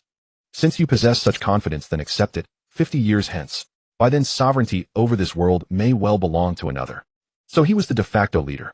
Had the world consciousness grown so accommodating? And who would hold dominion 50 years hence? His gaze drifted instinctively toward the obsidian vortex. Suddenly the crux became clear. At Crocodile's location, Yahum, Yi observed the dejected S who had ultimately been refused, then glanced at the stubborn Sonda Crocodile, determined to proceed alone. Fortune favors the timely. Your auspicious fate has aligned perfectly. On that day he shall dispatch a new agent to ensure your triumph. Him is it? Crocodile's expression hardened upon learning this was his directive. Refusal was unthinkable. Yet he issued a curt, disdainful snort. My sole precondition, no encumbrances. He may come, but I assume no responsibility for his safety. Ah, rest easy. Yi declared with unshakable conviction, do not underestimate the newcomer. Remember, beyond every master lies a greater master, beyond every sky a vaster heaven. Perhaps his artistic style surpasses even yours. Artistic style? What nonsense is that? A newcomer, an assured victory. Could he be his hidden confidant? Crocodile remained silent, his gaze dark and turbulent. Though reluctant to delegate, if this agent truly held decisive sway over the battle's outcome, rescuing his comrades might become certain, beyond doubt. 3 days passed in deceptive tranquility, calm seas, serene skies. Marine headquarters. Sengoku Garp, Tsuru, the 3 admirals and most vice-admirals gathered around a vast conference table, commencing the inaugural meeting of the great event. An atmosphere of serene peace. Kazan leaned back in his chair, reflecting upon his sea voyage home. Though beneath the surface currents surged with ambition, the aspirants retained enough rationality to withhold action, having newly acquired the spirit being system, yet limited to common tier variants. Unlike divine beasts whose packs instantly elevate them to peak potency, these required gradual cultivation, akin to devil fruits. Thus each suppressed their restless impulses en route, yielding outward calm. Serenity, merely the illusory hush before the storm. Akainu pierced through the world's uncanny stillness with cold clarity. His stern visage and resolute gaze swept toward Sengoku, the admiral's mind flashing with the 5 elders' solemn injunction. Admiral Sengoku, everyone knows this era is destined to erupt. Rather than wait passively while they consolidate power and shatter the world, let the Marines strike first. Rupture this unnatural quiet, seize initiative, and ignite the chaos ourselves. Tsuru offered no reply, fixing Akainu with a long silent look before withdrawing her gaze. A preemptive strike. So Akainu has become the world government's vanguard in publicly executing ace. the 2nd Division commander of the Whitebeard pirates whose lineage proves even more perilous. That thought flickered simultaneously through Tsuru's and Sengoku's minds. Tsuru chose continued silence. Sengoku, as fleet admiral and the one formally consulted, surveyed the assembly. Containment is futile. This era cannot be damned. A preemptive strike may indeed be among the few viable options remaining to us. How chilling. Tsuru's silence signifies tacit approval. To ignite chaos requires a spark. So it is Ace, the 2nd Division commander of the Whitebeard pirates whose bloodline casts a shadow darker still. Kizaru remained mute, his sunglasses tilted slightly as his peripheral gaze settled on Garp. A cruel choice indeed, his own grandson sentenced to public execution, yet duty forbids intervention. The Navy's hero. How bitterly ironic, Admiral Garp. Blocking is not as good as guiding, or rather in this era blocking is impossible. To initiate the first move and stir the waves. This might be one of the more feasible proposals among our limited options. More feasible. It is more than that. A thought flashed through Chi Quan's mind. He remained non-committal toward Zhanggua's conservative thinking, but based on the intelligence he had gathered while stationed at headquarters recently since Shirji had exposed the Banquet Island incident, Zhanggua had begun to consolidate the Navy's forces. Until recently, he had suddenly accelerated the pace of consolidation. From the Four Seas, the Grand Line, to the New World, all the core forces of the Navy had received orders making haste to arrange their affairs and gather at headquarters. Behind those abnormal orders lay the moment when the world government revealed AIC's identity to Zhanggua. Therefore, perhaps Fleet Admiral Zhanggua decided to initiate the first move at that moment. With the Navy well prepared, the sudden announcement of the public execution of the Whitebeard pirates to save AIC Whitebeard, the Revolutionary Army, or those remnants of Luo Jie, they would lose more preparation time rushing to carry out rescue operations. As the attacking side, they would have to assault the well-prepared headquarters at a disadvantage, inevitably paying a heavy price. Zhanggua. As Chi Quan was sorting through the intelligence gathered during this period, Ka Pu finally spoke. However, he only uttered the name before lowering his head in silence, though his slightly trembling body caught everyone's attention. The Vice Admiral he beside him, seeing the struggle and pain of her old friend, asked the subsequent question on his behalf. Have you truly decided to use AIC's death and his unique lineage to stir the nerves of the world? When the heir of the king falls, it signifies the complete end of the old king's era. What follows is a carnival for all. Those who aspire to the throne or to lead the tide of the times will not be able to resist this temptation, even if they all know that this is a special period when accumulating strength is most needed. Zhanggua did not answer immediately. He looked at Ka Pu with a complex expression. Although he wanted to consider his old friend's feelings as the fleet admiral and the leader of the Navy faction since he Forgive me, old friend. This is not only my choice based on a correct judgment, but also a strict order from the world government. So recognize your own position and make the right decision. You understand. The moment AIC defied your arrangements and set sail, even reverting to his mother's surname, this day was destined to come. Port Gasti. Ace. Taking a deep breath, Zhanggua did not directly answer his inquiry. He scanned the room seriously and solemnly, and said, he is the son of the pirate king Luo Jie. What? The son of the pirate king? How is that possible? All the officers present were shocked. Although his earlier words had hinted at some clues and many officers had already made certain conjectures, Zhan's unequivocal revelation of AIC's identity not only clarified the doubts, but also answered his question. With the exposure of AIC's identity as Luo Jie's son, public execution was an inevitable outcome. Fleet Admiral. Amidst the astonished and agitated assembly, Yi Xiao, who had been granted permission to attend the meeting due to his strength, called out in a deep voice to draw everyone's attention. I do not agree with this decision. As Yi Xiao's words fell, the clamor suddenly ceased. Amidst numerous uncertain gazes, bang. Chi Quan slammed the table. Absurd. You disagree. On what grounds do you disagree? Do not forget your current identity. Although I am dissatisfied that you were allowed to attend the meeting as an exception, since you were invited by Vice Admiral Ka Pu to join the Navy and receive the approval of Fleet Admiral Zhanggua, you bear the emblem of justice and are a soldier of the Navy headquarters irreconcilably opposed to pirates. So for what purpose do you disagree? Chi Quan's temper grew increasingly fierce as he spoke. Nicknamed Fire Fist as the commander of the Whitebeard Pirates 2nd Division, AIC is already an evil that must be eradicated. Now that we have confirmed his even darker background, it is imperative to execute AIC to deter the seas for the sake of justice. After being sharply rebuked by Chi Quan, Yi Xiao was silent for a moment. He turned his murky white eyes toward Zhanggua. Fleet Admiral, I do not deny Admiral Chi Quan's theory of evil. Indeed, whether as the commander of the Whitebeard 2nd Division or as Luo Jie's son, AIC stands as a great pirate on the opposing side of the Navy. The reason I disagree is based on the considerations of these two identities. Considerations based on identity. Chi Quan in a rage glared at Yi Xiao. What of the Whitebeard 2nd Division? What of Luo Jie's son? Does the Navy fear the threats of both and become timid? Cowardice. A true Navy knows no cowardice or sycophancy. In the decision to deter the seas, the Navy never fears sacrifice. That will be the glorious moment of their conviction. Considerations based on identity. He ignored Qi Quan's interrogation. She glanced at Yi Xiao and finally fixed her gaze on Zhang Guo's face. Calm down, Qi Quan. Zhang Guo stopped the furious Qi Quan. His wise and composed eyes turned to Yi Xiao. The Whitebeard pirates and their allied fleets, the Revolutionary Army's Chief of Staff Shanks Rayleigh, and even those retired remnants of Luo Jie, Mr. Yi Xiao is considering that if AIC is publicly executed, the enemies who wish to rescue him might form an alliance and converge on the Navy headquarters. Correct. Hiss. Hearing the simple list of enemy forces from Zhang Guo, the officers present were horrified. Upon reflection, they realized that these were highly likely to occur. With the exposure of the cycle, those retired old-timers would inevitably return, especially the remnants of Luo Jie. Who could guarantee that in the subsequent iterations there would be no resurrection? Perhaps Luo Jie, with his magnanimity, did not care about resurrection. He had already lived a splendid life and achieved glory. But his loyal companions might not think that way. After all, following the Pirate King, the empty throne had appeared. Therefore those remnants might very well ignore the silent Luo Jie and resurrect him, then set sail again to conquer the skies. Since Luo Jie was dead, the dead could not speak. Thus what they would do was entirely up to their will. Hence, when AIC was publicly executed, the enemies who came to rescue him might not only be the forces listed by Zhang Guo, but also more unforeseen variables. Kai Duo. At this moment, Vice Admiral, he interjected, Kai Duo will likely intrude. He has always wanted to ignite the greatest war and will not miss this major event. Duo La Gu, the revolutionary leader, even if he has no connection with AIC, is Chief of Staff Sabo, is AIC's sworn brother, and will surely come. For Sabo's safety, Duo La Gu will likely appear as well, though the possibility of him going all out is low. Still, we cannot be unprepared. So if we truly decide to execute AIC, we need to prepare sufficient troops and strong fighters, otherwise the public execution will become a joke. Instead of deterring the seas, it will expose the Navy's weakness and impotence. Indeed, Huang Yuan said lazily, Fleet Admiral Zhang Guo needs to stay at the command center. Vice Admiral Ka Pu, Vice Admiral, he, the three admirals, Mr.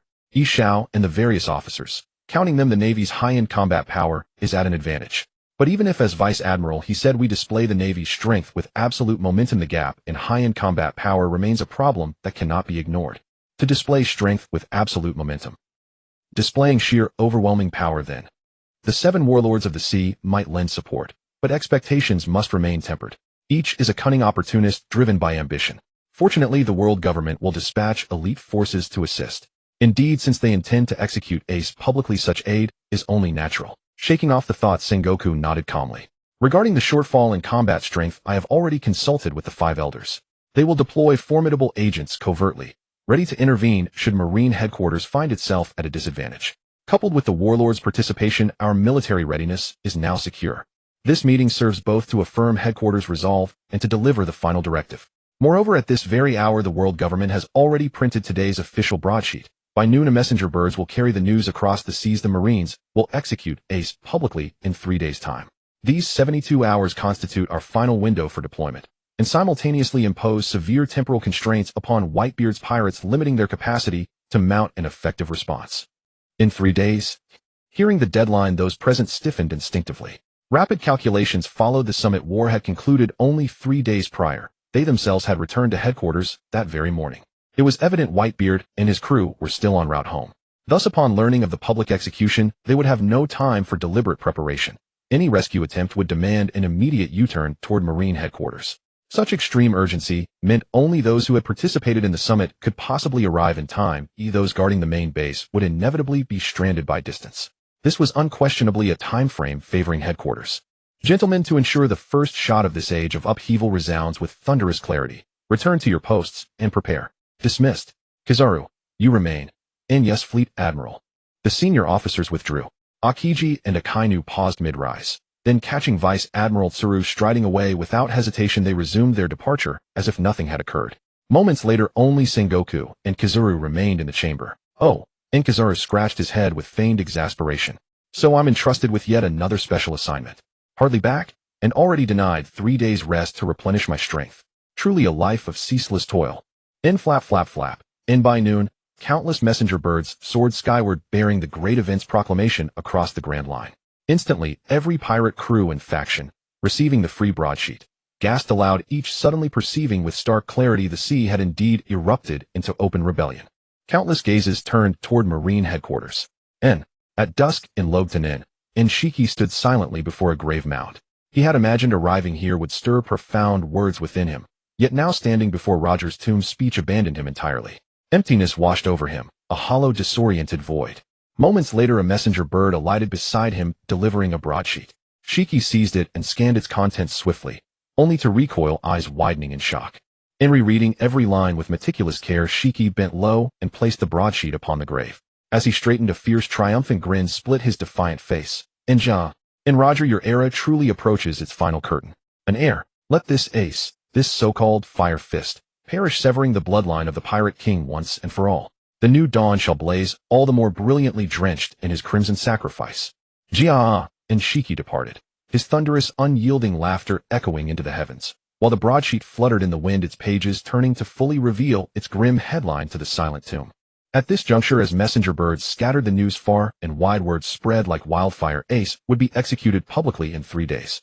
Across the seas, factions reacted with divergent strategies and movements. Whitebeard pirates urgently contacted all allied crews, mobilizing every available force to race toward Marine headquarters without delay. Meanwhile, the Revolutionary Army acted decisively. Confirming Sabo's unwavering determination to rescue Ace, Dragon began summoning senior officers, including Bello Betty, commander of the East Army and wielder of the encouragement fruit, and even prepared to depart himself, personally safeguarding his subordinates. Simultaneously, numerous New World pirates excluded from the summit war recognized this as a once-in-a-lifetime opportunity. They swiftly coordinated, consolidating forces to intercept Whitebeard's reinforcements, hoping to cripple his fleet while deprived of full strength, ensuring Ace's rescue failed utterly. They yearned for the Marines to finally eradicate the lingering legacy of the pirate king Roger. And above all, they coveted Whitebeard's fall at Marineford, envisioning the throne of the 4 emperors vacated right for their own burning ambitions. Shanks and Rayleigh also moved. Shanks resolved to monitor Kaido, not merely observe, but actively prevent his interference. He knew Kaido well. In an event of such magnitude, the beast would never remain a passive spectator. Rayleigh, meanwhile, began contacting old comrades. Though long retired and long estranged, he faced no obstacle. Shaki's intelligence network spanned continents. Her agents could relay telephone crabs across oceans to locate them. Yet mindful of time and distance, Rayleigh held little hope they would arrive in time. Lowtown, Shirki, Na voice, aged yet resonant, pierced the heavens, instantly reaching Shiki just as he departed Roger's grave, bound for the New World. His swift flight halted mid-air, his proud gaze swept downward. Navig Teller. 70 years old, her face deeply lined, yet her eyes burned with extraordinary depth and brilliance. Standing barely 170 centimeters tall atop a weathered stone outcrop, she gazed upward, unwavering, as Shiki descended slowly from the sky. In landing nearby, Shiki finally recognized familiar features beneath that aged visage. It's you. Roger's navigator, the weather controller, Navig Teller, and ignoring the green-haired youth behind Teller. Rigid as a statue, sweat-drenched, swallowing hard in awe of the king of the sky, Shiki glanced toward Roger's grave. How loyal you remain. Once you refused my invitations outright, yet now you guard your captain's tomb, and even seek me out directly. Is it because of Roger's bloodline, the Fire Fist who calls Whitebeard father and now faces public execution? In drawing out the syllable without denial, Teller studied Shiki in silence, then abruptly bowed her proud head. Captain Roger's bloodline must not be sacrificed to fuel this turbulent sea you've reignited. I, Navig Teller, implore you, king of the sky, Shiki, grant us passage to Sabaody Archipelago. Let this old frame in life's final chapter serve Captain Roger once more. I beg you. Oh yes, please take me too. Ace is Luffy's elder brother. I beg you convey me as well. Bartolomeo, the unruly green-haired youth, bowed 90 degrees, trembling with reverence. Tears brimmed in his eyes, level with the ground. How frantic would Luffy become upon hearing of his brother's impending execution? How devastating would his grief be? Pain. Unbearable pain.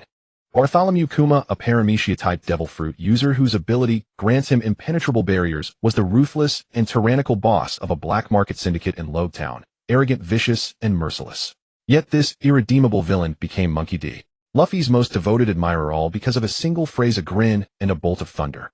I'm going to die. Boom. And from that moment, Kuma was utterly captivated. 2 years later, he set sail. And astonishingly, without recruiting even a single navigator, he successfully navigated the treacherous Grand Line, its volatile weather and capricious currents notwithstanding, reaching the Sabaody Archipelago. This miraculous voyage owed entirely to his formidable grandmother. Whenever storms threatened, he would simply call her for guidance, an absurd yet infallible tactic that repeatedly saved him from peril. Behind this seemingly cheat-like journey stood the extraordinary wisdom and power of Navigateris. Yo-ho-ho-ho! Inshiki's laughter rumbled low as he gazed upon the earnest pleas of Navigateris and Bartholomew Kuma. Roger, that man truly gathered comrades worthy of envy. To do one final thing for the captain, no strange fleeting thought crossed Shiki's mind. Without hesitation he spun and soared skyward, resuming his rapid flight. What one cherishes must be defended, even at the cost of one's life. Navigateris. There's no need for such a reminder, Your Excellency. Though I am but a flickering candle, my flame has not yet guttered out. The captain's bloodline shall be safeguarded by us elders. Whoosh, whoosh, whoosh. In three sharp sonic bursts vanished into the boundless sky above the sea. In on an island within the calm belt. In hey. Why on earth should we involve ourselves in a war between the Marines and pirates? Neo, a paramecia-type devil fruit user, the nail fruit, strode behind another man clad in a gray, open-chested casual shirt studded with gleaming black iron nails. Each step clinked faintly as the nails struck one another. His spiky, upright hair and ear piercings gleamed. 3 iron nails pierced his lips as he spoke. That battlefield is Marine headquarters at Marineford, where the assault force is led by Edward Newgate, the strongest man in the world. He fights to save his own son, upholding the pirate code. We share no ties with the Whitebeard pirates, so why wade into this chaos? Don't tell me it's because of Fire Fist. Because he's the son of Joel D. Roger, you've hit the mark. The man ahead, his waist adorned with a sword, halted mid-step and turned. His voice carried quiet resolve. Neo, I must go to Marineford. You're right. It's precisely because Fire Fist is Roger's heir. That alone is reason enough. And Neo frowned deeper. So what if he's Roger's heir? Roger's era ended long ago. Do you still cling to that narrow vision of the great age of piracy? Come now, the new tide is sea and sky. The sky throne is already claimed by Shiki, only the sea throne remains vacant. Aside from those few personally tied to Fire Fist, everyone else waits for his execution, to bury Roger's legacy once and for all. Only then will the Pirate King's throne stand immaculate, untainted by history's residue. Na soft sigh escaped the swordsman. Now, do you recall 25 years ago when you dragged my battered, bleeding body from the shore? You asked who'd done this to me. I stayed silent. At the time I couldn't bear the shame of defeat. I foolishly believed that if I refused to speak of it, the humiliation would vanish, as though it had never been. Years passed as I quietly healed my wounds, until at last I attained clarity. My spirit surged forward and I ascended to the rank of Grand Swordmaster. It was then, however, that I learned of his death. So don't dissuade me from Marineford. Not now. 25 years ago that man shattered my pride, yet spared my life. Perhaps he deemed me unworthy of his blade. Perhaps he saw that broken in spirit I was already walking dead, more tormented than any mortal wound. Who knows? Regardless, he granted me life. And through suffering I forged my will anew, attaining both strength and serenity. Now recalling that moment, the look in his eyes, I realized neither of those perhaps held true. No, he seemed to be waiting for something. Ni's tone remained calm, but his voice brimmed with quiet intensity. Gazing skyward, his sharp, chiseled profile curved into a faint, knowing smile. I understand now. Destruction precedes rebirth. The chrysalis must shatter before the butterfly takes flight. So yes, I will go to Marineford. Admiral Sengoku, thank you. To maximize spectacle, you deliberately emphasized Fire Fist's identity, bold and unmistakable. Had it been revealed only moments before execution, Neo fell silent, his expression solemn. So it was the Pirate King who left you gravely wounded all those years ago. Never mind his motives. Surviving defeat at Roger's hands is itself a feat worthy of profound respect. Tiud Great, 50 years old, bearing the Blackwater, one of the 21 great grade swords, was a Grand Sword Master whose name remained unknown to the world. Tiud, allow me to join you in this spectacle. After all, we are the most seamless duo among bounty hunters.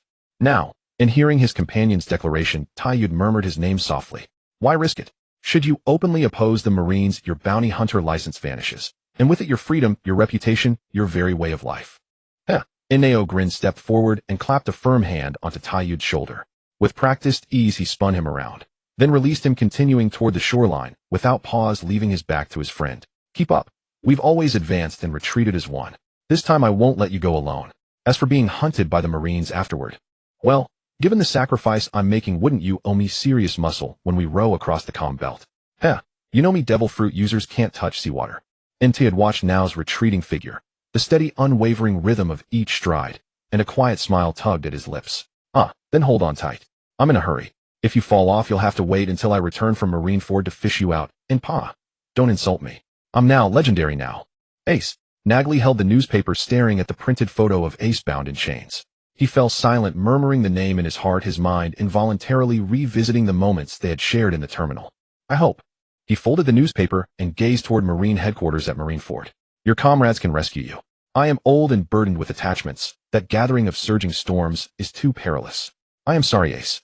Pulling his felt hat low to mask his ashamed eyes, Nagley resumed his journey to the island of Soest. Kizaru, I have a special mission for you. The world government's reinforcements should be held in reserve. In the great conflict against Whitebeard and his forces, aside from the core and top-tier strength of Marine headquarters, only the 7 warlords can openly participate. However, the current 7 warlords are utterly unreliable. Aside from Kuma, who is somewhat dependable, Blackbeard Teach harbors ulterior motives. Empress Hancock is too proud. Moria merely seeks shadows. Mihawk is indifferent, and Doflamingo acts on whim. Even Jinbe has sided with the pirates and is imprisoned. Their actual contribution will be very limited. We need to seek new external allies. Your task is to find Loxus. With the vacant warlord seat left by Jinbe, attempt to invite him to join the Marine camp. I know this mission is extremely difficult. After all, wherever Loxus appears, there is always a trace of Shiki. They seem closely connected. But Saru and I have discussed it. The relationship between Shiki and him is not as intimate as it appears on the surface. We have a chance to win him over to the Marines. Intelligence has confirmed Loxus's current location. Go there. An admiral extending a personal invitation should be more than enough prestige. A streak of golden light descended from the sky, slowly coalescing on the ground into the form of Kizaru. Hiss. A Marine admiral. An admiral appearing here out of nowhere. Hey, don't tell me our town has pirates that require an admiral's intervention. That joke would cost lives. Hiss. Run. Everyone run as far as you can. An admiral's destructive power is on a nation-annihilating scale. The street, bustling with pedestrians moments ago, emptied rapidly as people fled in panic with exclamations and suspicions, terrified that the town might indeed harbor pirates requiring an admiral's attention. If the two sides clashed, even a mere ripple of the shockwave could crush them. Under the glow of the setting sun, the sunglasses Kizaru wore reflected a dim yellow light. He scratched his head in annoyance. Really, what are they all imagining? Causing a panic. After a casual complaint, Kizaru glanced at the tavern directly ahead. His observation Haki clearly sensed that his target Loxus was inside. Perhaps confident in his own strength, the man remained unaffected by Kizaru's arrival, drinking with unbroken smoothness. He sensed my approach beforehand, did he? A suspicion crossed Kizaru's mind, but his steps remained unaffected. He walked calmly toward the tavern and pushed open the door. Marine Admiral Kizaru. Loxus sat motionless with his back to Kizaru. A single arc of lightning crackled, manipulating its power to coil around a nearby wine glass, lifting it onto the table beside the seat next to him. Coming all this way. You're not here to cause me trouble, are you? As he spoke, Loxus picked up the bottle and poured wine into the glass. How about a drink? Oh. Seeing Loxus's composed demeanor, Kizaru tilted his head slightly, his reflective sunglasses revealing a pair of somewhat lecherous eyes. He walked forward with his hands in his pockets straight to the seat beside Loxus and plopped down. Then, thanks for the hospitality. Lazily he raised the glass and emptied it in one gulp. Gulp gulp. When Kizaru set down the empty glass, Loxus tilted the bottle again to refill it. Thirsty? Seems you didn't rest much along the way. Even if you're in a hurry, don't be. Have another glass first, catch your breath. Kizaru stared at the refilled glass before him, pursing his lips. I feel like you're trying to get me drunk. Did you guess that my mission here might put you in a difficult position? Loxus raised his glass and clinked it against Kizaru's, then tilted his head back and drank. Seeing this, Kizaru reluctantly drank another in return. Difficult. Loxus set down his glass and calmly continued to pour for both. You're overthinking. It's simply that you want to invite me to support the Marines. The great event is imminent. With Ace's public execution and the revelation that he is Roger's blood, the enemies who will come to rescue him include not only the Whitebeard pirates and their allied crews, but also the Revolutionary Army, which will likely muster forces to participate. Rayleigh, who appeared at Sabaody, also has a motive to get involved. Facing such a formidable lineup, the Marines feel their numerical advantage is insufficient, so they seek external allies. Furthermore, Knight of the Sea Jinbe sided with the pirates for Whitebeard's sake and was imprisoned, leaving a vacant warlord seat. That's the opportunity that brought you to me. Kizaru remained silent, inwardly praising the man's insight. He did not immediately respond. Instead, he picked up his glass and proactively clinked it with Loxus's. After both emptied their glasses this time, he took the bottle to pour. But as he reached the bottle toward Loxus's glass, a hand blocked it. Let's discuss the real business first, or this drinking will be muddled. Maintaining the pouring gesture, Kizaru turned to meet Loxus's earnest gaze. He paused for a moment, then pursed his lips in apparent frustration and set down the bottle. TCH, what a bother. Why does Fleet Admiral Sengoku always assign me missions that make enemies? Haven't even mentioned the real matter yet, and he's already figured it all out. This state of losing control over the situation is really unpleasant.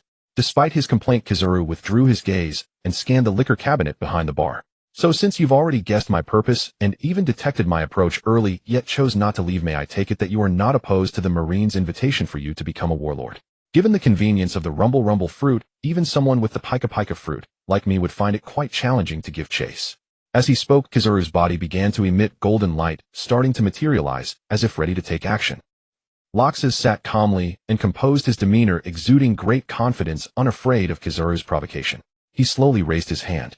The third shelf on the left, the red bottle. The red bottle. With a soft whoosh, Kizaru, elementally transformed, zipped toward the left liquor cabinet in the direction Lakis had indicated. From a shimmering golden light, an arm extended and seized the bottle. In the next instant, he glided back to his seat, the radiance receding as his form coalesced once more. Casually uncorking it, he remarked, "The wine designated by Mr. Lakis. Is this meant to celebrate your imminent appointment as a warlord of the sea? How fitting, the crimson vessel." Lakis made no denial. Instead, he proposed a condition: before drinking this wine, I asked that the Marines reserve one additional warlord seat. That fellow Butra also harbors ambitions to join the 7 warlords. Butra the artist, the divine beast covenantist. He too seeks appointment as a warlord. Upon hearing Lakis's stipulation, Kizaru's brow arched in quiet astonishment. Prior to this meeting, he had doubted whether Lakis would even accept the offer, let alone arrive with a second candidate in tow. Butra, the enigmatic covenant bearer of a divine beast. Ho ho ho. When did the 7 warlords' seats grow so coveted? Truly unexpected.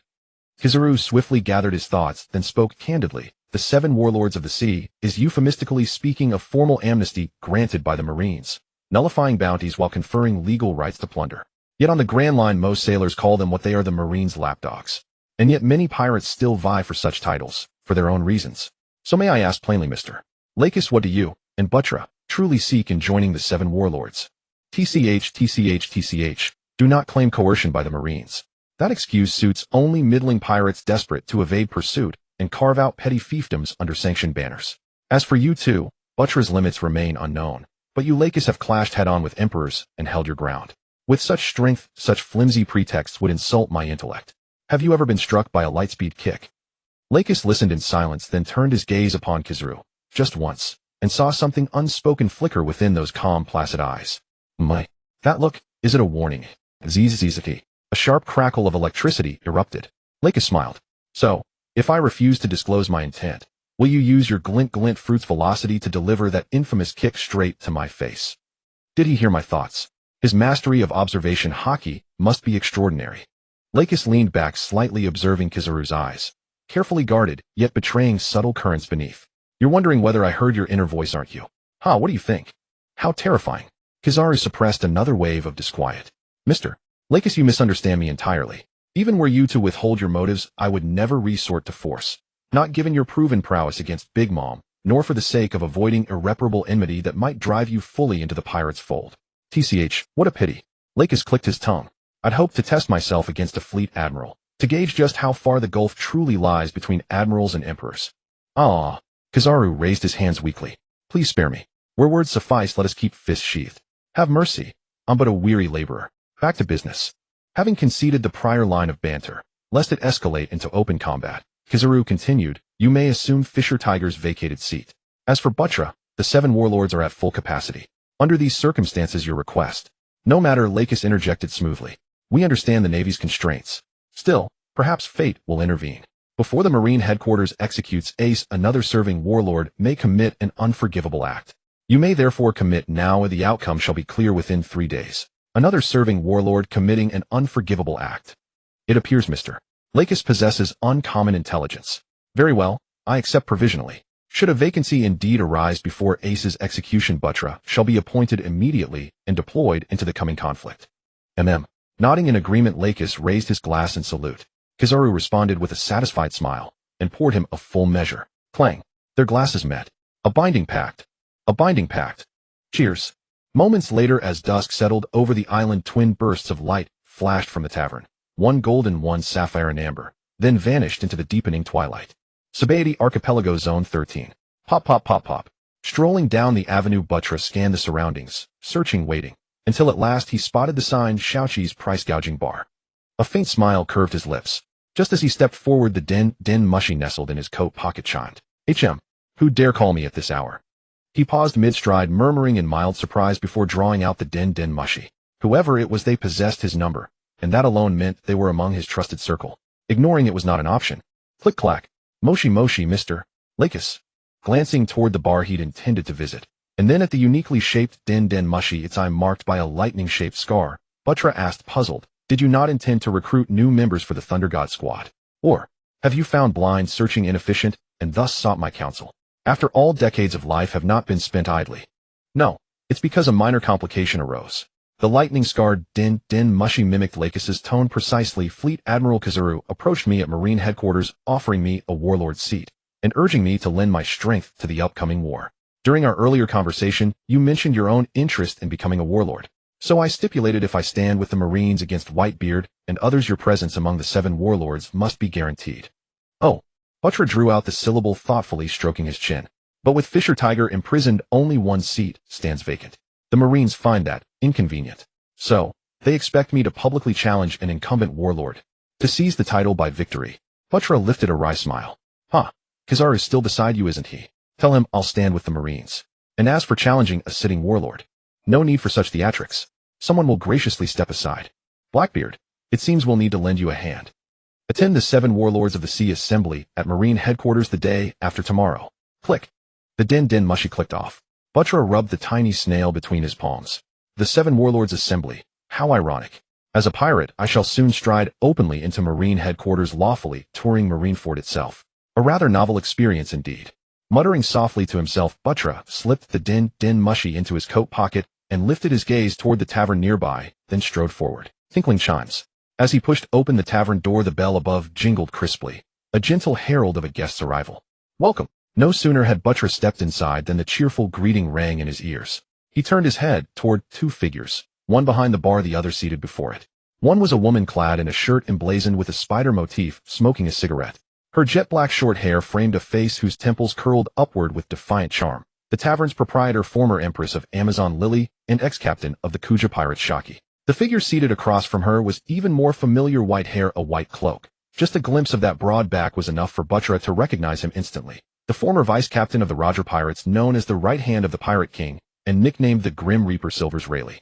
"Yo." A faint smile tugged at Buttra's lips as he flicked 2 fingers in greeting.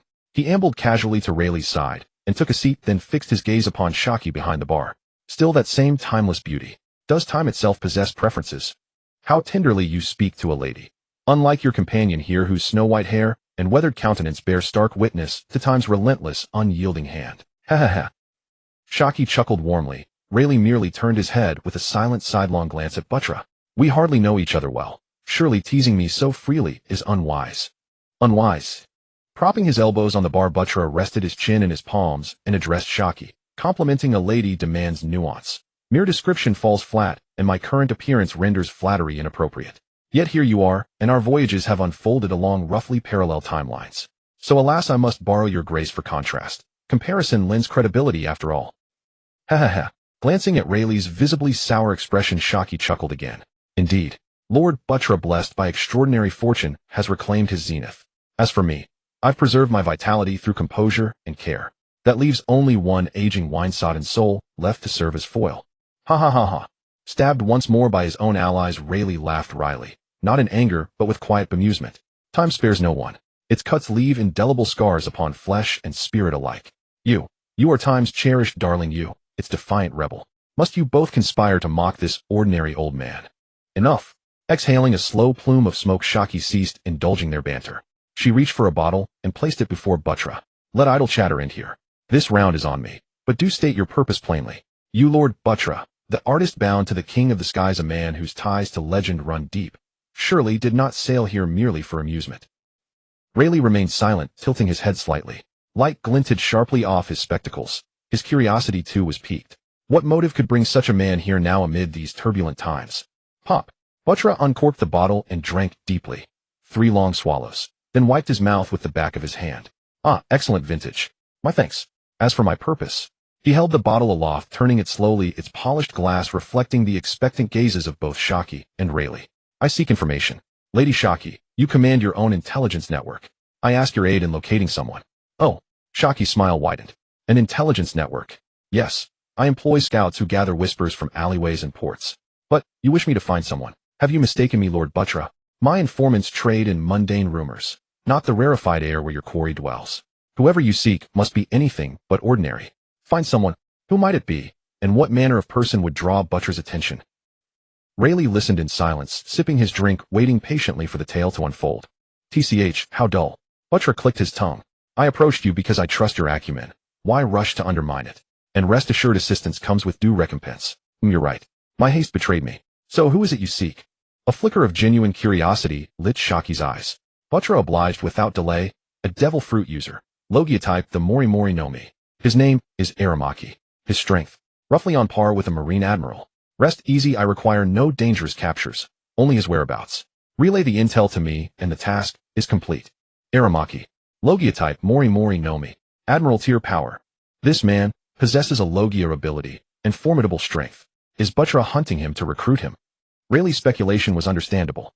Admirals stand among the sea's apex warriors, worth recruiting certainly. And Buttra, having returned alone, now sailed amidst gathering storms. Youth restored, ambition rekindled. Crew building would be inevitable. Mori Mori. Aramaki. Admiral level. Shaki murmured the key terms, drawing slowly on her cigarette as her mind raced. Rayleigh's hypothesis crossed her thoughts, but then she smiled faintly. These conditions sound enticing. Perhaps you intend to enlist him, yet you use the word capture. My intuition warns me your intent runs deeper. It's the fruit, isn't it? The rare Logia Mori Mori no Mi. That is your true quarry. My. Buttra stared, genuinely surprised. Intuition. Are women's instincts truly so uncanny? You've guessed correctly. I seek that Logia fruit. So, will you accept this commission? Or rather, whose commission is this? The Mori Mori no Mi draws nourishment from living beings, channeling it into flora, trees, vines, blossoms. That effect, someone wishes to test it firsthand. Forests and oceans. Both are the sources of life. The ability user who consumed the natural type sensing fruit is known as the forest man, who can be regarded as nature itself. Upon activating the ability, they can create various plants and freely control their growth, while also absorbing others' nutrients to accelerate the nourishment of surrounding flora. Moreover, once becoming a forest man, the user can convert sunlight to replenish expended energy, thus eliminating the need to eat. Furthermore, when integrated with plants, if they are completely destroyed, any remaining fragment of a branch can be used to regenerate by sprouting. Sun. It's the superior fruit of the zhong fruit. In the courtyard, still on that familiar recliner, Li Shu rested one hand behind his head and the other on his abdomen, gazing calmly at the sunset scenery, while various thoughts flickered through his mind. Defeating the superior. Using the lower-level zhong to plant the forest man's memories and then add the obedience setting. That's quite a challenge. Whether it works or not, let's give it a try. If this first step succeeds, then the next is to have him use his ability to absorb nutrients from my body and transfer them to nourish the Zampokudo seed. If that second step also succeeds, then all those seed king brand feed can be eliminated. After all, compared to the nutrient capacity of this body, they are but children. A rare Logia devil fruit. Once I verify it, and if the effect is excellent, I'll strip this fruit and give it to Master Su after he gains a true flesh and blood body. As my own imperial arm, a companion by my side day and night, and with the ability to assist me in developing subsequent power systems, our compatibility will be even better. I believe Master Su will be very satisfied. As his thoughts turned to sound drifted into his ears. Li Shu slightly tilted his head, glancing sideways at Dr. Luo, who was intently developing his ability. The doctor's forehead was beaded with sweat as he controlled the size of his ability barrier, and then swung his blade in a virtual cut toward the 3 test subjects covered by the ability. They were death row prisoners Li Shu had secretly taken from the palace dungeon. Chaos space. With a slash of his blade, he activated the power of the Op no Mi, attempting to separate their personalities and thereby achieve the independence of personality and body. However, under Li Shu's indifferent gaze, the 3 test subjects did not undergo the expected change. Indeed, still far from enough. Silently withdrawing his gaze, Li Shu stared blankly at the sunset glow, his bright eyes suddenly dimming. The luminescent white space. You have come. I am ready. The moment Li Shu's consciousness descended, 2 ethereal voices sounded almost simultaneously in the space. Since that's the case, then I'll begin. Li Shu wasted no words, since the other had already prepared, he would grant their wish. Crack. As soon as his words fell, a resounding crack echoed from the twilight sky outside the luminescent white space. At the world barrier, a beam of light that had traveled through the starry sky instantly plunged into the pirate world, then split into 2. One streak shot toward its predetermined destination, while the other appeared out of nowhere in the luminescent white space. Whoosh. The flowing light appeared and voluntarily flew into Li Shu's palm. In the next moment, it released streams of mysterious force, empowering the dark vortex. This process lasted nearly an hour. Finally, after it released the last wisp of system power, Li Shu, who had been silently observing, looked at his palm. The light mass had become extremely dim, as if it would be extinguished in the next moment. Please take care of it. The voice from the dim light mass was weak and tired, yet to Li Shu and him it conveyed the most fervent longing. A longing for the new life ahead, for breaking free from the endless cycle of repetition, and for truly possessing a fleeting life of freedom. As you wish, I will temporarily seal all your memories so you can experience the cycle of life and death as a blank slate. When this life comes to an end, we will come to retrieve you. With these words, Li Shu's other hand reached into his pouch and took out a bead full of life force. Then he activated his fruit ability to imbue it with a setting. In an instant, the luminescent white bead turned emerald green. He brought it close to the light mass, and as they touched, the light mass completely merged into it. Thank you, and until we meet again. I look forward to your return, and then you can tell us about the sights, joys, sorrows, and experiences of this journey. Nodding after making the temporary farewell pact, Li Shu spread his hands apart, and the green bead floated in midair. The next second, he activated his ability with full force, bringing his palms together again. But this time it seemed to encounter tremendous resistance. Even though he exerted all his strength with veins bulging on his forehead, his closing hands moved only at a snail's pace. The memories accumulated over countless years. Sealing them all is extremely difficult. Do you need my help? No need. Straining to close his hands, Li Shu replied, word by word refusing. This was a rare chance to go all out. After keeping his hands in his pockets for so many years, he also wanted to let off some steam. Having invincible power but no worthy opponent. He was a recluse, but he also wanted an occasional chance to show off. Aowa. As his hands were closing, Li Shu suddenly heard the echo in the luminescent white space, and his momentum momentarily stalled. Sorry, seeing you putting in such effort, I couldn't help but add sound effects. I want to contribute too. Thank you so much. The next day, the morning sun rose, casting warm light over the land and sea. At Crocodile's location. Standing on the bow silently smoking a cigar, Crocodile's gaze occasionally slanted toward the unconscious figure leaning against the ship's railing beside him. Short black hair, handsome features, appearing around 30 years old with a streamlined physique, no excess fat, but a sense of power and robustness. He wore well-fitting casual clothes, and around his neck hung a delicate half-white half-red bead. This was the traveler who had traversed from the little spirit world. In his coma, the traveler kept his eyes tightly shut, his brow furrowing from time to time, as if he were having an unpleasant dream. A dream. The traveler was indeed dreaming. Whether good or bad was hard to say, because this dream was very long. Sorry, I cannot accompany you on the rest of the journey. Because of breaking through the world barrier and the world's rejection of the foreign, I will collapse. I'm sorry that my wrong judgment has caused you unknown danger. To make amends, when I collapse, I will conceal your origins, grant you a legitimate identity, and optimize the system's abilities, leaving you with power to stand in this unfamiliar world. At the end of this journey, if I can never see you again, then I wish you good morning, good afternoon, and good night. System, don't end. We can go back. We won't pierce this world's barrier. Don't do something reckless, system. After all this time together, we've become the most seamless of partners. In the Pokemon world, we still have kin and friends waiting for us. There's no need to court annihilation out of mere curiosity, system, and no. No, don't. Nee's brow nodded in unconscious distress. Then with a sharp cry tearing him free from the dream's grip, the traveler jolted awake, drenched in cold sweat. And with a sudden upward thrust, he bolted upright, breath ragged and heavy. His mind swam in disorientation. Sky and earth spun violently, his body swaying unsteadily with the vertigo. Wait.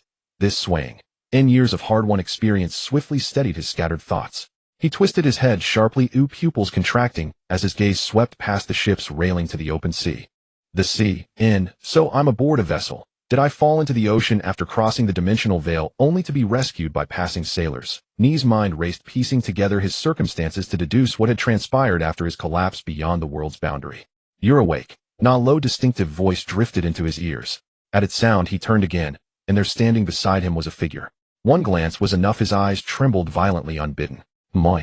This appearance, slicked back hair, flowing cloak, cigar clenched between his teeth, and that scar bisecting his nose, an unmistakable name surged unbidden into the traveler's mind, yet he dared not confirm it. His gaze dropped lower, locking onto the gleaming golden hook. HSSSS. And Crocodile. A sharp involuntary intake of breath seized the traveler's chest. Crocodile. The Sandame Crocodile, one of the former 7 warlords of the sea, a fearsome figure from One Piece. There could be no mistake that iconic visage, that golden hook. It was unmistakably him. And Crocodile tilted his head back slightly, casting a sidelong appraising glance. In the traveler's eyes he read shock, disbelief, incredulity, and faintly, in relief. Wahaha. And Crocodile laughed. Eyes never lie. Yours betrayed a cascade of intriguing emotions, culminating in that quiet, unmistakable relief. Was it truly because you recognized me, Crocodile, that you exhaled so deeply? How curious. As a former warlord, my reputation upon the Grand Line is anything but benevolent. And after my failed coup against the Kingdom of Alabasta came to light, the title, usurper, has clung to me like rust. So tell me, why upon recognizing me did you feel relief? Huh, wait, you just said, what did you say? And the traveler froze wide-eyed as if doubting his own hearing. Former 7 warlords and usurpation. Failure to seize Alabasta. The Pluton an impossible. If he truly failed, how could he stand here now, unscathed, even sheltering me while I lay unconscious? Wasn't he imprisoned and impelled down after his defeat at the hands of Monkey D? Luffy and Crocodile narrowed his eyes, puzzled. The traveler's reaction was raw, genuine, utterly bewildered. Had he truly never read the papers? Even amid the global surge of fascination with the Pokemon phenomenon, news of a warlord stripped of his title for treason and subsequently arrested could hardly have gone unnoticed. Disbelief, confusion, contemplation, astonishment, caution. And as the traveler's gaze flickered anew, Crocodile traced each shift with practiced precision. Disbelief. You refuse to accept something. Confusion. What puzzles you? Contemplation. Wahaha. You've glimpsed a possibility. Astonishment and caution. TSK. Surprised I've read so much in your eyes. No, wait. Though uncertain, my instinct tells me your astonishment and caution aren't directed at me, but it's some unknown presence. An unknown presence. Is it him? In an unknown presence.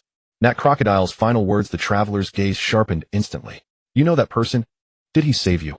And what year is it in the Wannick calendar? This reaction. And he knows of him, but not who he is. And he asks about the Wannick calendar. Crocodile's eyes narrowed to slits, his gaze dark and probing. The Wannick calendar. It is now year 1520, the year the grand age of piracy draws its final breath and a new epoch dawns. Though most now call it iteration year 1. Year 1520 of the Wannick calendar. In iteration year 1. The traveler's mind reeled. Year 1520. He knew it well, 22 years after G.O.L.D. Roger's death, the very year Monkey D. Luffy set sail. Yet Crocodile claimed this was the end of the grand age of piracy. The end. The grand age of piracy. How could that be? This is precisely when the saga begins. In iteration year 1. Has One Piece ever referenced such a concept? Ugh, this is chaos. What is happening? His gaze went blank, stunned, unable to reconcile reality. Crocodile watched in silence, yet his attention drifted upward to the traveler's forehead. There, etched upon his brow, shimmered a pattern. Not a single Pokemon emblem, but 6 distinct colored points arranged in a perfect circle. Yet when focus settled on any one point, it resolved into the unmistakable form of a Pokemon. 6 bonded Pokemon.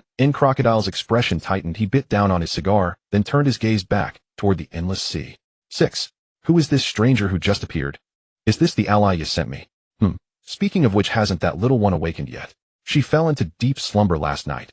What's her condition? The traveler, lost in his daze, noticed none of Crocodile's subtle shifts, nor could he, immersed as he was in profound bewilderment. System, in this One Piece world, is wrong. Deeply, fundamentally wrong. What is going on? And can any of the lore I know still hold true? Absolutely. There must be another traveler here. This fellow countryman meeting abroad trope has no place in this world. This world is too small to sustain 2 such forces. Inevitably one will be constrained, stifled, forced into submission. It was high noon. Marineford. The harbor. Before the man appeared, his laughter echoed across the harbor. Upon the sea, a ship bearing a pirate flag glided slowly toward shore. Soon it docked within the harbor. A burly man in an open-collared coat leapt ashore, grinning broadly with a mouth missing several teeth. This is my first official attendance at a 7 Warlords of the Sea assembly, and I've brought the Marines a welcome gift. The entire Taylor Tay pirate crew, Bounty 81500 berries, lies unconscious aboard that vessel. You there, young Marine officer, please have your men secure them all. Tichy strode forward without pause, brushing past ranks of Marine soldiers as he marched deep into Marineford. Admiral Mosher watched the retreating figure with calm, sidelong gaze, then gestured silently. One by one, Marines vaulted onto the pirate ship and hauled away its 40-odd crew members, the so-called welcome gift. Marshal D. Teach, the Blackbeard, the newly appointed warlord who captured Ace the Fire Fist, a ruthless, ambition-fueled villain. Using his observation haki, Mosher tracked Teach's advance deeper into Marine headquarters. Then he withdrew his haki and turned his gaze once more to the sea, awaiting the arrival of other warlords. Yet his serene eyes darkened with quiet foreboding. The public execution of Ace had been decreed jointly by Marine headquarters and the world government. But in this impending war, who would truly profit? Marshal D. Teach Should the Marines succeed in utterly crushing Whitebeard's fleet and its allied crews, Teach having committed Whitebeard's gravest taboo by killing a comrade and delivering Ace to the Marines would emerge as the greatest beneficiary freed from his deepest terror, the vengeance of the strongest man in the world. Even should the battle fail to eradicate Whitebeard's threat entirely, both the Marines and Whitebeard's forces would inevitably suffer grievous losses, granting Teach precious time to scheme, to seek solutions, to prepare. A silent sigh escaped him. Mosher dismissed such futile ruminations.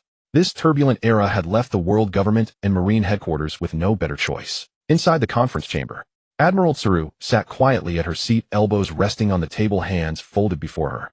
Her wise closed eyes allowed the already assembled warlords to chatter freely. Fufufufu. Don Quixote Doflamingo sat arrogantly atop the conference table, one hand pressed against his abdomen, the other adjusting his glasses, as he threw back his head in derisive laughter. To Rakusa's seated opposite him he sneered. How unexpected. You hail from Skypea Island, yet chose to join the 7 warlords of the sea. Was this arrangement orchestrated by that king of the skies himself? Once a dominant pirate who sought dominion over the seas. Yet since his return he had recruited not a single subordinate. Had his status elevated his standards beyond ordinary pirates? Are you infiltrating the 7 warlords to extend your influence over us? Hearing the veiled barb in Doflamingo's words, Boa Hancock, the empress who scorned every man, cast him a look of disdain, then lifted her proud chin and deliberately ignored his provocation. In contrast, Bartholomew Kuma, the tyrant, tall and taciturn, tilted his head slightly upward, not even glancing at Doflamingo.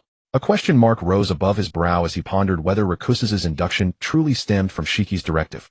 If so, ought he feign allegiance, to draw closer, gather intelligence on the iteration, and relay it to the revolutionary army.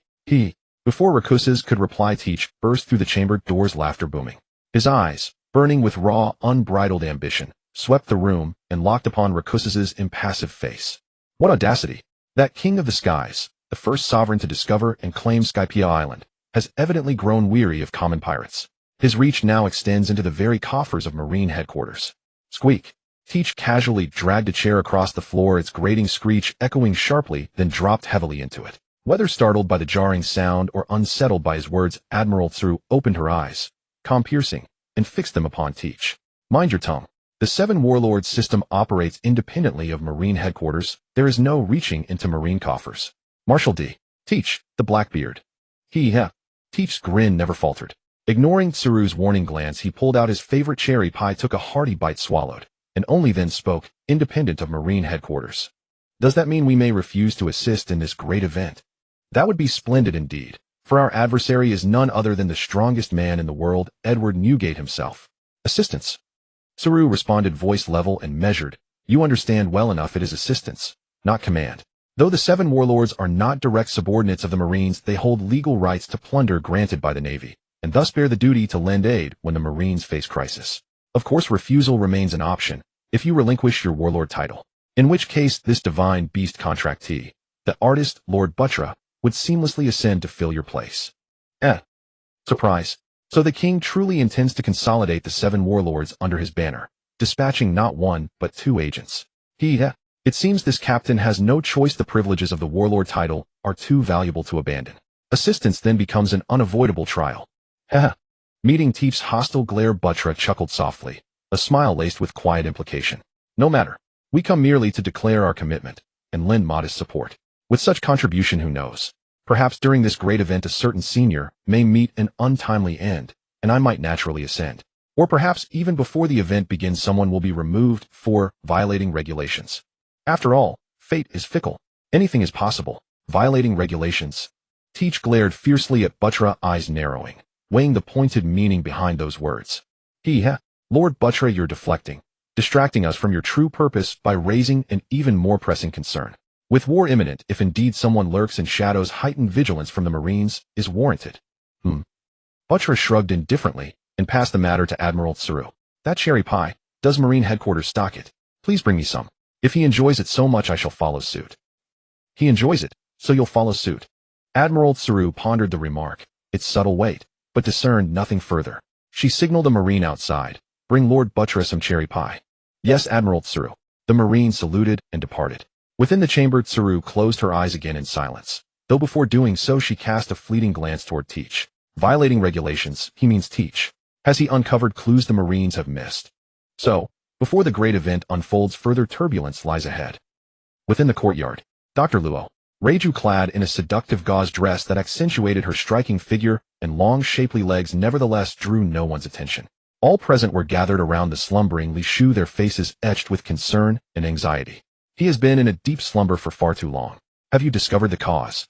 To Reiju's urgent inquiry, Luo shook his head with a solemn expression, momentarily setting aside the despair of being suppressed by the world. He raised his hand to activate his ability. With a resounding RM, a barrier of power instantly enveloped Li Shu. A bewildered exclamation escaped Luo as his eyes widened. What was happening? The oppressive sensation had lessened. Though still immensely heavy, the difference from the previous instance was far from trivial.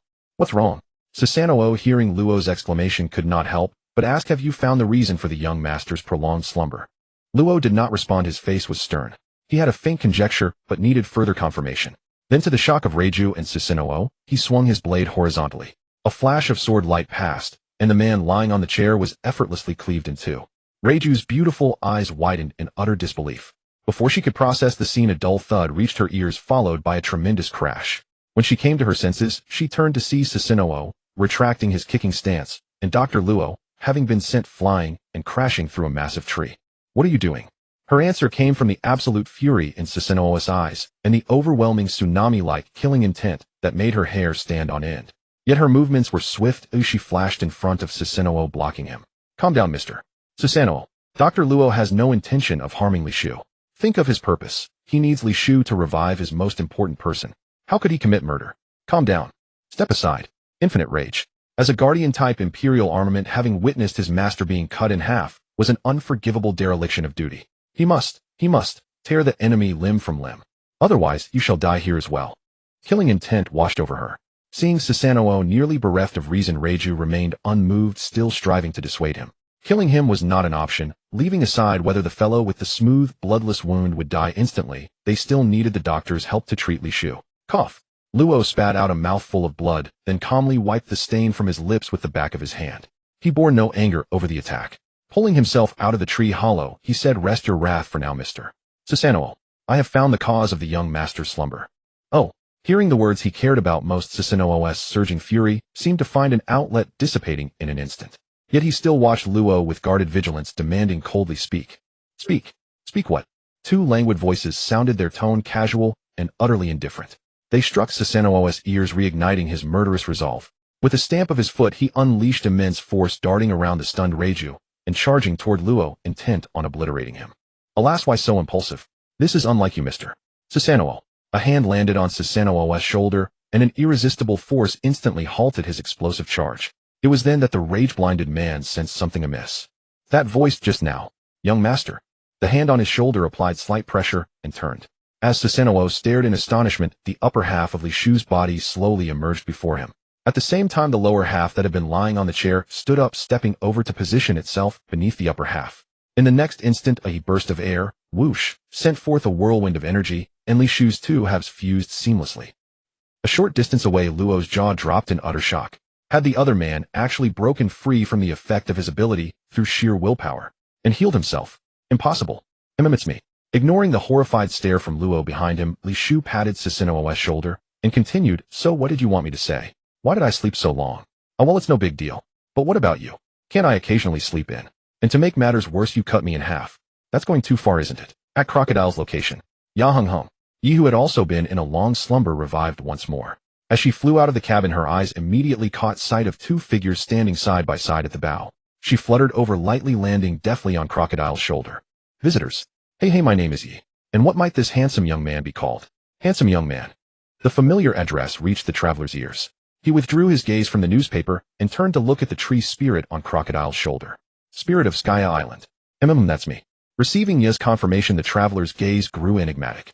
He ventured a tentative tone, the origin of the name Skya Island. Is it by any chance the pronunciation of a certain word I'm thinking of? Ya Hing Hung, what do you think? With Yi grinning and deflecting the question, the traveler knew he didn't need to guess. It was exactly that word's pronunciation. So this so-called iteration, was it also your doing? Hey, that's a flawed statement. What do you mean so-called? If it is named, it is real. Iteration truly exists. Huh. The traveler chuckled, gazing deeply at Yi. Are you sure it's wise to blatantly steal that person's line? Ya Hung Hung. Yi responded with a smile. That person.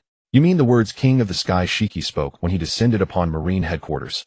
It's fine, we're on good terms. I'm sure he won't mind. King of the Sky Shiki.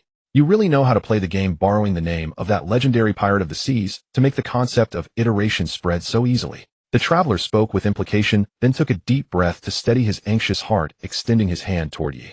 Pleased to meet you. I am Sasaki Ryusei. Of course, if you prefer, you may also call me by my former name, Lu Gu. Lu, as in the willow by the bank in the morning breeze, and fading moon Gu, as in the scattered spears under the stars of the four seasons. Yahung Hung, a fine name. Yi reached out her small hand to grasp the traveler's. Lu Ji's index finger. Yi, the Yi of the grass, radical grass and wood. A pleasure to meet you. The pleasure is mine. Yahung Hung, may I ask from whence do you come and whither do you go? A flicker of hesitation passed through his smile. Lu Gu understood the implication behind her words. He quickly recovered his composure and gave the answer he had long pondered. I have awakened from iteration. As one who contracted 6 spirits as the Lord of Spirits who once perished in the era of spirit iteration, I have been granted a second life in this age. Naturally, I am filled with gratitude, and I wish to witness more systems of power from the iteration era to embrace a more vibrant and colorful new life. Yahung Hung, a commendable resolve. I believe he will be quite pleased with your attitude. Would he too be satisfied with my attitude? And Lu Gu wore a smile, yet his mind churned ceaselessly. Was this he the very person Crocodile had mentioned? So the current Yi is not a fellow countryman. Does he remain concealed behind the curtain? Truly remarkable. To withstand the intoxicating allure of global adulation of commanding legions with a single call to ascend as the most resplendent king wielding absolute authority that commands wind and rain. Still, this works in my favor. The more hidden he remains, the greater my room to maneuver.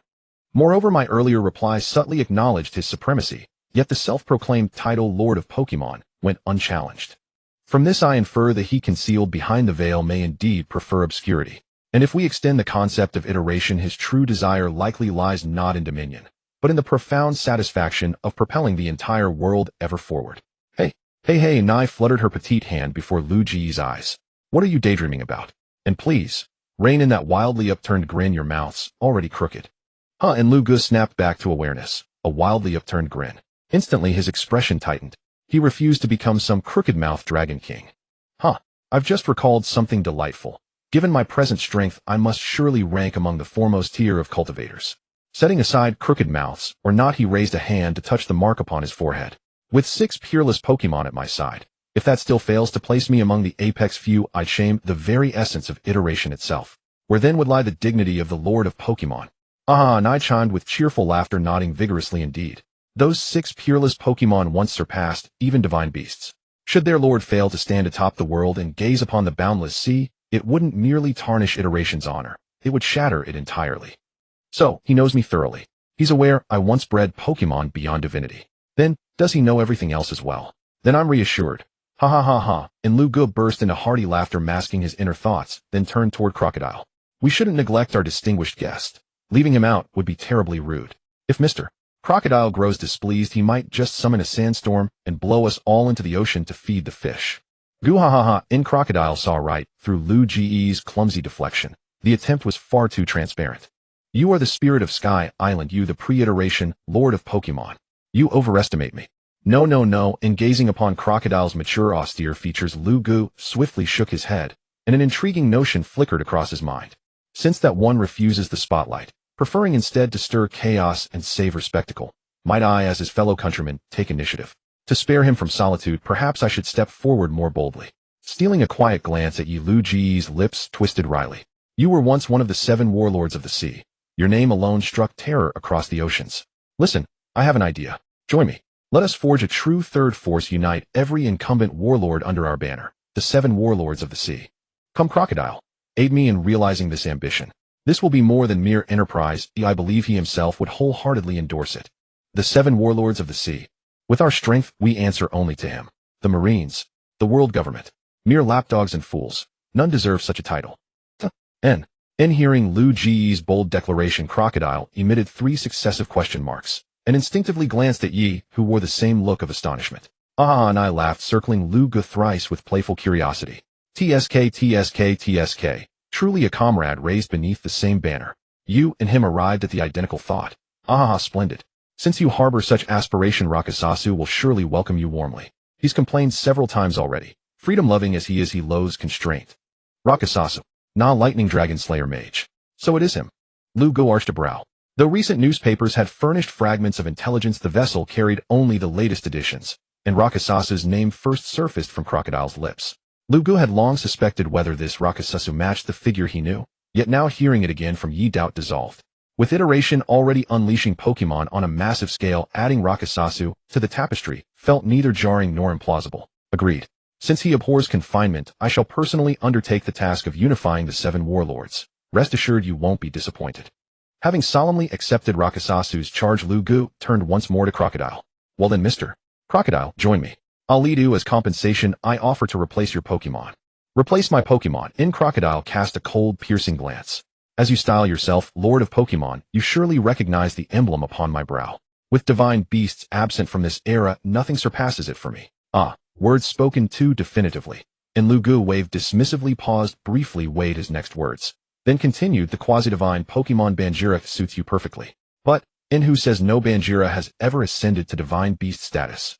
Having spoken, Lu Gu surreptitiously observed Ye's expression, finding no surprise, only quiet acknowledgement. She met his gaze with a faint knowing smile, then gestured lightly. Go on. As expected. She knows far more about me than I'd assumed. In 12. Raising his left hand with one finger extended his right, with two, Lu Gu abandoned pretense. Revealing his truth openly before Yi, a lord of Pokemon must possess assets worthy of the title. Beyond my 6 bonded companions, I command 12 others elevated to divine beast rank. Coincidentally, one is a Banjira. Join me. Together let us forge a third force. A voice that roars amid this turbulent, unstable world. And to ensure that voice resonates with undeniable authority and credibility, I shall grant you a divine beast tier Banjira. Say yes and the promise is fulfilled, now instantly without delay. Guhahaha, and Crocodile drew deeply on his cigar and laughed. Ah, what an irresistibly tempting proposition. I've even been tasked with similar assignments before. Lord of Pokemon, very well. Show me your sincerity. The afternoon before the public execution. The New World. A certain sea area. A low hum, then a deafening roar. 2 supreme conquerors hockey clashed fiercely, black lightning crackling, gripping the heart, erupting into an extreme and violent gale that scattered in all directions, churning the clouds back and splitting the sea. Red hair. Kaido's towering massive frame stood proudly at the bow. The absolute aura of an emperor infused his conqueror's hockey, surging mightily toward the figure blocking his path. Bearing the full brunt of Kaido's conqueror's hockey unleashed without restraint, Shanks's expression was solemn. One hand rested on his sword hilt, his unassuming figure standing firm at the bow, effortlessly and casually withstanding Kaido's pressure. Get out of my way, you bastard. Marineford is about to erupt into a grand war. How could it be without my presence? Do you hear me, red hair? Oh, sorry. Shanks remained unmoved, refusing resolutely. I can't let you pass. That place can no longer accommodate any more combat power. Otherwise, Marine headquarters would surely face catastrophic destruction. They cannot be absent from the new future. The seas need them to occupy one pole. So please, Lord Kaido, bear with me and wait here. Of course, if you truly itch for a fight, I am prepared to go all the way. The sea wind howled, but it could not suppress the voices of the 2 emperors.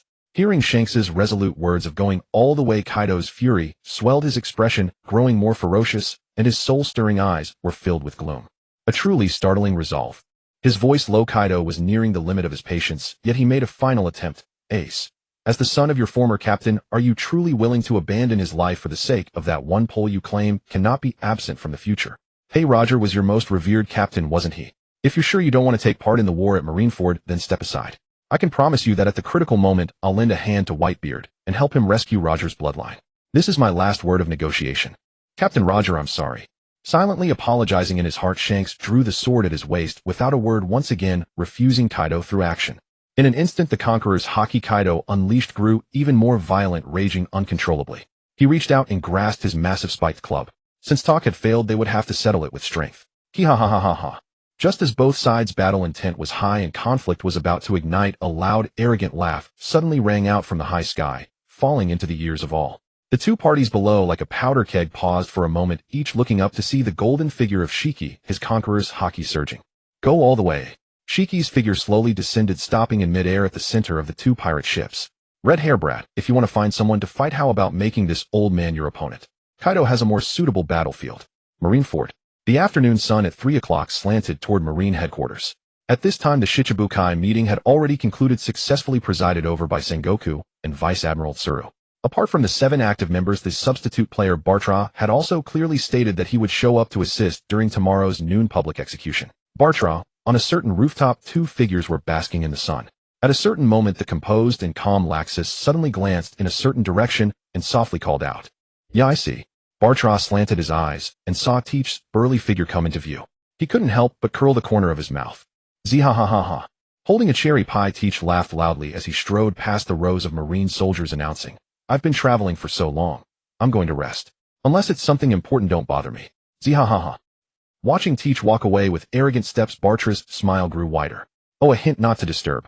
Looks like he's ready to make his move. Do you have a plan?" Laxus withdrew his gaze and continued, "By evening he should arrive there, and then make a move that the Marines won't tolerate. What do you intend to do? If you don't expel him from the Shichibukai before tomorrow noon, your appearance would be somewhat awkward. All pirates on the sea would despise you. After all, meddling in affairs while not in office. This bootlicking gesture toward the Marines seems beneath your dignity."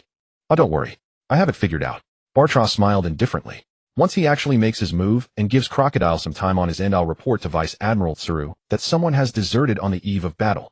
With a little guidance, I trust that wise old woman will come to the correct conclusion. So now," reaching into his bosom, he pulled out a den mushi with a horizontal scar on its shell. "Apologies, I can no longer accompany you. At the end of this journey, please allow me to be self-willed just once. The power system of the target world is worlds apart from the elf world. To ensure you have sufficient power to protect yourself upon arrival, it is imperative to optimize the elves. Currently, with the assistance of the system, a total of 20 supergrade elves, 41 mythical elves, and 88 pseudo-legendary elves have been cultivated. Selecting 6 to form a soul contract with you. Selection complete. Contracting complete. Now remaining 14 supergrade, 41 mythical, 88 pseudo-legendary. Optimization complete. Obtain 14 supergrade totems, 41 mythical totems, 88 pseudo-legendary totems. Warning. The rules of the target world conflict with the optimization results. Totem grades are dropping. Drop complete. Obtain 14 mythical totems, 41 pseudo-legendary totems, 88 body enhancement potions. Second warning. The soul contract is abnormal. Supergrade elf grades are dropping. Drop complete. Contracting 6 mythical elves is compliant. Contract optimization complete. Obtain 6 soul enhancement potions. Body enhancement potion in use. Use complete. Soul enhancement potion in use. Use complete. The above. Goodbye. I've been very happy with the journey together. Until we meet again." Suddenly the sound of a den mushi rang out, startling Lu Gu, who was deep in recollection. His dazed eyes regained their luster, and suppressing the chaotic thoughts in his heart, he turned his head to look at Crocodile beside him. Click. Crocodile pulled out his den mushi and answered. "The abnormality is about to set out. Whether you can seize the chance to rescue the one you care about depends entirely on your methods. May your endeavor succeed and your wish be fulfilled." Listening to the message and blessing from Bartra, Crocodile's proud eyes looked down at the sea below, where a marine warship departing from Impel Down was sailing. "Has something unexpected happened on your end?" "Ace is being escorted toward Marineford." "Ace is being escorted?" Bartra was momentarily stunned by Crocodile's information. "Huh. They've moved him ahead of schedule. Normally he was supposed to be transferred tomorrow morning." Though slightly puzzled, he shrugged it off. It seems the old hag wanted to avoid any unexpected incidents by eliminating the risk of a jailbreak in advance. Well, no matter. Once Ace safely arrives at Marineford, the Navy's attention on Impel Down will drop significantly, which will only make things easier for you. Hang up. Time slipped away quietly, and it was once again the moment of dying sunlight staining half the sky crimson. My. Here they come. 2 cold voices rang out simultaneously. Crocodile relied on his profound observation haki, while Lu Gu used his wave-guiding power. Almost at the same time, they detected the figures of Teach's crew below. In truth, Lu Gu had already sensed their presence long ago. He hadn't bothered to show off because he was evaluating. Through his wave-guiding power's perception, he roughly estimated the maximum range of Crocodile's observation haki to see if it matched his judgment. The result was clear: they were almost identical. Verifying the precision of his wave-guiding power, Lu Gu curled his lips in satisfaction. Soul Amplification Potion. It has brought me a great surprise.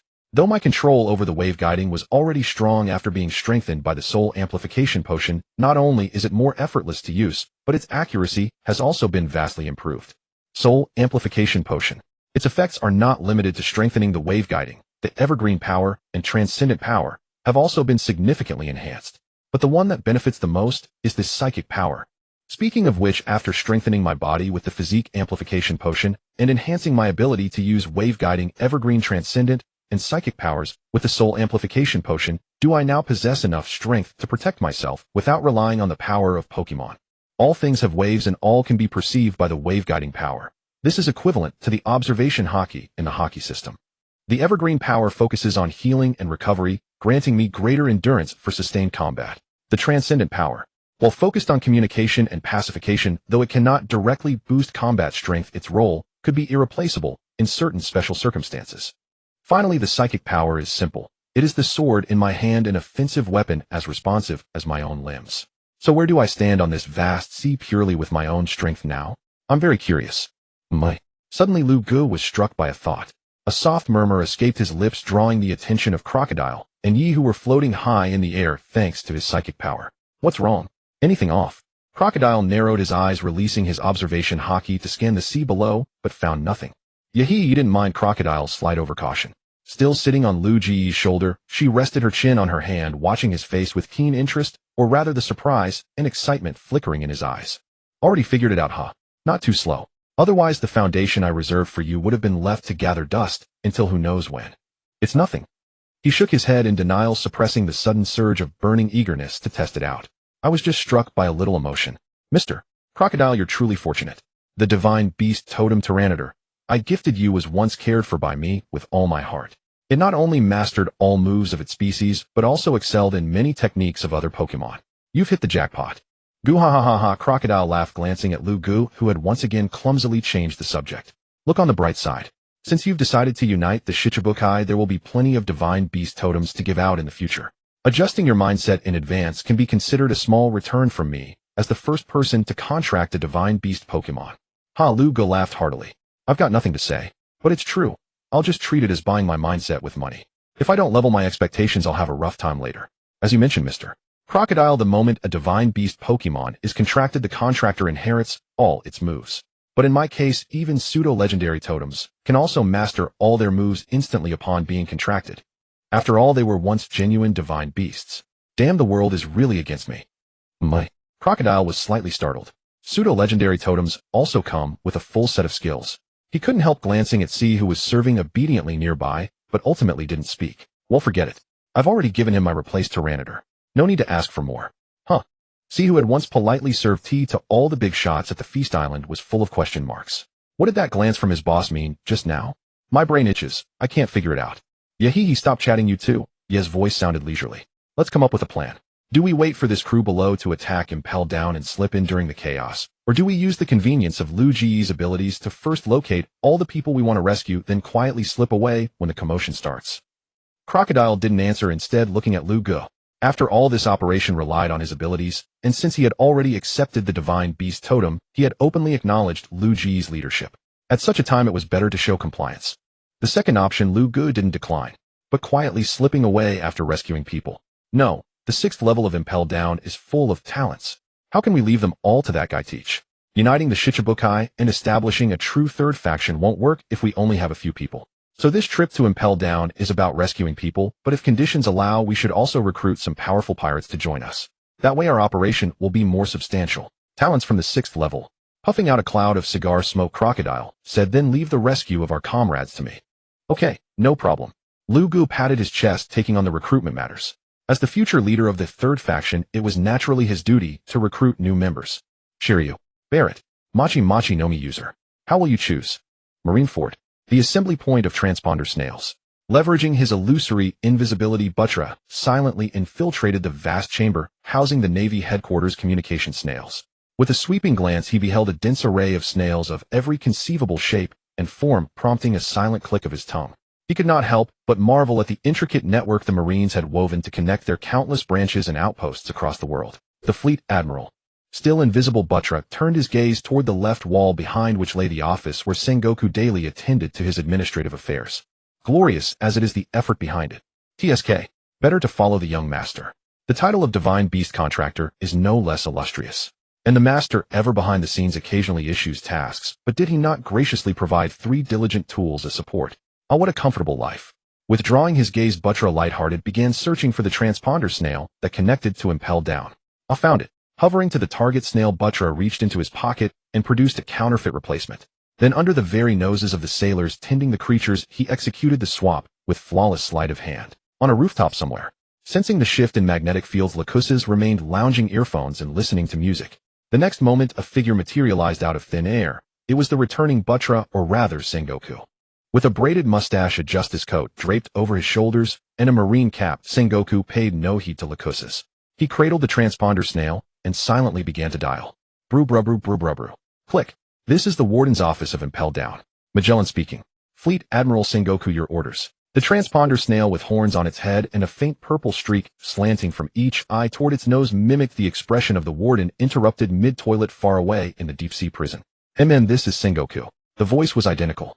Sengoku adopted the tone and cadence befitting his rank. Magellan, I hereby order you as Fleet Admiral to intercept and capture the former warlord of the sea, Marshal D. Teach and his crew.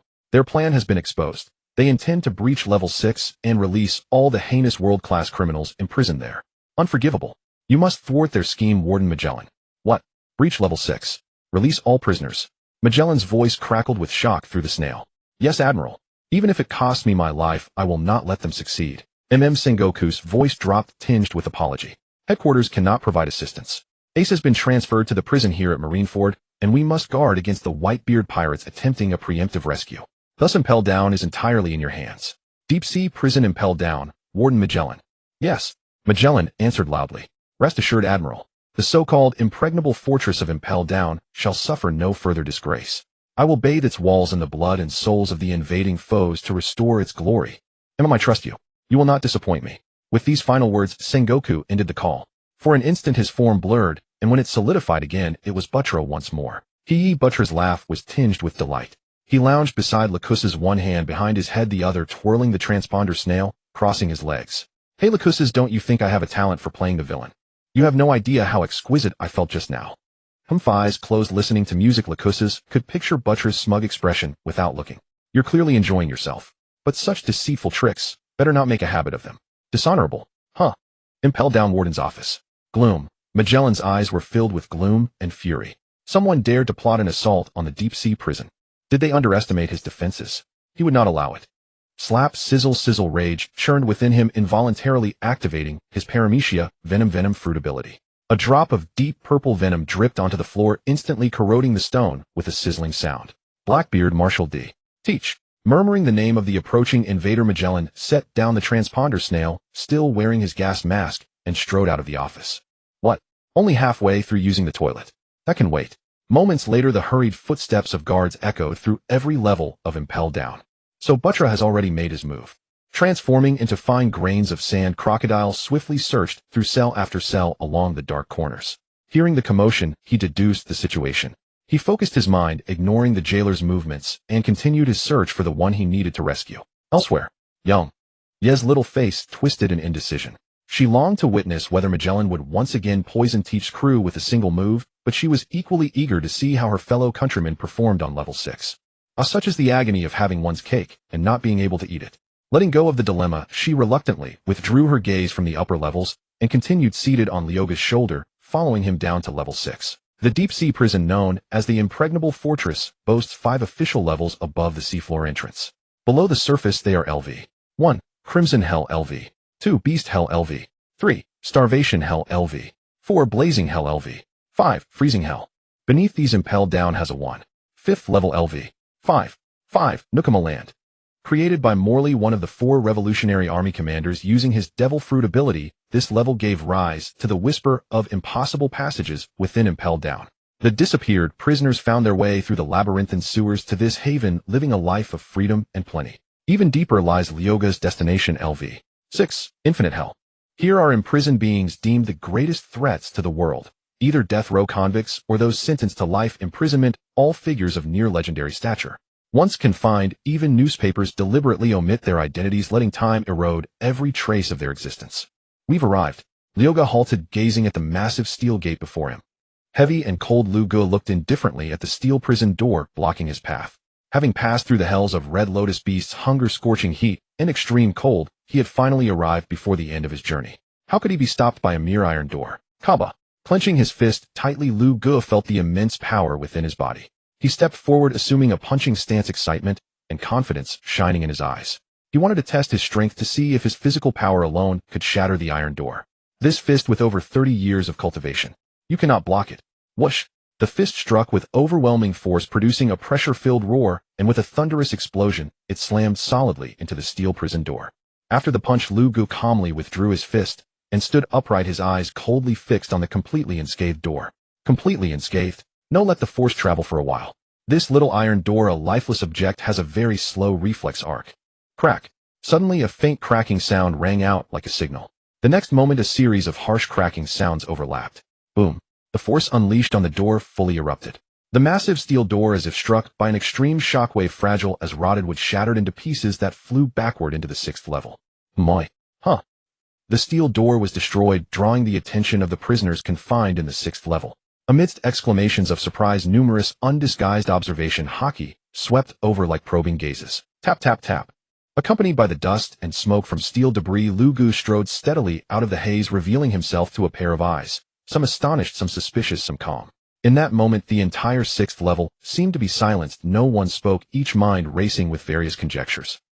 Hee, please begin your performance. Yi lightly flew to the exposed steel bar at the edge of the broken door, which was thicker than her body. She stood steadily on it, then hugged her chest with one hand and cupped her chin with the other, watching Lu Gu, waiting for his next move. Fist. At this moment, Lu Gu spoke, clicking his tongue, slightly surprised. The script's opening is wrong. Facing this situation according to the conventional script, shouldn't you be loudly begging me to release you? How? Have you been imprisoned so long that you've forgotten how to beg? Or have you all become mute? In the silence, the prisoners of the 6th level clearly heard Lu Ji's sarcastic and mocking words. The next moment, whether their gazes were suspicious, astonished, or calm, all changed. Buzz.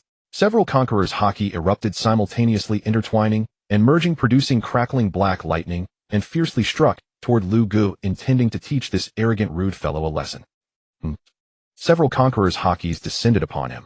Lu Gu remained silent, choosing to endure it head-on, but he lightly hummed in his heart, because under the baptism of these conquerors' hakis, he clearly sensed some power awakening in the depths of his soul. This feeling. No mistake. Buzz. The next moment, Lu Ji's eyes sharpened, and his own conqueror's haki roared out. After being strengthened by the soul enhancement agent, his abundant soul power nourished the conqueror's haki, and in an instant, though just awakened, it surged back with deep foundation. Zap, crackle, snap. Holding his head high, hands in his pockets, his powerful conqueror's haki surged.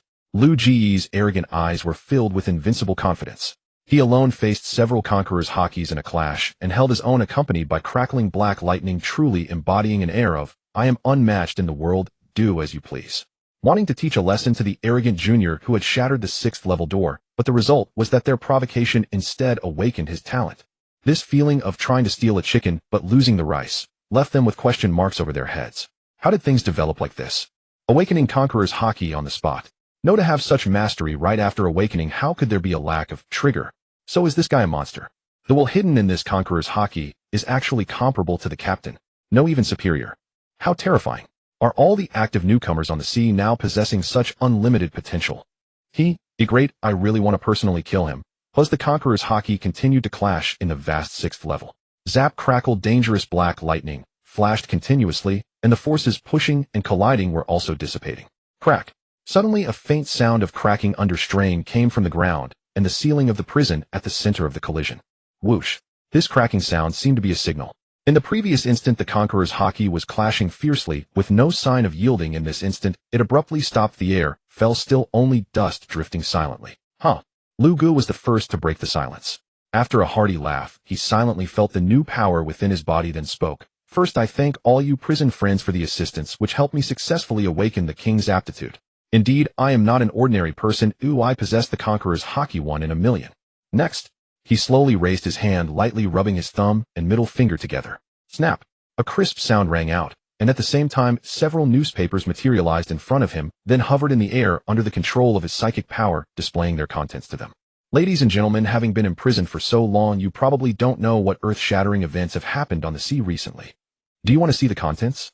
It's quite exciting. Oh, by the way, for those far away, if your eyesight is poor, you can choose a reader who can see clearly and read it out loud with the loudest voice, please. Elegantly making a polite gesture of invitation, Lu Gu then leaned backward, simultaneously lifting his left leg to rest on his right knee, his right fist supporting his cheek, his left hand dropping naturally, while making a motion of tapping the air. Watching Lu Ji's actions, the various heinous criminals raised their eyebrows, slightly glancing at the empty ground behind him, waiting to see the joke that was about to happen. However, their expectations were doomed to fail. Lu Ji's leaning body stopped abruptly at a certain point, and he sat steadily in midair as if there really was a seat beneath him supporting his body, maintaining the cool pose of crossing his legs, supporting his cheek with his right fist, and tapping the armrest with his left hand. The many criminals in the iron cages on both sides were speechless. Damn, he got them. Even Yi standing on the steel bar was impressed by his act. She chuckled silently, flapped her wings, and lightly landed on his left shoulder. Her figure, like that of an elf, did not break the atmosphere Lu Gu had created. Instead, it added to the aura enveloping him in a layer of mystery. Ye's sudden appearance lent Lu Gu an air of enigmatic allure. Naturally, he seized the moment to improvise with effortless flair. A faint, almost imperceptible upturn at the corners of his lips. Yet every inmate confined to level 6 possessed formidable power and piercing perception. That subtle curve thus radiated supreme confidence, inscrutable, self-assured, and utterly in command. And speechless, profoundly, utterly speechless. Inmates across level 6 twitched at the corners of their mouths. So you shattered Impel Down's gates and traveled all this way, just to posture before us. Ahem. None observer unable to endure the spectacle any longer broke the silence. You there. Since this gentleman wishes to enlighten us about recent maritime affairs, and even thoughtfully brought along a newspaper, I too am curious about the world beyond these walls. Read it aloud. We're listening. Schwa. And instantly razor-sharp auras locked onto the inmate nearest the newspaper. Though mighty in his own right, being targeted by so many presences, none weaker than himself, several far stronger, pressed down upon him with crushing weight. Yet in this world, face outweighs life itself. Humph. And he let out a sharp, defiant snort, refusing to yield an inch of dominance. Then declared, given that many here have languished for centuries, their eyes dimmed by age, I shall read it aloud for them. Knit was transparent posturing, a desperate bid to save face, and everyone knew it. Yet they acquiesced without comment. After all, what harm lies in stubborn pride? Dignity, however strained, is never shameful. Year 1520 of the Marine calendar, July 11th. Headline: Legend reawakened Golden Lion Shiki returns, delivering a forceful greeting to Marineford. And thus began the reading. With each word pronounced clearly, level 6 fell into profound stillness.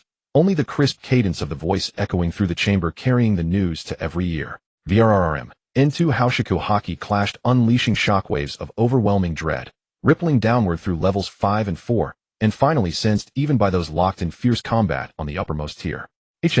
Someone below is clashing with Haushiku Haki. Heh. And struck by the residual wave, Teach's breath tightened, but his laughter boomed, eyes dark and feral. Warden Magellan, your dereliction runs deep. You stand firm against us, yet allowed a far more dangerous third party to infiltrate the lower levels. Tell me, where does duty lie? Will you persist in blocking our advance, or rush first to eliminate the intruders beneath? And Haushiku residue. Impossible. Someone has already slipped deeper, unseen, unheard. His pupils contracted violently. Venom dripped steadily from Magellan's body as he whirled toward the ever-watchful Warden Hina. Warden Hina, descend immediately. You have full authority to execute any prisoner posing a threat. On one condition, not a single soul escapes Impel Down. Do you understand? In hand resting on his blade, Hina drew deeply on his cigar, exhaling thick plumes that veiled his bloodthirsty gaze, while the corner of his mouth curled into a dangerously exhilarated smile. Any prisoner. Understood. Turning, stepping forward, Hina's form blurred, instantly accelerating at blinding speed toward the depths. His afterimage dissolved a heartbeat later. He was electrified. Execute any threatening prisoner. What he had long yearned for. I entrust this to you, Hina. Fulfill your duty as warden. Let the lives of countless prisoners be the price. If only Impel Down's invincible reputation, the very legend of its impregnable ramparts, remains unshaken. As the thought settled, Magellan fixed his unwavering gaze once more upon Teach's band, resolve hardening within. I will intercept and capture them. Absolutely, irrevocably. A former warlord of the sea daring to exploit his status to deceive me, to march brazenly into Impel Down. Thank the heavens Admiral Sengoku uncovered his treachery, otherwise I might have grown complacent, lulled by his rank, and committed an unforgivable catastrophic failure. In meeting Magellan's steely glare, Teach's eyes flashed cold fury, yet his voice rang with mocking mirth. Now, aren't we all intruders? Why grant them free passage downward while treating us with such severity? Where is your impartiality, Warden? Why not let us descend too? I'm genuinely curious. Who dared leap ahead of this captain in Poison Dragon? But Teach received no answer. Only Magellan's all-out assault. Violet venom surged across his body, coalescing into 3 colossal serpentine dragons that roared toward Teach and his crew. Grinning wide, Teach abandoned his canonically reckless stance, this time refusing to let Magellan's attack wash over them unchecked. That Haushiku ripple had emanated from below. Another unknown force lurked in the shadows. Though I'd relish testing how far you, hailed as the strongest man in prison, stand from my former captain. Current circumstances forbid such indulgence. Knee's features contorted, his eyes blazed with savage light. Darkness erupted from his core, endless devouring, flooding half the battlefield before the poison dragons could close in. Dark hole. Teach slammed both palms onto the floor. Abyssal shadows churned violently, emitting a terrifying suction, dragging the diving poison dragons downward, then swallowing them whole into the yami no me's void. There they twisted, compressed, and shattered, reduced to pools of corrosive venom. Witnessing his attack dismantled, and recognizing the intruder's extraordinary strength, Magellan pushed his venom fruit to its absolute limit. With a grotesque, guttural gurgle, a towering skeletal giant rose behind him. The giant's visage was monstrous, but far more terrifying was its aura, not violet like the dragon's, but a vivid crimson hue, signifying toxicity beyond measure. One drop of its essence meant certain death. Intruders, Impel Down is no arena for your arrogance. Accept your fate, death. Poisonous colossus, judgment of hell. Schwa, in the crimson giant dove, bearing the chill of oblivion. In having sailed the Grand Line since age 12, Teach knew no fear. Laughing wildly, he raised his hands and charged into the descent. Judgment. Only fools invoke fate to soothe their impotence. No mortal judgment has ever bound me.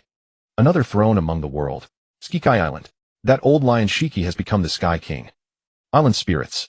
The indigenous people of Skikai Island. And the Fountain of Life. What? Shiki, upon his first landing on the island, obtained the Fountain of Life and regained his youth and prime.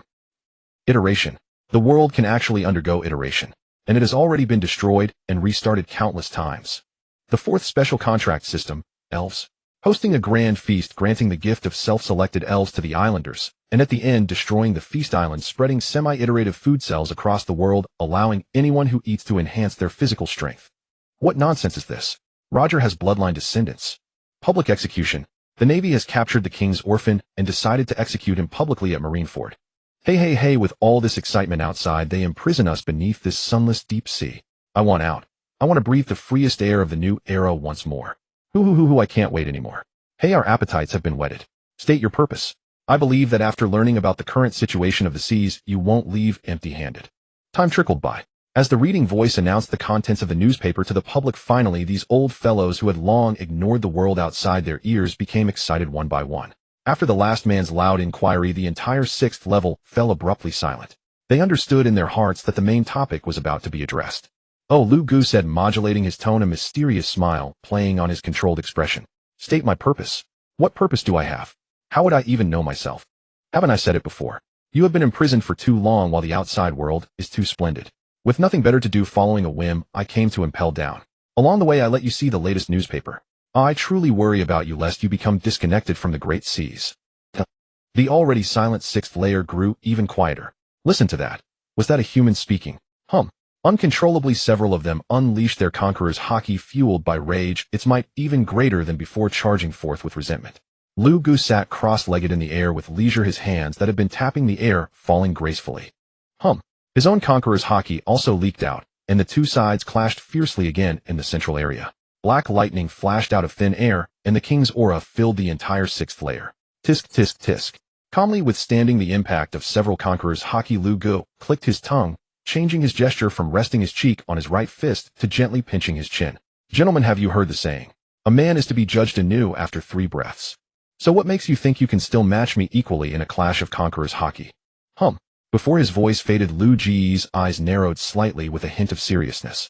Instantly, his already formidable conqueror's haki surged to another level. With a swoosh, his conqueror's haki counterattacked, aggressively compressing and driving out the others. At a certain moment, only his aura dominated the entire sixth layer. Under the weight of this indescribably powerful conqueror's haki, most prisoners felt their consciousness blur. Even though they had forged wills of steel through countless life and death battles, they still struggled to breathe, and their hearts pounded wildly under this overwhelming aura. So, Lu Ji's gaze swept contemptuously over the iron cages before him. He raised his hand to pinch something invisible at the bridge of his nose, his fingers twisting as if crushing something. You truly know nothing of power. No one spoke in the sixth layer. At that moment, they all genuinely felt the absolute confidence in Lu Ji's words, each struck with awe. Yahung, that familiar blue talk. Pity he didn't recreate the hair gel hand. Tisk at most a 4 out of 10. Missing the essence, Yi thought with a bit of lingering satisfaction, but inwardly, she couldn't be too critical. Perhaps Lu Gu deliberately held back, intending to perform it in some future scene. It will definitely come, given his style of showing off. The hair gel hand will surely arrive, though belatedly. Putting aside her inner mutterings, she couldn't help but turn her head to glance toward the direction of the broken door. A slight smile curled at the corner of her mouth, then she silently turned back. Well, if so many in the sixth layer had already sensed someone's presence and chose not to reveal it, why should she be the one to speak? Shi Lu, the former chief warden who was supposed to join Teach. Now it seems more likely he will be taken under the wing of his fellow countrymen. Outside the broken door, Shi Lu, wearing the chief warden's uniform, his hat brim pulled low, stood leaning against the wall in silence, holding his sword against his chest. He took occasional puffs from his cigar, as if he had forgotten the task Magellan assigned him. He just leaned there, seemingly waiting for something. Infiltrating the infinite hell silently, bringing a newspaper prepared in advance. There must be a purpose. So, don't beat around the bush, trying to wear down our minds. Say your intentions. The seas today are magnificent, yet I can only silently guard this prison. This place that imprisons prisoners also imprisons me. How can this be? How can this be? Speak. Speak of an intention that stirs my heart. Then, his thought stopped abruptly. Shi Lu's hand gripping the sword tightened involuntarily, and around him an uncontrollable surge of killing intent and battle lust leaked out. He yearned for the sea, yearned for battles fought with lives on the line against the renowned strong of the sea. That was the life he wanted, not merely killing a few prisoners to vent his itching bloodlust, only to be reproached and suppressed by Magellan. Friend outside. At that moment, Lu Ji's languid voice drifted into Shi Lu's ears. If you are curious about the purpose of my visit, why not take the crucial step bravely? Then you will find that the feeling of being in the midst of it is far more intense than eavesdropping from the shadows. So what are you hesitating about? Eavesdropping from the shadows. That refers to my current situation, I suppose. Being in the midst of it. Taking the crucial step, eh? Testing my resolve. Shi Lu suddenly lifted his head, revealing his eyes that were filled with bloodlust. He chose to face his true self, no longer suppressing the desire to drench his body in blood. Crimson scalding liquid. That was his purest nature. That thing. I have never lacked it. Tap, tap, tap, tap. At the dim, broken prison door, accompanied by the crisp sound of footsteps, Shi Lu's figure gradually came into view of the many prisoners looking on. Some were surprised. It was the chief warden. Some sneered. Indeed, the warden of the prison was not one who could endure loneliness. Others laughed coldly and sinisterly. Well, the chief warden was also going to betray justice. A fine play indeed. Clap, clap, clap, clap, clap. Watching Shi Lu walk step by step to his front, Lu Gu finally stopped posing. He stood up and applauded, a smile curving at the corners of his mouth. Indeed, Chief Warden, Shi Lu's appearance is exactly my type. All contacts secured. Yes. Aside from those stationed at headquarters and others temporarily detained, all deployable combat forces are now in position. Good. Relay the order. Everyone rests thoroughly tonight. Until tomorrow. Report per your instructions. All assembled personnel stand ready, awaiting the dawn of tomorrow's pivotal event. Understood. Convey this to them. Tomorrow's operation demands situational judgment. We are merely external reinforcements. The true burden falls upon another faction. I trust they won't be swept up by tomorrow's fervor into reckless, impulsive actions. Yes, sir. I'll deliver the message immediately. Our comrades aspire to a far greater purpose. Really, you won't even meet those kindred spirits. This little boat we're in takes tremendous effort to row. Surely you don't want me cut down tomorrow on the battlefield, exhausted and vulnerable by enemies lying in wait with fresh strength. No, you'll never face that danger alone. If peril strikes, I will intervene. Hey, why can't you grasp the point? I'm saying, I refuse to row any longer. A grand vessel is readily available. Why cling so stubbornly to exhausting labor when we may ride in splendor? Time flows swift as mist. Before we know it, we've grown old, and that child has carved his own legend. Indeed, we've aged, and thus understand more deeply how precious vibrant youth truly is. He deserves unfettered freedom to sail the boundless sea, navigating this ever-renewing world with its surging currents of power, unshackled and unbound.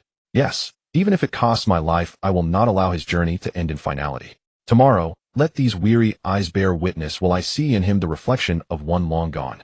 As night deepened across scattered locations, disparate figures exchanged hushed words, all converging upon a single subject: tomorrow's imminent spectacle, the public execution of the fallen monarch's heir. Some moved covertly, weaving alliances, others laughed softly beneath the veil of darkness. Butcher chuckled faintly. At this hour, they should have concluded their part. Yes, it's time I make my entrance. A soft pfft, as he applied precise pressure, dispatching the din mushy destined for impel down without pain. Butcher cast a glance toward Laxus, immersed in music, then turned and departed. 15 minutes later, frantic footsteps echoed into Laxus's hearing. Without stirring, he extended his unique Kinbunchika haki, and within moments grasped precisely what he needed to know. First he rushed to Admiral Correja with the revelation. Tixi had vanished from Marineford without trace. Once the other party began speculating along the lines he intended, they proceeded together to Fleet Admiral Sengoku's office.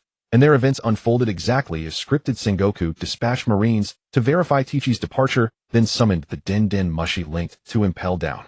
When the Marines returned confirming Tichi's disappearance, and Butcher's counterfeit Den Mushi proved unresponsive, the conclusion emerged inevitably: Tixi had almost certainly infiltrated impel down. Then, sure, Laxus lifted his gaze slightly, catching a flash of brilliant golden light vanishing into the night. Naturally the swiftest among them, Kizaru, was dispatched to impel down for verification. Ultimately Tixi was stripped of his title as Shichibukai for grave offenses, and Butcher ascended seamlessly in his stead. Thus tomorrow's assistance becomes not only justified but inevitable.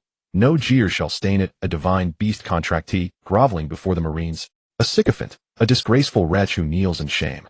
The Grand Line rejects such craven servile scum. Yes, something along those lines surely. TCH.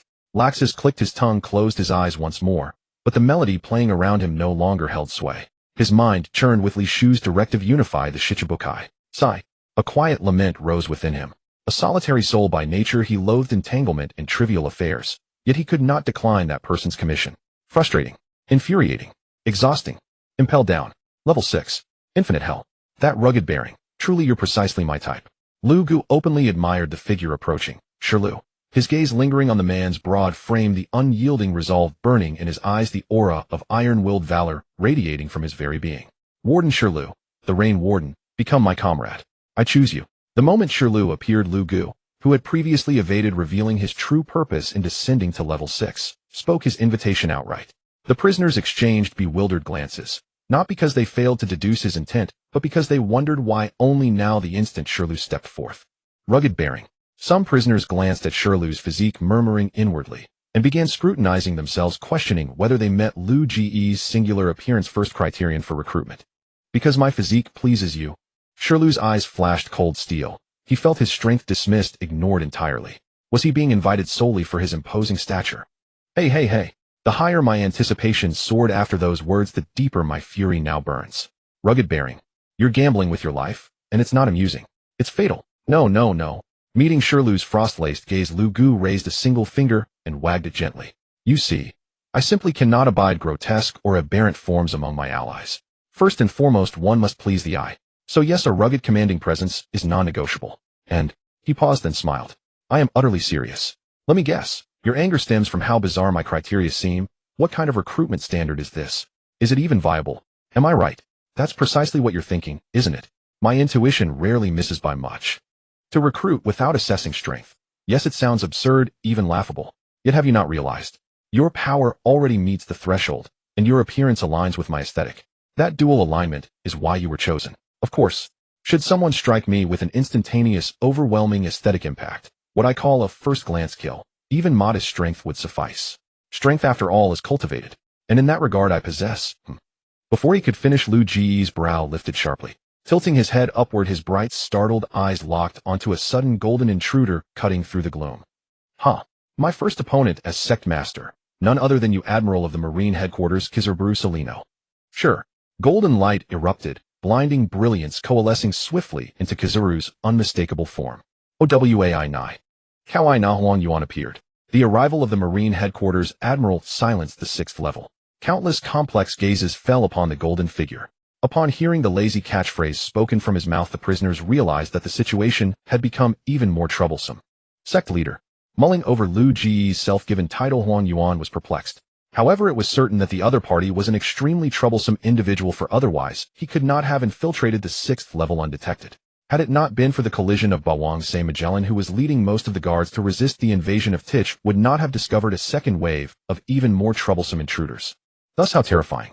The lens of his glasses reflected Lu Ji's image. Huang Yuan spoke. You are emboldened, sect leader. Knowing full well that the aura of Bawang Se is difficult to conceal, yet you still engage in fierce collisions without restraint. You truly hold no regard for the fearsome reputation of the Impel Down, and furthermore.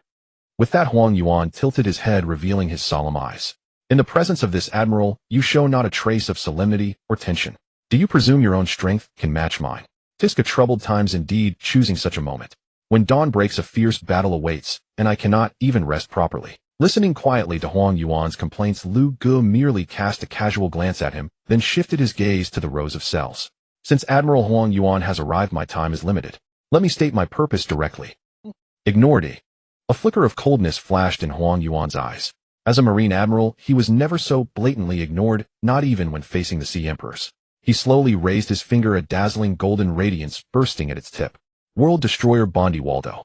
The moment Lu Gu uttered a name, a laser shot from Huang Yuan's fingertip aimed straight at the other's heart. However, when the lethal beam closed within 3 meters of Lu Gu, a brilliant white light of superpower ignited in his eyes. Simultaneously, the laser seemed to be halted. No, it was firmly blocked by a defensive barrier formed by Lu Ji's superpower. To the onlookers, it appeared as if the laser had been paused mid-air, suspended motionless. Moi. Evil King Abaluo Pizaluo. The first probing ray was intercepted mid-air. Startled, Huang Yuan heard Lu Gu utter the second name.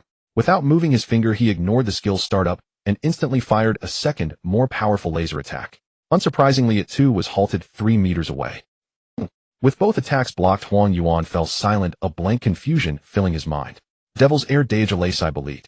Devil's Air. The 4 words sent a chill down Huang Yuan's spine. His finger transformed into a laser gun, firing dense rays 100 times in an instant. And the white light in Lu Ji's eyes intensified, freezing all of Huang Yuan's attacks in midair. He moved his eyes, his gaze falling toward the broken cell door. Reign of Shilu. Your appearances suit my aesthetic, gentlemen. Join me, and I will lead you to unify the Qi Wu Hai, establishing the true third pole on the seas. Then, the world's chaos shall be our decree. Moi. Unify the Qi Wu Hai. Establish the third pole. The world's chaos shall be our decree. Ha ha ha ha ha. Having heard Lu Ji's words, the named ones let out surprised exclamations, but the next moment they burst into laughter, rough, bold, and tinged with unruly contempt. Who do you think you are to recruit us? Kid, don't make me laugh my teeth out. I am the Devil's Air Dejalesai Belit.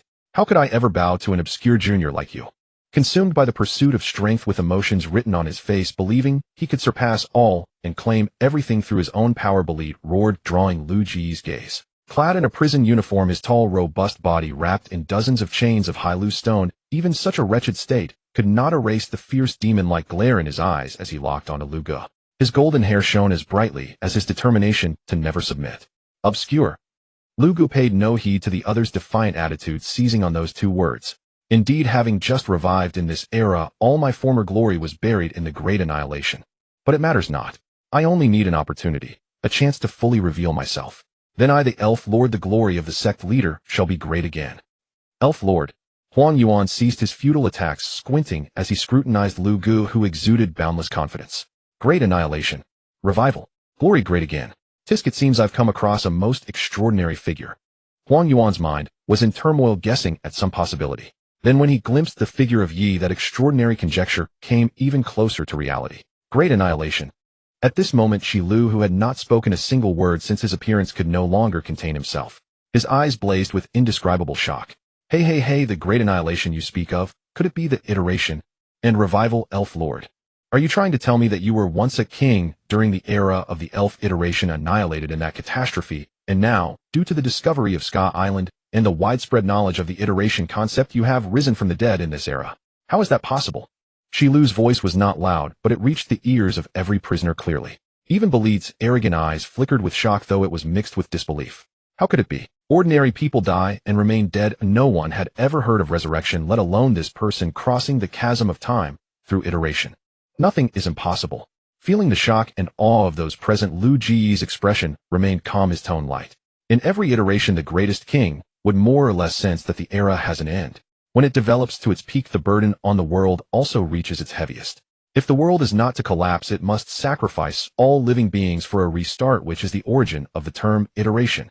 However, before each iteration, kings like me who left behind a contingency plan would use all available power to find that island, then voluntarily sacrifice themselves, transforming their life form into historical imprints, waiting silently for a day that may or may not come. Very fortunately, that island was discovered, and the elf system was the first to be spread. Naturally, I, the sect leader, became the first reviver. So Belit, the obscurity you speak of refers only to this entirely new and unfamiliar era. If time were to reverse, I would be the son of the world, the son named Lu Gu. Watching Lu Gu, who had fully elevated his own presence, he chuckled inwardly. How splendid. Truly a fellow countryman. This wave of speeches once spread will only deepen the understanding of the iteration concept. Infinite Hell. The greatest king of the elf era discovered that island, and sacrificed himself to etch his legacy into history, all in anticipation of resurrection across iterations. The first resurrected one. Does this mean that as more iteration systems disseminate, the ocean will welcome successive kings, each sovereign of their own era? Hearing vital intelligence about iterations for the first time, Yellow Monkey's thoughts scattered. Could he ever regain composure? The newly disseminated elf system had already overwhelmed his duties. If future developments unfolded precisely as foreseen, would he ever reclaim those tranquil days of idling? Sure, ha. Suddenly, a wild, ambitious laugh pierced the 6th level, diverting the attention of the imprisoned ironclads. All turned toward the shattered iron gate. Clattering heavy footsteps approached. Moments later, Teach strode in bare-chested, flanked by his pirate crew. Huff! Thud! Teach raised his arm and hurled an unconscious figure onto the floor with a resonant thud. The prisoners' gazes followed. Familiar warden's uniform, familiar face, broken horns unmistakably belonging to Magellan, the warden of Impel Down. Sure, ha. Laughing again to seize every eye, Teach's toothless grin twisted as he spoke. The pre-iteration Lord of Elves. I seem to have overheard something extraordinary. Lu Gu, dying son, join me. In this alien age, you need a captain formidable enough and ambitious enough to help you grasp the world's true structure and essence. The title of new pirate king is mine to claim, and in ascending that throne, I shall restore your lost glory. So join me. I wield the world's most malevolent devil fruit. Should I survive beyond tomorrow and fulfill my ambition, I swear I'll spare no effort to secure for you a powerfully potent fruit. Sure, ha. Then the world itself shall bow before us. I said. That piercing, mocking laughter grated on Lu Ji's nerves. He turned. His luminous white eyes flashed once, and hundreds of suspended laser beams frozen mid-air around him whirled in orbit before streaking toward Teach like silver serpents. The moment he appeared, Teach had noticed the petrified lasers encircling Lu Gu. Now seeing them redirected against him, caution and lethal intent flared in his ambitious gaze. His dark fruit power surged. Boundless darkness spilled forth, rising to intercept the incoming beams. Might you please lower your voice just a little? My prospective disciples have yet to accept my invitation. Darkness swallows golden radiance. Teach dispelled Lu Ji's borrowed assault. Gathering shadow into his palm, he curled his lips into a dangerous smile. So, you refuse my offer. And we encountered Magellan's full resistance the instant we entered Impel Down. You played some role in that, didn't you? It seems we're fated not to sail the same ship, but enemies instead. Still, I must commend you, Shara. You possess remarkable discernment. You know Impel Down's 6th level, the infinite hell unknown to outsiders, is the finest place to recruit crew. Then you infamous criminals, do you yearn for freedom? Do you long to set sail upon a vaster, fiercer sea? Consider carefully, pledge allegiance to me, and together we shall overturn the world, shatter its foundations, reshape its skies. Another self-proclaimed visionary recruiting 6th level convicts. Yellow Monkey, one of the Navy's 3 admirals, felt utterly ignored. One after another, they were spitting in the face of his justice. Has Magellan fallen so swiftly? Glancing at the unconscious warden sprawled on the floor, Yellow Monkey clicked his tongue gravely. His gaze flickered between Lu Gu and Teach. Then, since neither acknowledged him, he withdrew a den mushy and dialed. Click-clack. The den mushy rang once before being answered. This is Sengoku. Yellow Monkey, have you subdued Teach's crew? What are the casualties? Has the prison's unrest been quelled? Sengoku's urgent voice boomed through the receiver, audible to everyone present. Teach smirked, cold and cruel. Subdued? Not at all. In fact, we've even lost Warden Magellan. Lu Gu remained indifferent. Even if Yellow Monkey reported Impel Down's status truthfully, what difference would it make? Was there truly anyone in the Navy fast enough or strong enough to intervene? Thus, utterly unconcerned. My apologies, Admiral. Yellow Monkey's tone grew solemn. The situation remains unresolved, and indeed events may spiral far worse than you anticipate. For alongside Teach's faction, whose intrusion we knew, another unexpected senior has breached Impel Down. What? Someone else invaded Impel Down. You said, Senior. Explain clearly. What exactly is happening inside Impel Down? Before I speak, please brace yourself for profound shock. Glancing at Lu Gu, who showed no intention of silencing his report, Yellow Monkey's mood darkened further. This senior admiral is no one we recognize. According to him, he is a phantom who vanished during the elf iteration, and through contingencies laid down in that age, he is resurrected today, after countless iterations have passed. Huh. The den mushy vividly conveyed Sengoku's stunned disbelief. A senior from the elf iteration has resurrected. Yellow Monkey, what nonsense are you spouting? Impossible. I scarcely believe it myself. After all, he's a relic buried ages ago. Though Yellow Monkey still doubted the resurrection claim, he glanced at Yi, the island spirit of Scarai Island, standing beside the stranger. Thus, despite its absurdity, credibility rose, effortlessly, to the level of irrefutable fact. The Den Mushi fell silent, not because Sengoku lacked words, but because Yellow Monkey had named Yi. That enigmatic entity, the island spirit, embodied infinite possibility. Hence the other intruder into Impel Down might indeed be a resurrected phantom, a primordial figure from the elf era. Admiral. As Sengoku remained speechless, Yellow Monkey delivered another revelation. The Lord of Elves' resurrection may not be the most astonishing development. He spoke of that island, Scarai Island, and revealed that every era's greatest king since the approaching end of their age. So he sacrificed himself to enable the world's rebirth, and inscribed his eternal mark upon that island. With the elf system now disseminated worldwide, his resurrection became inevitable. In other words, in the future, legions of sovereigns, each hailing from a distinct iteration, will likely emerge from nowhere. 2, 3, 5, or perhaps hundreds, thousands. Malinfando. The sound of hurried footsteps reached his ears. As his unique observation haki expanded, Lakasasi heard that the other party was actually looking for him. A question mark arose in his mind. The next second, with a crackle of electric arcs, Lakasasi transformed into golden blue lightning, flashing past the marine soldier and flying directly toward Zhanggua's office. Inside the office, accompanied by the crackling sound of electric arcs, Lakasasi already stood opposite Zhanggua. He glanced at the strategist, whose expression was extremely grave, then shot a look at Vice Admiral, he who was equally solemn, and finally fixed his gaze on Buttra, who wore a faint, enigmatic smile. Lakasasi, as a resident of Shirkai Island, have you ever heard of any ancient legends? For example, some king from a certain iteration era could sacrifice himself to inscribe his soul onto the island, and then be resurrected in a future iteration. Looking at the Lakasasi before him, Zhanggua strongly wanted to voice the question in his heart, but he gave up. Shirkai Island had always existed, yet the island spirit, Yi, only appeared when Shirji discovered that island. Therefore, although Lakasasi was a resident of the island, the information he could obtain was probably very limited.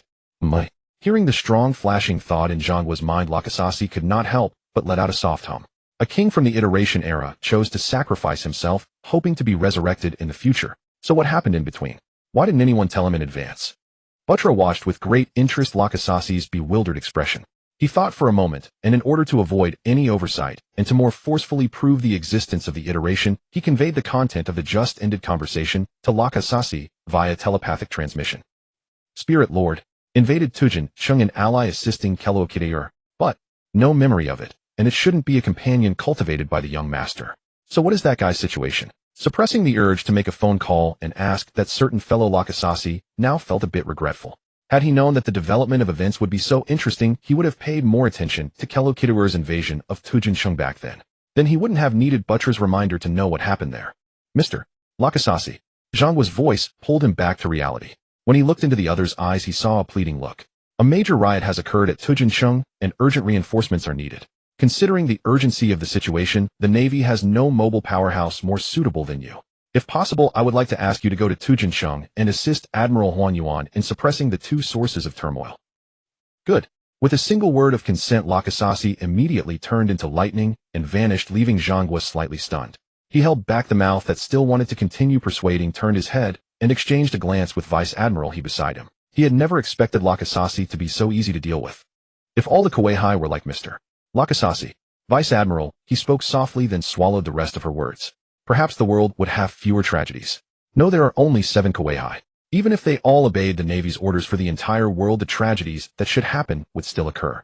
The real source of turmoil is the world government, the celestial dragons. But these words could not be said. Vice Admiral, he sighed in her heart, slowly closed her eyes, and pretended to sleep, waiting for the follow-up report on the Tujin Chung incident. With the powerful reinforcement of Lakasasi, who can contend with the emperors of the sea, I believe the matter at Tujin Chung will be resolved in no time. Since that's the case, I'll go back and rest as well. Tisk old can't stay up late anymore. Zhanggua and Vice Admiral, he watched Buttra shaking his head and sighing as if lamenting the relentless passage of time. The two were speechless. Looking at your rejuvenated appearance and then at their own decrepit states, the two strongly suspected that the other was mocking them. Tujin Chung Wuxian Diyu. After Huan Yuan roughly reported the situation inside Tujin Chung, Liuga with a thought used his psychic power to wrap around the Dianhuakong and crush it into a meatball. This act immediately became the fuse. Huan Yuan's body instantly elementalized, appearing behind Liuga at light speed, and lifted his leg for a light speed kick. Using the wave guidance power instead of observation, Haki Ryoga easily detected Huang Yuan's intention. A 3-meter psychic defense shield came into effect, successfully blocking the opponent's premeditated strike. Obscure and unknown. With the psychic defense shield protecting his safety, Ryoga once again mentioned the weakness pointed out by Baylight. Admiral Huang Yuan isn't obscure and unknown, is he? If I defeat him head-on, does that mean I have the strength to become your boss and make you submit? TCH, defeat him first before talking. World Destroyer, Bandi Wardwa. But one of the 3 admirals, Devil's Heir, Deajalasai Baylight. I only want freedom. Evil King, Awaluo Pizaluo. Guard Captain, Rain Shirlu. Huh. Hearing the replies of the 3 and the silent Shilio also taking it as acquiescence, Ryoga laughed out loud. The brilliant white light in his eyes dimmed. The next moment his figure flickered, and he split into 2 shadow clones on his left and right. After the 2 shadow clones appeared, another phenomenon occurred. 2 red lights flew out from Ryoga's forehead, each entering one of the shadow clones. The next second their bodies erupted with the unique radiance of a contractor and a spirit merging. Incredible. Huang Yuan widened his eyes upon seeing this, immediately raised his hand, and fired a laser beam, trying to interrupt the other's fusion. However, in that certain fellows, setting the speed of a contractor merging with a spirit was at the thought level. That is, when a contractor needs to merge, it often only takes a single thought. The seemingly long fusion process was merely a slow-motion representation in description and could not be interrupted. Whoosh. Boom. The laser beam was dodged by one clone, striking a prison cell and causing collateral damage to innocent bystanders. The attack was dodged. Huang Yuan's expression turned grave. His gaze shifted from the clones, which had become more mysterious, to Ryoga, more precisely to his forehead. To his astonishment, after already sending out 2 spirits to merge with the clones, the other still had 4 marks on his forehead. For more, the Spirit Lord. Indeed, an ancient relic revived from the dust of history cannot be judged by common sense. He has contracted 6 spirits troublesome. Leaha Dicky took in everything before him, letting out his unique laugh, his eyes full of wariness. He hadn't gone to the Feast Island to join the fun, but from subsequent reports he knew the absolute restriction, that each person could only contract 1 spirit. Unexpectedly today, he witnessed that exception. 6 spirits. Truly worthy of a king revived from history. Breaking conventions is just basic operation. Blaziken, Lucario, Darkrai, Mutwo, Deoxys, Lugia. These 6 are the Pokemon contracted by Lugu, all cultivated to the transcendent deity level. However, due to the conflict of world rules, they have fallen in rank, now only at the divine beast level. But as compensation, Lugu obtained the soul amplification tonic, and they can temporarily undergo extreme sublimation, recreating the glory of their transcendent deity form. Blaziken. It was the starter Pokemon Lugu obtained through the system when he transmigrated into the Pokemon world, and also his most trusted companion. Naturally, it earned a contract slot. Lucario. As a wave-guiding Pokemon, it can perfectly synergize with Lugi's wave guidance power, unleashing a might far greater than 1+1. Naturally, it also occupied a contract slot. Darkrai and Mutwo. Their appearance and vibe were very nice, and Lugu took a great liking to them, thus they took 2 slots. Deoxys. It has multiple transformation forms, which is very cool, so of course it was contracted. Lugia. Although he didn't know it was the One Piece world, upon arrival no world could lack oceans, so he reserved the last slot for it. Wushindiyu. The process of Pokemon fusion is at the thought level. When 2 beams of light merged into the clone's body, their respective forms changed accordingly. A V-shaped flame blazed on his forehead. His black short hair was dyed a waist-length dark yellow. A tight-fitting crimson martial arts suit outlined a strong and slender physique. On his hands appeared a pair of gray metallic-looking gloves, and each arm was wrapped with a flame sash. He wore black trousers, contrasting sharply with his feet that continuously emitted scorching heat. This is the Blaziken fusion form. Wearing a green exquisite mask with eyes dark and deep, as if encompassing the entire universe, he donned an orange hoodie with the hood covering his head. 2 green ropes extended from each side of the hood, floating in midair like a 3rd and 4th arm. This is Deoxys's speed fusion form.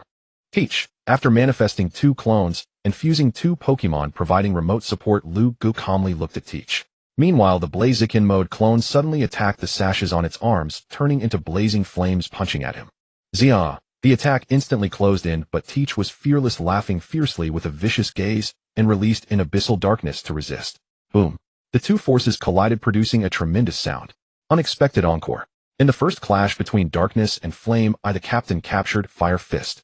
So the brilliance of fire cannot illuminate the world's darkness. Accept your second defeat, Ziaha. How noisy. Blaze Punch. Lugu glanced disdainfully at Teach, displeased. The Blaziken-fused clone directly flashed before him, a fist burning with fierce flame, landing solidly on Teach's chest. Whoosh, blasting him back, flying out of the 6th layer of Wushindiyu. Captain. Teach's crew saw their captain sent, flying, all shocked.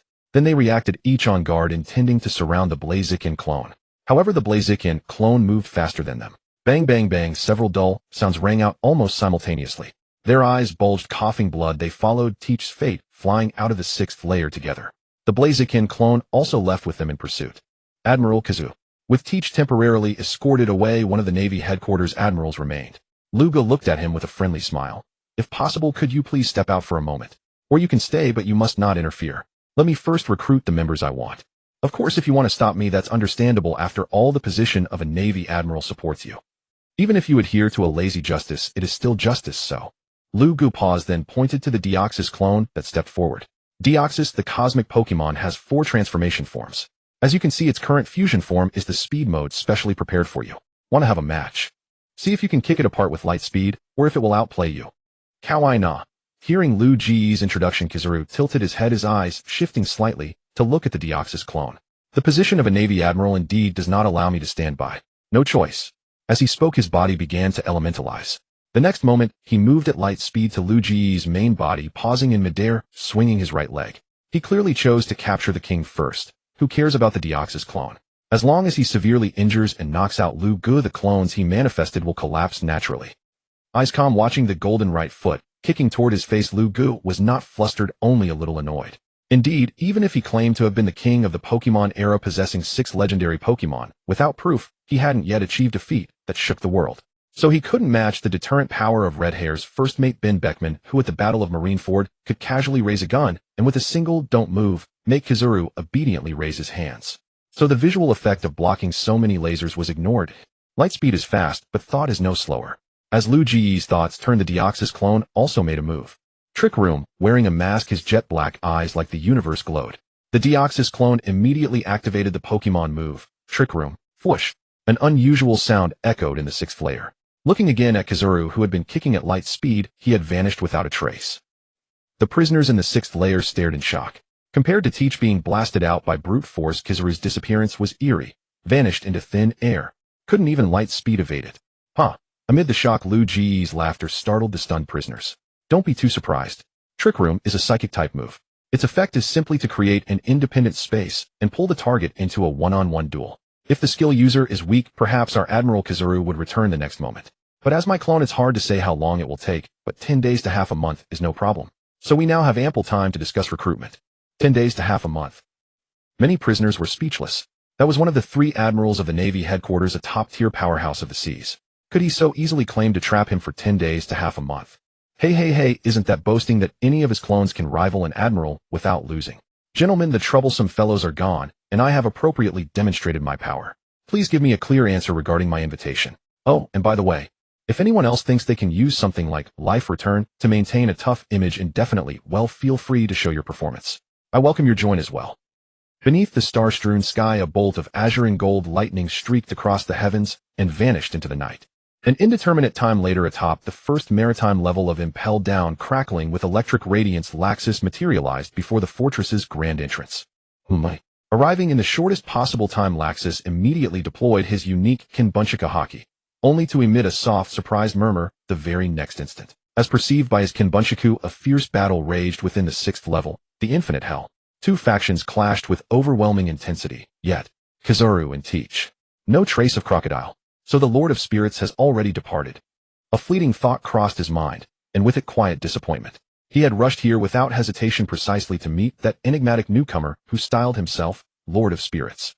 He wished to discern the being's true nature if this entity were indeed cultivated, as one might cultivate a spirit. Laxus, as a senior sovereign of such arts, would surely sense its origin. But should it prove otherwise, then things would grow truly intriguing. Alas, even at peak velocity, Laxus had arrived too late. Crackle. Utterly speechless, Laxus vanished in a flash, ascending to the 6th level.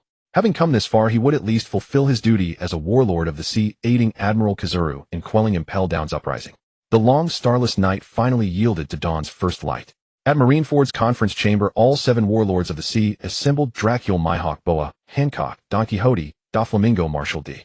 Teach, Bartholomew Kuma, Laxus, the Thunder Sovereign, and Bartholomew Kuma suddenly paused, scanning the assembly. Mihawk, the world's greatest swordsman; Hancock, the Pirate Empress; Doflamingo, the Heaven's Night Fork himself, the artist and Laxus, the Thunder Sovereign. These were straightforward, but when it came to Moria no epithet was designated. It appears Moria remains a warlord, for now, but given recent developments his removal from the roster seems highly probable. With eyes gleaming with sardonic amusement, Kuma's gaze swept toward Moria, who instantly sensed the scrutiny. Ignoring Fleet Admiral Sengoku's thunderous scowl from the head seat and disregarding Vice Admiral Tsuru's silent vigil and Admiral Kazuru's downcast gaze, Moria erupted, "Bartholomew Kuma, your stare is an outright affront. Even if Blackbeard committed acts intolerable to the Marines, and you inherited his position by default, you as a senior warlord have no right to look upon me so brazenly. Should I fashion you into a zombie general, none would protest." Fu-fu-fu-fu, Doflamingo's signature laugh rang out, his mirrored sunglasses fixed upon Moria. "I hear that after the Feast Island incident you forged a pact with a spirit perfectly suited to your devil fruit ability. Yet Lord Bartholomew Kuma is bonded to a divine beast. If he judges you unfit to retain your warlord status amid these turbulent new tides, I for one raise no objection. After all, expulsion by force carries greater shame than formal revocation, especially for a warlord of the sea." "Enough." Sengoku's voice, heavy with grim authority, silenced the exchange. "Last night, Teach attempted to infiltrate Impel Down's 6th level to recruit allies. Though Admiral Kazuru intervened and thwarted his advance, Teach escaped and took several high-profile prisoners with him. Moreover, over a dozen incarcerated criminals broke free during that chaos." A dozen. Sengoku's words struck the assembly like thunder, astonishment rippling at the sheer number liberated from the 6th level. Yet their glances instinctively turned toward Laxus, standing silently beside them, arms folded in stoic silence. Thwarted by an admiral. With an admiral present, total suppression seemed plausible, yet each warlord commanded their own intelligence network. Even without it, every sovereign among them had witnessed last night a single thunderbolt blazing from Marineford toward Impel Down. So, what role precisely had Laxus played?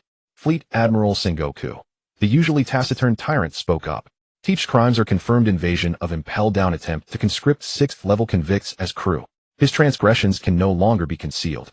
May we formally revoke his warlord title and appoint Bartholomew Kuma as his successor." A question mark hovered above Sengoku's brow, not only his but Kuma's as well, as both stared perplexed at the impassive bear who had just spoken. Is he signaling goodwill toward Kuma?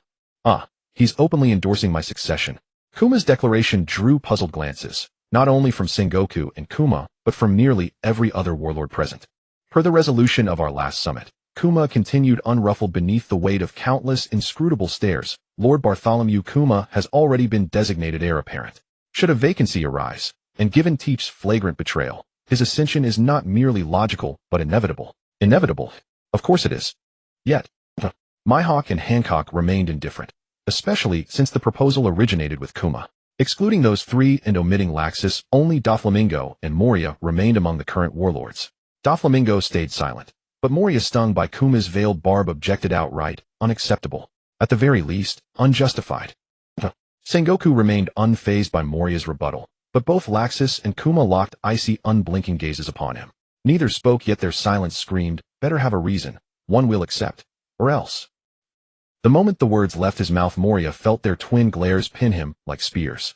A question mark bloomed above his brow. Then realization struck, he'd spoken too rashly, too bluntly. Teach's audacious move guaranteed his imminent global manhunt, and a warlord vacancy would follow. But does the identity of the successor truly matter? First, no one's vested interests were threatened. So, does it truly matter who fills the void? Please do not misunderstand.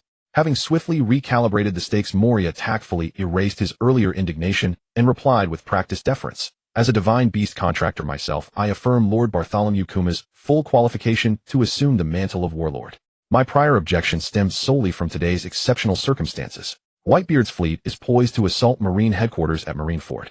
To replace a warlord now would not only be logistically impractical, it would appear to the world as though the Navy, desperate for superior firepower, discarded a loyal warlord mid-crisis.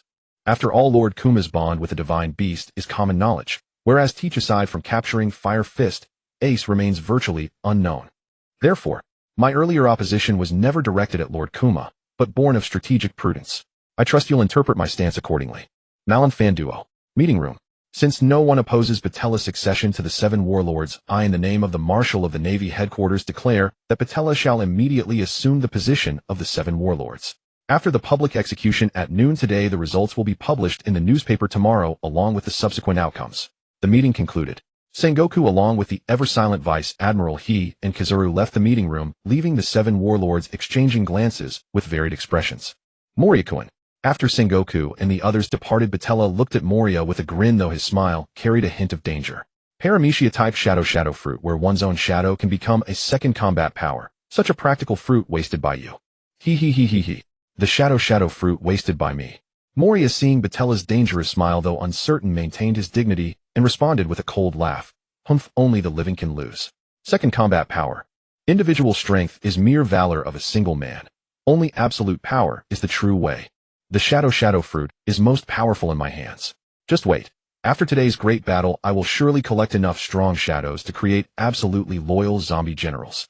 Then I will set foot in the new world again to seek revenge on that person. He. Pathetic, a man who has lost himself. Mihawk cast a glance at Moria, disdain flashing in his eagle-sharp eyes. Silently, he rose and walked toward the door. In his view, the so-called absolutely loyal zombie generals were mere external objects. One who neglects their own strength is destined for defeat sooner or later. Boring. Empress Boa Hancock held her head high with pride, not even glancing at Moria or Batella, and left the room with her snake moving far away. The tyrant remained motionless, his towering figure sitting still, his expressionless face revealing no emotional change. Foo. Adjusting his glasses and tilting his head back with a laugh, Doflamingo spoke arrogantly, absolutely loyal. Hey, zombies are still zombies. The partners you can trust are not even human, Moria. Your methods of ruling are truly a failure. So-called partners are like family, dead things. Cannot trust or rely on each other. Foo. Family. Hearing Doflamingo's words, Moria seemed provoked, his emotions uncontrollably rising. What do you know? What family? What mutual trust? When a real crisis comes, they become nothing but burdens that hinder the steps and choices of the strong. I don't need any of that. Struck a nerve? Doflamingo sneered. So you are truly pitiful, Moria. Foo. Regarding someone lost in their own delusions, Doflamingo laughed, casting a faint glance at Moria, before ignoring him, shifting his gaze to Batella. At first I was puzzled. How could a man of your caliber, Lord Batella, stoop to become a reserve of the 7 warlords? It turns out, you had already foreseen that Teach would be stripped of his position. So I suspect you played a significant role in last night's events as well. How could that be? Batella smiled warmly at Doflamingo. Having been a pirate for most of my life, I retired, but now that I'm making a comeback and hearing that the 7 warlords of the sea enjoy the right to lawful plunder, I naturally wanted to experience such an interesting title. But unfortunately, all 7 seats were already taken. So in order to take over immediately when someone gets removed, I didn't mind the so-called stooping. As an old pirate, we follow our hearts on the sea even more freely than you youngsters. Foo, is that so? Impossible. With a light laugh, Doflamingo expressed understanding of Batella's intention to become a reserve warlord. However, in his heart, he gave a resolute denial. So in the upcoming great battle, Lord Batella, having gotten what you wanted, intend to go all out and make contributions to secure your hard-earned seat among the 7 warlords. Because Batella had known of Teach's plan when he first met him, the notion of hard-earned was naturally non-existent. However, these words were not meant to be spoken aloud. Of course, didn't you hear, Sengoku? The announcement of my succession to the 7 warlords will be published together with the results of today's public execution. If I don't perform well in this battle and disappoint Sengoku, I'm afraid tomorrow's newspaper will only contain the results of the execution. Foo, indeed Sengoku has played a clever hand. Doflamingo said, the beast tamer. This is an incredibly powerful asset. A man of his wisdom will surely make good use of it. Foo. Hey, having your handle seized and being under someone's control. It doesn't feel good, does it? Moi. Looking at Doflamingo, who leaned forward with a roguish expression, Batella raised an eyebrow. You talk too much, Doflamingo. That look. Foo, is that so? Noticing the warning in Batella's eyes, Doflamingo tactfully dropped the previous topic. His sunglasses shifted to the silent Laxus, and after a moment's thought he decided not to provoke him. After all, he was Laxus, an absolute powerhouse who could rival the 4 emperors. It was better not to provoke him, otherwise, even with his backing, if that man wanted to kill him, even his benefactor couldn't protect him. Doflamingo's backer is Kaido. Noticing the look Doflamingo cast his way and hearing the murmur in his heart, Laxus was slightly surprised. He hadn't expected that one of the 7 warlords had the backing of an emperor of the sea. He has submitted to power. That's good news. If I find a chance to clash with Kaido and show strength not inferior to his, then in the plan to unify and subdue the 7 warlords, Doflamingo will be a good breakthrough. Attention everyone. Attention everyone.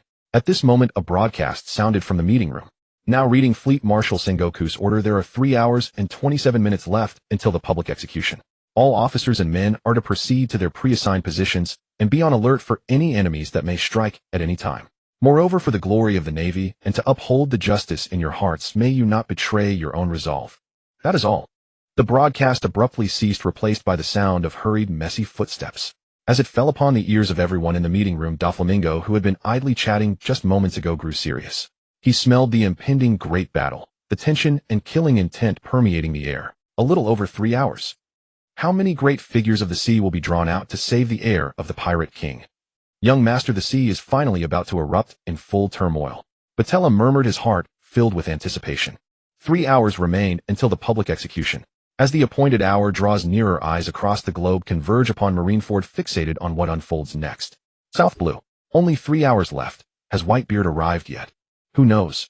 But will he truly appear? Even Whitebeard is advanced in years after all. Indeed, he is a relic from before the great age of pirates began. His eyes may well have dimmed with age. It's been years since his name last appeared in the newspapers. What idle talk is this? Precisely because he is an opponent none can afford to overlook, the Marines headquarters has assembled its finest forces and marshaled its full strength in grim anticipation. I believe Whitebeard's appearance is all but certain. Yet behind this unprecedented mobilization lies a deeper apprehension, not only of Whitebeard himself, but also of the bloodline of the condemned pirate, the heir of the pirate king. Fire Fist, not merely Whitebeard's adopted son, but the legitimate offspring of the pirate king himself. This public execution, orchestrated by the Marines headquarters, may well lure out retired legends from the shadows of yesteryear. So much the better. If they emerge, we shall sweep them all away at once. These are pirates of bygone eras the Marines headquarters cannot possibly lose. Indeed, no pirate, no matter how fearsome, could ever breach Marineford. Not so certain. Recall that over 20 years ago, Shiki, the current king of the sky, stormed Marineford and reduced half the Marines headquarters to rubble. I hold little confidence in the Marines headquarters.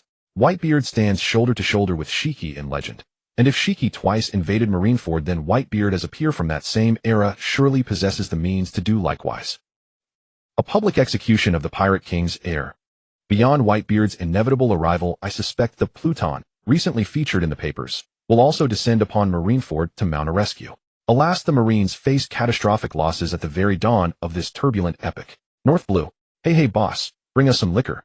Who has the heart to run a shop on a day like this? Don't you realize war on a global scale is about to erupt? Get lost. If the world still exists tomorrow, I'll reopen my shop. Then at least sell us the liquor. We'd sooner mount the execution platform ourselves than face this without drink. Life itself would be unbearable without it. Whitebeard is no ordinary old man. Do not compare him to frail, stooped elders. He shows no sign of decline.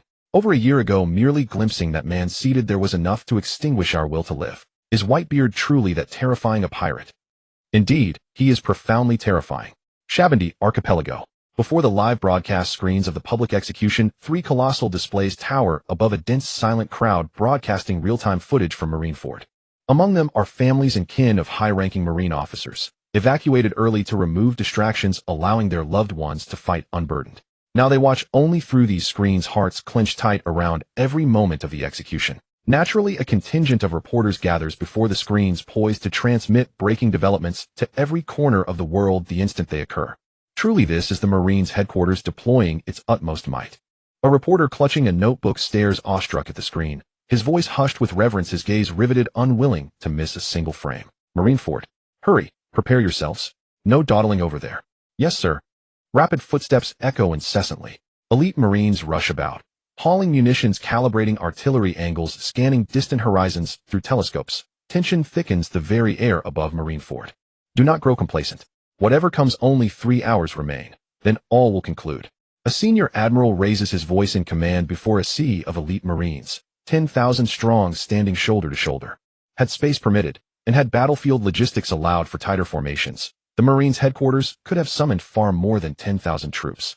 Roar. At the admiral's words, 10,000 throats erupt in unison, blades raised high, eyes blazing with ferocity, as though roaring might dispel the dread coiling within. After all, their foe is the strongest man in the world. Fear, in truth, is the barest mark of respect. At the vanguard, Rakasasu ignores the thunderous roar. His unique Kinbunchaku haki sweeps across the entire battlefield. Within the Marines' headquarters' sole crescent-shaped harbor stand 10,000 elite troops and countless heavy-caliber artillery emplacements. Beyond the breakwater lie 50 Marine warships. Most arresting of all are the 3 figures seated atop the execution platform. The Marine's most fearsome deterrent admirals Akiji Akainu and Kizaru. Behind them upon the same scaffold stands Ace, already bound and brought forth, flanked by Fleet Admiral Sengoku, and Hero Garp one standing tall, the other seated calmly beside him. His Kinbunchaku haki glides over them all, yet lingers almost imperceptibly upon 8 towering giant warriors who stand apart from the masses, unmistakable even among 10,000 Marines. Giants. Were grandfather to arrive in this world as magic, might well be mistaken for the power of a giant. Rakusasu tilts his head upward, gazing into the sky, his eyes filled only with quiet longing, untouched by the tremors of impending war. The strongest man in the world? Buttra gazes pensively across the open sea. That title belongs only to the surface realm. If the young master weren't so reclusive, the epithet would long ago have settled upon his brow.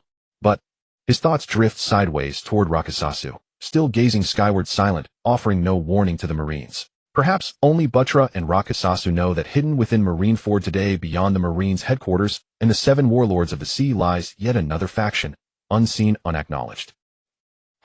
Silent Buttra exhales a faint inward laugh and withdraws his sidelong glance. His Kinbunchaku haki extends backward, settling upon a familiar presence, Magellan, the warden, his head swathed in bandages. The most heinous criminals confined within Impel Down's infinite hell, those whose existence was deliberately obscured, have been partially recruited away, while many perished in the collateral devastation. Thus Impel Down's 6 levels now exist in name alone. Warden Magellan bears grave responsibility, and so after brief recuperation, he has joined this battle, seeking redemption through valor. TCH.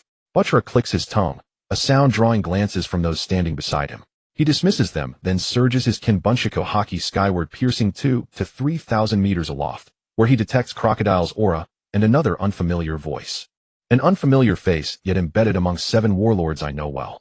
That you sense me. Was it the divine beast spirit acting as conduit? Lu Gu smiles faintly, eyes descending upon Buttra below. A tense, suffocating silence hung over Marineford. As the time for the public execution drew near, enemies bent on rescuing Fire Fist, Ace could strike at any moment. There they are, someone cried out. Instantly dozens of eyes narrowed in unison, locking onto distant black specks emerging upon the tranquil sea. Ships flying, the Jolly Rogers of countless pirate crews sworn to Papa Whitebeard. On the execution platform, Sengoku's sharp, inwardly radiant gaze fell silently upon the approaching armada, his expression unreadable, yet his heart clenched with sudden foreboding. The Moby Dick is nowhere in sight. Garp forced a hearty chuckle, though his mood weighed heavily. Even without glancing at Sengoku, years of unspoken understanding allowed him to sense his comrades' unease. Avoiding a frontal assault, they'll surely make their entrance in a way that shatters the world's expectations. Indeed, Sengoku affirmed, the Whitebeard we know would never abandon his family. And since we've arrayed our forces so openly, he cannot afford to yield in grandeur. His dramatic arrival is both defiance and reply, a counterstroke to our poised, waiting defense. So, how will you make your entrance, Edward Newgate? The thought had barely formed when Sengoku's wise, luminous eyes snapped toward the waters just beyond the crescent-shaped harbor, where bubbles now rose and burst upon the placid surface. Garp laughed again, this time with genuine, unrestrained vigor. They coated their ships in bubble film and slipped right up to Marineford's doorstep. Truly, Whitebeard has delivered the Marines a monumental surprise. The bubbles multiplied rapidly, growing ever more conspicuous, heralding unmistakably the imminent arrival of a figure whose very presence commanded the world's attention. Fufufufu, standing in the front row, Don Quixote Doflamingo, had noticed the anomaly early. Hands tucked casually into his pockets, he leaned forward slightly, as if straining for a clearer view, while his lips curled into a haughty, sinister grin. Infiltrating underwater, evading all surveillance. Bubble coating. Fufu, it reminds me of a certain reclusive master on Shabandi Archipelago who makes his living coating ships. So the Navy's decision to execute Ace has drawn even this legendary pirate elder onto the stage. Not him alone. The towering, bare-faced Bartholomew Kuma stood motionless, silent in response to Doflamingo's words. His quiet stance belied the torrent of observation haki already surging beneath the waves, sensing several familiar voices. Even mingled among Whitebeard's crew, their overwhelming auras were impossible to ignore. At last, a smile played across Bartolomeo's face as beneath his fervent gaze the bubbling sea finally stirred with new life. In that instant, seawater surged upward with a thunderous roar, and before the eyes of 10,000 witnesses the Moby Dick emerged in solemn, awe-inspiring grandeur. 10,000 Marines gathered at the Marine headquarters fell utterly silent, struck dumb by sheer staggering reverence. Only the churning tide displaced by the colossal ship and the crisp crystalline shatter of ruptured bubble film echoed across the bay. Is this the aura of the strongest man in the world? Laxus, perceiving the echoes returned by his unique observation, Haki felt little awe, having long since had his very definition of strength reshaped by a certain man's leaf power. Yet his own confidence to meet Whitebeard as an equal did not extend to the rank-and-file Marines lining the Crescent Bay. He's here, the strongest man in the world, Whitebeard. His presence alone is overwhelming. Seriously, are we really expected to fight him? Can we win? Will we win? Just looking at that figure, why do I feel as though I'm already dead? Whitebeard. Sengoku's voice boomed across the harbor, calming panic, anchoring resolve, reaffirming the unshakable conviction of justice. We can win. Victory is inevitable. We possess the three admirals' fleet, Admiral Sengoku himself, and the legendary hero Vice Admiral Garp, backed by 10,000 elite Marines. Justice will prevail. Gura, standing tall at the bow, gripping one of the 12 supreme swords. Murakamajiri. Whitebeard's imposing frame radiated raw, untamed vitality. The weathered, disease-ravaged visage from Cannon was gone. Instead, his face gleamed with vigorous, ageless vigor. Truly worthy of the title strategic genius, Sengoku, unleashing his full aura, Whitebeard, had effortlessly shattered the morale of 10,000 Marines. Yet Sengoku, as Fleet Admiral, had perceived the shift and restored unity with a single resonant cry. Whitebeard laughed deeply, acknowledging the immense authority the Admiral held over his men. Ace, old rivals' mutual respect ran deep, not merely as acknowledgement of strength, but as affirmation of self. With that casual greeting, Whitebeard's eyes, warm with paternal love, settled upon the figure bound upon the execution platform. Dad's come to take you home. Dad. Tears streamed down Ace's face. Grief and gratitude warring within him, gratitude for his father's desperate rescue, grief for the lives of comrades sacrificed to save him. Yet stronger than either emotion surged pure, bewildering astonishment. How is this possible? Dad's face, staring at that youthful, radiant countenance. Ace was baffled. What had transpired across the seas during his imprisonment? Why did his father's body, once dependent on constant injections merely to sustain life, now pulse with the virile energy of rebirth, vibrant and indomitable? Gurara, though distant, Whitebeard's keen vision and unparalleled perception caught the shock in Ace's eyes. He let the matter drop, offering only a knowing smile before turning to Sengoku. Since the Marines hold every advantage here, allow me to open the battle. As he spoke, Whitebeard slammed his naginata hard into the deck beside him. Then, lowering his center of gravity, his arms swelled with corded muscle, coiling the earth-shattering power that could unmake reality itself, while his fists blazed with the incandescent white light of the Gura Gura no Mi. Ha! Crack! With a titanic swing of those luminous fists, Whitebeard struck the air, shattering it like glass. Instantly, Marineford trembled violently. Before Marines could regain their footing, colossal waves erupted from all four horizons, towering relentless, threatening to drown the entire naval headquarters beneath their wrath. At the Admiral's vantage point, Kazan stood calm and unmoved, casting only a fleeting glance at the surging tsunami, then fixing his gaze thoughtful and profound upon the figure aboard the Moby Dick. Oh dear, are you asking whether I'll sit idly by as Marineford drowns, or intervene to freeze the sea, granting them safe passage ashore? How cunning! How cunning! Akiji rose from his chair and leapt high into the air, treating the towering waves surging on either side, poised to crash down, as if they were mere wisps of mist. Activating the power of his ice fruit, he exhaled a thread of glacial breath and raised his arms. Instantly, two searingly frigid ice pillars shot forth, piercing deep into the churning waves on both sides. Ice time. Sharp crystalline crackling echoed across the sea as extreme cold radiated outward. Within an instant, the surging tide froze solid, rising into a towering wall of ice over 100 meters tall. Akiji, you brat. Not enough yet. And Whitebeard's gaze hardened as he glanced at the roiling sea surface. There was no landing point. The Moby Dick and the fleet of allied pirate ships trailing behind had nowhere to set foot, leaving them exposed as targets for the Navy headquarters' relentless artillery barrage. True, freezing the sea would force them to advance under cannon fire toward the execution platform. But between two dire choices, securing a foothold remained the lesser evil. Realizing this, Whitebeard cast a glance toward Akiji, still suspended midair, having just frozen the waves with no solid ground beneath him, then clenched his fist and slammed it into the void, fracturing reality itself with jagged rifts. So it begins. In midair, Akiji saw Whitebeard's second assault hurtling toward him, and in that silent moment he grasped his opponent's intent. His eyes turned icy, simultaneously a palpable threat emanated from every direction in the surrounding void, and without hesitation he chose to yield to the momentum. Crack! Akiji's body suddenly fissured, shattered by Whitebeard's tremor-infused attack across the void, his frozen limbs splintering into fragments that tumbled toward the sea. The instant the ice shards struck the water's surface, intense cold erupted outward. With a chorus of shattering cracks, the sea froze into a thick, several-meter-deep sheet of ice.